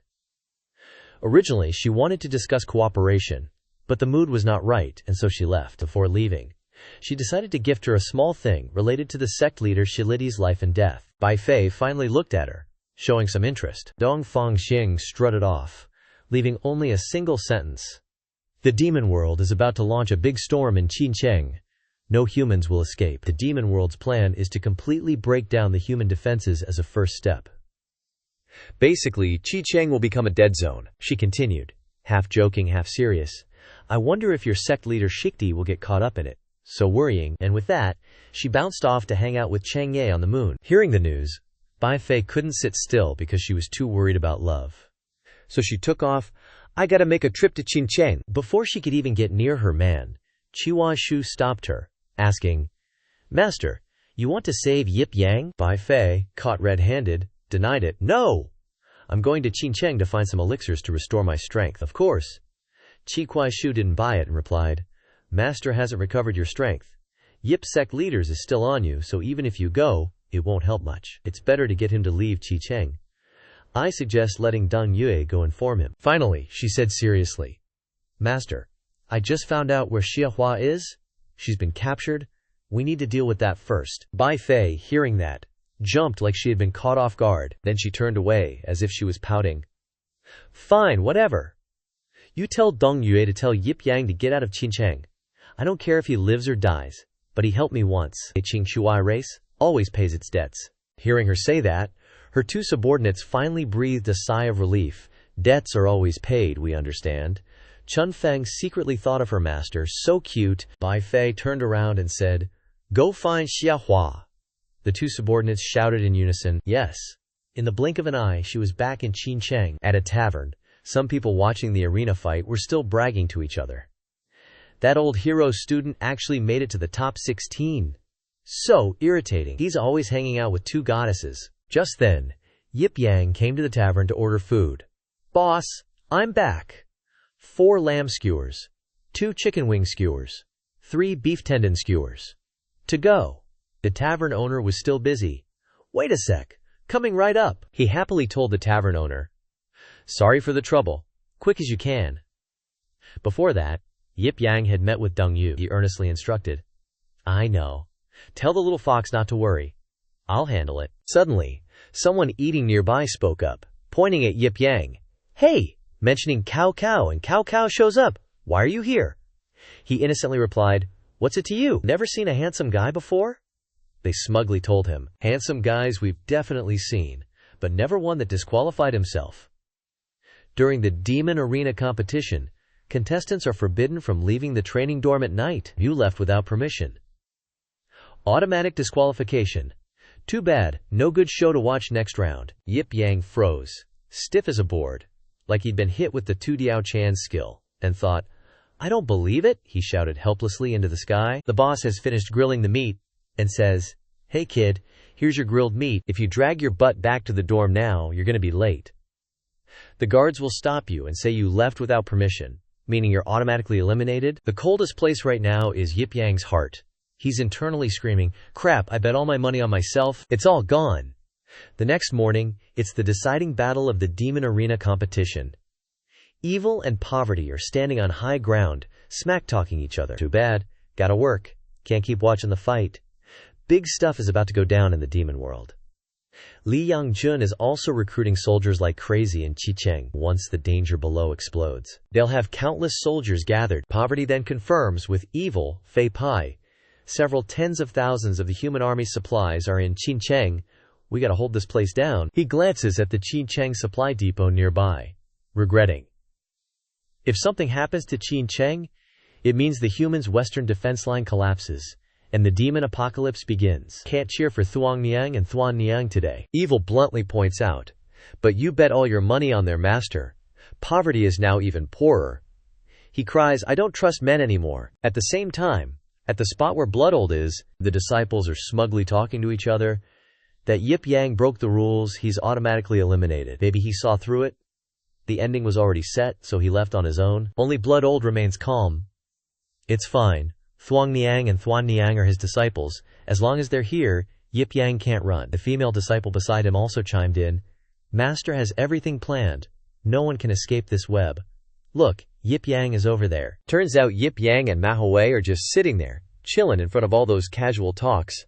That guy is so shameless, using automatic disqualification to dodge the fight, and wanted to see him being brutally abused by monsters in the arena. The old hero also declared his withdrawal. What a virtue to give young people opportunities. Not letting the viewers wait long, the MC immediately announces, "Today is the first battle of the Demon Arena. I'm the host and referee of the knife fight. There are a total of 4 people in the finals. The final winner will have the chance to challenge the strongest demon." The final battle format is very special. Underneath, it's now Lu Qing and Tong Er. The MC continues to host. Now let's welcome the first cooperation couple. They are the Spear Goddess Lu Qing, Shield Goddess Nangong Tong. Only Yip Yang sighs wearily because of his disastrous habits. Go for it. All of Master's losses can only be made up by your prize money. At this time, 2 more people came out onto the stage. Welcome everyone to the battle between the original demons. Team 2 is the Xiao brothers and sisters, Xiao Ling, Xiao Han. As everyone knows, they are the heirs of the 4 major families of the Xiao family of Ziyuan Kingdom. First is the young man Xiao Han, who looks like a cold, hot boy. The other one is Xiao Ling. According to the MC, the proud children of the younger generation, let us look forward to their performance. The youths in the stands did not expect them to have this move. The people of the Xiao family have come to participate in this kind of deathmatch. Without letting everyone wait long, the MC continued. Now announce the rules of the duel. 3 small teams will fight at the same time. The last surviving small team, if it is a human team, will choose one person from among them to challenge the final demon. The crowd was extremely confused when they didn't see the last team. Isn't there only 4 people in the final? What about Team 3? Team 3 is not human. As soon as they finished speaking, the MC spoke. Now release Team 3 into the arena. It turns out to be 2 demons from the ancient demon garden. A guy named Blood 4, as fierce as a newborn cub. He says, "Master, finally let me on stage. Don't even think about surviving." Those who came to watch the fight today couldn't help but panic. Mom, the ancient demon garden. This type of super mobile magic platform. These 2 teams are too unlucky. What are you shouting? The point is, there are humanoid high-level demons. It really is the final showdown. Here, the MC also started to run the game. The battlefield opens. I don't know who will be the ultimate winner. Let us wait and see. Sing. I hope everyone is lucky. The people up there kept discussing heatedly. What do you say this match will be like? The human teams will definitely join forces to solve the demons first before deciding who wins. I feel that someone will use the demons to kill a team first and then profit from it. Throughout the stadium, the countdown resounds. 3, 2, 1. The competition begins. The brothers separated and went in 2 directions at the speed of light. If eating leopard liver is a crime, these 2 brothers have to go to jail until their beard grow. Unexpectedly, the Xiao brothers are very skillful, have the guts to start fighting humans and demons at the same time. Too touching. Over here, Xiao Ling is continuously performing physical actions on Tong Er's shield. Xiao Han, on the other side, is taking the opportunity to fan, no different than helping mom catching rice to blow the fire. The MC above, seeing this, can't stop jumping. Are you kidding me? These 2 brothers and sisters are too strong. simultaneously suppressing people from two teams, worthy of the Zhao family. 2 against 4. Unexpectedly, Zhao Ling's expression looks infinitely calm when physically attacking others. Seeing her jumping back and forth between the two sides, the MC also caught up and shouted. Zhao Ling suddenly starts accelerating. Nangong, you must be careful. Out of nowhere, she whooshes behind Lu Qing. Luckily, Tong pops her second skill like a boss, jumping in for the save. Zhao Ling's sword actually shatters against Tong shield. Talk about bringing a knife to a gunfight. Lu Qing's like, whoa, that was close, and jumps back real quick. Phew, this Nangong girl's shield is OP. It's practically a weapon discombobulator. Over where Zhao Han's at, he's whipping up these two tornadoes. But they ain't doing squat. He's kinda getting into it though, his attacks are so relentless, it's like what can they even do? Then, all serious, like, he points his fan downwards with a thwack. He yells, wind formation, beast cage. Those tornadoes instantly surround them and slam into each other like long, lost bros finally reuniting. Before he can even gloat, that ape Mything bursts out and punches him square in the face. Everyone's jaw is on the floor looking at that train wreck. But the MC is still living her best life. Commentating, massive turnaround. Yao Yuan's move has totally shifted the tides. The power of these demon beasts is insane. Seeing her bro in trouble, Zhao Ling's gotta jump in. I'm coming to help. But then that Shui guy's like all smiles, let's keep this going. Yao Yuan, hyped up, presses his advantage and charges at Zhao Han, ready to body slam him into oblivion. One punch, and the Zhao siblings are history. Zhao Ling's hopelessly running over, but Shui intercepts her, looking like he's about to give her a bear hug or something. Nope. He just decks her, leaving Zhao Ling seriously injured. After he's done messing with Zhao Ling, Shui immediately teleports back, right back to where Zhao Han is. Tong managed to save him from disaster. The MC yells into the mic, our Nangong contestant is so kind to save her opponent from the monster's attack. Zhao Ki is beautiful and kind, but she need to be cautious. Back over there, Zhao Ling's in deep do. The demon beast is about to finish her off, but wait. The hit doesn't land. Someone snatched Zhao Ling out kata there. It's Lu Qing again. While carrying Zhao Ling away, she lectures. She's already unconscious. What's the point of kicking her when she's down? This dude's got tree trunks for ears though. He attacks all smugly and replies, then you can die with her. As if Lu Qing's gonna get hit by that garbage, she just leans out of the way to dodge. The peanut gallery's getting salty. Shang Niang, why aren't you fighting back? Shang Niang, attack already. But the MC's gotta explain Lu Qing's whole deal. Megaphone in hand, Shang Niang's piercing insight technique seeks out the enemy's weakness. One fatal strike. So she doesn't attack until she can guarantee a kill. According to previous battle stats, her one-hit kill rate on demon beasts is a whopping 95%. She's holding back because she hasn't found the opponent's weak point yet. Meanwhile, Lu Qing's dodging the tree, geared dude's attacks and thinking, I found his weakness but he's too strong. If I attack, I'll be dead before my attack lands. On the other side, Tong Er's blocking that ape's attacks, making the ground cave in, but she's not even breaking a sweat. Talk about a cushy gig. The MC keeps singing her praises, as expected of little Nangong. Facing the attacks of a giant beast, she can maintain an absolute defense. The ape's getting tired of punching, and it dawns on him that he's wasting his time. He roars and slams his fists on the ground, making the earth explode. Tong manages to drag Zhao Han out of the way just in time. Looking at the chaotic free-for-all, the MC continues commentating. Using the shield as a skateboard, zipping around. Little Nangong is so smart, but right now, the Demon Beast Alliance is totally controlling the situation. What are the humans gonna do? Only Yip Yang up in the stands is casually reading some trashy novel. Mei Wei awkwardly says, dude, seriously? People are dying over here and you're still reading erotic nanny? Yip Yang nonchalantly replies, just gotta finish this page first. After the dust settled, the MC was all like, yo folks, the demon clan's totally dominating, humans are in deep trouble. All you could see was that Shui guy going bonkers trying to hit Lu Qing, but she dodged every single attack like a boss. Then, out out of nowhere, bam, he got sucker punched from behind. Shu Sai, totally pissed, spun around and yelled, cheap shot, that's a loser move. Zhao Han, behind him, was grandstanding, shouting, no choice, humans gotta team up against the demons. Talk about being all talk and no action. Before you knew it, something flew into Xiaohan's mouth. Zhu Sai just flicked his wrist and turned him into a donut. Seriously, relying on you is a recipe for disaster for show-offs. One slip, up, and you're flat on your face. After dealing with that wannabe, Zhu Sai zipped back to Lu Qing.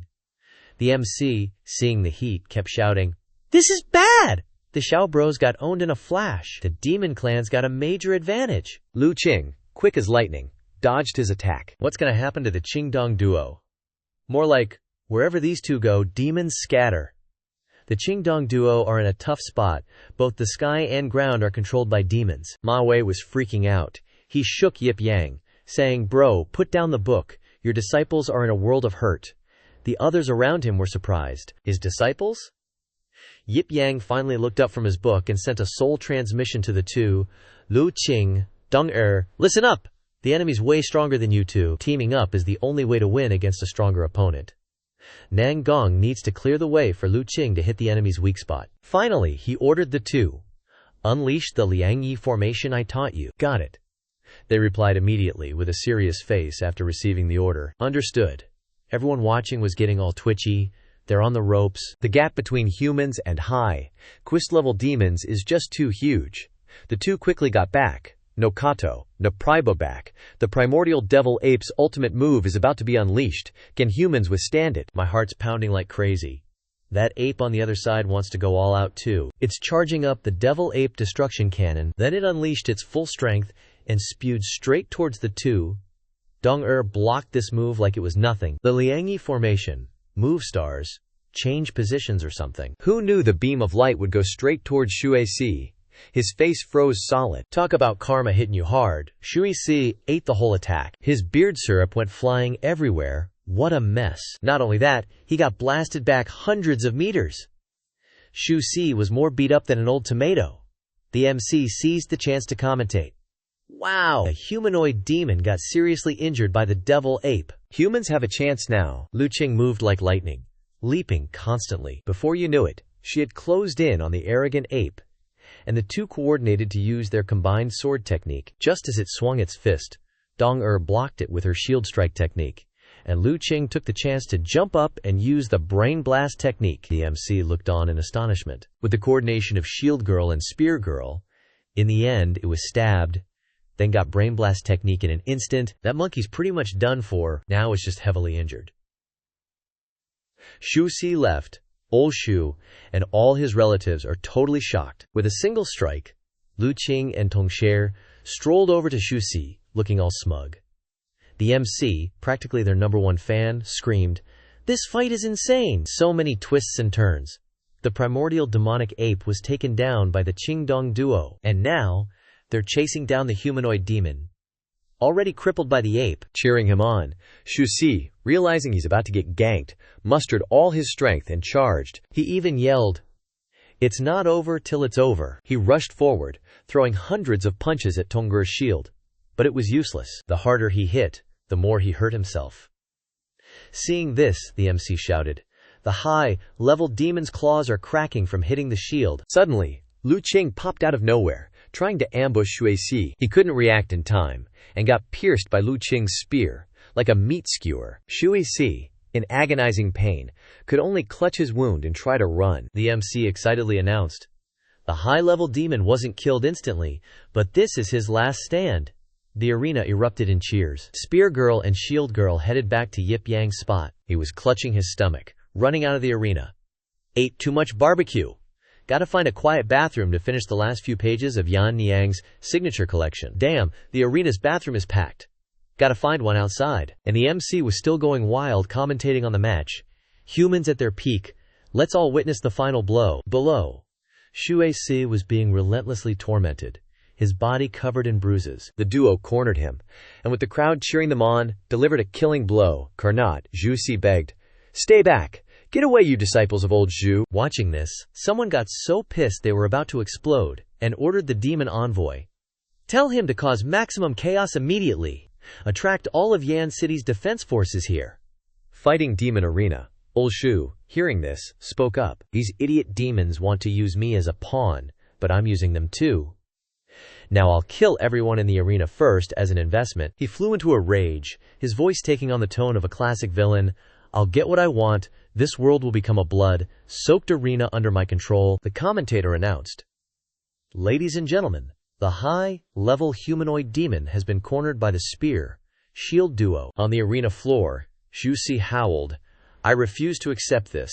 After his scream, Lu Qing rushed in to deliver the final blow. But before her spear could pierce him, someone blocked her attack with just a finger. Unbelievably, with just one finger, he sent Lu Qing flying. Holy moly!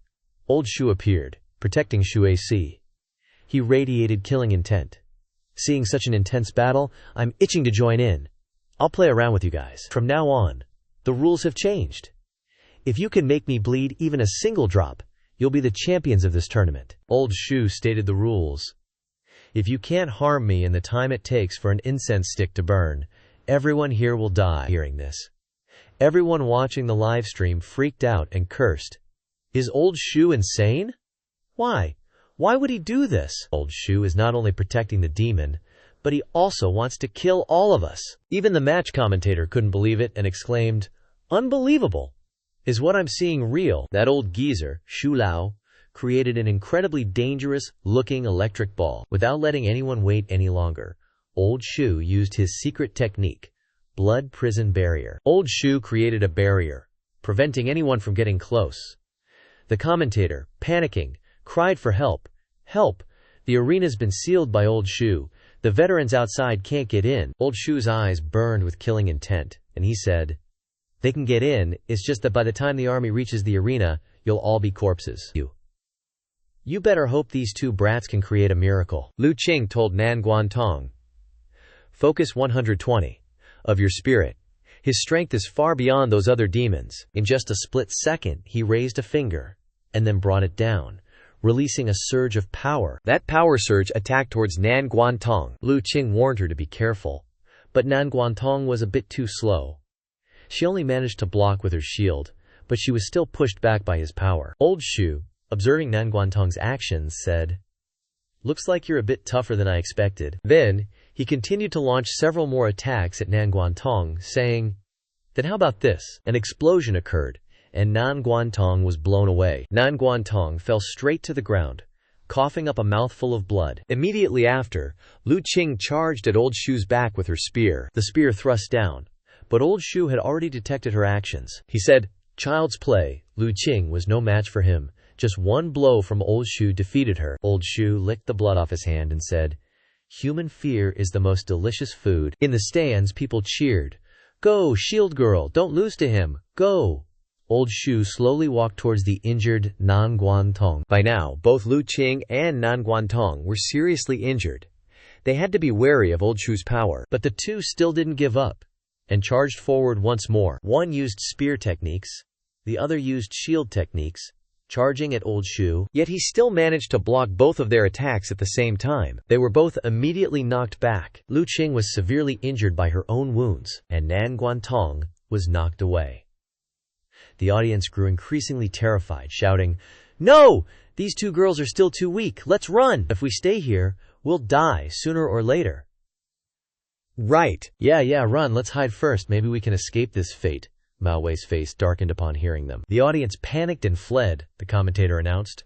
Many audience members, fearing Old Shu, are panicking and fleeing.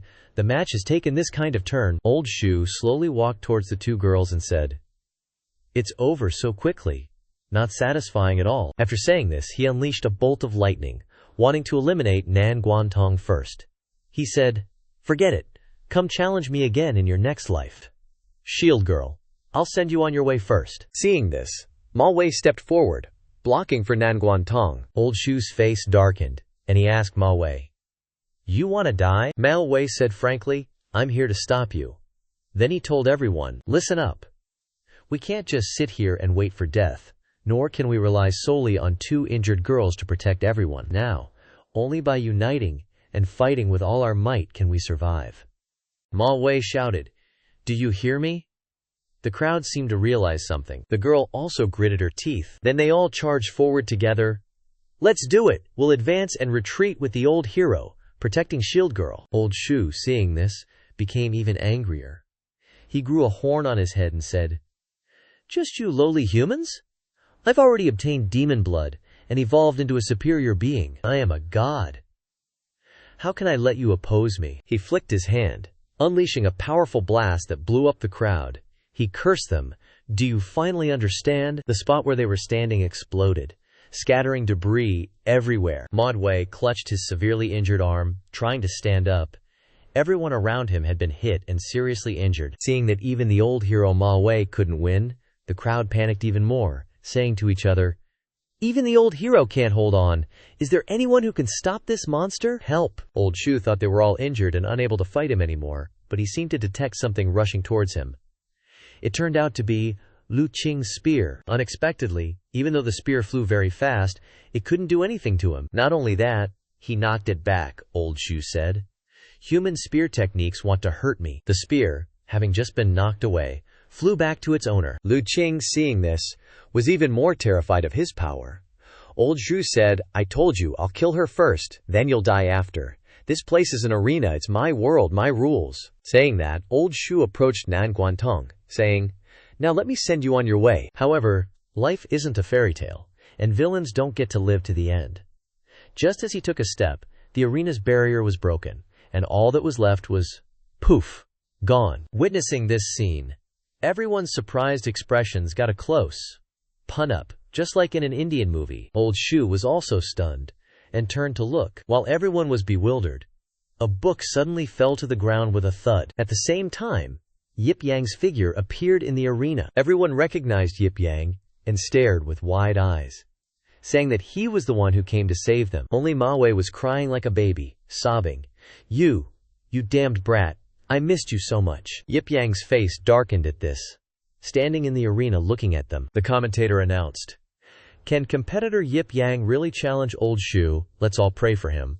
On the arena floor, Yip Yang, full of fighting spirit, faced Old Shu. People crowded around, saying, "What's up with this useless little guy? Can he punch a hole in the corner of the arena?" Old Shu, his face full of killing intent, said, "You finally came. Good.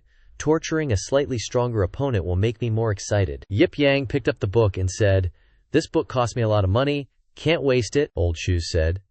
"But to challenge me, you need to see if you're qualified." As soon as he finished speaking, several blood guards appeared in front of Yip Yang. They looked at Yip Yang with eyes full of intense hatred. The peanut gallery started gossiping. Each of the 6 blood guards is a freak. That demonized Shui Sai. I heard he was the weakest. Against the 5 blood guards, just relying on strength probably won't be enough. One of Old Shu's 5 blood guards rushed out first, challenging him to a solo fight. "Want to save your disciples? Get past me first." Looking at the foolish villain in front of him, Yip Yang said disdainfully, He, like all other villains, talked big. "I'll send you to hell first, and then your disciples will follow." Saying that, he used his ultimate technique, Cloud Star Rushing Destruction, charging to attack Yip Yang. Unexpectedly, Yip Yang just raised 2 fingers. Then he just used one move to pierce through the guy's chest. He was caught off guard, and could only widen his eyes and cough up blood. Seeing this, even Old Shu was shocked, his jaw dropping. In the stands, everyone who witnessed Yip Yang's strength exclaimed in amazement, "A blood guard couldn't even withstand a single blow from that useless little guy?" Yip Yang knocked the blood guard down and said, "Don't waste any more time." His face was full of killing intent. He said, "Come at me all at once." Hearing him, the remaining 4 blood guards all rushed forward at the same time. The commentator was so outraged that she slammed the table and yelled, "Shameless! They're ganging up on him. The 4 blood guardians are dogpiling one guy. Will that even work?" Before she could finish, the first blood guardian used Radiant Flare Strike. Following that, the other 3 unleashed their skills. 9 Heaven Slash, Thunder Cannon, and Heavenly Flame Surge, all at Yip Yang at once. Even with that simultaneous barrage, Yip Yang didn't even flinch, he just stood there. The combined might of the Blood Guardian's attack caused a massive explosion where they struck. Passerby A trembled and said, "Whoa, that attack is terrifying." Passerby B added, "He's done for. We're all done for." Manhwa, watching, was dripping with sweat, silently pleading, "Big bro." As the dust settled, Yip Yang's silhouette gradually reappeared. The commentator exclaimed, "Everyone, the legendary no smoke no damage law has manifested on contestant Yip Yang." Yip Yang was brushing dust off himself. He scoffed. "Is that all you got?" Yang said. "I'll repay you with one of your own moves. Skill copy, beginner level. Yip Yang summoned Radiant Flare Strike at level 100. Then, his attack slammed into the Blood Guardians. All they could do was stare wide-eyed before getting blasted away. Yip Yang's power sent them crashing into the walls. The arena was now a complete battlefield, with dust and debris flying everywhere. The audience watched. Jaws dropped in astonishment. Blood Elder couldn't take it anymore. He roared, "You killed my disciples!" Vowing revenge, Blood Elder transformed his arm into stone, screaming, "I'll make you pay with your life for my disciples." Then he unleashed Black Dragon Hand. Next, Blood Elder charged towards Nanguantong, snarling, "I'll make your master suffer for the rest of his life." Yip Yang ripped out an ad from a book. He declared, "Not in front of me." Yip Yang threw the page to intercept Blood Elder's attack. Blood Elder was shaking with rage. Yip Yang, face dark, demanded, "Where are my disciples? You think I'll let you touch them?" With that, Yip Yang lunged towards Nanguantong. A single blow from Yip Yang sent Blood Elder flying into the wall. The commentator was stunned. Blood Elder can't even beat a piece of paper. The crowd erupted. "Holy crap, he's beating up Blood Elder. He's no waste. He's a god." Blood Elder's voice echoed from the rubble. "That was your strongest attack.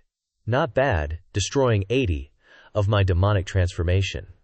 But Blood Elder, radiating murderous intent, continued, "The parts you burned away will regenerate in an instant. Now, I'll show you the true horror of a great demon." Then, he used the forbidden technique Great Earth Battlefield.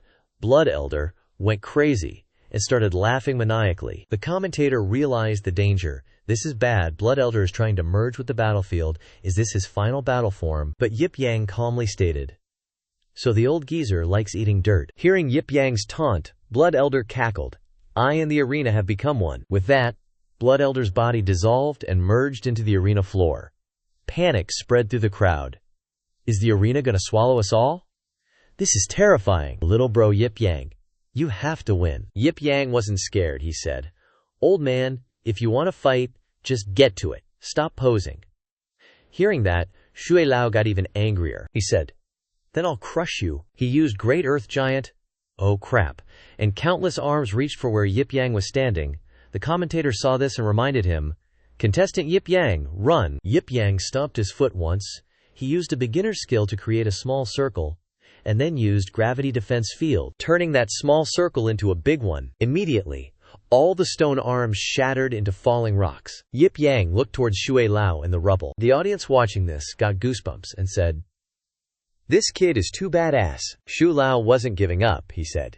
"Kid, that was just an appetizer." Then he summoned countless giants' wrath. Shu Lao said, "This is my true finishing move." The commentator said, "Shu Lao's stone giant army. This is like a monster attack. It'll kill everyone in the arena." Shu Lao roared, "Everyone, kneel and beg for mercy. Kneel sincerely, and maybe I'll choose a lucky one or two to be my pets and let them live." Then, he laughed maniacally. But the more he bragged, the more Yip Yang disdained him.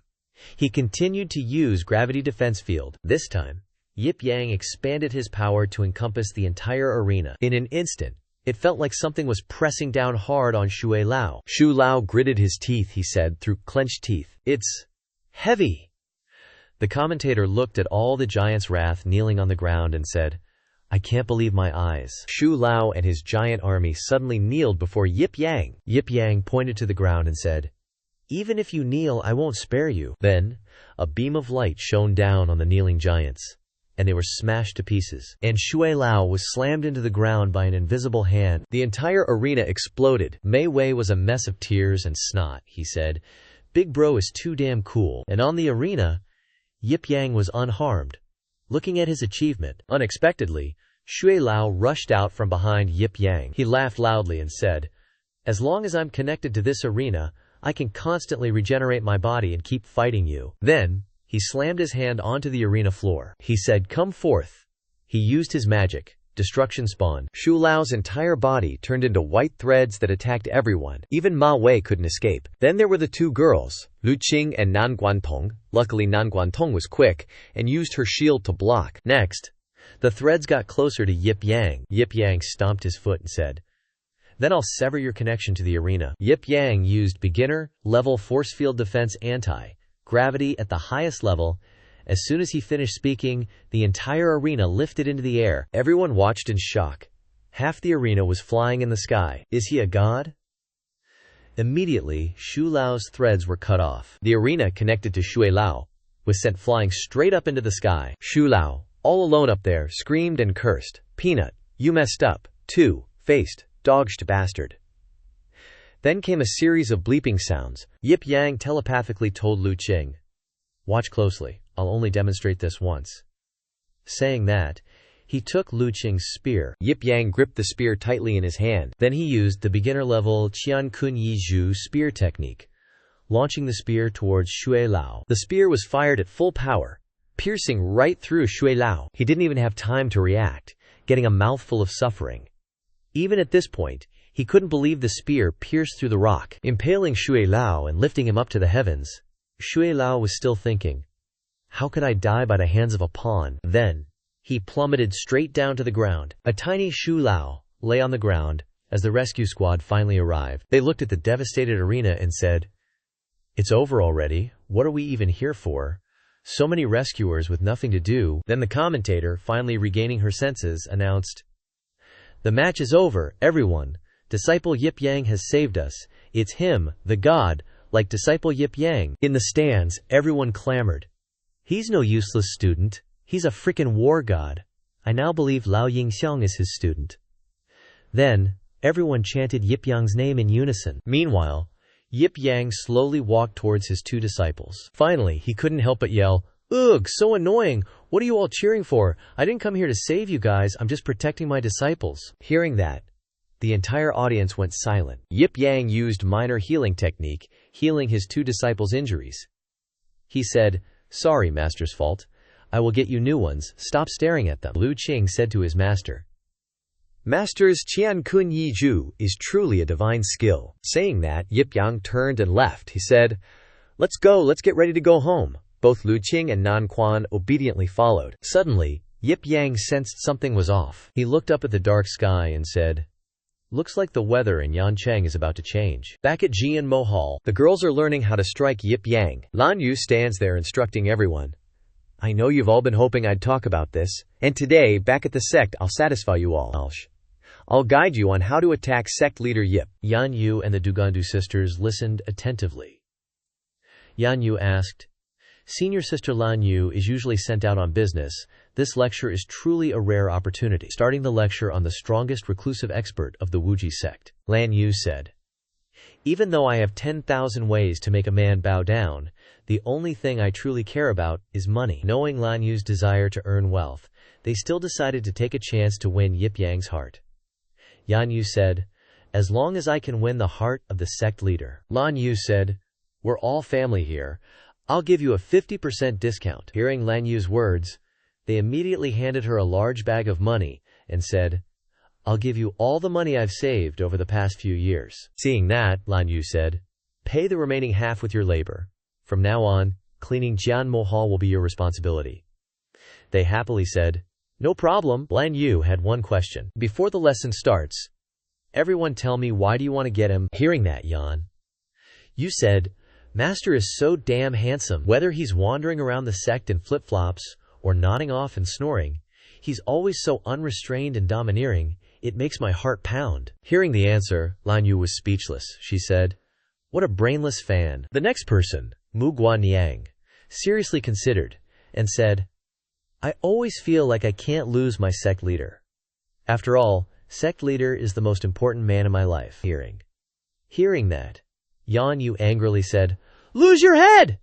You never even had him in the first place." Seeing that there was a rival trying to snatch Yip Yang from her, Yan Yu angrily said, "Hey, don't jump to conclusions. You can't make it clear just because you are afraid of other men, therefore, forcibly the sect leader." Mu Guanyang spoke up. "My reason is very simple," the little girl said seriously. "The sect leader is a shared resource, belongs to all disciples. I don't want some people monopolizing all the love. We gotta even out the playing field." Hearing this, Yan Yu got even madder.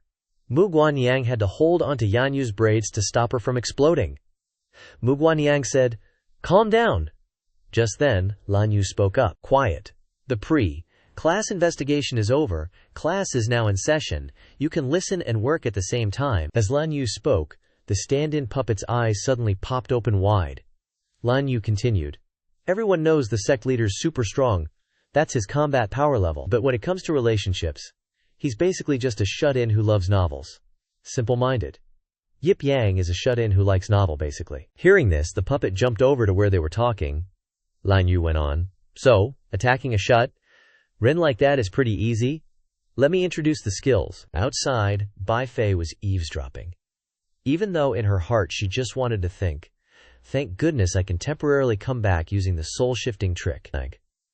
I'm just barely listening to Lan Yu's boring strategy. But in reality, her face totally gave away her eagerness to win over Yip Yang. Lan Yu started rambling first, and Yan Yu's group was actually listening intently, not missing a single word. After a long while, Lan Yu finally wrapped up. In conclusion, I'll summarize the 3 main points for attacking the sect leader. Lan Yu said, first, grant any request. From that day on, a simple-minded shut-in has no resistance against enthusiastic girls. Yan Yu replied to her, I can always agree to some of his requests, it's just that he can't verbalize the request. Second, never show jealousy. For a guy like the sect leader, of course there will be many pretty women around, but your gentleness and generosity will make him the most infatuated with you. On the other side, Bai Fei was also taking notes. Lan Yu said, third, when necessary, force a kiss. You can't just keep pursuing with words. When necessary, physical contact is what heats up the relationship. Suddenly, Bai Fei burst out laughing. I'm dying of laughter. This is such BS. If you follow what she says, you'll only get further and further away from Yip Yang. Finally, Bai Fei's appearance caught everyone's attention. Lan Yu glared angrily at Bai Fei. What do you mean, little fox demon? Do you have a different opinion? Bai Fei replied. You humans, you're too simple. When it comes to love, do you know why we can hold on to a man for thousands of years? Bai Fei pointed out. It's because human women are too weak and don't understand the essence of relationships. If you want to get Yip Yang, you absolutely must practice the 3 no principles. Bai Fei said, first, don't be too proactive. A licking dog will definitely not achieve anything. Men won't cherish something too easy to get. Yan Yu listened to Bai Fei's tone, and she was also convinced, saying that it made sense. Bai Fei continued. Second, don't let Yip Yang get entangled with any girls. Those pretty girls are very dangerous. No one has a chance. At this moment, it's the fairest for you. Third, never have physical contact. How frivolous is physical touch? Women who lay their hands on will leave a bad impression in Yip Yang's heart. Mu Guanyang realized. That sounds very reasonable, but what she and Lan Yu said are completely different. Mu Guanyang replied. The little fox demon is probably right. After all, fox spirits understand men the best. Lan Yu replied. Little fox demon, this speech of yours makes everyone think you have ulterior motives. Bai Fei retorted. What bad intentions could I have? But you, as the most powerful flirt expert of the limitless sect, why are you still single? Is your theory really reliable? Finishing speaking, Bai Fei turned to leave, saying, That's all I'm saying. You all think about it yourselves. Yan Yu was convinced by the theories of the 2 people. She didn't know who to listen to. Yan Yu said angrily, It all makes sense. Who should I listen to? Mu Guanyang suddenly said, I'm really afraid of a wrong step. And Bai Fei seemed to be smiling with satisfaction. Hearing this, her 2 subordinates repeatedly asked, The Lord was still absent-minded just now. Why are you smiling now? At this moment, at Floating Cloud Mountain, the representative of the puppet sect, Bai Fei, woke up with a start. She said, I don't understand. Why are you smiling so happily? I'm just thinking about how to deal with these puppets. Bai Fei said, The puppet sect has been causing trouble for us all these years, and this time the Lord has not recovered 20% of his strength. Bai Fei's subordinate asked, The clans can already be destroyed, so aren't they all being dealt with? Bai Fei said, That's right, but this is just to save Xia Hua, who is trapped in the forbidden area. Go to the puppet sect to find the map in the forbidden area only. Her subordinate said, It's a waste to withdraw all these puppets, or keep these puppets alive and let them be slaves to the Lord. We really need others to do some dirty work. What does the Lord think? Seeing Bai Fei absent-minded again, they called out, Lord. Hearing this, Bai Fei woke up with a start. Then she left, saying, Whatever? Suddenly a piece of paper fell out. Her subordinate picked it up, saying, What is this? What was the Lord distracted in copying just now? Bai Fei was afraid that the secret would be revealed. She embarrassedly turned her head and said, "Don't look. Give it back to me quickly." Her subordinate read the words written on the paper. Grant him any request, and force a kiss when necessary. What exactly is the Lord remembering? On the paper were 3 things that Lan Yu had just said. 1. Grant all his requests. 2. Don't be jealous.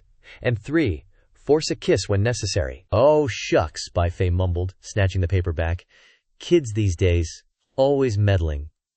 Once we snag the map, we're hitting the road to rescue Xiahua. Got it?" Her subordinate nodded like a good little soldier. Suddenly, Bai Fei got this uh-oh feeling. She squinted towards the west. 10,000 li west. There's a seriously scary, earth-shattering aura brewing. That's gotta be the direction of Yan City, she said to her subordinate reporting to her master. "Chillax," she said. "Dongyue Yip, the sect leader, probably bailed from Yan City after getting our message. Fingers crossed anyway." Bai Fei sighed. "Yeah, let's hope so. Yan City's about to get totally wrecked. Hope he's safe and sound." Meanwhile, in Yan City, it was darker than a goth kid's closet. This gloomy vibe was covering the whole place. Yan City was about to get a huge bummer. The sky suddenly went lights out. The whole city just crumbled. Birds were freaking out and flying everywhere. Over at the arena, the stands blew up faster than a bad meme. People didn't have time to even think, "What the heck is going on?" before they were scrambling like cockroaches. Then boom! Lightning bolts started dropping like crazy. Panic mode. "ON, earthly thunder is here," they screamed. "Help us." Up in the sky there were 2 demons. One chubby, one skinny, chatting. "Finally, the apocalypse is kicking off," Skinny Demon said. "This is just the first wave," Chubby Demon replied. "Time to get SPOKY." As soon as he said that, WHAM. Trees in the forest were getting zapped by the earthly thunder and falling like dominoes. Yan City's ground was getting hammered by wave after wave of earthly thunder. The ground cracked open, and skyscrapers were getting demolished left and right. The 2 demons stared at the buildings and went, "Man, these things are made of PAPER.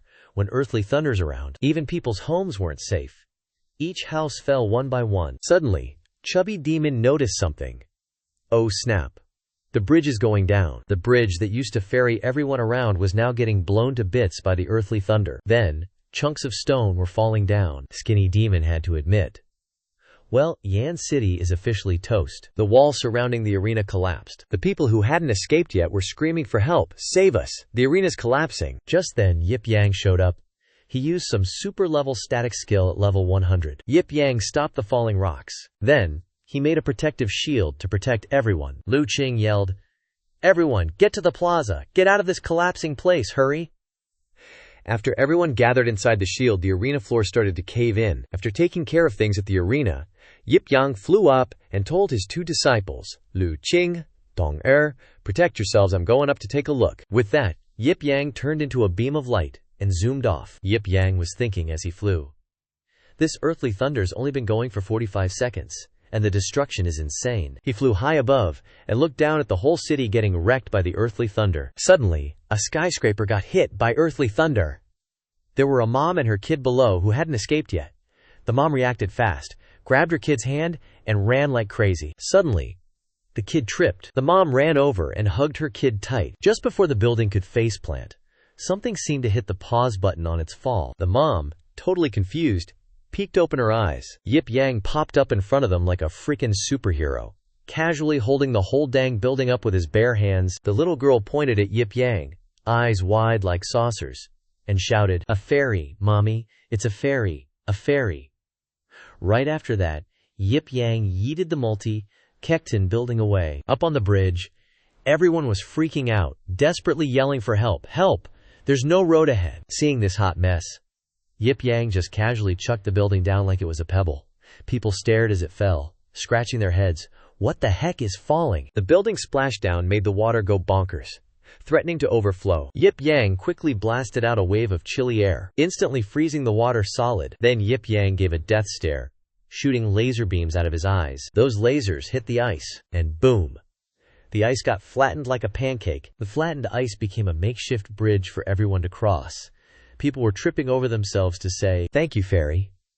Just then, a freaking carriage plummeted from the sky. The people inside, clueless and scared. "Help us, Yip Yang. quick as lightning, snagged the flying beast by its tail. Holding on for dear life, he was like, "This city's gone nuts. The flying beasts are all out of control." Yip Yang glanced around and muttered, "Gotta sort this mess out pronto." He headed back to that barrier thing from earlier. Yip Yang dragged the flying beast along, saying, "First, let's get these people out set of this dragon carriage." The two disciples shouted, "Shifu." Everyone else cheered with joy. Yip Yang turned around and gently landed on the ground. Yip Yang approached his two disciples and instructed, "Lu Qing, Tong Er, I've already sent people to investigate the cause of the unexplained landmine thing. Take care of these folks." The two girls immediately obeyed. Then he immediately took off. Yip Yang flew into the sky, announcing, "I'm off to save more peeps." The two disciples watched their master's receding figure, sighing, "Shifu is so cool." Meanwhile at Yan City, the super important 100 million grain depot was on fire. People were screaming, "Oh no! The fire started from a landmine. Yan City's 100 million grain depot is burning. Quick, put it out!" The fire raged fiercely. People wailed in panic. Yan City's grain depot is toast. Humanity's western front is doomed. Now the whole grain depot was engulfed in flames, while a bunch of firefighters were still trapped inside. They were still gamely fighting the fire, but then someone said, "Number 5, take a break. This massive grain depot is burning all at once. The fire's too intense. We can't put it out." Everyone was exhausted and gasping for air. "We can't even escape," another soldier said. "I'm not afraid. The Liang army will take care of my wife and kids." But at that moment, firefighter 7th Sister Shang Nuang was still determined to spray water on the fire. She said, "We can't give up. If we give up, what will happen to humanity's western front?" Suddenly, the fire flared up again. Number 7, dodging the fire, got knocked flat on her butt. Now they were totally surrounded by flames. Number 7, lying on the ground, was thinking, "This sucks." Suddenly, it started pouring rain. The soldiers noticed it too. They looked up and said, "Rain? Seriously, it's raining. Useless. This fire's so hardcore even a mega storm wouldn't put it out." The sky went dark, and the rain just kept coming down harder and harder. Number 7 was just staring up at the sky, totally spaced out. Up there, Yip Yang was making it rain to stop the fire. Right after he used his intermediate watermaster skill, Dragon Elephant Raging Dance, Yip Yang summoned a bunch of water dragons to hose down the fire. The 4 water dragons listened and started spraying water everywhere. It was like magic. Where the water hit, the fire went poof. After a bit, all the fire in the grain storage area was gone. Yip Yang was standing in the middle of the sky, which was slowly getting brighter. Then he went over to number 7. Number 7 looked up and asked, "Am I dreaming? The fire's out just like that, and 1,000,000 tons of grain are saved." Yip Yang jumped down and stood next to number 7. He used small healing art to fix up number 7's injuries. The soldiers were like, "Whoa, he can heal too. He's practically a god. Gods can do everything, I guess." Yip Yang asked, "You're number 7, huh? I had a disciple who was also called number 7. What a coincidence." Hearing that, number 7 was shocked and asked, "Number 7, she remembered number 7. Before going to the front lines, Shang Niang said, "I might not come back from this mission." Number 7 was super happy and said, "You're number 7's master." "Number 7 is still alive," Yip Yang replied. "She's alive, and you gotta be too." After saying that, Yip Yang said, "Gotta go," and flew off. Number 7 watched him go and thought, "Number 7's master is so awesome. Yan City is saved." Central area of Yan City, a volcano was erupting like crazy. Now 2 demons were talking to each other. Maybe the heavens are protecting humanity. A rainstorm put out the fire. Suddenly, the fat demon's face darkened, he said. "But humanity's real danger has only just begun." They looked at the volcano in front of them and said, "This time, the demon world paid a high price, awakening the ancient volcano that has been sleeping for thousands of years beneath Yan City. In order to release it, they did not hesitate to trigger the earth mine." At this time, inside the volcano, the magic circle was activating the ancient volcano. Once it erupts, Yan City will be completely destroyed, and the last 1,000,000 tons of grain will be burned. The humans' western defense line will end. The skinny demon said, "This will be the beginning of the real demon extermination. No matter what price we pay, we must destroy the activation formation and stop the eruption of the ancient volcano." Suddenly, behind the 2 demons, a voice rang out. "This is what Li Yangjun should do." The 2 demons turned their heads and looked and said, The legendary General Number 6, wise, cold-blooded demon slayer, the emotion of Liangjun. The two demons unexpectedly said, "It turns out to be a girl." Number 6 replied to them, "Lord, poor ghost, evil ghost, when mankind is on the brink of life and death, two adults come to help. Li Yangjun is very grateful." Number 6 said, "This time, the demon world has sent countless monsters to guard the volcano that is about to erupt." She thought of everyone who was trying to kill the demons and said, "Just waiting for a thunderous explosion to sound the death knell for mankind." Number 6 said seriously, "We must put out the volcano before this happens." Poor devil says, "Evil devil's using his divine sense to scout the battlefield. Let's check out the enemy situation first." Right. General Number 6, wasn't there a Number 7 general in the Liang army too? Number 6, recalling the past, says, "Actually, soldiers with numbers like us are all orphans who survived the war with monsters. Number 7 was a firefighter. She sacrificed herself on the battlefield." Poor devil asks, "So General Number 6 will protect Yan City for her fallen comrades?" Number 6 replies, "That's right, I promised her." Number 6 remembers the day of the expedition. Number 7, seeing Number 6, asks with surprise, "Why are you here?" Number 6 says awkwardly, "I'm sorry, I can't use my privileges to let you stay behind and heal instead of going to the front lines." Number 7 replies, "I'm fine, just a soldier." Number 6, "You're very intelligent and calm, you have wisdom." Then she turns away and says, "No matter what happens, you must remember that you were born to do great things. The Liang army needs people like you to have any hope of defeating the demons." 10 days later, a soldier returns with news. "Sir, Number 7 was seriously injured and left behind on the battlefield. She died in battle." Hearing this, Number 6 says, "This is the resting place of the Liang soldiers who were proud of her." Number 6 silently sheds tears, her heart aching. She thinks, "Born to do great things, my ass, always having to prioritize the bigger picture. What the?" She looks up at the sky, then thinks of her comrades who grew up with her. What was it all for? In the end, I couldn't save her. Suddenly, someone rushes in to report. "Report, sir!"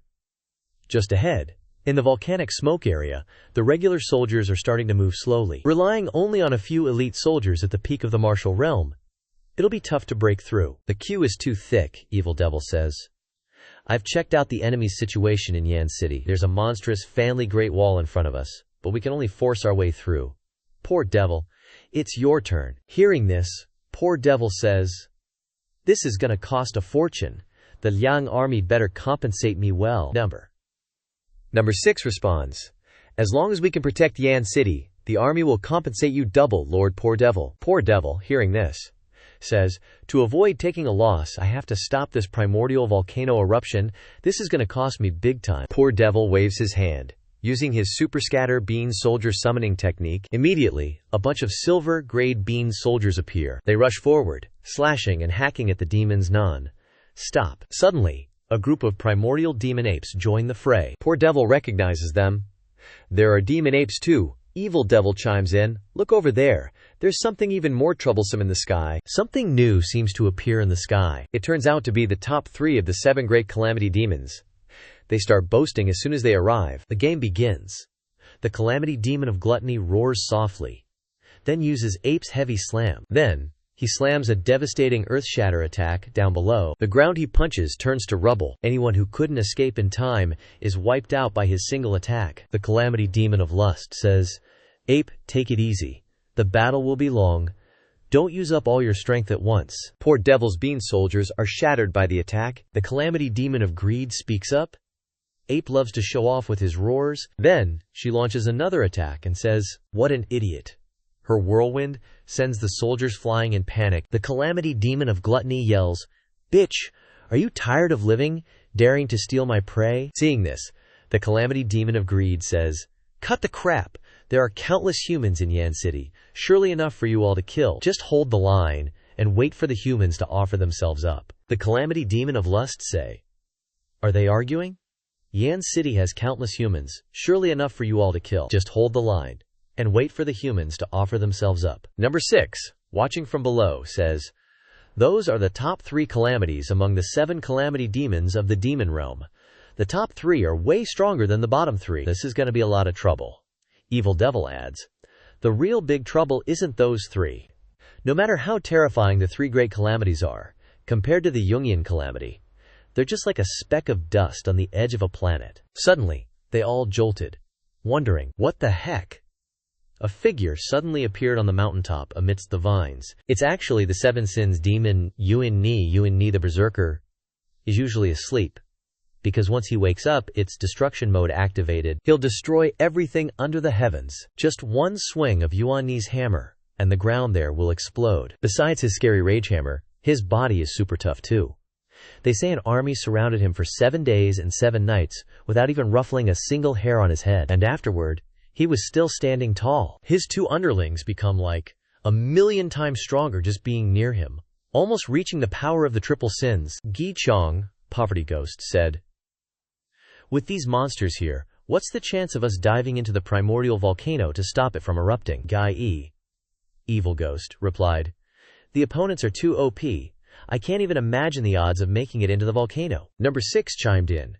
"Before we even reach the primordial volcano, we'll probably be wiped out. But we gotta bet that someone can break through to the end, surpass the triple sins, overcome the original sin, and stop the volcano from erupting." Hearing that, Gi, Evil Ghost, said, "Save Yan City, save humanity." They looked toward Yuan Ni, thinking, "We can only charge forward." With that, all 3 of them transformed into streaks of light and flew up. They shouted, "Let's go!" Just then, someone informed Yip Yang, "Master, all the information I've gathered has been synchronized." Yip Yang specifically summoned the mechanical life form Niang.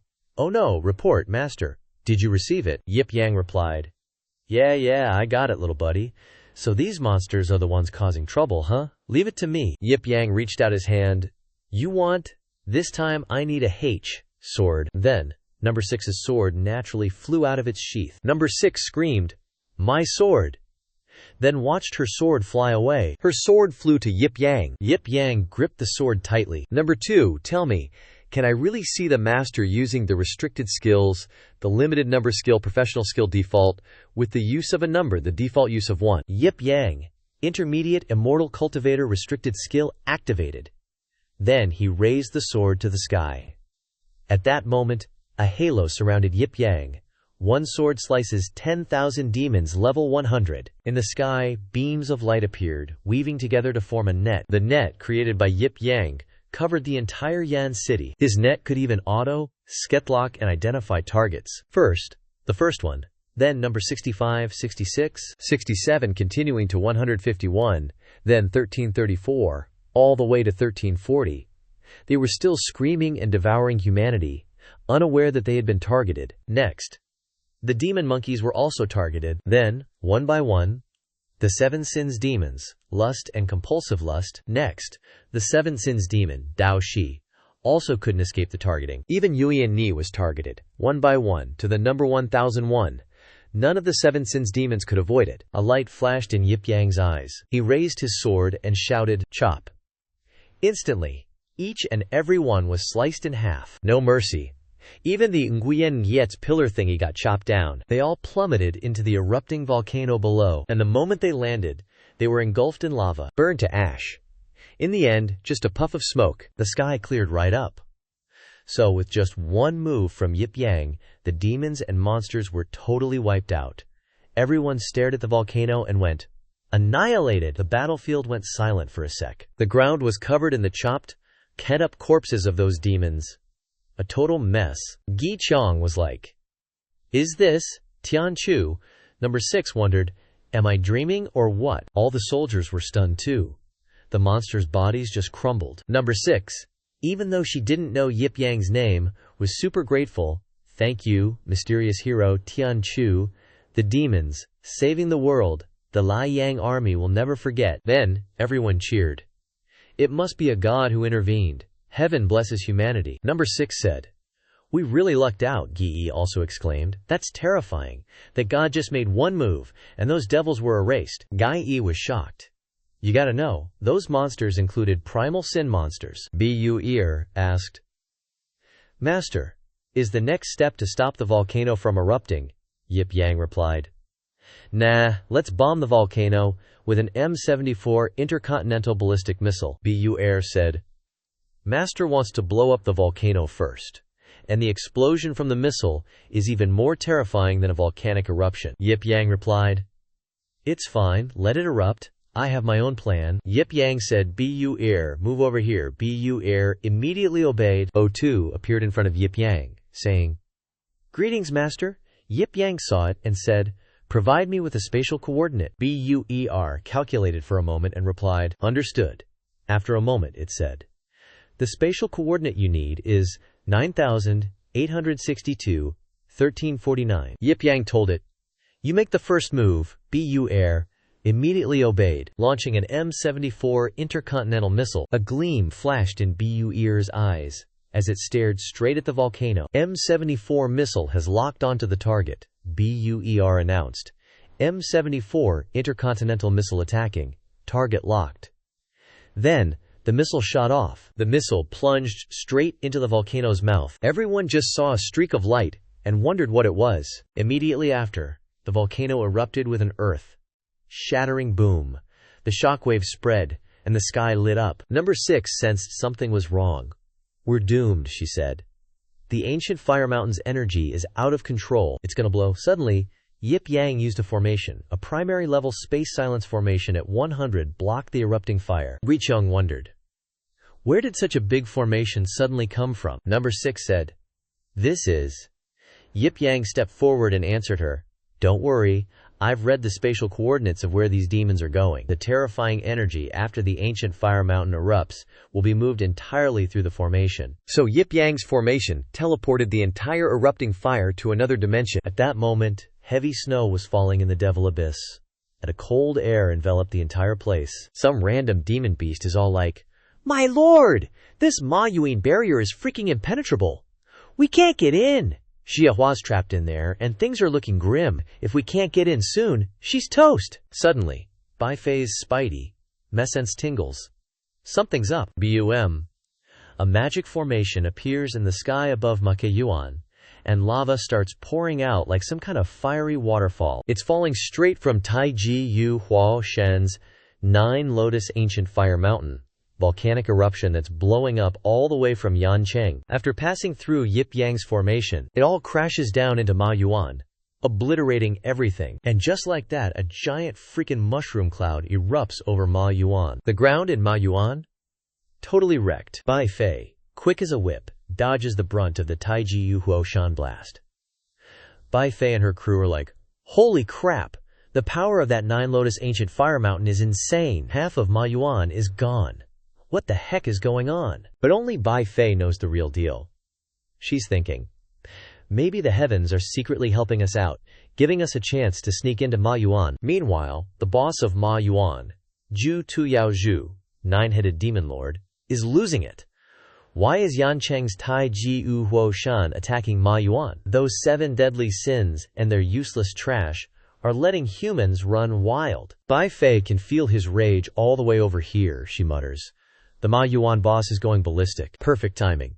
They hop on their demon steeds and charge into Ma Yuan. Bai Fei shouts, Let's sneak in and rescue Xiahua, while Ma Yuan is more of a wasteland than ever. Next morning in Yancheng, the sun's shining bright. No more gloomy skies like the past few days. It's the reunion of number 5, number 6, and number 7 after all these years. Lu Yaqing calls out, Number 5, number 6. Lu Qing hugs them tight. I have to follow Shifu home now. Number 6 says, Number 7 Lu Qing, thank you for bringing Shifu to Yancheng this time, saving Yancheng and humanity's Western Front. Wherever you go, remember that Li Yang will always be proud of you. I'm also happy for you that you found where you belong. Lu Qing, all touched, says I know, take care you guys. With that, Lu Qing, Yip Yang, and Nan Quan head out. Old hero Ma Wei is bawling his eyes out. Boss, I'll always love you, bro. Guicheng chimes in with a Yip Shen A. Safe travels. Yip Yang waves goodbye and says, See you around, everyone. See you later. Then he struts off with his 2 disciples. Meanwhile, at Tonghuang Luaori, Yip Yang gets a new gig, and he and Lan Yu show up. Yip Yang summons a crapload of meteors, which crash into some nearby mountains. The meteors slam into the mountains, totally destroying everything around. Lan Yu, freaked out, clings to Yip Yang. Shifu, we only took the job to destroy one Shishanzumon, Stone Mountain Ancestor Demon. Lan Yu asks, puzzled. Why'd you wipe out all the demons on the mountain? That's bad business. We're losing money. Yip Yang says with a shrug, too much trouble if any of them come looking for us. Might as well wipe them all out. It's just basic fire magic anyway. Lan Yu corrects him, Shifu, that wasn't fire magic. That was meteor magic. That whole scene looked like when Jian Menyong Heng, Sword Sect Eternal, got slammed by a mysterious meteor. Hearing that, Yip Yang's a little sheepish. Yip Yang quickly tries to cover it up. Nah, that was advanced magic back then. Lan Yu asks. Really? Yip Yang quickly answers, nothing! Let's go! Didn't you take a few demon extermination orders? They hurry deeper into the mountains, Yip Yang says. Let's wrap this up quick and head back to the mountain. The big sect competition is only half a month away. They head to their beast-drawn carriage. Lan Yu cheers. Shifu's working so hard this time. To develop the sect, we need money. And Shifu agreed to lower himself and come down the mountain with me to exterminate demons for money. This disciple is so grateful. Shifu is really growing up. But Yip Yang isn't paying attention. He's buried in his Yan Yang Zhuan Lu, Affairs of the Nymph, magazine. Seeing this, Lan Yu is speechless. She says, never mind, I didn't say anything. Let's go. Lan Yu sits in front to drive the carriage. She asks, Shifu, I have a question for you. Yip Yang, sprawled on the hay, replies, Lan Yu says sweetly, our demon extermination team also has a male with female duo traveling. I wonder what disciple can do to make Shifu happy. As long as Shifu opens his mouth, the people will all obey. Who knew Yip Yang would be so into reading? He's like, don't bother me while I'm enjoying the sixth chamber of Yan Yang, and I'll be happy. Her master is such a Zainan, otaku, totally clueless about Lan Yu's hints. She's practically waving a green flag, and he's still oblivious. Lan Yu thought with annoyance, damn it, am I gonna lose? This time, I bet with those girls, I'll definitely make master fall for me. My title as #1 flirt can't be defeated by my master, Lan Yu said seductively. I wonder if it's because this wilderness is too harsh, master? Even my fair, smooth legs are feeling uncomfortable. But Yip Yang says something that makes her want to cough up blood. It might be your type O blood attracting mosquitoes. If you're uncomfortable, drink more hot water. Suddenly a group of people squeezed in, saying, young lady, we've been watching you for a while, and we just want to give you some advice. Chasing after someone without shame will leave you with nothing in the end. The bandits approached them and said, anyway, that pretty boy doesn't like you. Hand over all your money and become this daddy's lady of the manor. Hearing this, Lan Yu felt embarrassed and said, hey bandits, what nonsense are you talking about? But in the back, Yip Yang blew a kiss at his book and said, Yan Yang, wait for me a moment, I'll go take care of some business. Seeing her master about to make a move, Lan Yu angrily said, these shrimps don't need master to take action. I've traveled all over the country. Dealing with these guys is a piece of cake. How dare they call me shameless? Go to hell, all of you. Then she pulled out her rope. Lan Yu's rope lashed out, sending one bandit flying. The bandits were still fearless, laughing and saying, sis is pretty fierce, that's what's stimulating. Lan Yu lashed out her rope again, and she used her 8-direction wind rain to attack them. And with one strike, all of the bandits were sent flying to the sky. After taking care of them, Lan Yu's face darkened and she said, relying on just your strength, how dare you become bandits in the Donghuang Desert? The one-eyed bandit responded to her. Girl, underestimating your enemy will have a serious price. Hearing this, Lan Yu got even angrier and said, I can't even bother talking nonsense to a guy like you who's about to be killed. Right after that, the one-eyed bandit used blood demon transformation. He seemed to have become stronger and agile. He said, eliminate me. Lan Yu also recognized. She said, you really are the wanted criminal, the murderer who wiped out the people in 13 villages. Seeing Lan Yu recognize that he is murderer, the bandit said, you guys are here for me. Lan Yu flicked her rope, then jumped down and said, spare me the talk. If it wasn't to lure you out, who would be driving this junk car, still driving back and forth at this godforsaken place? Surrender yourself obediently. The bandit grabbed Lan Yu's rope tightly, and he said scornfully, women who know how to plot are really scary. It's a pity you're too weak. Girl? After that, he lifted Lan Yu straight up with one hand. I'll deal with you first. Then take care of that pretty boy later. Lan Yu was suddenly lifted up, she was caught off guard, and fell from a high place. While Lan Yu was panicking, just at this time, Yip Yang reached out his hand. Yip Yang grabbed Lan Yu's weapon, then caught her, and he flew back to the bandit, then said, "How dare you be so bold, daring to touch my disciple?" Seeing this, the bandit said, "This bookworm knows some kung fu." Yip Yang didn't want to say much to him, and he said, "I only have one question. Does your power come from the demon abyss?" Lan Yu, who was protected by Master, made a face. "Itty. Hey you." The bandit smiled and said, "That's right, this daddy got blood of the demon abyss, and one finger can kill 100 people." As soon as he finished speaking, Yip Yang flicked his hand and blew off his head. All the remaining bandits had the same condition with their leader. Yip Yang solved everything with just one strike. Lan Yu looked blankly at Yip Yang's expression. After that, their car went forward again. Lan Yu was still driving the carriage, while Yip Yang was still in the back reading novels. She said, "Shifu, I've noticed that lately you've been having me take on missions related to the Devil's Abyss. Plus, if you run into someone connected to the Abyss, you get brutal." Lan Yu curiously asked, "Could it be that Shifu has some kind of hidden agenda?" Yip Yang told her. "You're overthinking it. It's just a coincidence." Afterwards, Lan Yu said, "The Devil's Abyss has been suspiciously quiet for the past 2 months." She turned to look at her Shifu and said, "And Shifu keeps provoking them. I feel like Shifu right now." Yip Yang had already passed out asleep, but actually, he was just pretending to sleep. All you could see was Yip Yang gazing at the sky, lost in deep thought. After traveling for half a day, they finally arrived at Luori City. The Xin family had just arrived. Lan Yu immediately showed off her multi-level marketing skills. "Add another 100,000 gold taels, or I'm leaving right now." Wealthy merchant Shen San cried, "Lam Yu Gg, you can't do this. We clearly agreed on 100,000 gold taels. How come you're already raising the price so low? We're about to go bankrupt. Where are we going to get that much money?" Hearing these words, Lam Yu retorted, "Master Shen is joking.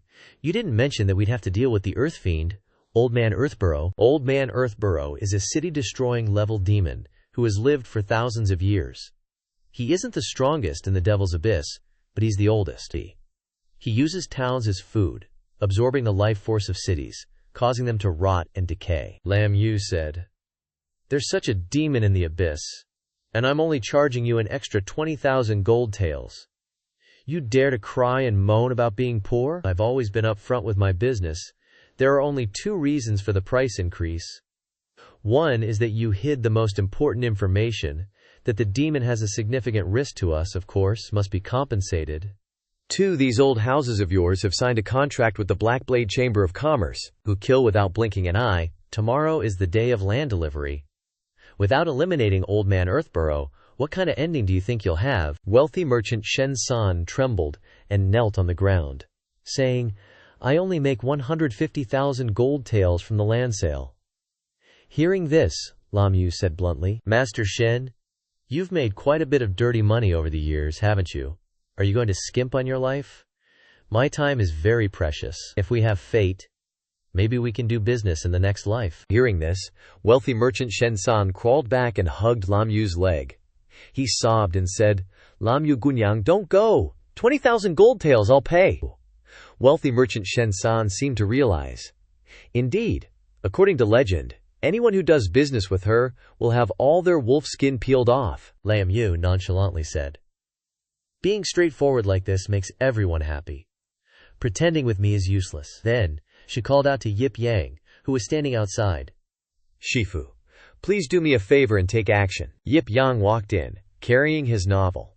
Seeing this, wealthy merchant Shen San said, "Lam Yu Gunyang, didn't you say that the one to rescue us was Yip Shen of the Western Front?" Bodyguard Shen Biao observed Yip Yang for a moment and said, "I can't sense his cultivation level. He's clearly just an ordinary person." Hearing this, Lam Yu interjected, "Don't say too much.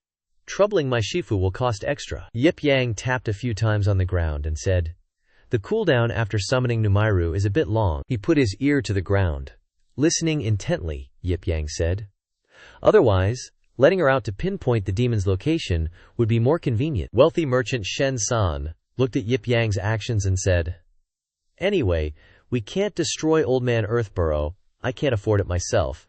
Do you think Old Man Earthburrow will come out on the ground?" Afterwards, Yip Yang placed his hand on the ground. With a flat move, He split the floor in two. Seeing this, everyone panicked and ran to either side. The entire Xin family estate was split in two. Bodyguard Shen Biao said, "Lord, my weapon is still on the other side." While wealthy merchant Shen San, having witnessed Yip Yang's power, was sweating profusely. Lam Yu looked at their expressions and said, "Anyway, the land you sold will be demolished sooner or later. We're just doing it for you in advance. No need to thank us." After saying that, Yip Yang flew up between the two gaps. Old Man Earthburrow spoke from below.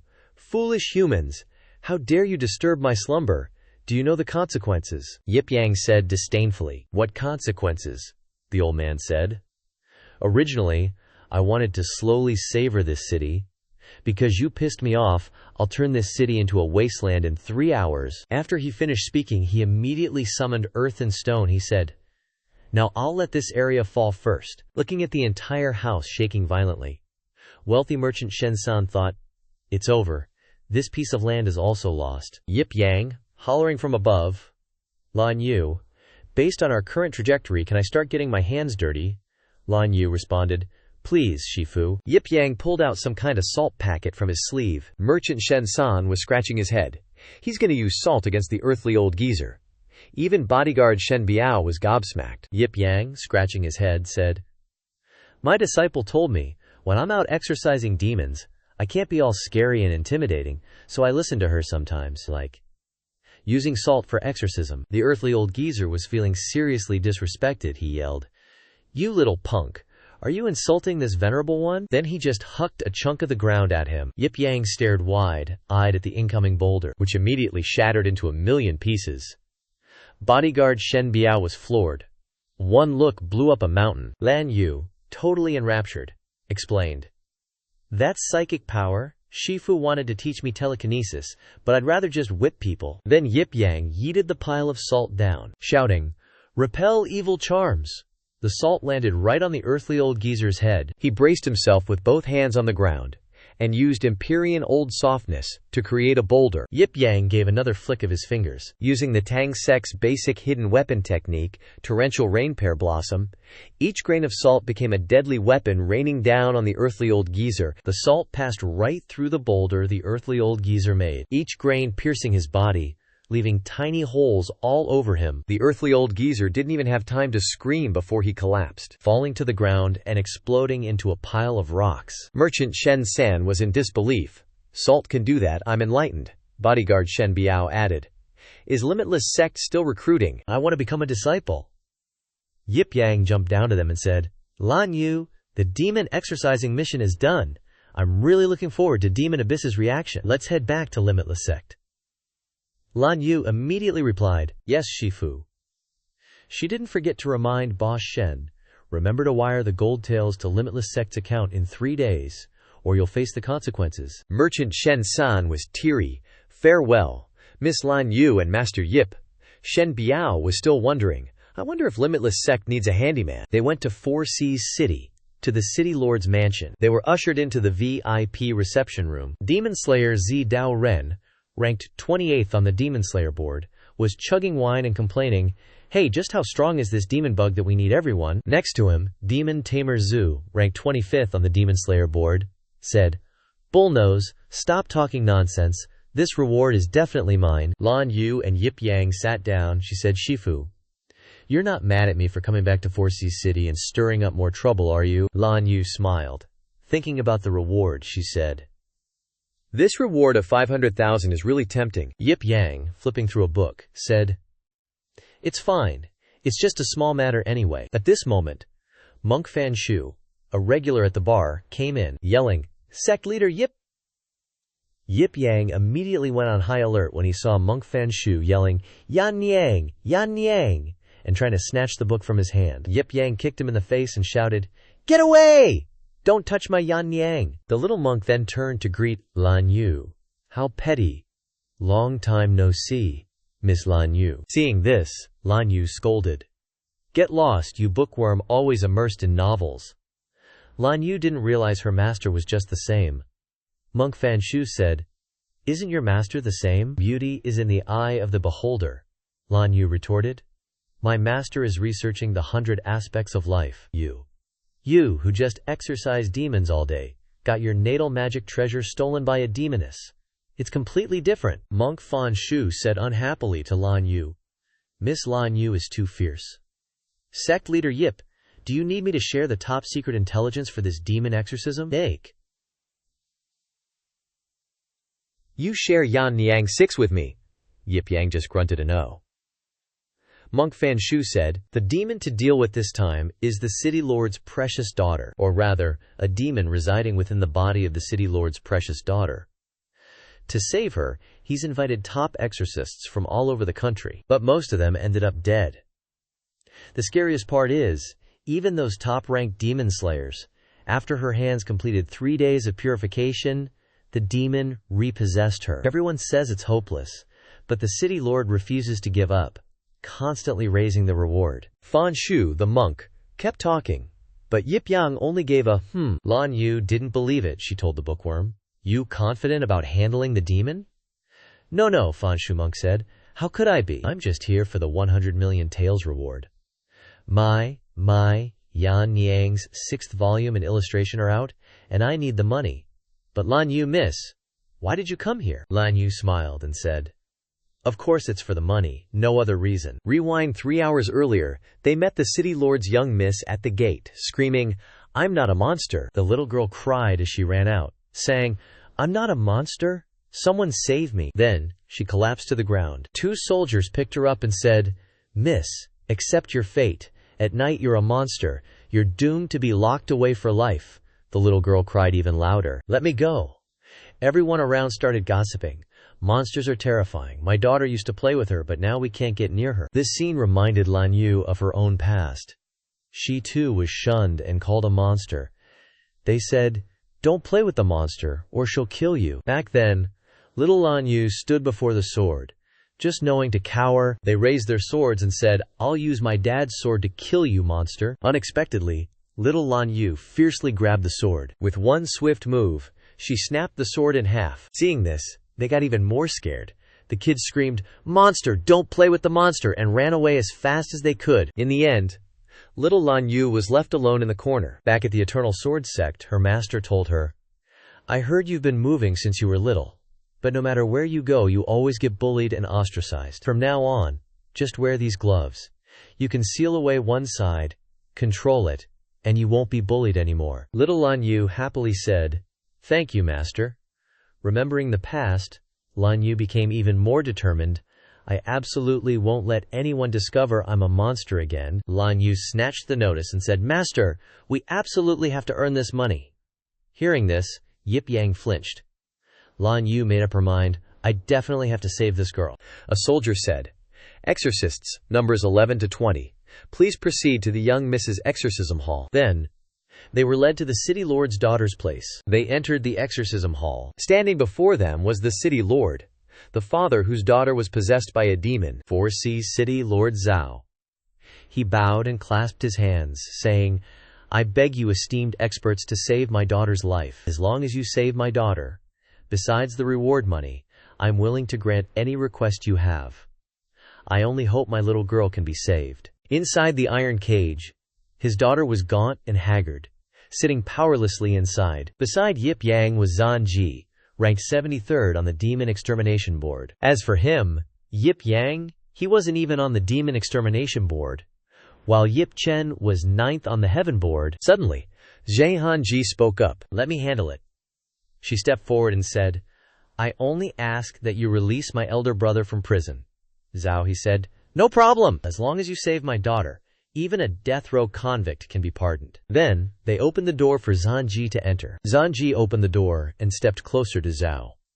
He's daughter. The little girl saw someone enter and cried out, Sis, I'm scared. Zhan Ji reassured her. Good girl, don't be scared. Let sis take a look. It'll be over soon. Suddenly, the little girl's eyes turned red. She instantly transformed, bared her sharp fangs, roared, and lunged at Zhan Ji. Luckily, Zhan Ji reacted quickly and dodged.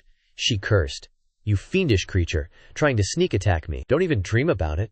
Unexpectedly, the little girl bit into Zhan Ji's carotid artery. Then, Zhan Ji only had time to let out a painful scream before collapsing. The crowd was shocked.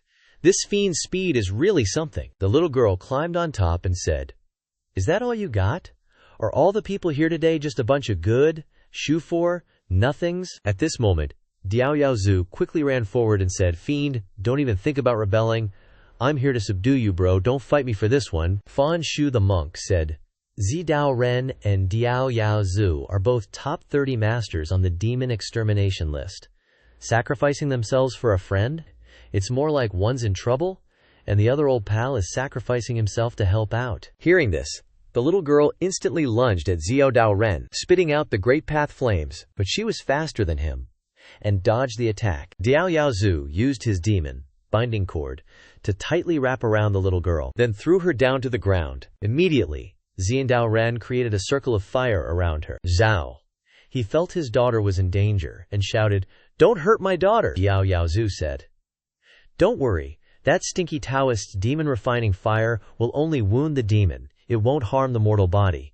I'll get the demon spirit out right now. He lifted his fishing rod, and suddenly Zhao He's daughter's body turned into a wisp of black smoke and flew up. Seeing this, Zhao He happily said, Great.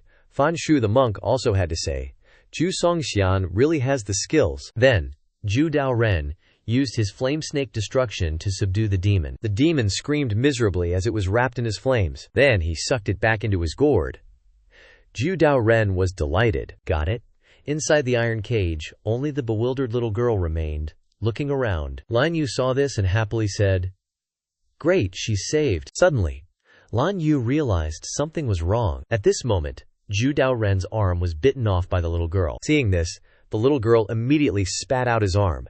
Seeing his junior brother in pain, Diao Yaozu called his name, bro, and ran over. Even Zhu Dao Ren couldn't believe it. Then, in a flash, Diao Yaozu was sliced in half. The little girl's body glowed with fire as she flew up and said, Weak humans, continue to be wiped out. Fan Shu the monk couldn't stand it anymore and used celestial scripture summoning to attack. Fan Shu monk quickly cast a sealing skill. The little girl was immediately pulled backward. Then she was locked in an iron cage. Fan Shu monk said, This demonic pet is too scary. It can revive multiple times. Perhaps the only way is to link it back to its host and kill them both. Yip Yang told Lan Yu, Let me. But Lan Yu stopped him. She said, Master, can you let me try? I want to say a few words to her. Yip Yang agreed to let her try. Seeing Lan Yu approach, the little girl said, Big sister, you're so pretty, Lan Yu said to the little girl. Little one, big sister wants to tell you something, Lan Yu said. The only one who can save you forever is yourself.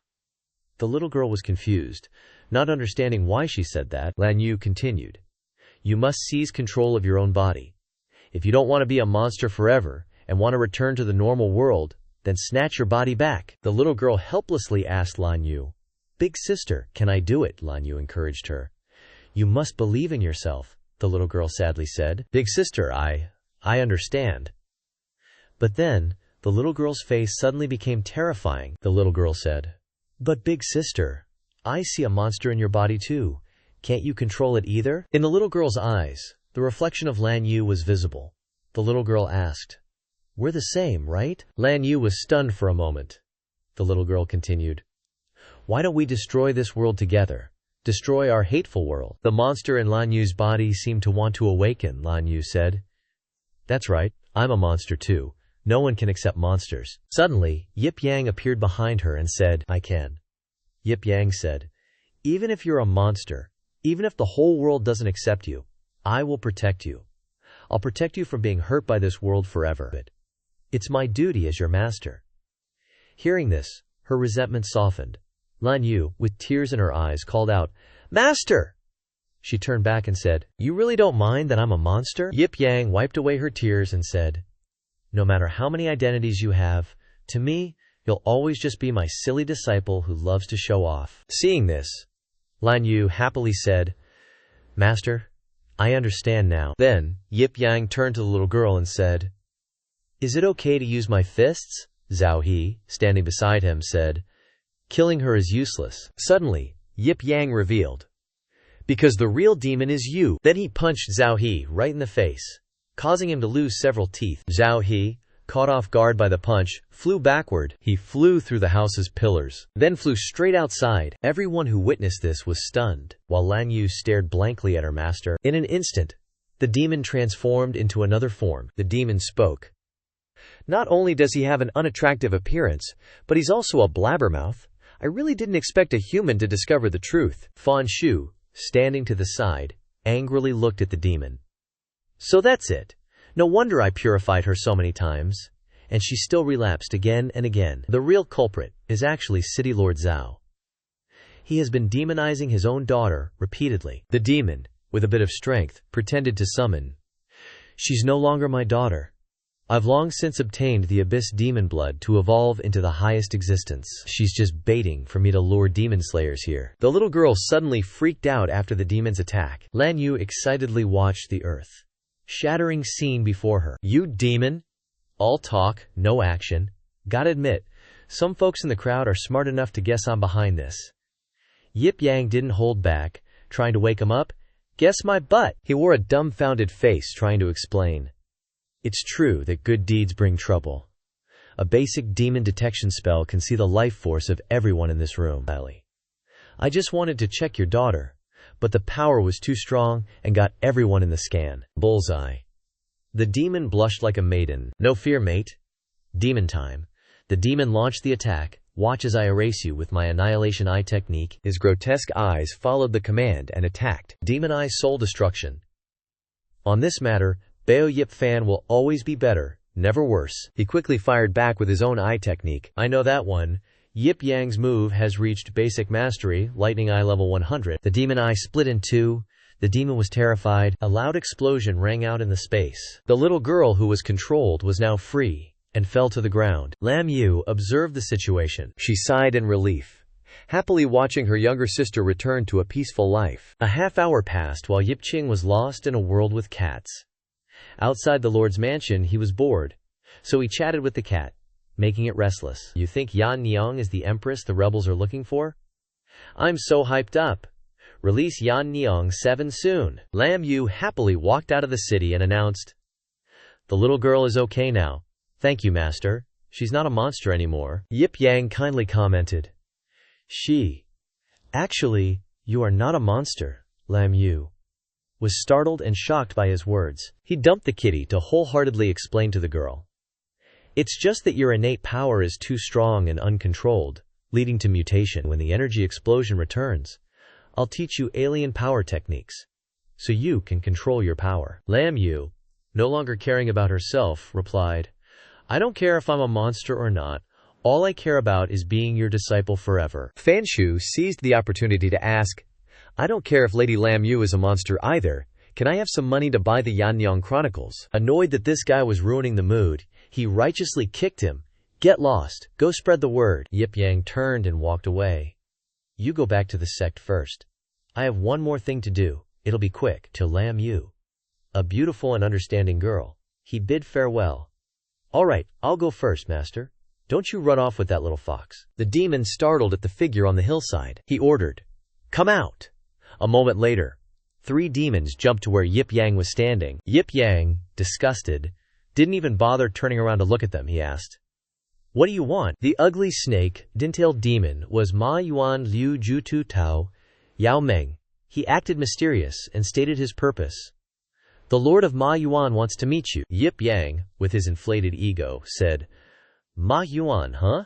That's a demon realm that's constantly moving in the void.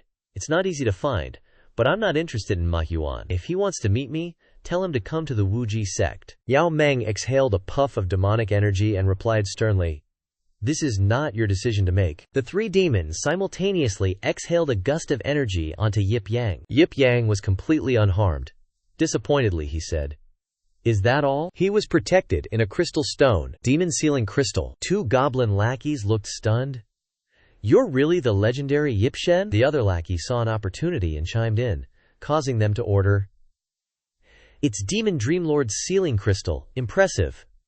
No matter what, we've scored big here. Let's bring this one back to see the master of the abyss. The 3 of them lunged forward, grabbed him tight, and the whole group vanished in a puff of smoke above the cliff. 1 second lively, the next returned to desolation, a space shrouded in eerie darkness. The Prison of the Abyss. Demon Prison Crystal. Dong Yue stood alone in the opposite corner, but the prison cell felt surprisingly lively. Double deuces, end it with the 4 pigs, slam round over. Oh man, Bai Fei still has the lone ace in his hand. Crap, another loss. Panicked look. This poker game that sect leader Yip taught the Lord is really interesting. Skess. Sorry, Lord. The little fox revealed her last card, announcing, "Looks like I win again."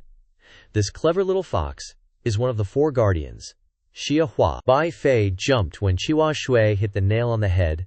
Xia Hua is the strongest strategist in our Qing Chihuahua clan. It's only natural we lose. But the Lord really cares about winning or losing this game. Could it be that the game that sect leader Yip taught, you don't want to lose to any outsiders? Bai Fei, exasperated, shouted, "Isn't the point of playing cards to win?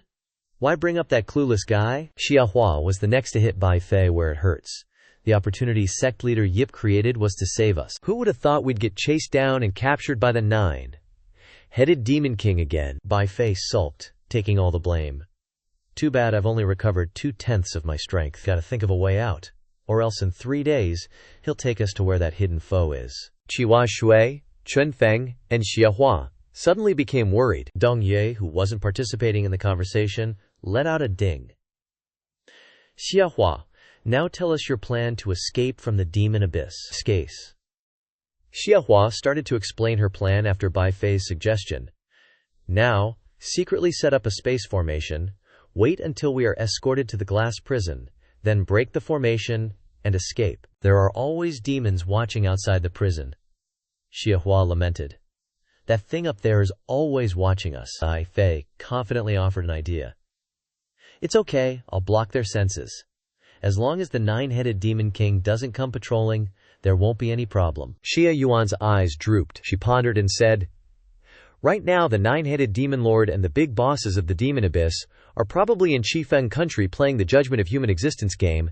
They won't be back at the Demon Abyss for the time being." Chun Feng confusingly repeated the key phrase, "Judgment of Human Existence?" A vision of the 2 demons outside Qifeng Kingdom. The 9-headed Demon Lord is a great demon of national extermination rank. He often sends his subordinates to invade and capture small human kingdoms with weak strength. After controlling a country for a period of time, he will start playing the game of Judgment of Human Existence. The levels of demons are arranged in order.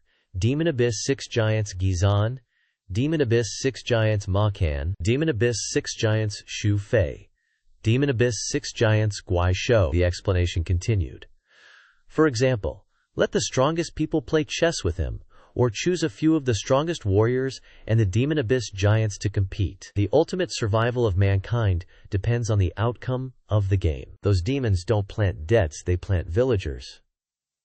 As a result, up to now the people of the 5 small countries have perished because of this. Bai Fei rested her chin on her hand. She said with great indignation, "That's really bad. The matter cannot be delayed. We must quickly set up the formation. We must think of a way to escape from here and win a chance to survive." A city more gloomy than the future of Gen Z.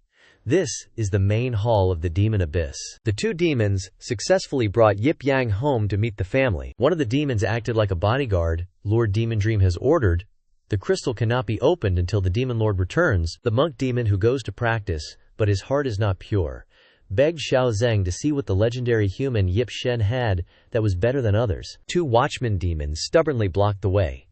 "You can't go in here." The 2 demons tried hard to block the way, but it was insignificant. Only 1 blow, and they fell, Lord.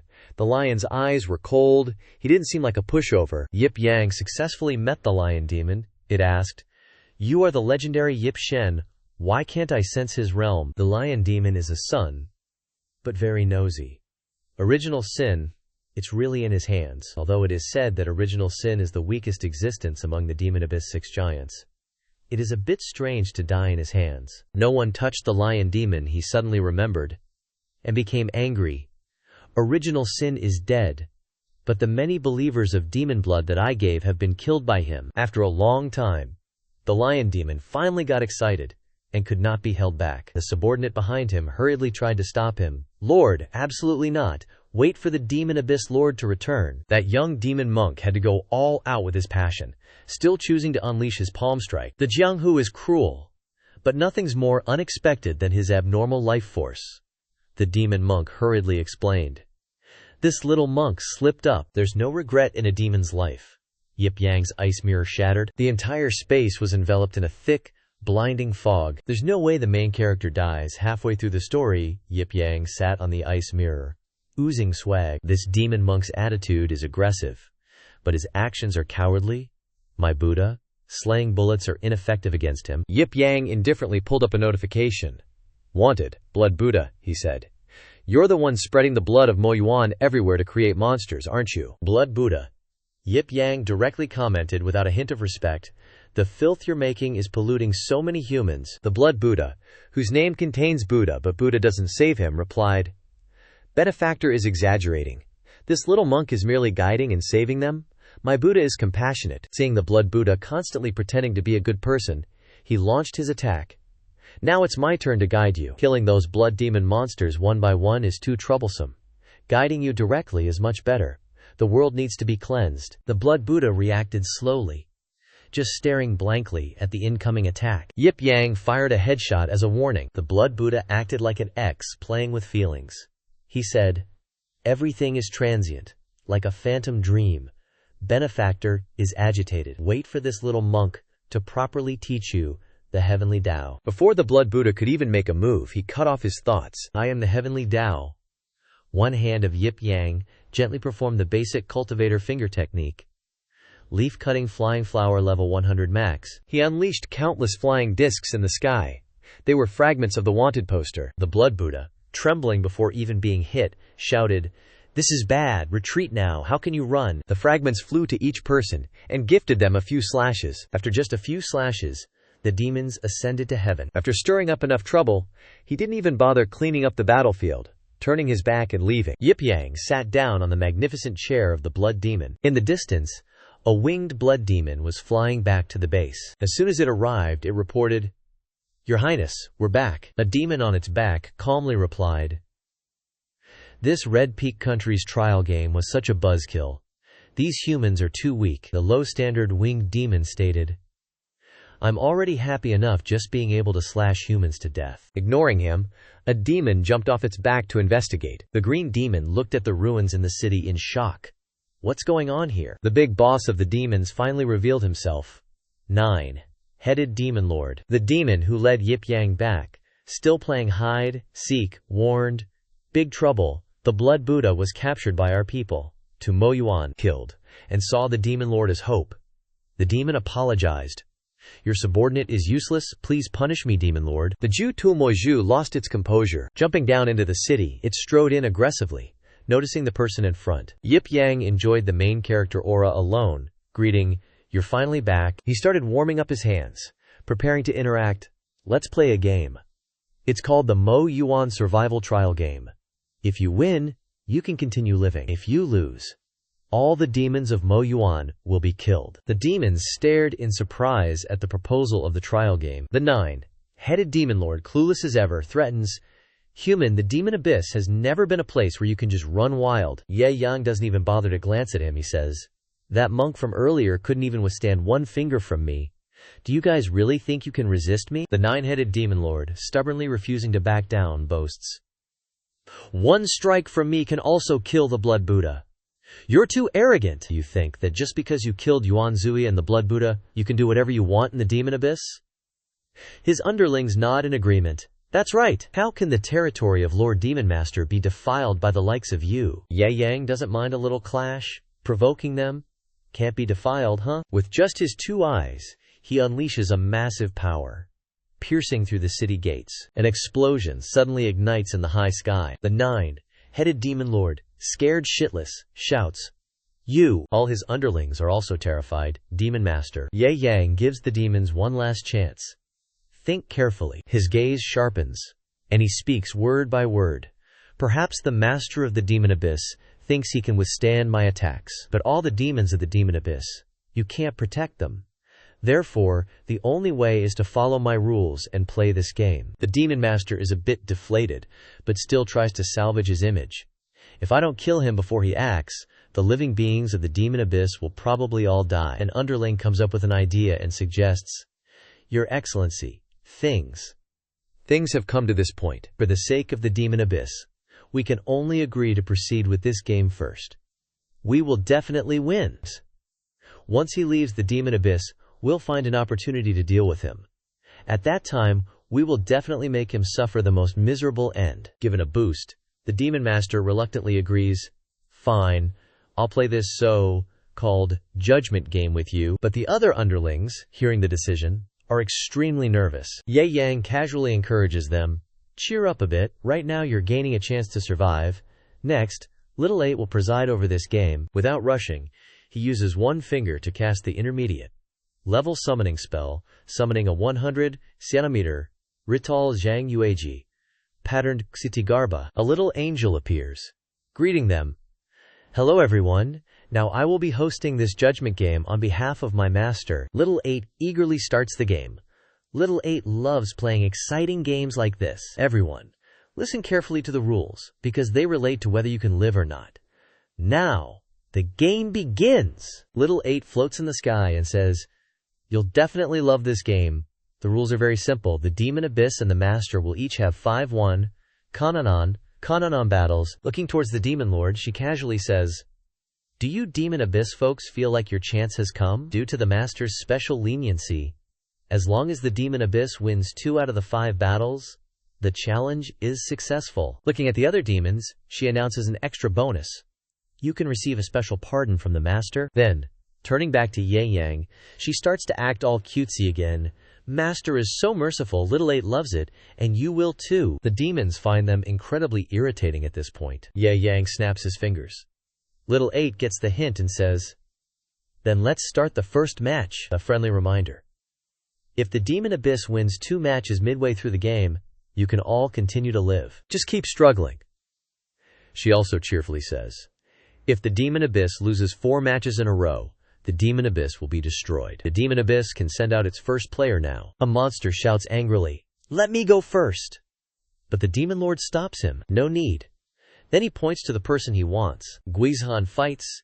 Guizhan, hearing the order, steps forward. He holds a huge, ridiculously large blade, making Little 8 exclaim in surprise, "This is the legendary #1 blade of the demon world, famous for its blade." Then, an image of Guizhan appears with the caption, "I heard that you once used your own strength to destroy all the sword saints of the human world." It really makes people look forward to your performance. Guizhan asks, "My opponent is..." Yip Yang raises his hand. With a snap, a sword appears, surrounded by a surge of power. Beginner. Level Heroic Spirit Summoning Spell. Holy Relic Activation. Level 100 meters. Yao Meng tilted her head, puzzled. "What's this?" Mokan explained. "That's Renma's weapon when she died. Wasn't it lost? How did it end up in this human's hands?" Renma appeared, full of respect. "Greetings, Master. Thank you again for summoning me, allowing me to return to the mortal realm as a heroic spirit, and once again experience the thrill of battle." Yao Meng immediately questioned, "Renma, you are of the Demon Abyss bloodline. How could you recognize a human as your master?" Renma scoffed. "I've always recognized the strong as my superior. Ignorant fools, compared to my master, you're all too weak." The Demon Lord was instantly provoked and ordered through gritted teeth, "Guizhan, show no mercy. Just a measly demon servant dares to betray us. You must make her regret her betrayal of the Demon Abyss." Guizhan unleashed his move Ghostblade, the world first divides, and then said with determination, "Rest assured, I will make sure she carries her regret to the grave." Swish. After that move, he was immediately split in two. Guizhan continued his assault with Ghostblade, Heaven and Earth Net, leaving Renma unable to react as the attack approached. However, Renma quickly evaded and reappeared behind him. Right here. She then slashed down with her blade, and quickly, the two separated. Guizhan praised, "You're stronger than I thought." Renma didn't hide her pride, replying, "Duh, I've been enhanced by my master." "But, Ghost Zhan, you're always so high and mighty, slower than I expected." She planted her blade to stop. From behind Guizhan, another 4 flew out. Despicable. Die. The 4 flying blades flew like boomerangs back toward, named, Infinite Ghostblade. Watching the fight, Yao Meng was excited. "Infinite Ghostblade, you're totally dead meat, you little bitch. However, life isn't always as you dream. Ren Ma successfully escaped. She flew up with great speed, appearing before Gizan while being facetious. Then she used Yip's style, phantom shadows. Oops! Gizan was struck by his own technique, bleeding. Behind them, the demons discussed. First time seeing Guizihan injured by his own blade, Mokan added, I didn't expect her speed to be so fast after her transformation. Flying in the air, Ren Ma was generous. I'll give you 3 more seconds. I want to end this fight. Wiping blood from his face, Gizan angrily spat. You lowly demon servant, how dare you speak to me with such an attitude? He then unleashed Super Infinite Ghost Blade. He proudly yelled, Be destroyed. Gizan screamed, then chopped down with his ultimate move, Heaven and Earth Asunder. Seeing this, Mokan knew victory was certain. Heaven and Earth Asunder. Ren Ma is dead meat. But contrary to their expectations, Ren Ma laughed happily and shouted, Too slow. She raised her blade high, accumulating power to unleash her finishing move, Double Weight / Enhanced Edition. Quickly, Gizan could only watch in dismay. His entire body was cut in 2 by Ren Ma's blade, severed in half before he could even yawn. The Demon Lord looked at the situation and screamed in shock. Gizan, Mokan quickly transmitted a warning. Your Highness must remain calm. If you act now, although you may win, the entire demon abyss will be destroyed by him. Ren Ma landed gracefully after the battle. Sitting on the golden snake chair, Yip Yang praised her, making her instantly happy. Being enhanced by Master is truly amazing. Little Ba then appeared in the form of a sweet lolly, announcing, First round, Ah Ren wins. Limitless Sect and Demon Abyss, 1-0. Gizan, looking like that is truly adorable. Next game, Mokan angrily said. This traitor of the Demon Abyss, Yao Meng, also joined in, cursing. Bitch. Ren Ma turned toward them, then repeated, Say it again, I only acknowledge the strong. The weak should shut their traps. The Demon Lord said indignantly. Ren Ma is a ruthless murderer, yet she's controlled by a mortal. Ma Kan also gritted his teeth and advised, Your Highness, there's no other way. Ren Ma herself has terrifying speed. After this enhancement, her speed has increased 30-fold. He also explained this in detail, allowing her to withstand Luju 2. This human is unpredictable. If you can't kill him with one strike, please endure it, Your Highness. The Demon Lord cursed, Bastard! And sat on his throne with a dignified air. Yip Yang said, Hard work, Ren, you may step back. Before disappearing, Ren Ma turned her head and exclaimed, This fight was awesome! I'll continue training according to the Master's instructions. I look forward to the Master arranging the next battle soon. Besides, I also enjoy serving the Master. I hope the Master can give me a chance. This subordinate takes her leave. After the subordinate left, Yip Yang shouted like a child, Hurry up! Let the next Demon Abyss champion be a bit stronger, so the fight is more stimulating. Ma Kan spoke up and advised, Your Highness, the real trump card among our Demon Abyss giants is Guai Shu. Don't forget! The Demon Lord also agreed, That's right, Pre-Kwai. We're sure to win this round. Guai Shu, who had been itching to get on stage since the previous match, was very arrogant. Your Highness, I definitely won't embarrass us. Yip Yang snapped his fingers and summoned Jun Zhao Yi to fight. The imposing white bear jumped down from the sky. Master finally let me out to fight. So happy, Guai Shu looked at his opponent, puffed out his cheeks, and shouted, You stupid big bear, meeting me is like being unlucky for 8 lifetimes. Then he took a deep breath and exhaled purple gas, called Foul Earth Demonic Warmth. Very quickly, 2 figures emerged from the purplish, black gas. They revealed themselves to be Rage Ghoul Cleave. Xiaoba added fuel to the fire to make the situation more interesting. A bit interesting. So Guai Xiao's special ability is to temporarily create bodies of dead comrades using trash. Guai Xiao praised after hearing her words. You have some knowledge. The demon blood of the other 5 giants is stored in my body, allowing me to create 2 dead comrades in their strongest state at once. Although it can only be maintained for the time it takes an incense stick to burn, it's enough. Everyone, let's start hunting bear. Ma Kan and Yao Meng watched with joy and arrogance. These 3 ugly demon guys are playing dirty, attacking me together, because they want bear gall. Rage was the leader, starting the battle with an extremely tense face. He swung a huge axe towards Xiao Yi. The white bear also raised his fist high to respond. The fight between these 2 was a typical case of bulls fighting, where the mosquitoes die, the arena shattered, blasting rage away. Xiao Yi asked arrogantly, Didn't you eat your fill? Ghoul Cleave also attacked, but shouted loudly for fear that people wouldn't notice him. Ghoul extermination cleave. And failure came to the foolish sneak attacker. When Xiao Yi dodged, the white bear conveniently bit off the opponent's sword, causing Ghoul Cleave to be shocked. Ghoul Extermination Cleave got eaten. Jumping away and intending to turtle up, Ghoul Cleave still didn't forget to complain, "This bear is too scary." Guai Xiao, who was behind him, enlarged his arm and roared. The huge fist and sharp claws slammed down. Named Calamity Shattering Skies. Rage and Ghoul Cleave shared the same thought, shouting together, "Kill it!"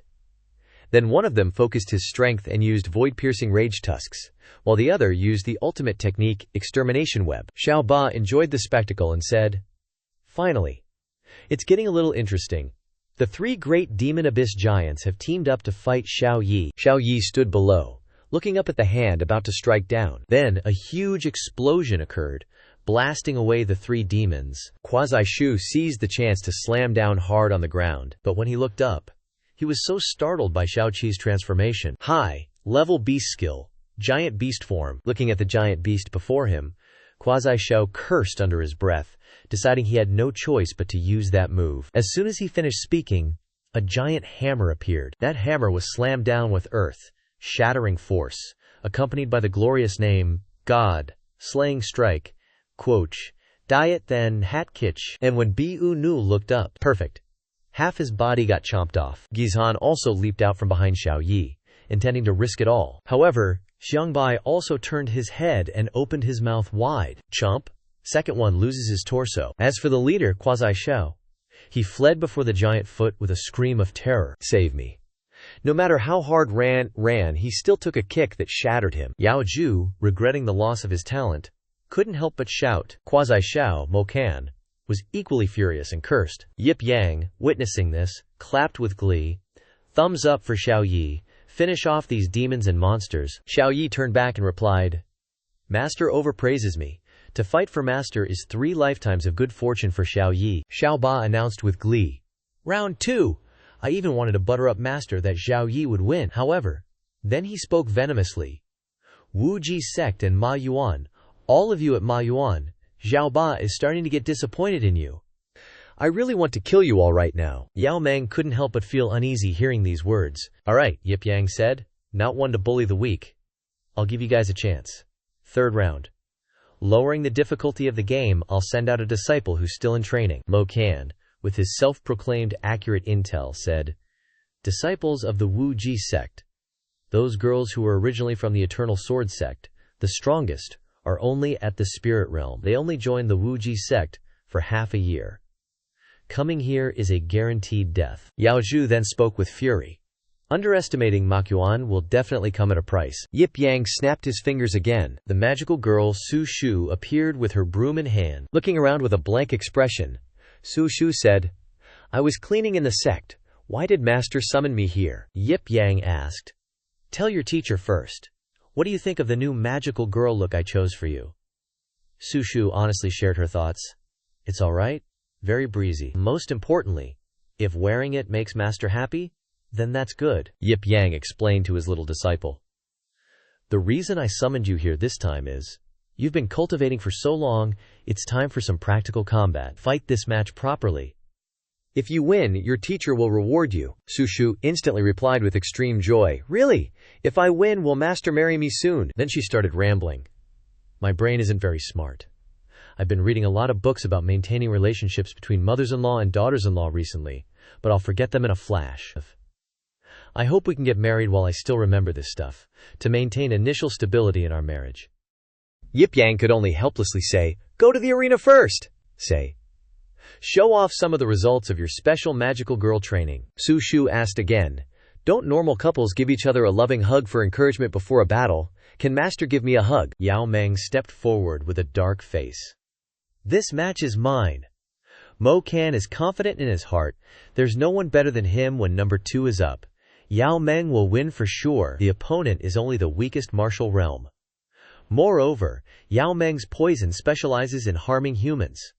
Just a cleaning servant is sure to die. As soon as she entered the arena, she let her Medusa, like hair of snake, spew poison, sealing off the sea of poisonous mist. Su Shu was whirling that broom around like crazy, using the wind it created to blow away the poisonous smoke. She yelled out, "All right, Snake Demon, it's my turn now." Seeing this, Yao Meng was sweating bullets, wondering, how the heck is this maid's fire control so OP? Super fast, a ton of fireballs appeared in the sky, multi-fireball jutsu, FIIA. Yao Meng was totally freaked out. He shouted, "Holy crap!" Su Shu waves her broom and yells, "Boom!" And then all these fireballs start raining down. Yao Meng was scrambling around, dodging those fireballs like crazy. Ma Kan, who wasn't even fighting, just being a loudmouth on the side, said, "That little girl is seriously twisted," calculated everything perfectly, using the flames to completely block Yao Meng's movements. Yip Yang chimed in casually, like it was an insult.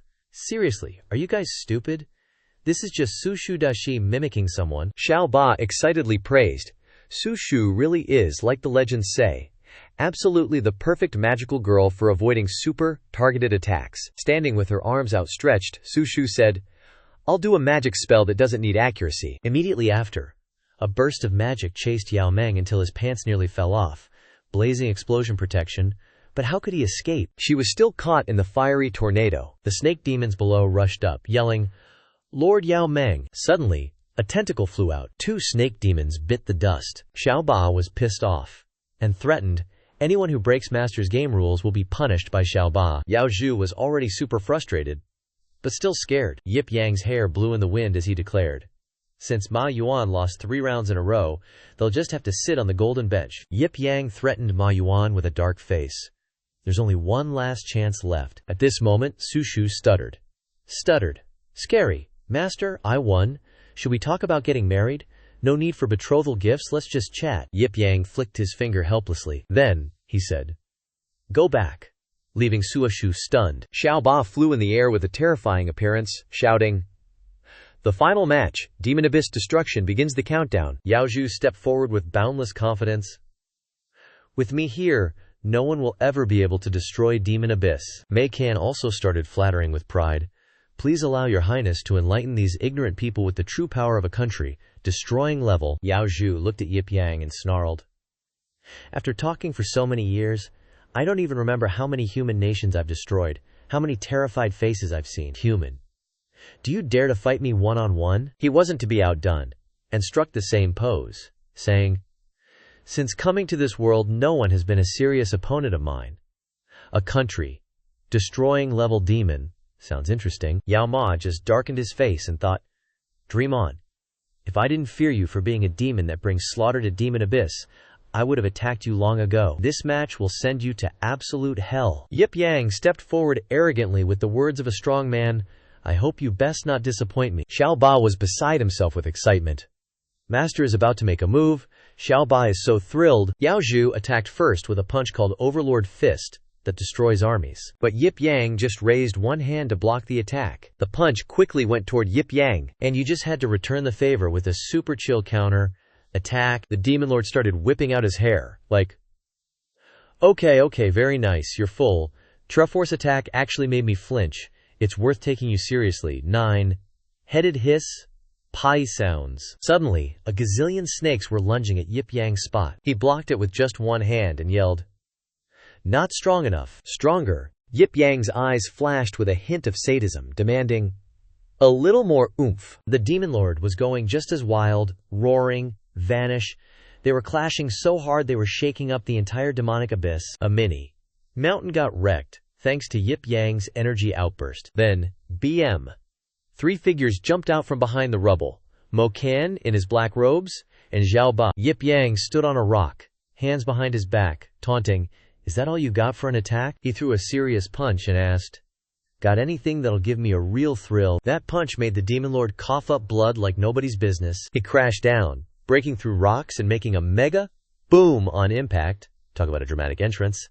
In reverse, Yip Yang floated in the air, demanding, "Ruler of the demonic abyss, prove you're still worth fighting." Xiao Ba, ditching the excitement for seriousness, cried, "If Master doesn't get to play enough, he'll get angry." The Demon Lord, still sitting on the ground, hadn't learned his lesson. Insolent, despicable human, if you really want to die. He unleashed his dark power, shouting, This lord will oblige you. Those tentacle things on the demon lord's head attacked Yip Yang, world-ending thundersnakes. Yip Yang's whole body blazed with golden light, and he faced off against the demon lord's tentacles like a boss. The attacks slammed into the golden light that he created, destroying everything around them. Even Xiao Ba was shocked by the sight.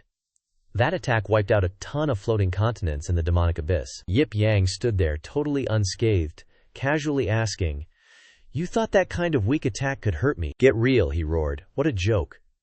At the same time, he activated Elementary Ancient Martial Artist. Lion's Roar level 100 meters. A lion appeared and faced off with the tentacles. Those tentacles were quickly affected by the roar. Mo Kan crouched off to the side to protect himself, but he was still affected, coughing up blood and crying, "Demon Lord, Your Highness." The Demon Lord unleashed a killing move, thinking. With the thought of destroying humans completely, that killing move was called Nine-Headed Rage. "Annihilate," Xiao Ba called out from the side. "Master, be careful, don't let it bite you. Its venom is 10,000 times stronger now." Yip Yang waved his hand, creating a vortex called Elementary Ancient Martial Artist, Supreme Whirlwind Hand level 100 m. Twirling and making a vortex isn't enough. He had to add, "I whirl you." Then, the Demon Lord got sucked in, shouting, "That hurts! Despicable human!" Standing below, Mo Kan was true to his name, uselessly roaring, "Your Highness the Demon Lord." Yip Yang hovered next to the pit, calling, "If you don't want to bring out your final battle form, let me play with you."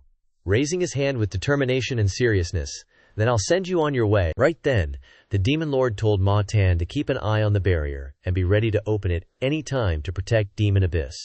"My final battle form is too dangerous," he immediately replied. "Got it." After that, covered in dirt, Ma Tan gave his opinion.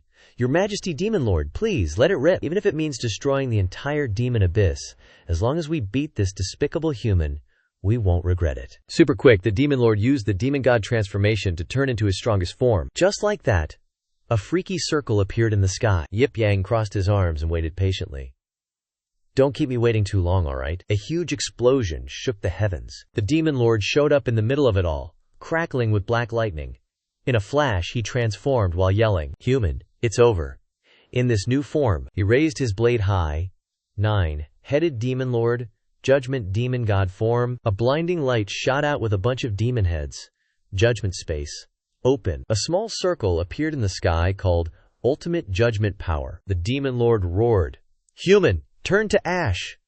And with that, he swung down a spectacular strike. That attack slammed straight into the ground but didn't even scratch Yip Yang. Yip Yang reached out and grabbed the attack. Then he shattered it super easily. The Demon Lord wasn't giving up. Swinging his blade again, "I crushed the Judgment Power with my bare hands, but I've still got a special move." But Yip Yang closed in super fast, and all he could do was yell, "You!" Yip Yang looked at him with a stone, cold face and an equally cold voice. "Don't worry. The entire Demon Abyss will die with you." The demon was sweating bullets as he got choked, thinking, "I'll risk it all." Yip Yang activated Dragon Claw Hand level 100 megacoulombs, crushing the dude's head with one hand. Maltan stared at the scene, speechless. The demons in the distance watched and screamed in shock. "Your Majesty, Demon Lord, Little Bay is back to announce, too bad the Master won. Demons of Demon Abyss, judgment is here. You're all totally screwed." Holding his scepter, Ma Tan was still resisting. "We in Demon Abyss won't just sit here and die. We still have the zombie legions of Demon Abyss lords from past eras. The real nation. Destroying divine weapon." After it's charged up enough, he yelled out his order. "Come out!" A whole new squad of soldiers was created by him. As the demons appeared, a beam of three-headed dragonlight landed from the sky, along with a command. "Little Three, burn them all." Obeying the order, Little Three breathed fire from all three heads. The crippled and chatty Ma Tan took the brunt of it first. Then the newly summoned demons got roasted crispy. High in the sky, countless demons appeared.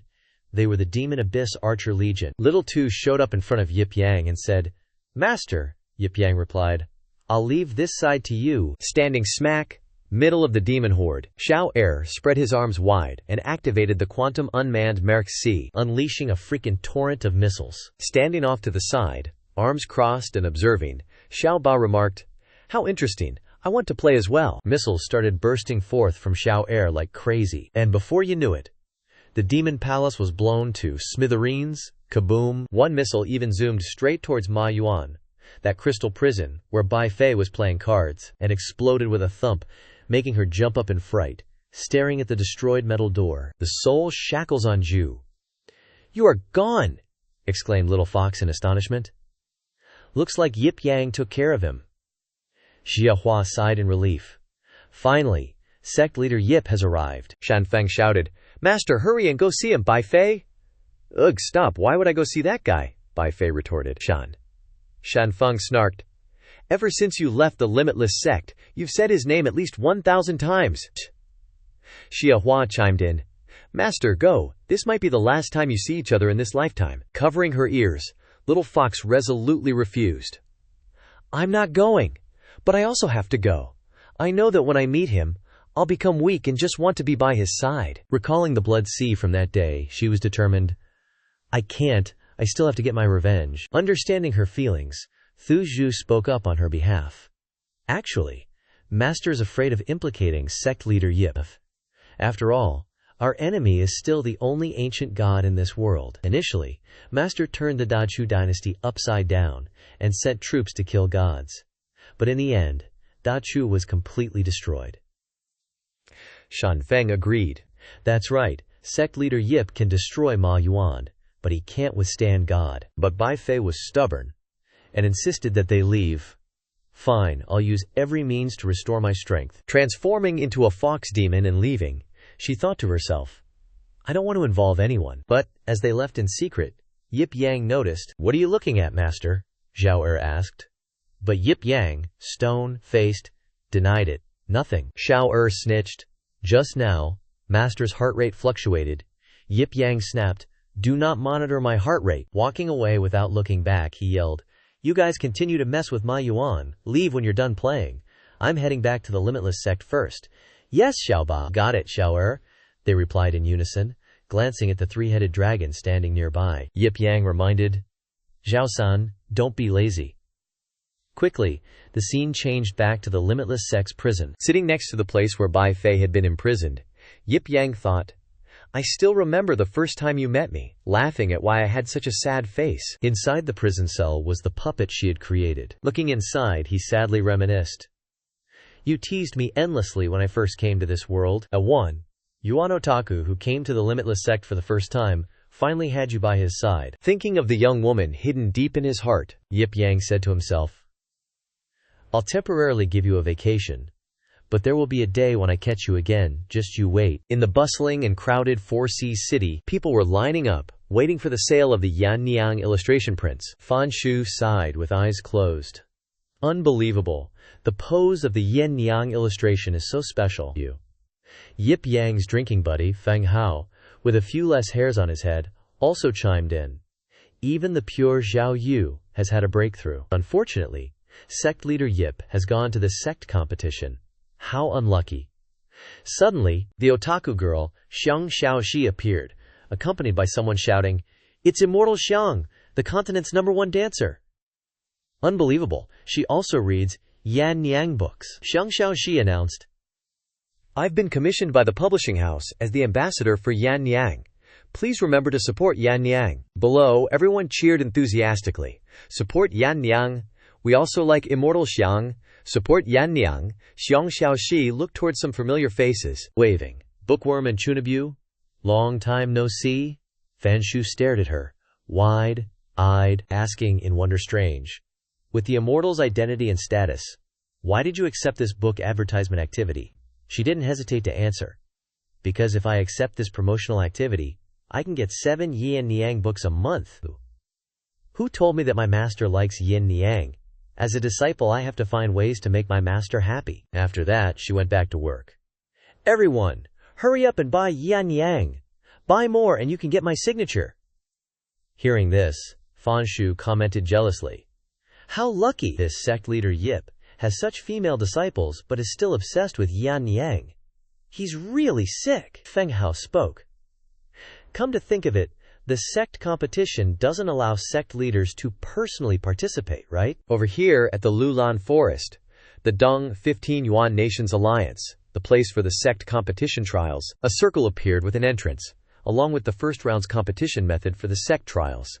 Sect teams from different regions set off, overcoming the arrogance of the demon creatures in the Lulan forest, successfully reaching Lulan, with the successful ones advancing to the second round. Because the Sect leader couldn't participate in the competition, Yip Yang used a random alias to mix into another team, and that's why he was keeping his head down. While grilling food, he lamented, "Joining this broken-down Sect's team for several days, I haven't had a decent meal yet. I'm suffering." Bai Xian, the washed-up Sect elder, after hearing that, couldn't help but angrily scold, "Yip Yang bro definitely can't start a fire. It'll lure the black demon worms over. If it stays in this watery area, there's no way our team can pass this stage." Yip Yang glanced behind him, then casually replied, "We're just a temporary team. We're gonna get eliminated anytime anyway." "Calm down a bit," he commented, looking at the drunk ghost sitting in the tree drinking wine, a drunkard that can kick the bucket at any time. Glancing to the side, he further commented, "A good-for-nothing who can't fight, and an infant thrown in."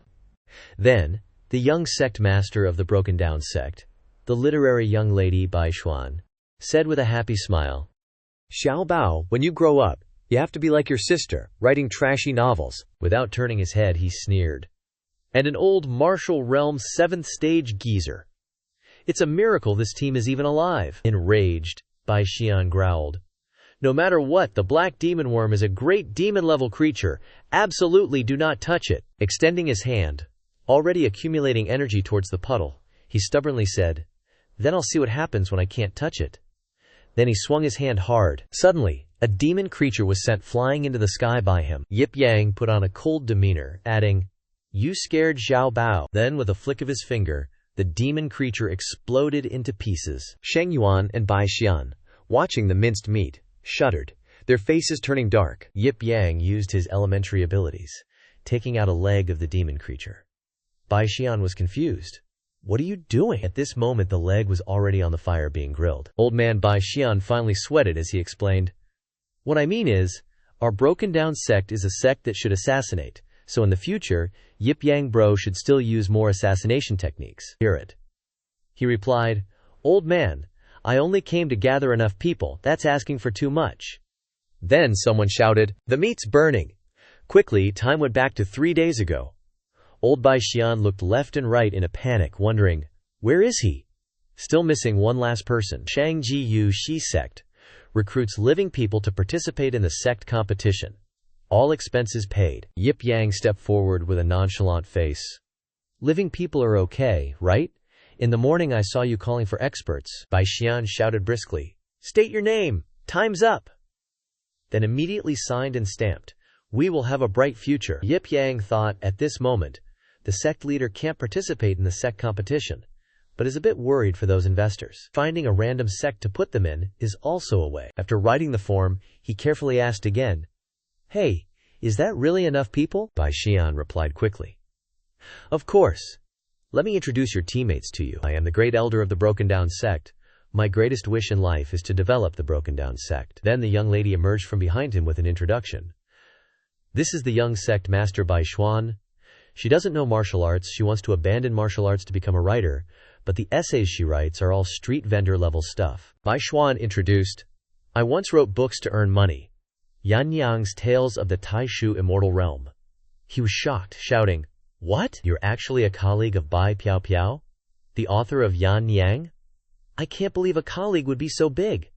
You're the one doing it all?" Quickly, Bai Xuan made a shushing gesture, explaining, "I'm just trying to make a living. My ideal is still to be the most famous writer in history." Pointing to the child behind her, she introduced warmly, "This is Xiao Bao, the smallest member of our team, found in the village when the demon creatures attacked." Yip Yang helplessly commented after hearing that, "The sect competition doesn't limit age. They're using a kid to make up the numbers. That's evil." Contrary to his previous innocence, Sheng Yuan thought sinisterly, "This old man isn't just a baggage. My head is actually the saint infant in the demon creature world. I'll infiltrate the human world, wait for the opportunity to slowly conquer you, making you completely slaves to this old man." But suddenly, dazed, he fell backwards in fear the next second. Yip Yang showed his pressure, reminding gently, "Little friend, be good. Uncle here hates naughty kids the most. Immediately Sheng Yuan put on an idiotic sweet appearance, then thought, this person is very dangerous, and also very strong. Bai Xian introduced further. The last one is a strong man. We met him on the road by chance. Our ambitions matched, so we took him in. Where she's headed is the drunk ghost. I'm not drunk. No seeing goldfish. Looking at her, Yip Yang affirmed, you definitely saw her so drunk that she was unconscious, so you made her sign to make up the numbers. Bai Xian retorted. She's completely willing. Returning to reality, he sighed again, lamenting, what kind of weird team have I joined anyway? Sheng Yuan crawled behind Yip Yang, secretly assessing, crushing the black demon worm in one hand. So scary, I definitely can't reveal my demon creature identity. Standing on the hilltop looking into the distance, Yip Yang said to himself, hope all the disciples are doing well. Cheer up, the road for this sect to return to the world is open. In the trial forest, a sharp, mournful scream echoed. Why are we so unlucky? In the distance, 4 figures were running for their lives, screaming, we're doomed. We're all gonna die here this time. Hot on their heels was a ferocious monster. Another beast-tide, seriously. Suddenly, someone came flying in from the sky. It was Su Shu. She waved her hand and bam, wall of fire. Another figure appeared behind her, reassuring everyone. Don't panic. It was the familiar beauty, the sword maiden Ling Ruo Shui, she declared. We'll handle this. Someone below recognized her. It's the sword maiden Ling Ruo Shu. Is she also here for the sect competition? Ling Ruo Shui raised her hand high, creating countless swords. Swords that annihilate heaven and earth. After her firm shout, kill! Countless swords flew forward. The sword intent, carrying lightning striking down on the demons and monsters. Lu Huang quickly chopped and cut them into 3 pieces. Assassin Yan Yu duel. Wielding blades flew over, slashing like she was carving meat. Disobey, and you'll get punished. The people who had been running away now stood around watching, praising. Goddess Ling is so beautiful and strong, worthy of being the young and beautiful goddess of the entire continent. That little junior sister is adorable too. Shield Maiden Nan Guan Tong commented from afar. Everyone's gotten stronger after changing their class. Spear Maiden Lu Qing added, you're awesome too. Haven't seen a monster that can break through your defense yet. With you here, everyone feels safe. Very quickly, night fell. The moon was high in the sky, and the sisters gathered around a fire. Ling Ruo Shui reassured everyone. Don't be afraid, the danger has passed. We're all cultivators, she suggested. Since we're all participating in the competition, we should look out for each other. It's late, so let's set up camp and defend together. The others were overjoyed and shouted, thank you, Goddess Ling. The goddess is indeed beautiful and kind-hearted. I wonder which man has such a blessing. Someone spouted nonsense. Goddess Ling is focused on the sword. How can there be room for a man in her life? Yan Yu, while grilling meat, sighed. I wonder if Shifu is hungry. Also, without me around, I wonder if any strange women will trick him again. Suddenly, Lu Qing turned around in surprise. Holy moly! Where'd everyone go? She wondered. Yan Yu replied with annoyance. Senior sister went to practice her sword. Nan Gong went all over the place to find a way to contact beauties. Said he had to conduct a selection for Shifu's wife. Yan Yu added. As for Su Shu, it seems like she went to find some married senior sisters to ask about something. This left Lu Qing speechless. In a hollow tree, Su Shu asked, Excuse me, senior sister Zhang, can you say it again? If the mother-in-law is in a bad mood, what should the wife do? Senior sister Zhang didn't mind and said, I'll say it again. Be sweet, keep your tone low, and most importantly, be generous. But I see you're not even married yet, so why are you so concerned about this? Taking out paper and a pen to take notes, Su Shu replied shyly. Soon, senior sister. They want to marry me off to Shifu ASAP. I'll have to face these problems sooner or later. My brain is slow. I need to start earlier. Then she asked. And another question. How many times a week is the most appropriate to do that with your husband?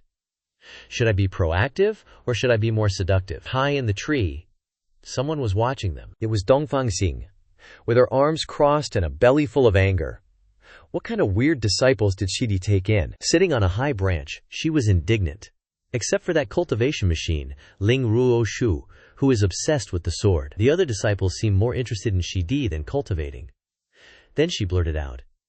If I wasn't afraid of Shidi being angry, I would have killed them all already. Flying away, she thought to herself, Shidi probably just chose randomly. I'll go find him. Suddenly, Dongfang Xing's body had a problem again And fell on a branch.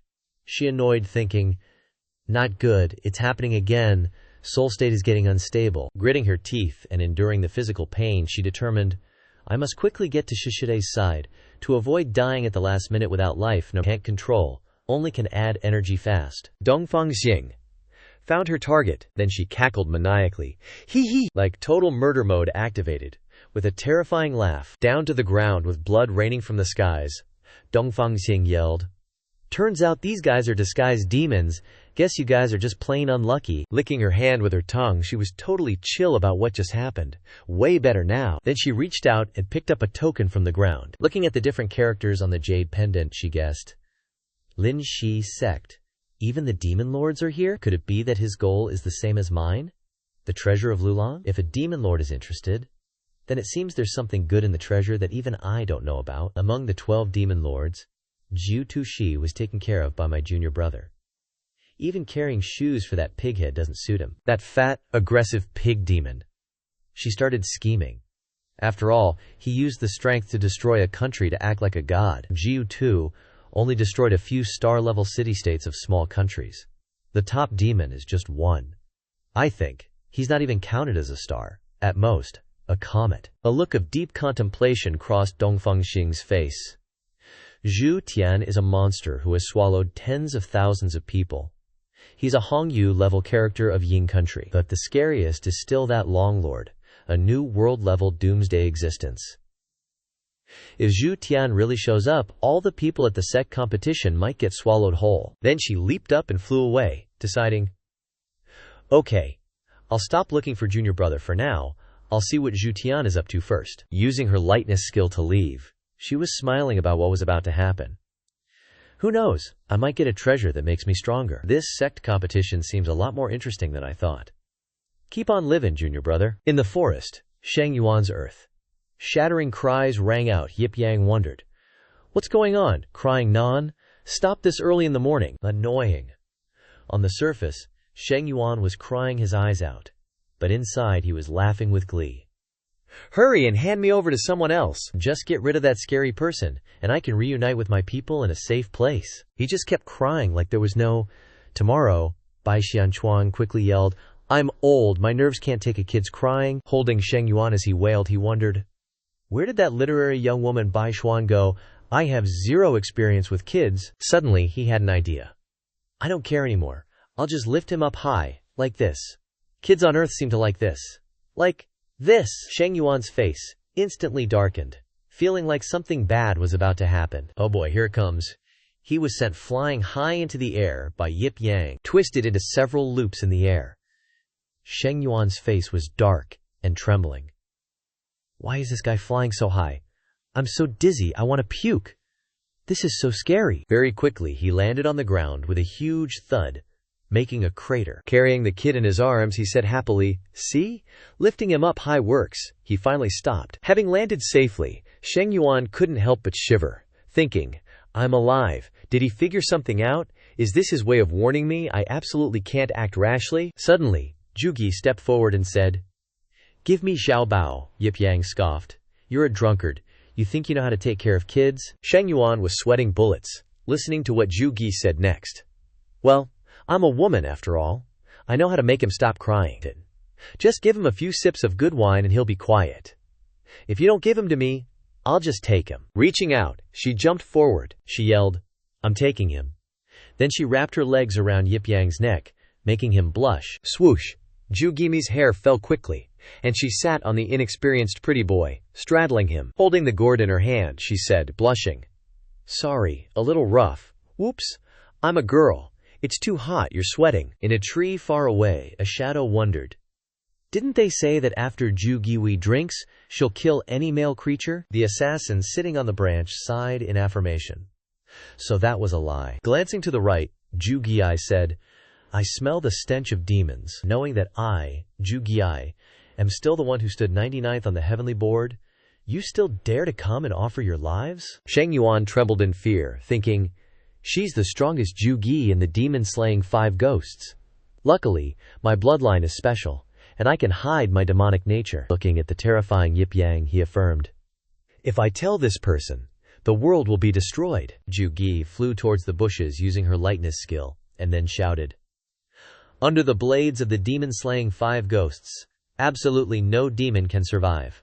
Since you're here, then don't even think about leaving." The assassin was now sweating in fear, thinking, even if we receive the rescue signal sent by Sheng Yuan, even the heaven-board powerhouse, we can rescue Sheng Yuan. Being awesome. Suddenly Zhu Gi's face twisted, eyes wide. She collapsed on the ground, vomiting, leaving Yip Yang and the others speechless. Those assassin dudes, trying to rescue Sheng Yuan, charged forward.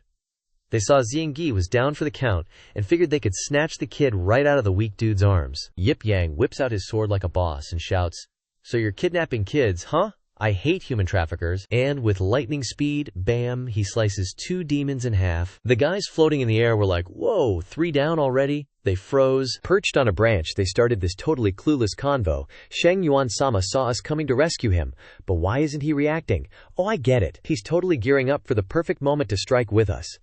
Sheng Yuan-sama's all grown up now, not like before when he'd freak out at everything. Sheng Yuan, all squished in the big guy's arms, is internally screaming, "Grown up my butt! This monster's got me in a death grip. Freak out your butt! I don't even know you guys!" Suddenly, dark clouds roll in, and it starts pouring. Yip Yang throws Sheng Yuan up over his head to use him as a shield. Yip Yang's all, "Dude, I just washed my hair, don't want to get it wet." Meanwhile, Sheng Yuan's internally monologuing, "This guy's definitely testing me, gotta stay cool, can't freak out, gotta smile." The rescuing guys are like, "Why is he holding Sheng Yuan up, and why is Sheng Yuan smiling?" One genius goes, "He's totally signaling us. We gotta keep smiling to the end. This young dude's probably tapped out. That last sword swing must have taken all his energy." Standing in the field, Yip Yang is like, "Why are these idiots just standing around?" He grabs his sword and charges. "Zhao Bao, let's take care of these traffickers." The arrogant demons scoff, "He's weak. Get him, he's carrying a kid." But Yip Yang's moving like a total badass. Wherever he goes, the dudes on the trees get SLICD. Real quick, the forest explodes with death screams. Mission accomplished. He uses his king gong to fly out. Zigui, still sitting on the ground, looks up and says, "This Yip Yang's pretty awesome. I'm drinking with him till we drop." As he lands, one lucky surviving demon is shaking like a leaf. Yip Yang feels the stare, spins around instantly. The 3 rescue demons bolt, screaming, "MADDOG! Sheng Yuan, Sama, we're worthless, can't save you, we're gonna get back up." Only now does Yip Yang pay attention to the kid, Zhao Bao. "You okay?" Sheng Yuan's thinking. "He's testing me again, seeing if I care about my minions." He plasters on the cutest smile he can manage. Bouncy tiger, happy rabbit, carrot snatch. Yip Yang's face turns green. That's the first thing this kid learns. Sheng Yuan keeps acting. Bouncy, carrot. Yip Yang thinks, shouldn't have sung those awful earth songs. Hiding in the bushes, Bai Xian steps forward. "Such a promising young man, I knew I wasn't wrong." Peeking out from behind the tree, he's all excited. "Our contest has hope." Yip Yang explains, "I'm just joining the team to enter Lulan Ancient City. Won't be helping after that. Don't get your hopes up." Over there, Zing Gui's forcing alcohol down Sheng Yuan's throat. "I can't bear to let anyone else drink something delicious." "You still dare to struggle?" He struggled and tried to reassure himself.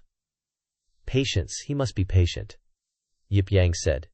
In fact, Zhao Bao can talk now. Coax him a little more. Even though the tears were dripping, he still had to pretend to smile, and then painfully thought in his heart, "This time, luckily, 3 survivors escaped, and he will definitely be rescued." Then he added 2 more tigers who love to jump, and a good rabbit eating carrots. In his heart he was unwilling.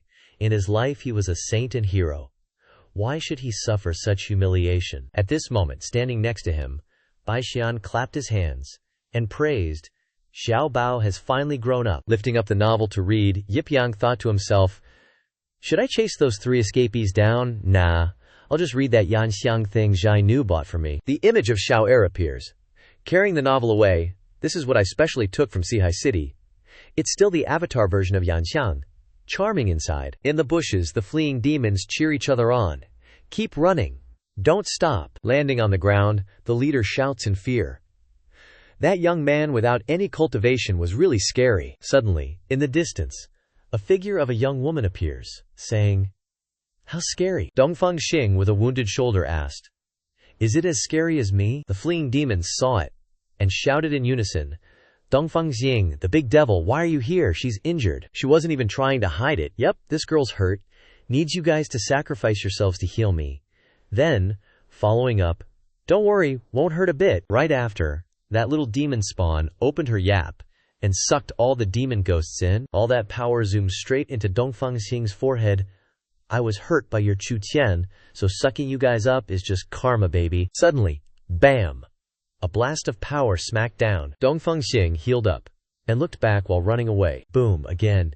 She got hit and went tumbling down onto some rocks. Chu Tian, leading the pack, yelled all cocky, Dongfangxiang, get out here. You owe me an explanation. Chu Tian, you killed so many of my minions. Up in the wide open sky, the Chu family looked like talking ants. Dongfangxing, you're not listening to the Demon Lord's orders? Get out here. The master wants me to wipe out this whole area. Looking up from below, Dongfangxing was scheming. Wipe out the whole area? That'll alert the organization. You guys are disguised as humans to join the competition. You don't want to blow your cover, do you? Hugging her hurt arm, she pulled the damsel second distress card. So many of you ganging up on a weak girl, how ungentlemanly. Chu Tian drawled sarcastically. So humans and demons are different. Turns out Dongfangxing's just a weak little girl, huh? Of course there is someone making things worse when people feel good, Dongfangxing said without batting an eye. Chu Tian, you flatter me. The Crimson Moon Demon Lord is personally coming to this competition. You killing him was unexpected. But their lives mean nothing to him anyway. Don't bother yourself with these lowlifes. Chu Bing couldn't help but ask, Dongfangxing, what the heck are you trying to do, you crazy woman? Chu Yan, Chu Peng? Dongfangxing just acted all mysterious, which made them even more curious. What is Chu Tian trying to do? Let me guess. The Dragon Lord has a son, and the Holy Infant has a missing piece of human bloodline. The whole demon world's been looking for it. She kept on throwing out the bait, trying to reel in Chu Tian. The reward is tempting, but this is beneath you, Chu Tian. You wouldn't come all the way here just for that, would you? A shot of the village with houses showed up along with a monologue. The 15-nation Sect competition in the Eastern Origin region. The Lulan treasure is open this time. Definitely something important to both the demon and human world. That's why Chu Tian is here himself. Chu Tian's face went dark. Dongfang, you may be a little crazy, but you're sharp indeed. Why are you here? Acting all shy, Dongfangxing replied, girls our age gotta get married sometime, right? But to marry well, you need a good dowry. So how about I take the treasure you're after, Chu Tian, and use it as my dowry? Chu Yan totally lost it. Your Majesty, don't waste time with this crazy Dongfangxing. We can't let her ruin things. I'll kill her right now, Chu Tian reminded. Take her alive. Det the Niam carriage. Spawning, Chu Yan announced confidently. Got it. I'll save this crazy woman's head for a soul refining. He summoned a shark with a command. Take her head. The giant shark charged straight at Dongfangxing, who accepts being called crazy. The crazy beauty intertwined her fingers and shouted, who's crazy? I'm not happy about that. For punishment, I'll drag you all to hell with me. Then a huge explosion blasted the area. Chu Yan dodged the blast and gritted his teeth. She self-destructed. Chu Tian was calmer. She just blew up a clone and ran away. Let her go. If I really wanted to kill her, she'd be dead in 3 seconds. She's good at finding treasures, so consider her a tool for finding treasure in Lulan. Then he started scheming with his brothers. If we can get that thing, we can start the human extinction plan in 3 years.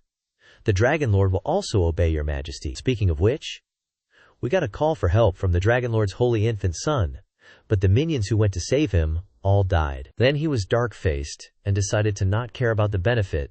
Just deal with the situation over there. The Dragon Lord has 108 children. Only the 9 pure-blooded sons are precious. He even sees the rest as food. I kinda want to try them myself. Chu Mu, who had been quiet all this time, finally chimed in.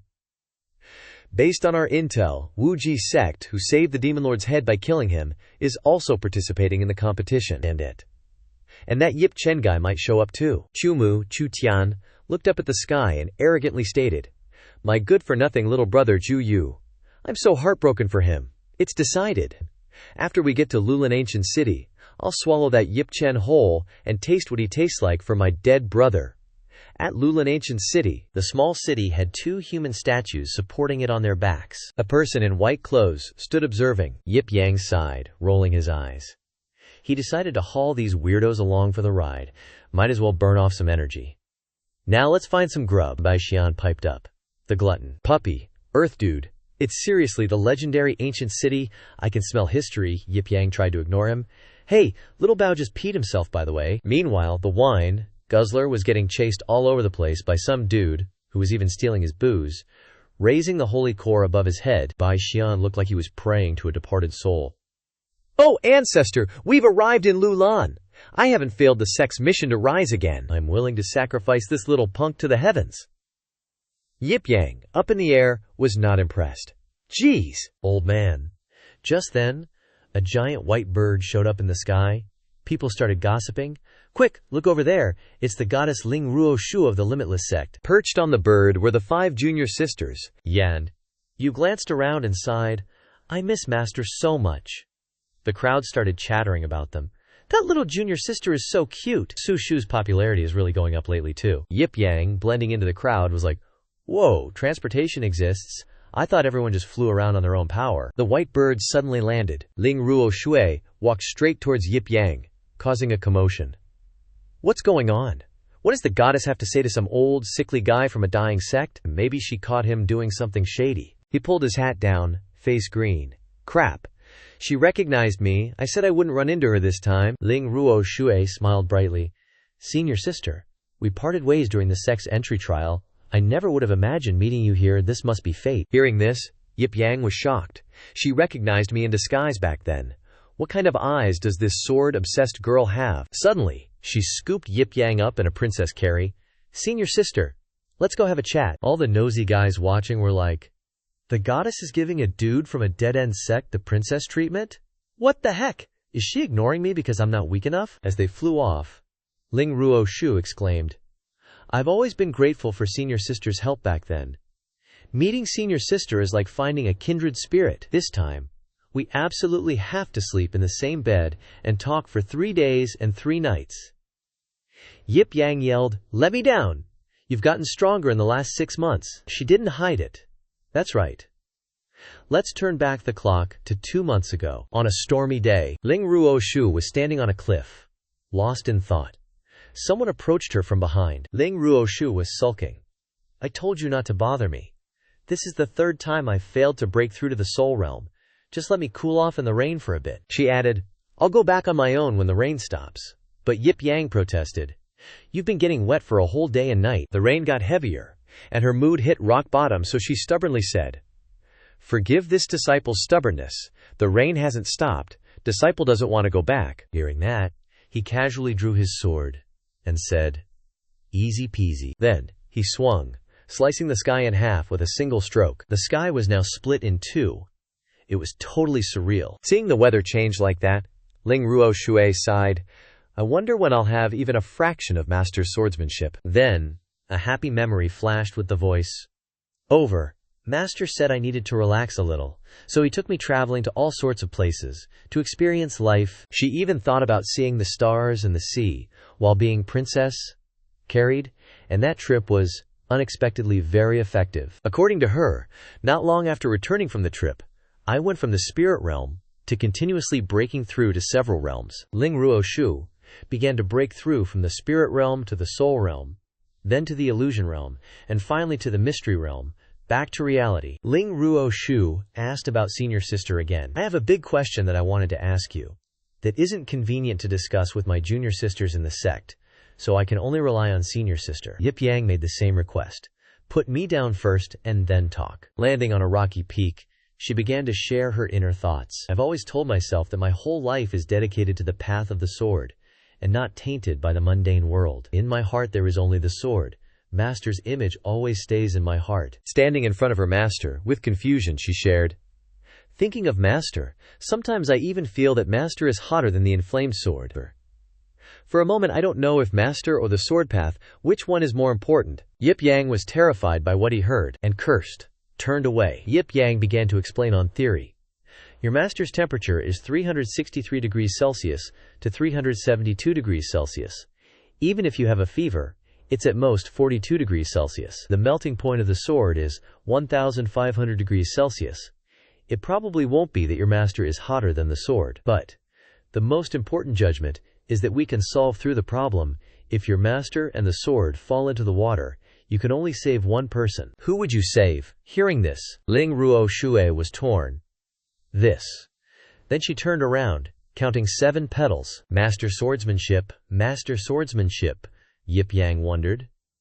Where did she get those flowers? It's the last petal on the branch. Still swordsmanship? No way, let's add some rocks, she muttered to herself.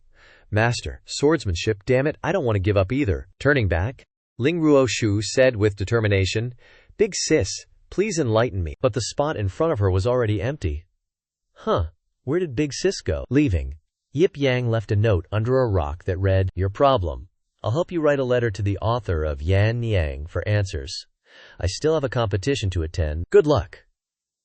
Soon, the first day of the Sect tournament's martial arts exam arrived. That day, the MC announced loudly, Hello to all the lucky viewers from the 15 Dongyu countries who were selected. Cheng Xiaojiao held a huge megaphone and introduced to the audience, I'm your host, Xiao Dao.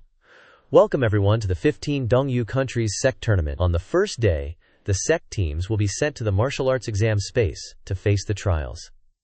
Waiting for them in the waiting space are all kinds of powerful demons. Let's pay attention to number 1, the Remnant Sect. The image flashed to Yip Yang's group. Bai Xian shouted, Lucky to draw number 1! A lucky start! Cheng Xiaojiao added, The Remnant Sect, silent for hundreds of years.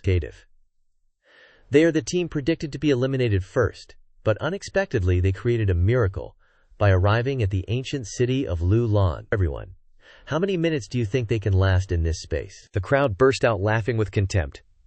This team is completely unreliable. There's even a kid. If they can pass this martial arts exam space, I'll eat my hat. Let's see the most laughable contestant, that bookworm.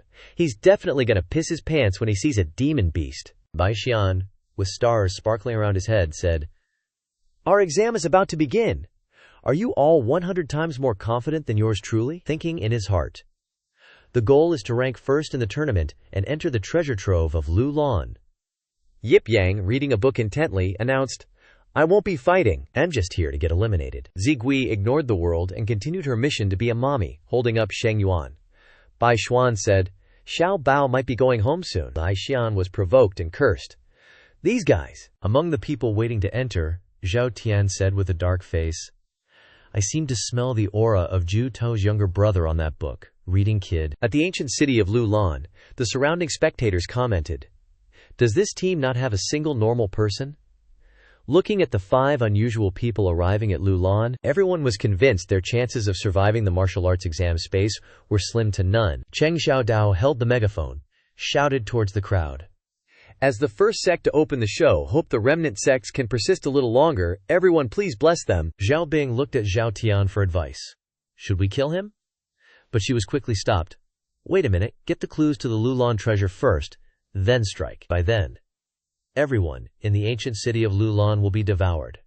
He must be the first. When the MC announced, Transmission begins now, the 5 members of the Remnant Sect disappeared. They were quickly transported to the inside of the martial arts exam space. Clenching his fist and raising it up, the old geezer Bai Xian said with determination, Let's fight, the young people.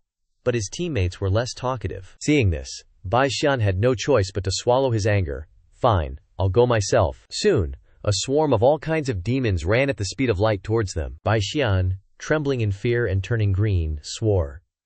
Death before surrender, Yip Yang advised from the side. Don't struggle anymore, just give up. Suddenly, Zhu Gi changed. When she noticed the swarm of demons, she went crazy and shouted with resentment, Demons, kill! All demons must die! Then, black smoke flew out of the gourd containing the wine.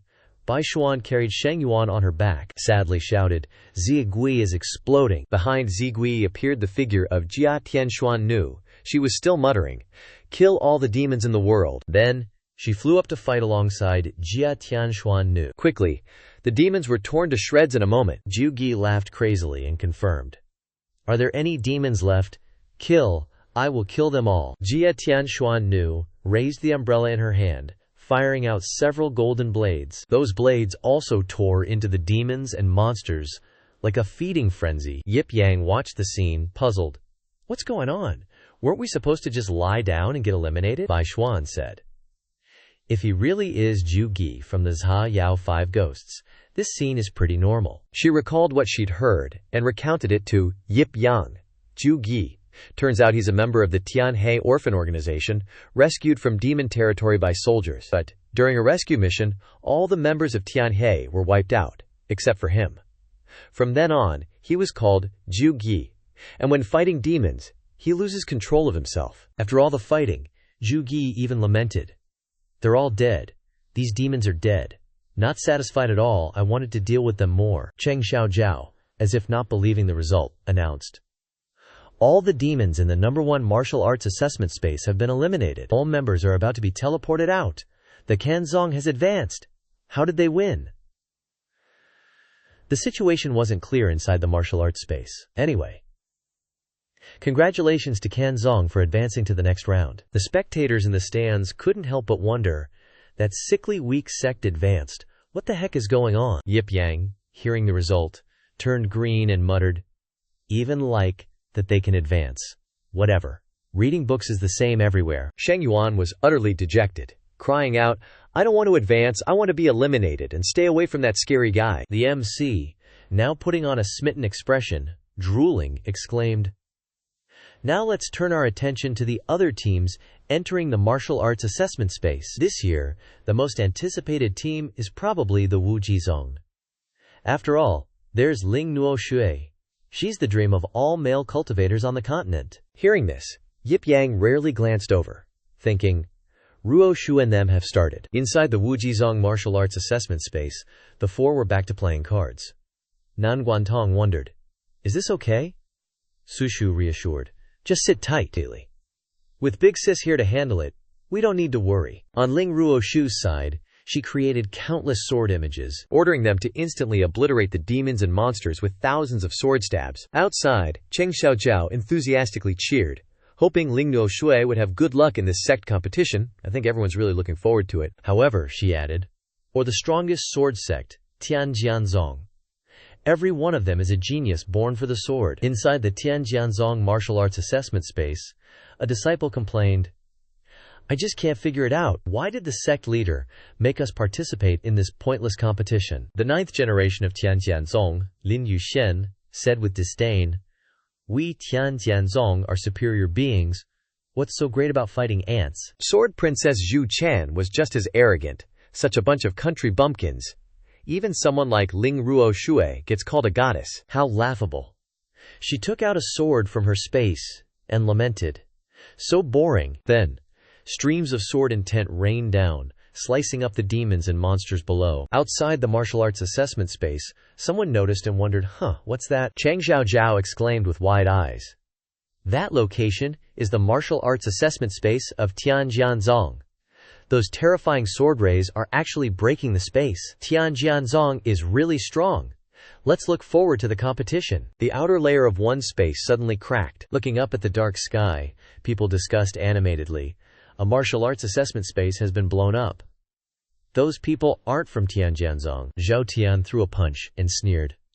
This martial arts assessment space is so weak, it was blown up with one punch. How boring. Cheng Xiaojiao introduced from the previous information.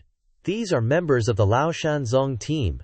Usually they live deep in the mountains, always secluded. They haven't participated in the competition for years. It's really unbelievable that they're this strong. In a corner, Deng Fangxing stood with her arms crossed, recognizing. So that's it. After observing the situation for a while, she figured out their identities. I understand now. Zhao Tian is actually Gao Mo Zhu, Dog Demon Lord. Zhao Bing is Tu Mo Zhu, Rabbit Demon Lord. Zhao Yan is sheep. Zhao Mu is rat. Thinking of that Zhao group, Deng Fangxing couldn't help but imagine Zhao Tian capturing even mental power-level demon lords to be subordinates, participating in this competition together. This is a demon lord squad. Humans can't resist them at all. In Shandi country, the tree of life, Bai Fei was in the middle of the tree absorbing energy. Chunfeng said, absorb all the energy of this tree of life. The master might recover half of her strength. Chue Shu added, for this sect competition, the master sent out puppets to infiltrate it. Dong Yue guessed, is it for Yip Zongzhu? At this time, Bai Fei, sitting in cultivation, heard everything and frowned deeply. Then, she angrily yelled out a question, Who would work for that clueless human? This sect competition is related to opening the Lulan treasure trove. I naturally made preparations earlier. It absolutely has nothing to do with that guy. The three of them were startled, answering in unison, yes. In the ancient city of Lulan, The sun is high, but the people are still bustling about. Several female puppets approach, holding a portrait of Yip Yang, and asking, "Did that man who just came by talk to you?" The old lady selling goods says, "He just came to buy fruit." The female puppets now say a bunch of things that confuse the old lady. "He's my ex-boyfriend, a super playboy. Don't let him fool you. I'm a close friend of his ex-girlfriend. I accidentally fell for him. Now I'm so hurt I can't even find an honest friend. I'm his ex-wife. He once said we'd be together through life and death. But now he's said, lonely mistake, over 3 million times." In their hearts, the female puppets are now determined to carry out the orders of their master, disrupting the potential development of any romantic relationships between Yip Yang and outside female disciples. Inside the battle arena for the second round, Yip Yang observes the surroundings and says, "Strange, lately, the women I've met in Lulan ancient city all look at me with very strange eyes." Bai Xian explains, we barely made it to the second round of the battle. "Is Yang bro thinking about personal affairs with girls? Can he accomplish great things?" Then, he angrily adds, "As for the second match, our opponents this round are other assassins from the Rengshu sect. They're enemies of our sect." Yip Yang continues reading his novel and casually says, "Anyway, I won't be taking action this time." Bai Quan also smiles and says, "Zigui drank too much. He hasn't woken up today. We can just directly forfeit." Sheng Yuan whispers to himself, "Finally, I've regained my freedom." Yip Yang flies away, leaving a message. "I stayed up late last night watching Yan Yang. I'm going to find a place to catch up on sleep." "Old man, surrender early," Bai Xian shouts angrily. "What do we do now? The Rengshu sect's methods are cruel. How are we supposed to deal with this?" Then, once again, the young girl Bai Quan comes up with an idea. Surrender. Right now, Yip Yang is sitting against a tree, sleeping soundly. The Rengshu sect team has targeted him, planning to start with the weakest one first.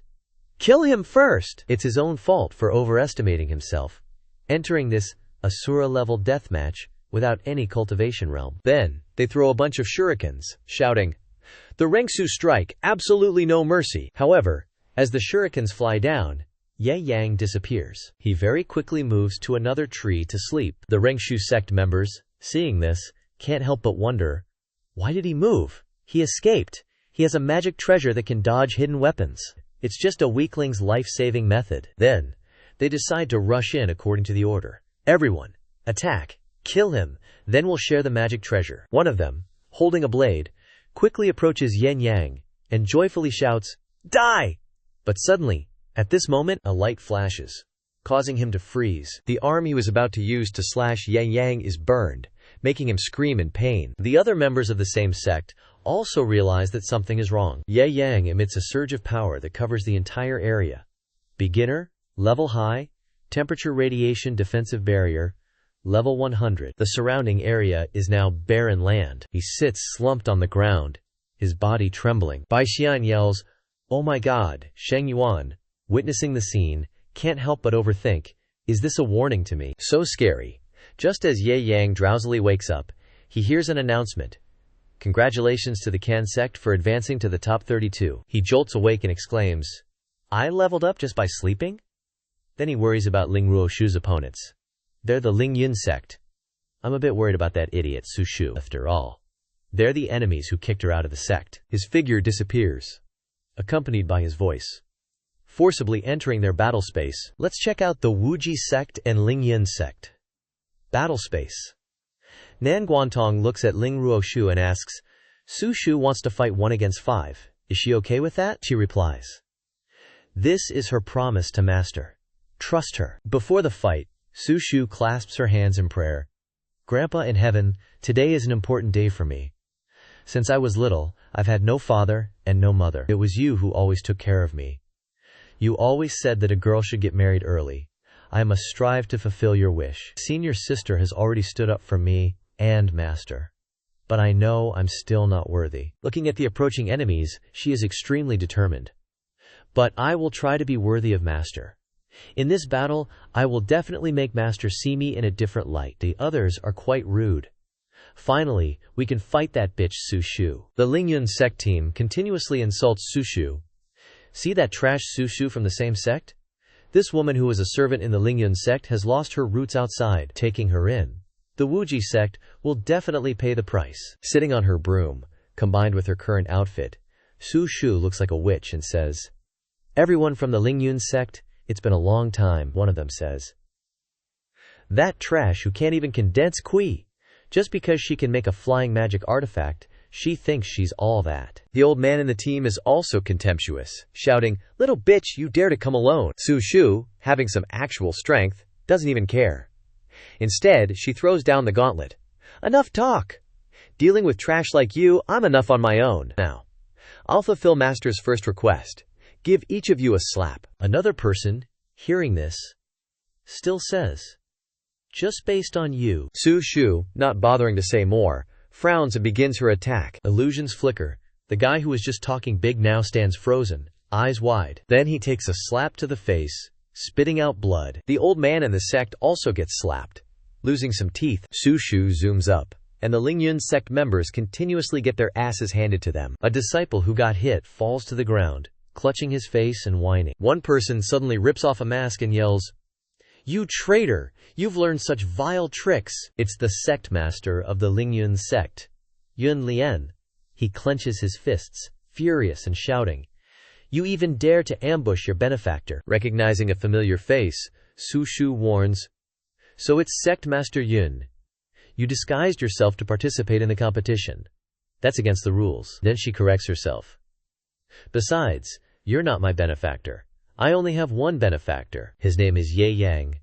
Then she pulls out a blindfold from somewhere, puts it on, and says, "Now to fulfill the second battle request Master gave me." After that's done, she raises her hand and creates a fireball. A giant fireball is created, named Ye-style Energy Ball. The Lingyun sect members look on with wide eyes and gaping mouths, exclaiming, "How is this possible?" Very quickly, that ball is thrown down, causing them to run for their lives, screaming for help. "Master, shut up, run!"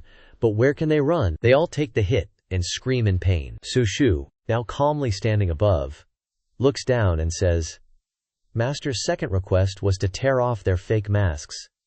I couldn't see any masks, so I had to just tear everything off. And oh, what a surprise! The Lingyun sect members are stripped naked." Yun Lian covers his privates and yells, "You bitch! You've ruined my lifelong innocence." Yip Yang bursts out laughing, clutching his stomach until his face turns red. He thinks to himself, tear off their fake masks was just a figure of speech. This Su Shu girl is really naive. The organizers create a viewing screen and announce, "Perhaps, due to everyone's request, we'll start broadcasting now." The battle situation in the competition space that will now be broadcast is between the goddess Ling of the Wuji sect and the Lingyun sect. The battle situation is extremely exciting, so don't blink. The screen now shows the image of the naked group. Su Shu monologues, "Too explosive. Insane. She's deliberately not hitting us directly, more like torturing us repeatedly. This evil woman. Why doesn't she just finish us off with one strike?" "Ooh!" Su Shu from afar yells, "Less talk." She raises her hand to cover her eyes as if not covering them. Cheng Xiaojiao says, "Before the battle, the Lingyun sect said they would show the Wuji sect who's boss." Oh, my eyes. Little kids shouldn't watch this. Sitting cross-legged on a tree branch, watching the show, Yip Yang comments, "This Su Shu can be quite ruthless to her enemies sometimes." Cheng Xiaojiao announces, "Congratulations to the Wuji sect for advancing to the top 33. Yip Yang says to himself, "The Lingyun sect has been dealt with. Next. No matter who the opponent is, it probably won't be a problem. After all, there's Ling Ruoshu." In the battle space of the Tianjian sect, there's also a huge gap between the two sects. Chu Qian, now filled with jealousy, says, "That name, Ling Ruoshu, I never want to hear it again. There will only ever be one sword goddess, and that's me, Chu Qian. Remember this." Lin Yushen, beside her, also chimes in to comfort her. The Tianjian sect is supreme and unparalleled. The Wuji sect is lowly and inferior. They absolutely cannot be compared. You guys are unforgivable. The people who participated in the battle just now are all crying and wailing. Chu Qian says callously. You're wrong. Those who deserve to die are already dead. Those who are alive will be put under a gag curse by me, forever unable to speak. Lifty. Lin Haoshan then speaks up, arranging things. Junior sister Chu is kind. I hope we meet the Wuji sect in the next match. At that time, you can deal with that fake goddess Ling Ruoshu. The others from the Wuji sect will be killed by me. Now the scene shifts to the battle space of Chu Tian's team. Looking at the people frozen in front of them, Chu Bing complains. This boring match. She's still in the state from earlier, attacking people, and says, I don't want to play anymore. Chu Tian speaks up. What's the rush? Maybe at our next match, we'll encounter that bookworm from the Can sect. Then we can play around all we want. On the match schedule board, the opposing teams are displayed. Xuanjian sect, Ying sect, Wuji sect, Longhua fort, Lin family fort, Tang sect. Yip Yang finished reading and folded his arms, commenting, This Dragonclaw guard thing? No threat at all, dude. Bai Xian was crying and complaining to Yip Yang. Seriously.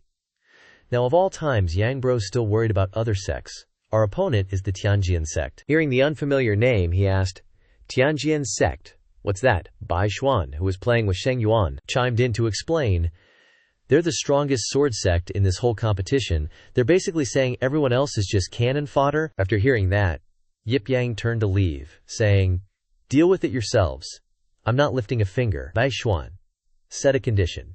You have to fight, and every win gets you another Yanyang Dujinshi. Hearing Yanyang, his mouth watered, and he asked again, Really, I can make Yanyang do anything, any position. Of course, Bai Xuan replied. Yip Yang, like a puppy, ran to Bai Xuan's side and said, I want Yanyang, Xiao Yu, Leng Feng, and the protagonist all locked in a secret chamber, and they're all hit with some kind of poison, so the protagonist has to save all three at once.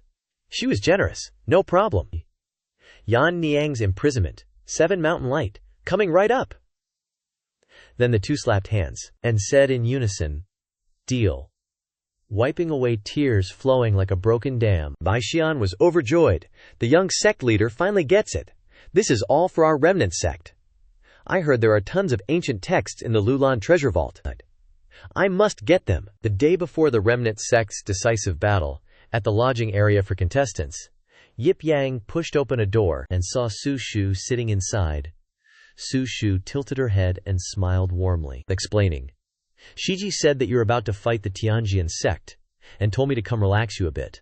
I'm afoot, washing, back, scrubbing MT master.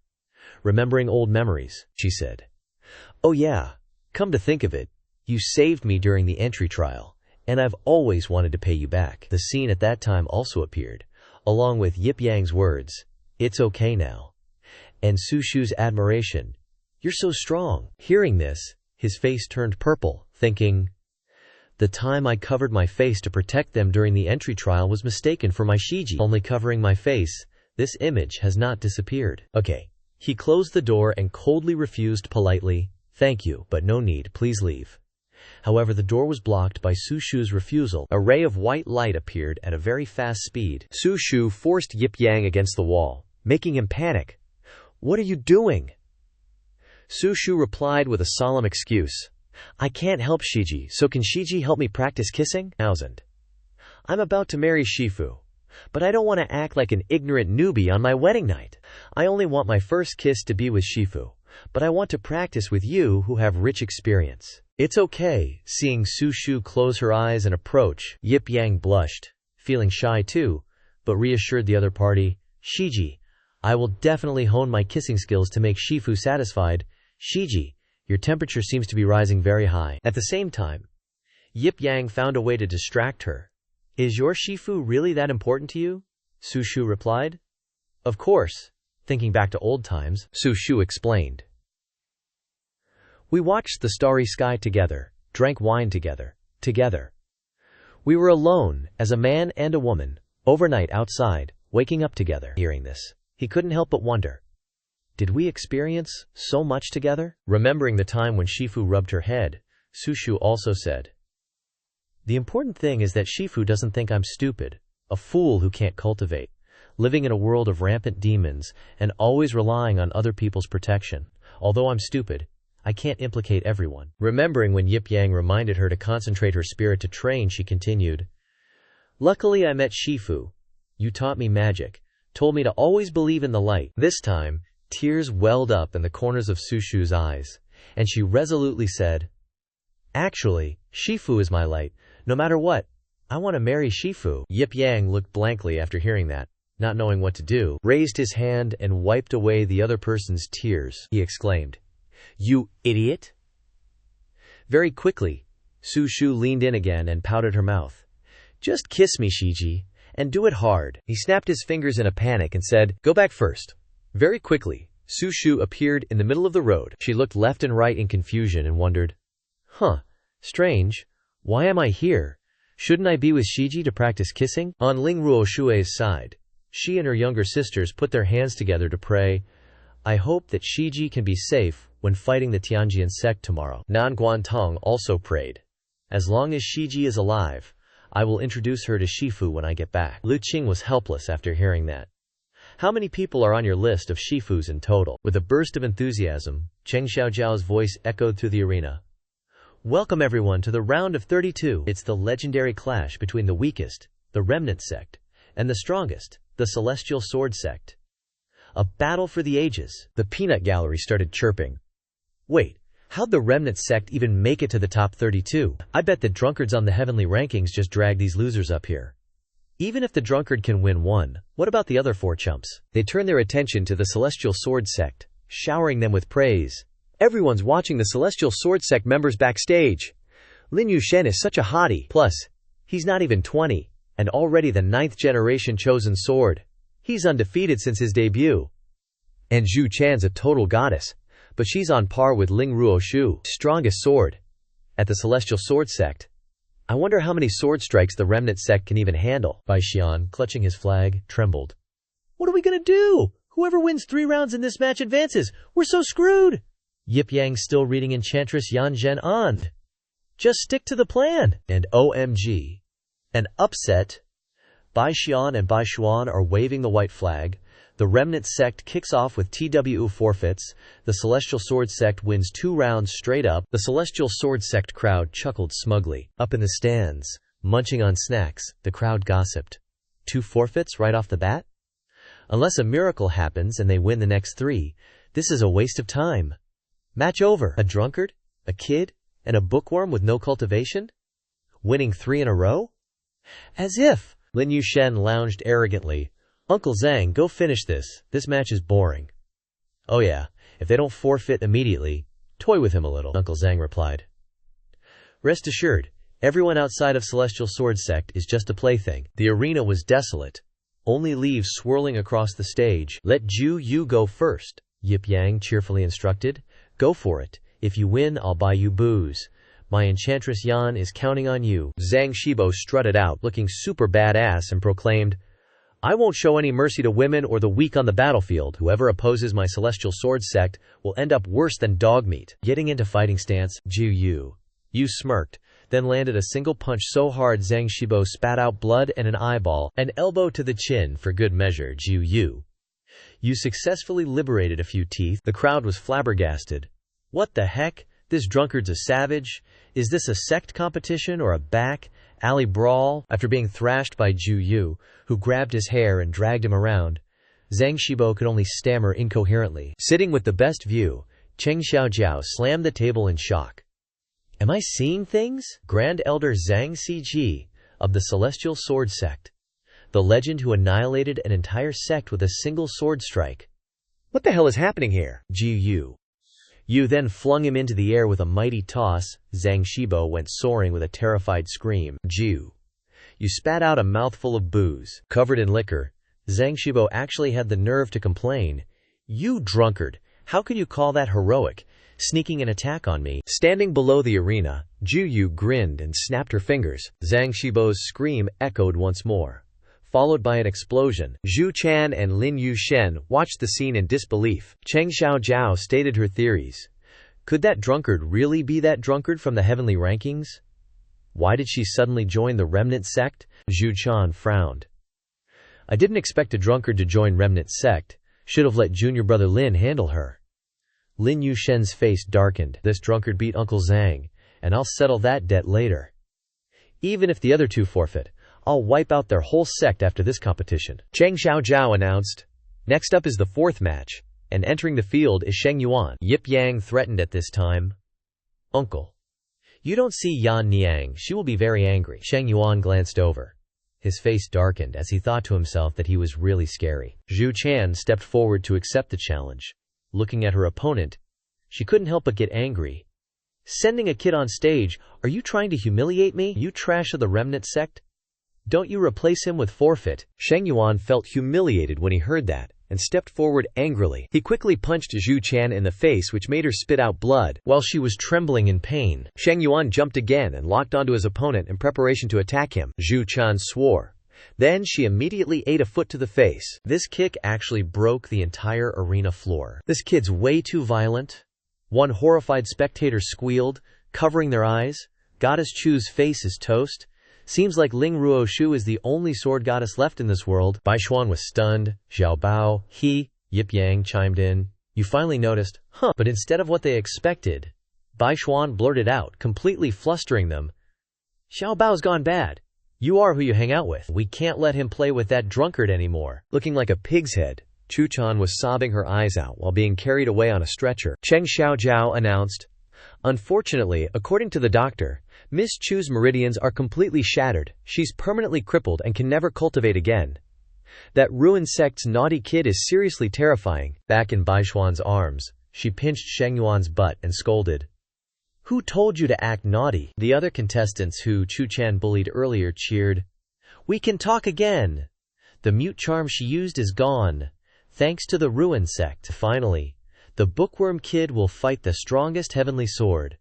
Hope he survives. Lin Yushen, successfully provoked by the ruined sect, spat out, You ants. As the two stepped onto the arena, Cheng Xiaojiao announced. The final battle between the weakest and the strongest sect in the heavens and on earth. Lin Yushen has been undefeated since his debut. Any enemy has fallen from one sword attack. I want to say something, bookworm kid. If things get dicey, please surrender immediately to save your life. Floating in the air, Lin Yushen threatened. Whether he can surrender or not on this stage is up to me. I'm saying this from now on. The ruined sect's 5 members will become pawns in my game. You dared to hurt my junior sister Chu? You're doomed to eternal damnation. However, Yip Yang, with his strength, remained completely unconcerned. I'll see what happens in the next page, then I'll decide. Lin Yushen, enraged beyond reason, babbled nonsense.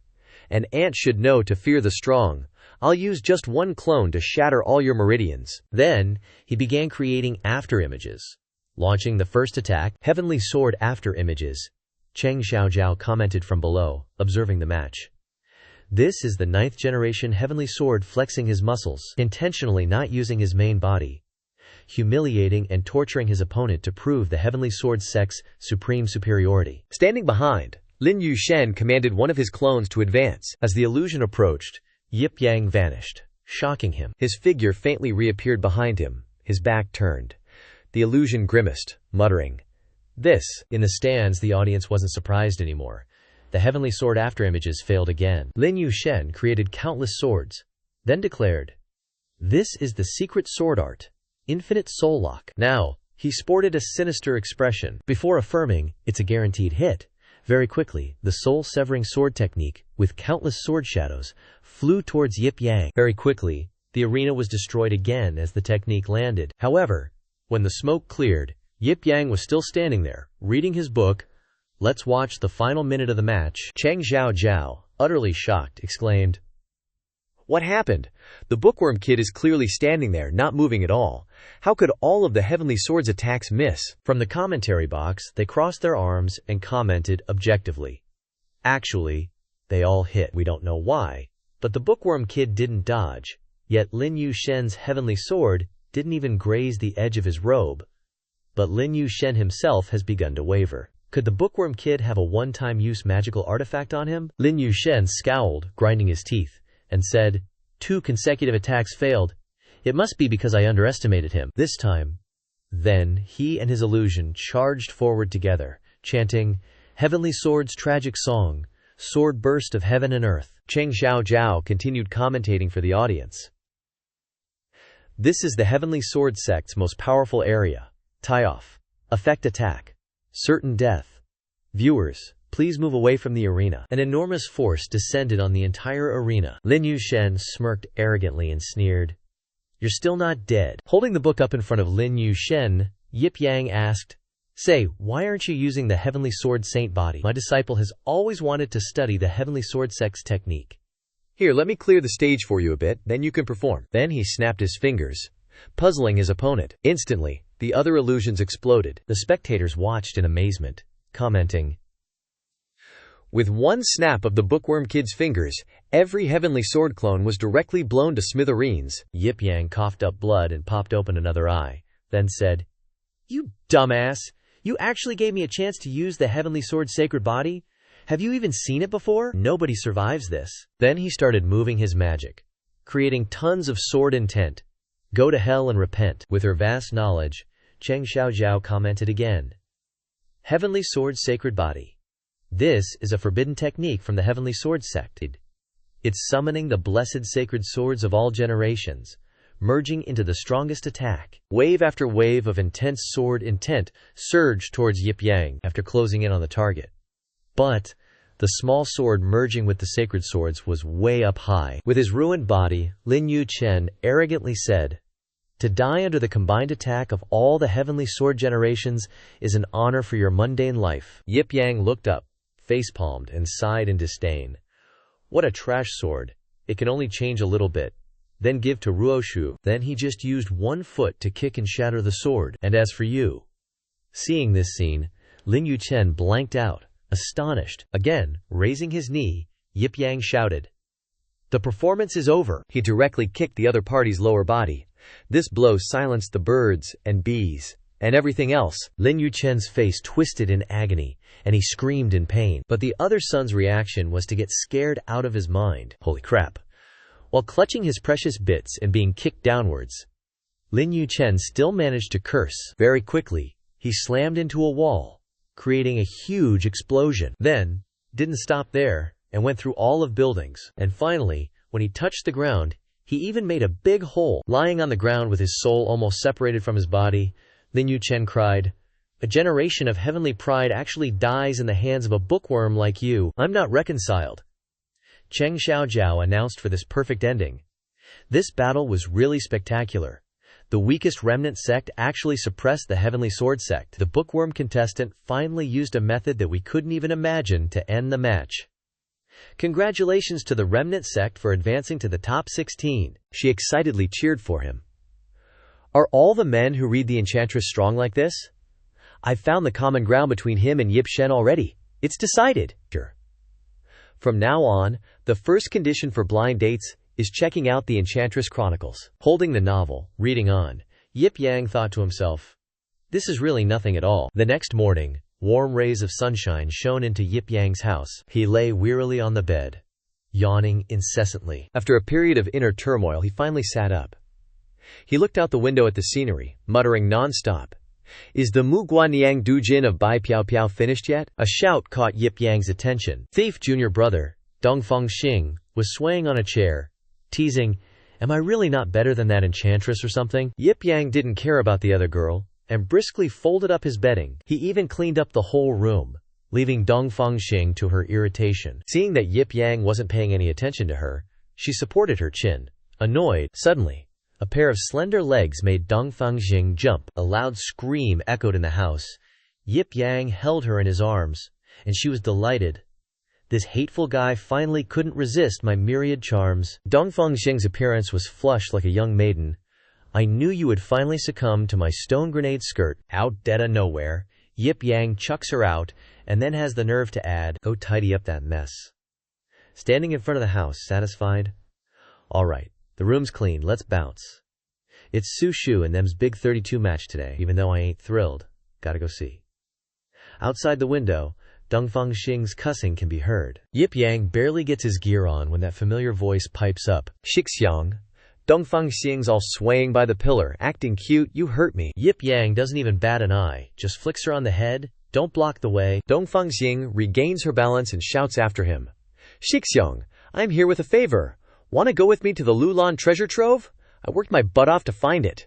Yip Yang, Mr. Honest and Chill, replies, not interested. Finally, she pulls out the big guns, waving a file. I, Hua Zhongjin, got my hands on some spicy bits from Yan Yang's manuscript. Scenes with, exclusive standard moves. Dongfang Xing's grin turns borderline evil. Just come with me, and it's all yours. Predictably, once the addiction's mentioned, he caves. Score! She covers her mouth, giggling to herself, plotting. He's been too long without it, huh? Once we're in the Lulan Trove, a secluded place for a man and a woman.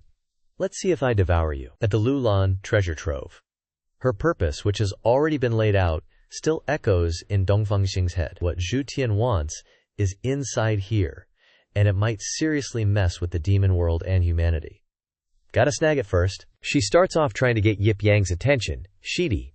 The door to Lulan has a ton of ancient heavy formations made of mending the sky stone. The whole demon army took 3 days and nights to crack it. How about a bet? If I open it within an hour. She's shameless. Dongfang Xing straight up lays it out. Shidi has to give me a kiss. She raises an eyebrow, looking thirsty. How about it, Yip Yang, not giving a damn about her face? Blasts the door open with one palm. Dongfang Xing's so shocked she almost pees herself. Yip Yang says casually, whatever your attitude is, let's go. Even though she didn't get the kiss by directly breaking the door, she is still bothered in her head. Finally we're in, gotta find Zhu Tian's target ASAP, and while I'm at it, might as well deal with Shidi. Inside the Lulan Trove, there are a ton of big, wide doors. If I pick the right ones, Dongfang Xing always has her eye on him. She turns and calls, Shidi, you read the data on Zhan Xiao? Where he's standing, a massive explosion erupts. Dirt and rocks are flying everywhere. The small pieces of rock eventually fell on the ground after floating high up. Without even being asked, she curses to herself. Damn it! He fixed it again. 3rd time's the charm, but she's already on her 4th try, but still full of spirit? No way. Gotta switch tactics. If hard doesn't work, gotta go soft. Gotta eat 'em inside this Lulan treasure trove. If that doesn't work, I'll use Yan Yang's transformation. Yip Yang just keeps walking forward, not waiting for her, and not alarmed or in a panic. Huh. Weird. My voice must have been taken away by that witch. I can't say. Wait a second, I'm screwed. No sounds coming out. I'm in a crowd of silence. Dongfang Xing panics. Crap. Did something in this treasure trove devour me? Is it controlling me like what Zhu Tian's looking for? Gotta stay focused. The space shifts, and she stares blankly, taking everything in. Where am I? Is this time travel? Suddenly, images of the past flood her mind, with 2 henchmen bringing her a bowl of rice. Don't blame us for tricking you. The village needs a kid as a sacrifice to the demons. A stray kid like you doesn't matter. Eat your last meal and hit the road. This is your fate. Even if you starve yourself, it won't change a thing. Cut to a scene of her house burning down. The culprit behind the arson is none other than Dongfang Xing. You guys want my life. This is punishment. As a kid, she was super brave, even exorcising demons. From now on, anyone who threatens me, human or demon, I'll get rid of. At the Wuji Sect's mountain gate, Dongfang Xing is kneeling before Zhangzi. Zhangzi speaks, Girl, your heart's crooked. I didn't want to take you in, but you kneel here every morning and sneak food in the middle of the night. It's been 3 months in a flash. Your will's as firm as a mountain. I'll make an exception and take you in. Even though he talks about love, he had no choice but to kick her out to protect Zhangzi. You kill people, steal treasures, and slaughter innocents everywhere, committing grave sins, leading to the crusade of the sects. It's come to this. I have no choice but to kick you out of Wuji. As she left, she was still holding a weapon in her hand, having just annihilated a group of people. She said, This is a world where the strong rule. They're weak, so of course they deserve to die. I'm not wrong to kill them. Old man, I'm gonna climb to the top of the food chain, become a god, and make the rules. Sounds like a total badass, but her eyes are dead serious.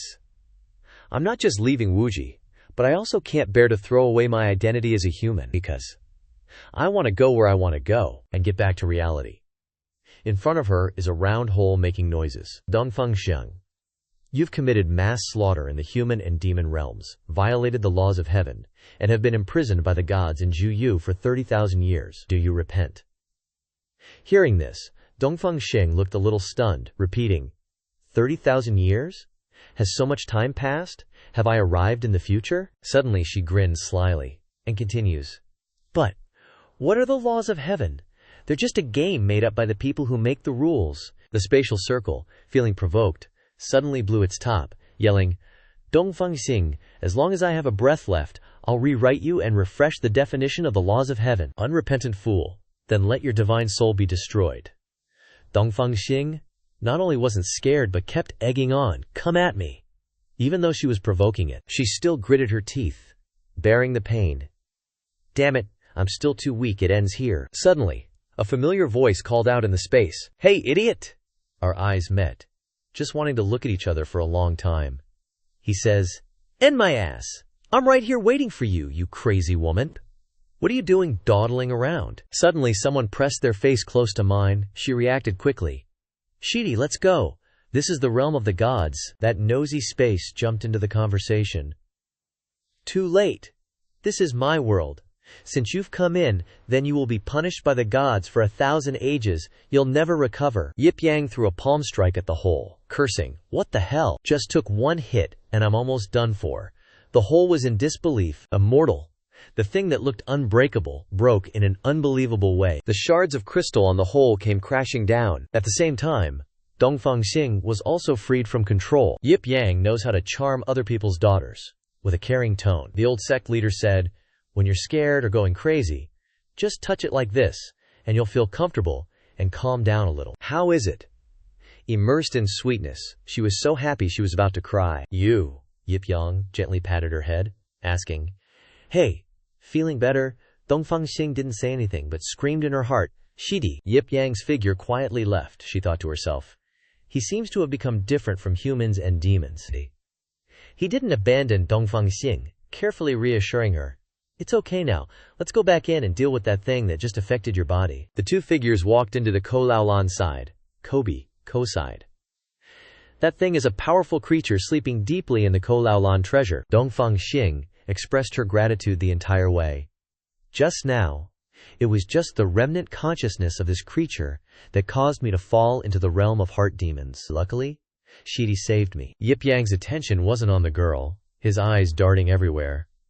It's the main body of the powerful creature. Maybe I can play with it a bit. Dongfang Xing was ignored, but still replied.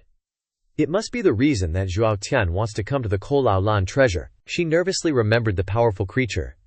Maybe it can grant the power that Zhu Tian always dreamed of. This power must be obtained. Above, Yip Yang continued to urge, Let's go, let's deal with this creature, Ling Ruo Shue's competition.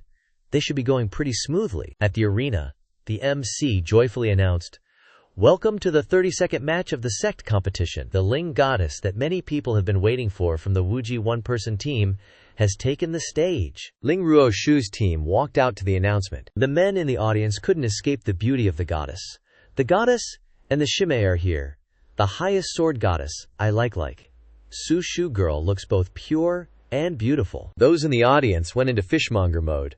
Cute Yan Shu, look at me, I'm gonna die. Shangyang and Chenyang's forbearance is also very high. The screaming only got louder. Cold Shangyang, cute Chunyang, their Shifu is really blessed.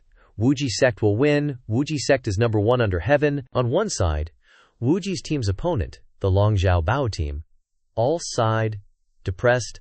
I feel like we've already lost. The two teams each sent out 2 members to compete. In the first round, Yan Yu was responsible for the first match. The MC's voice rang out.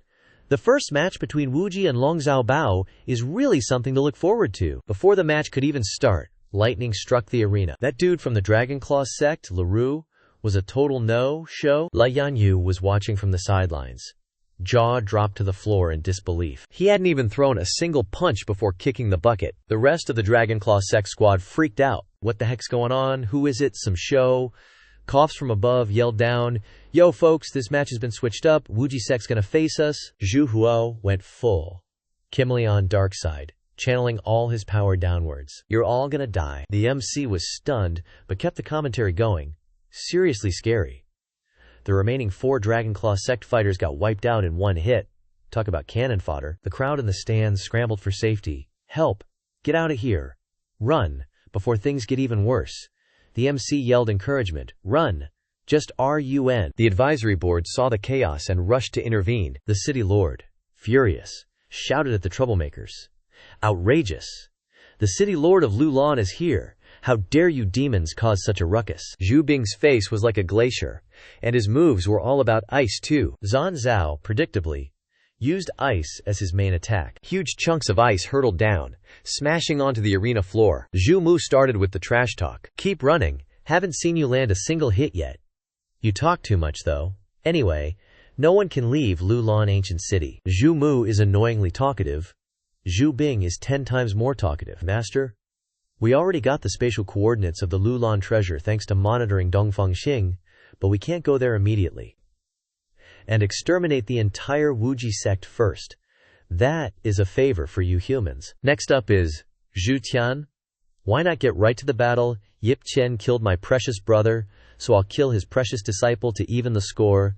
Zhu Huo continued. Zhu Hu, taking the order, became even more insane. A massive surge of power blasted down from above. Nan Guantong was startled by what was happening, but with a quick reaction, she successfully protected the team with her guardian shield. Zhu Huo, refusing to give up, continuously launched attacks at the demonic imprisonment iron shield with his shattering fist. The most panicked person seemed to be the MC. This fight is too scary. One punch, and the heavens and earth are shaking. Yan Yu smartly sensed the situation. Master says the best defense is a good offense. She unleashed her super whirlwind slash. The smile vanished from Zhu Hu's face, almost bringing him to tears. Yan Yu defiantly provoked him. Don't underestimate us, you coward. Zhu Huo's top suddenly flew open. 2 arms with 2 weapons suddenly sprouted from either side of his body. He grinned with delight. Demonic summoning. He contorted wildly, seriously charging to attack. Excellent, I like it when my prey fights back. Makes the slaughter even more exhilarating. Ling Ruoshu stepped forward, gently announcing, "You're up against me." This guy's got the armor but probably doesn't know how to fight. Swinging wildly, Yan Yu muttered to her senior sister.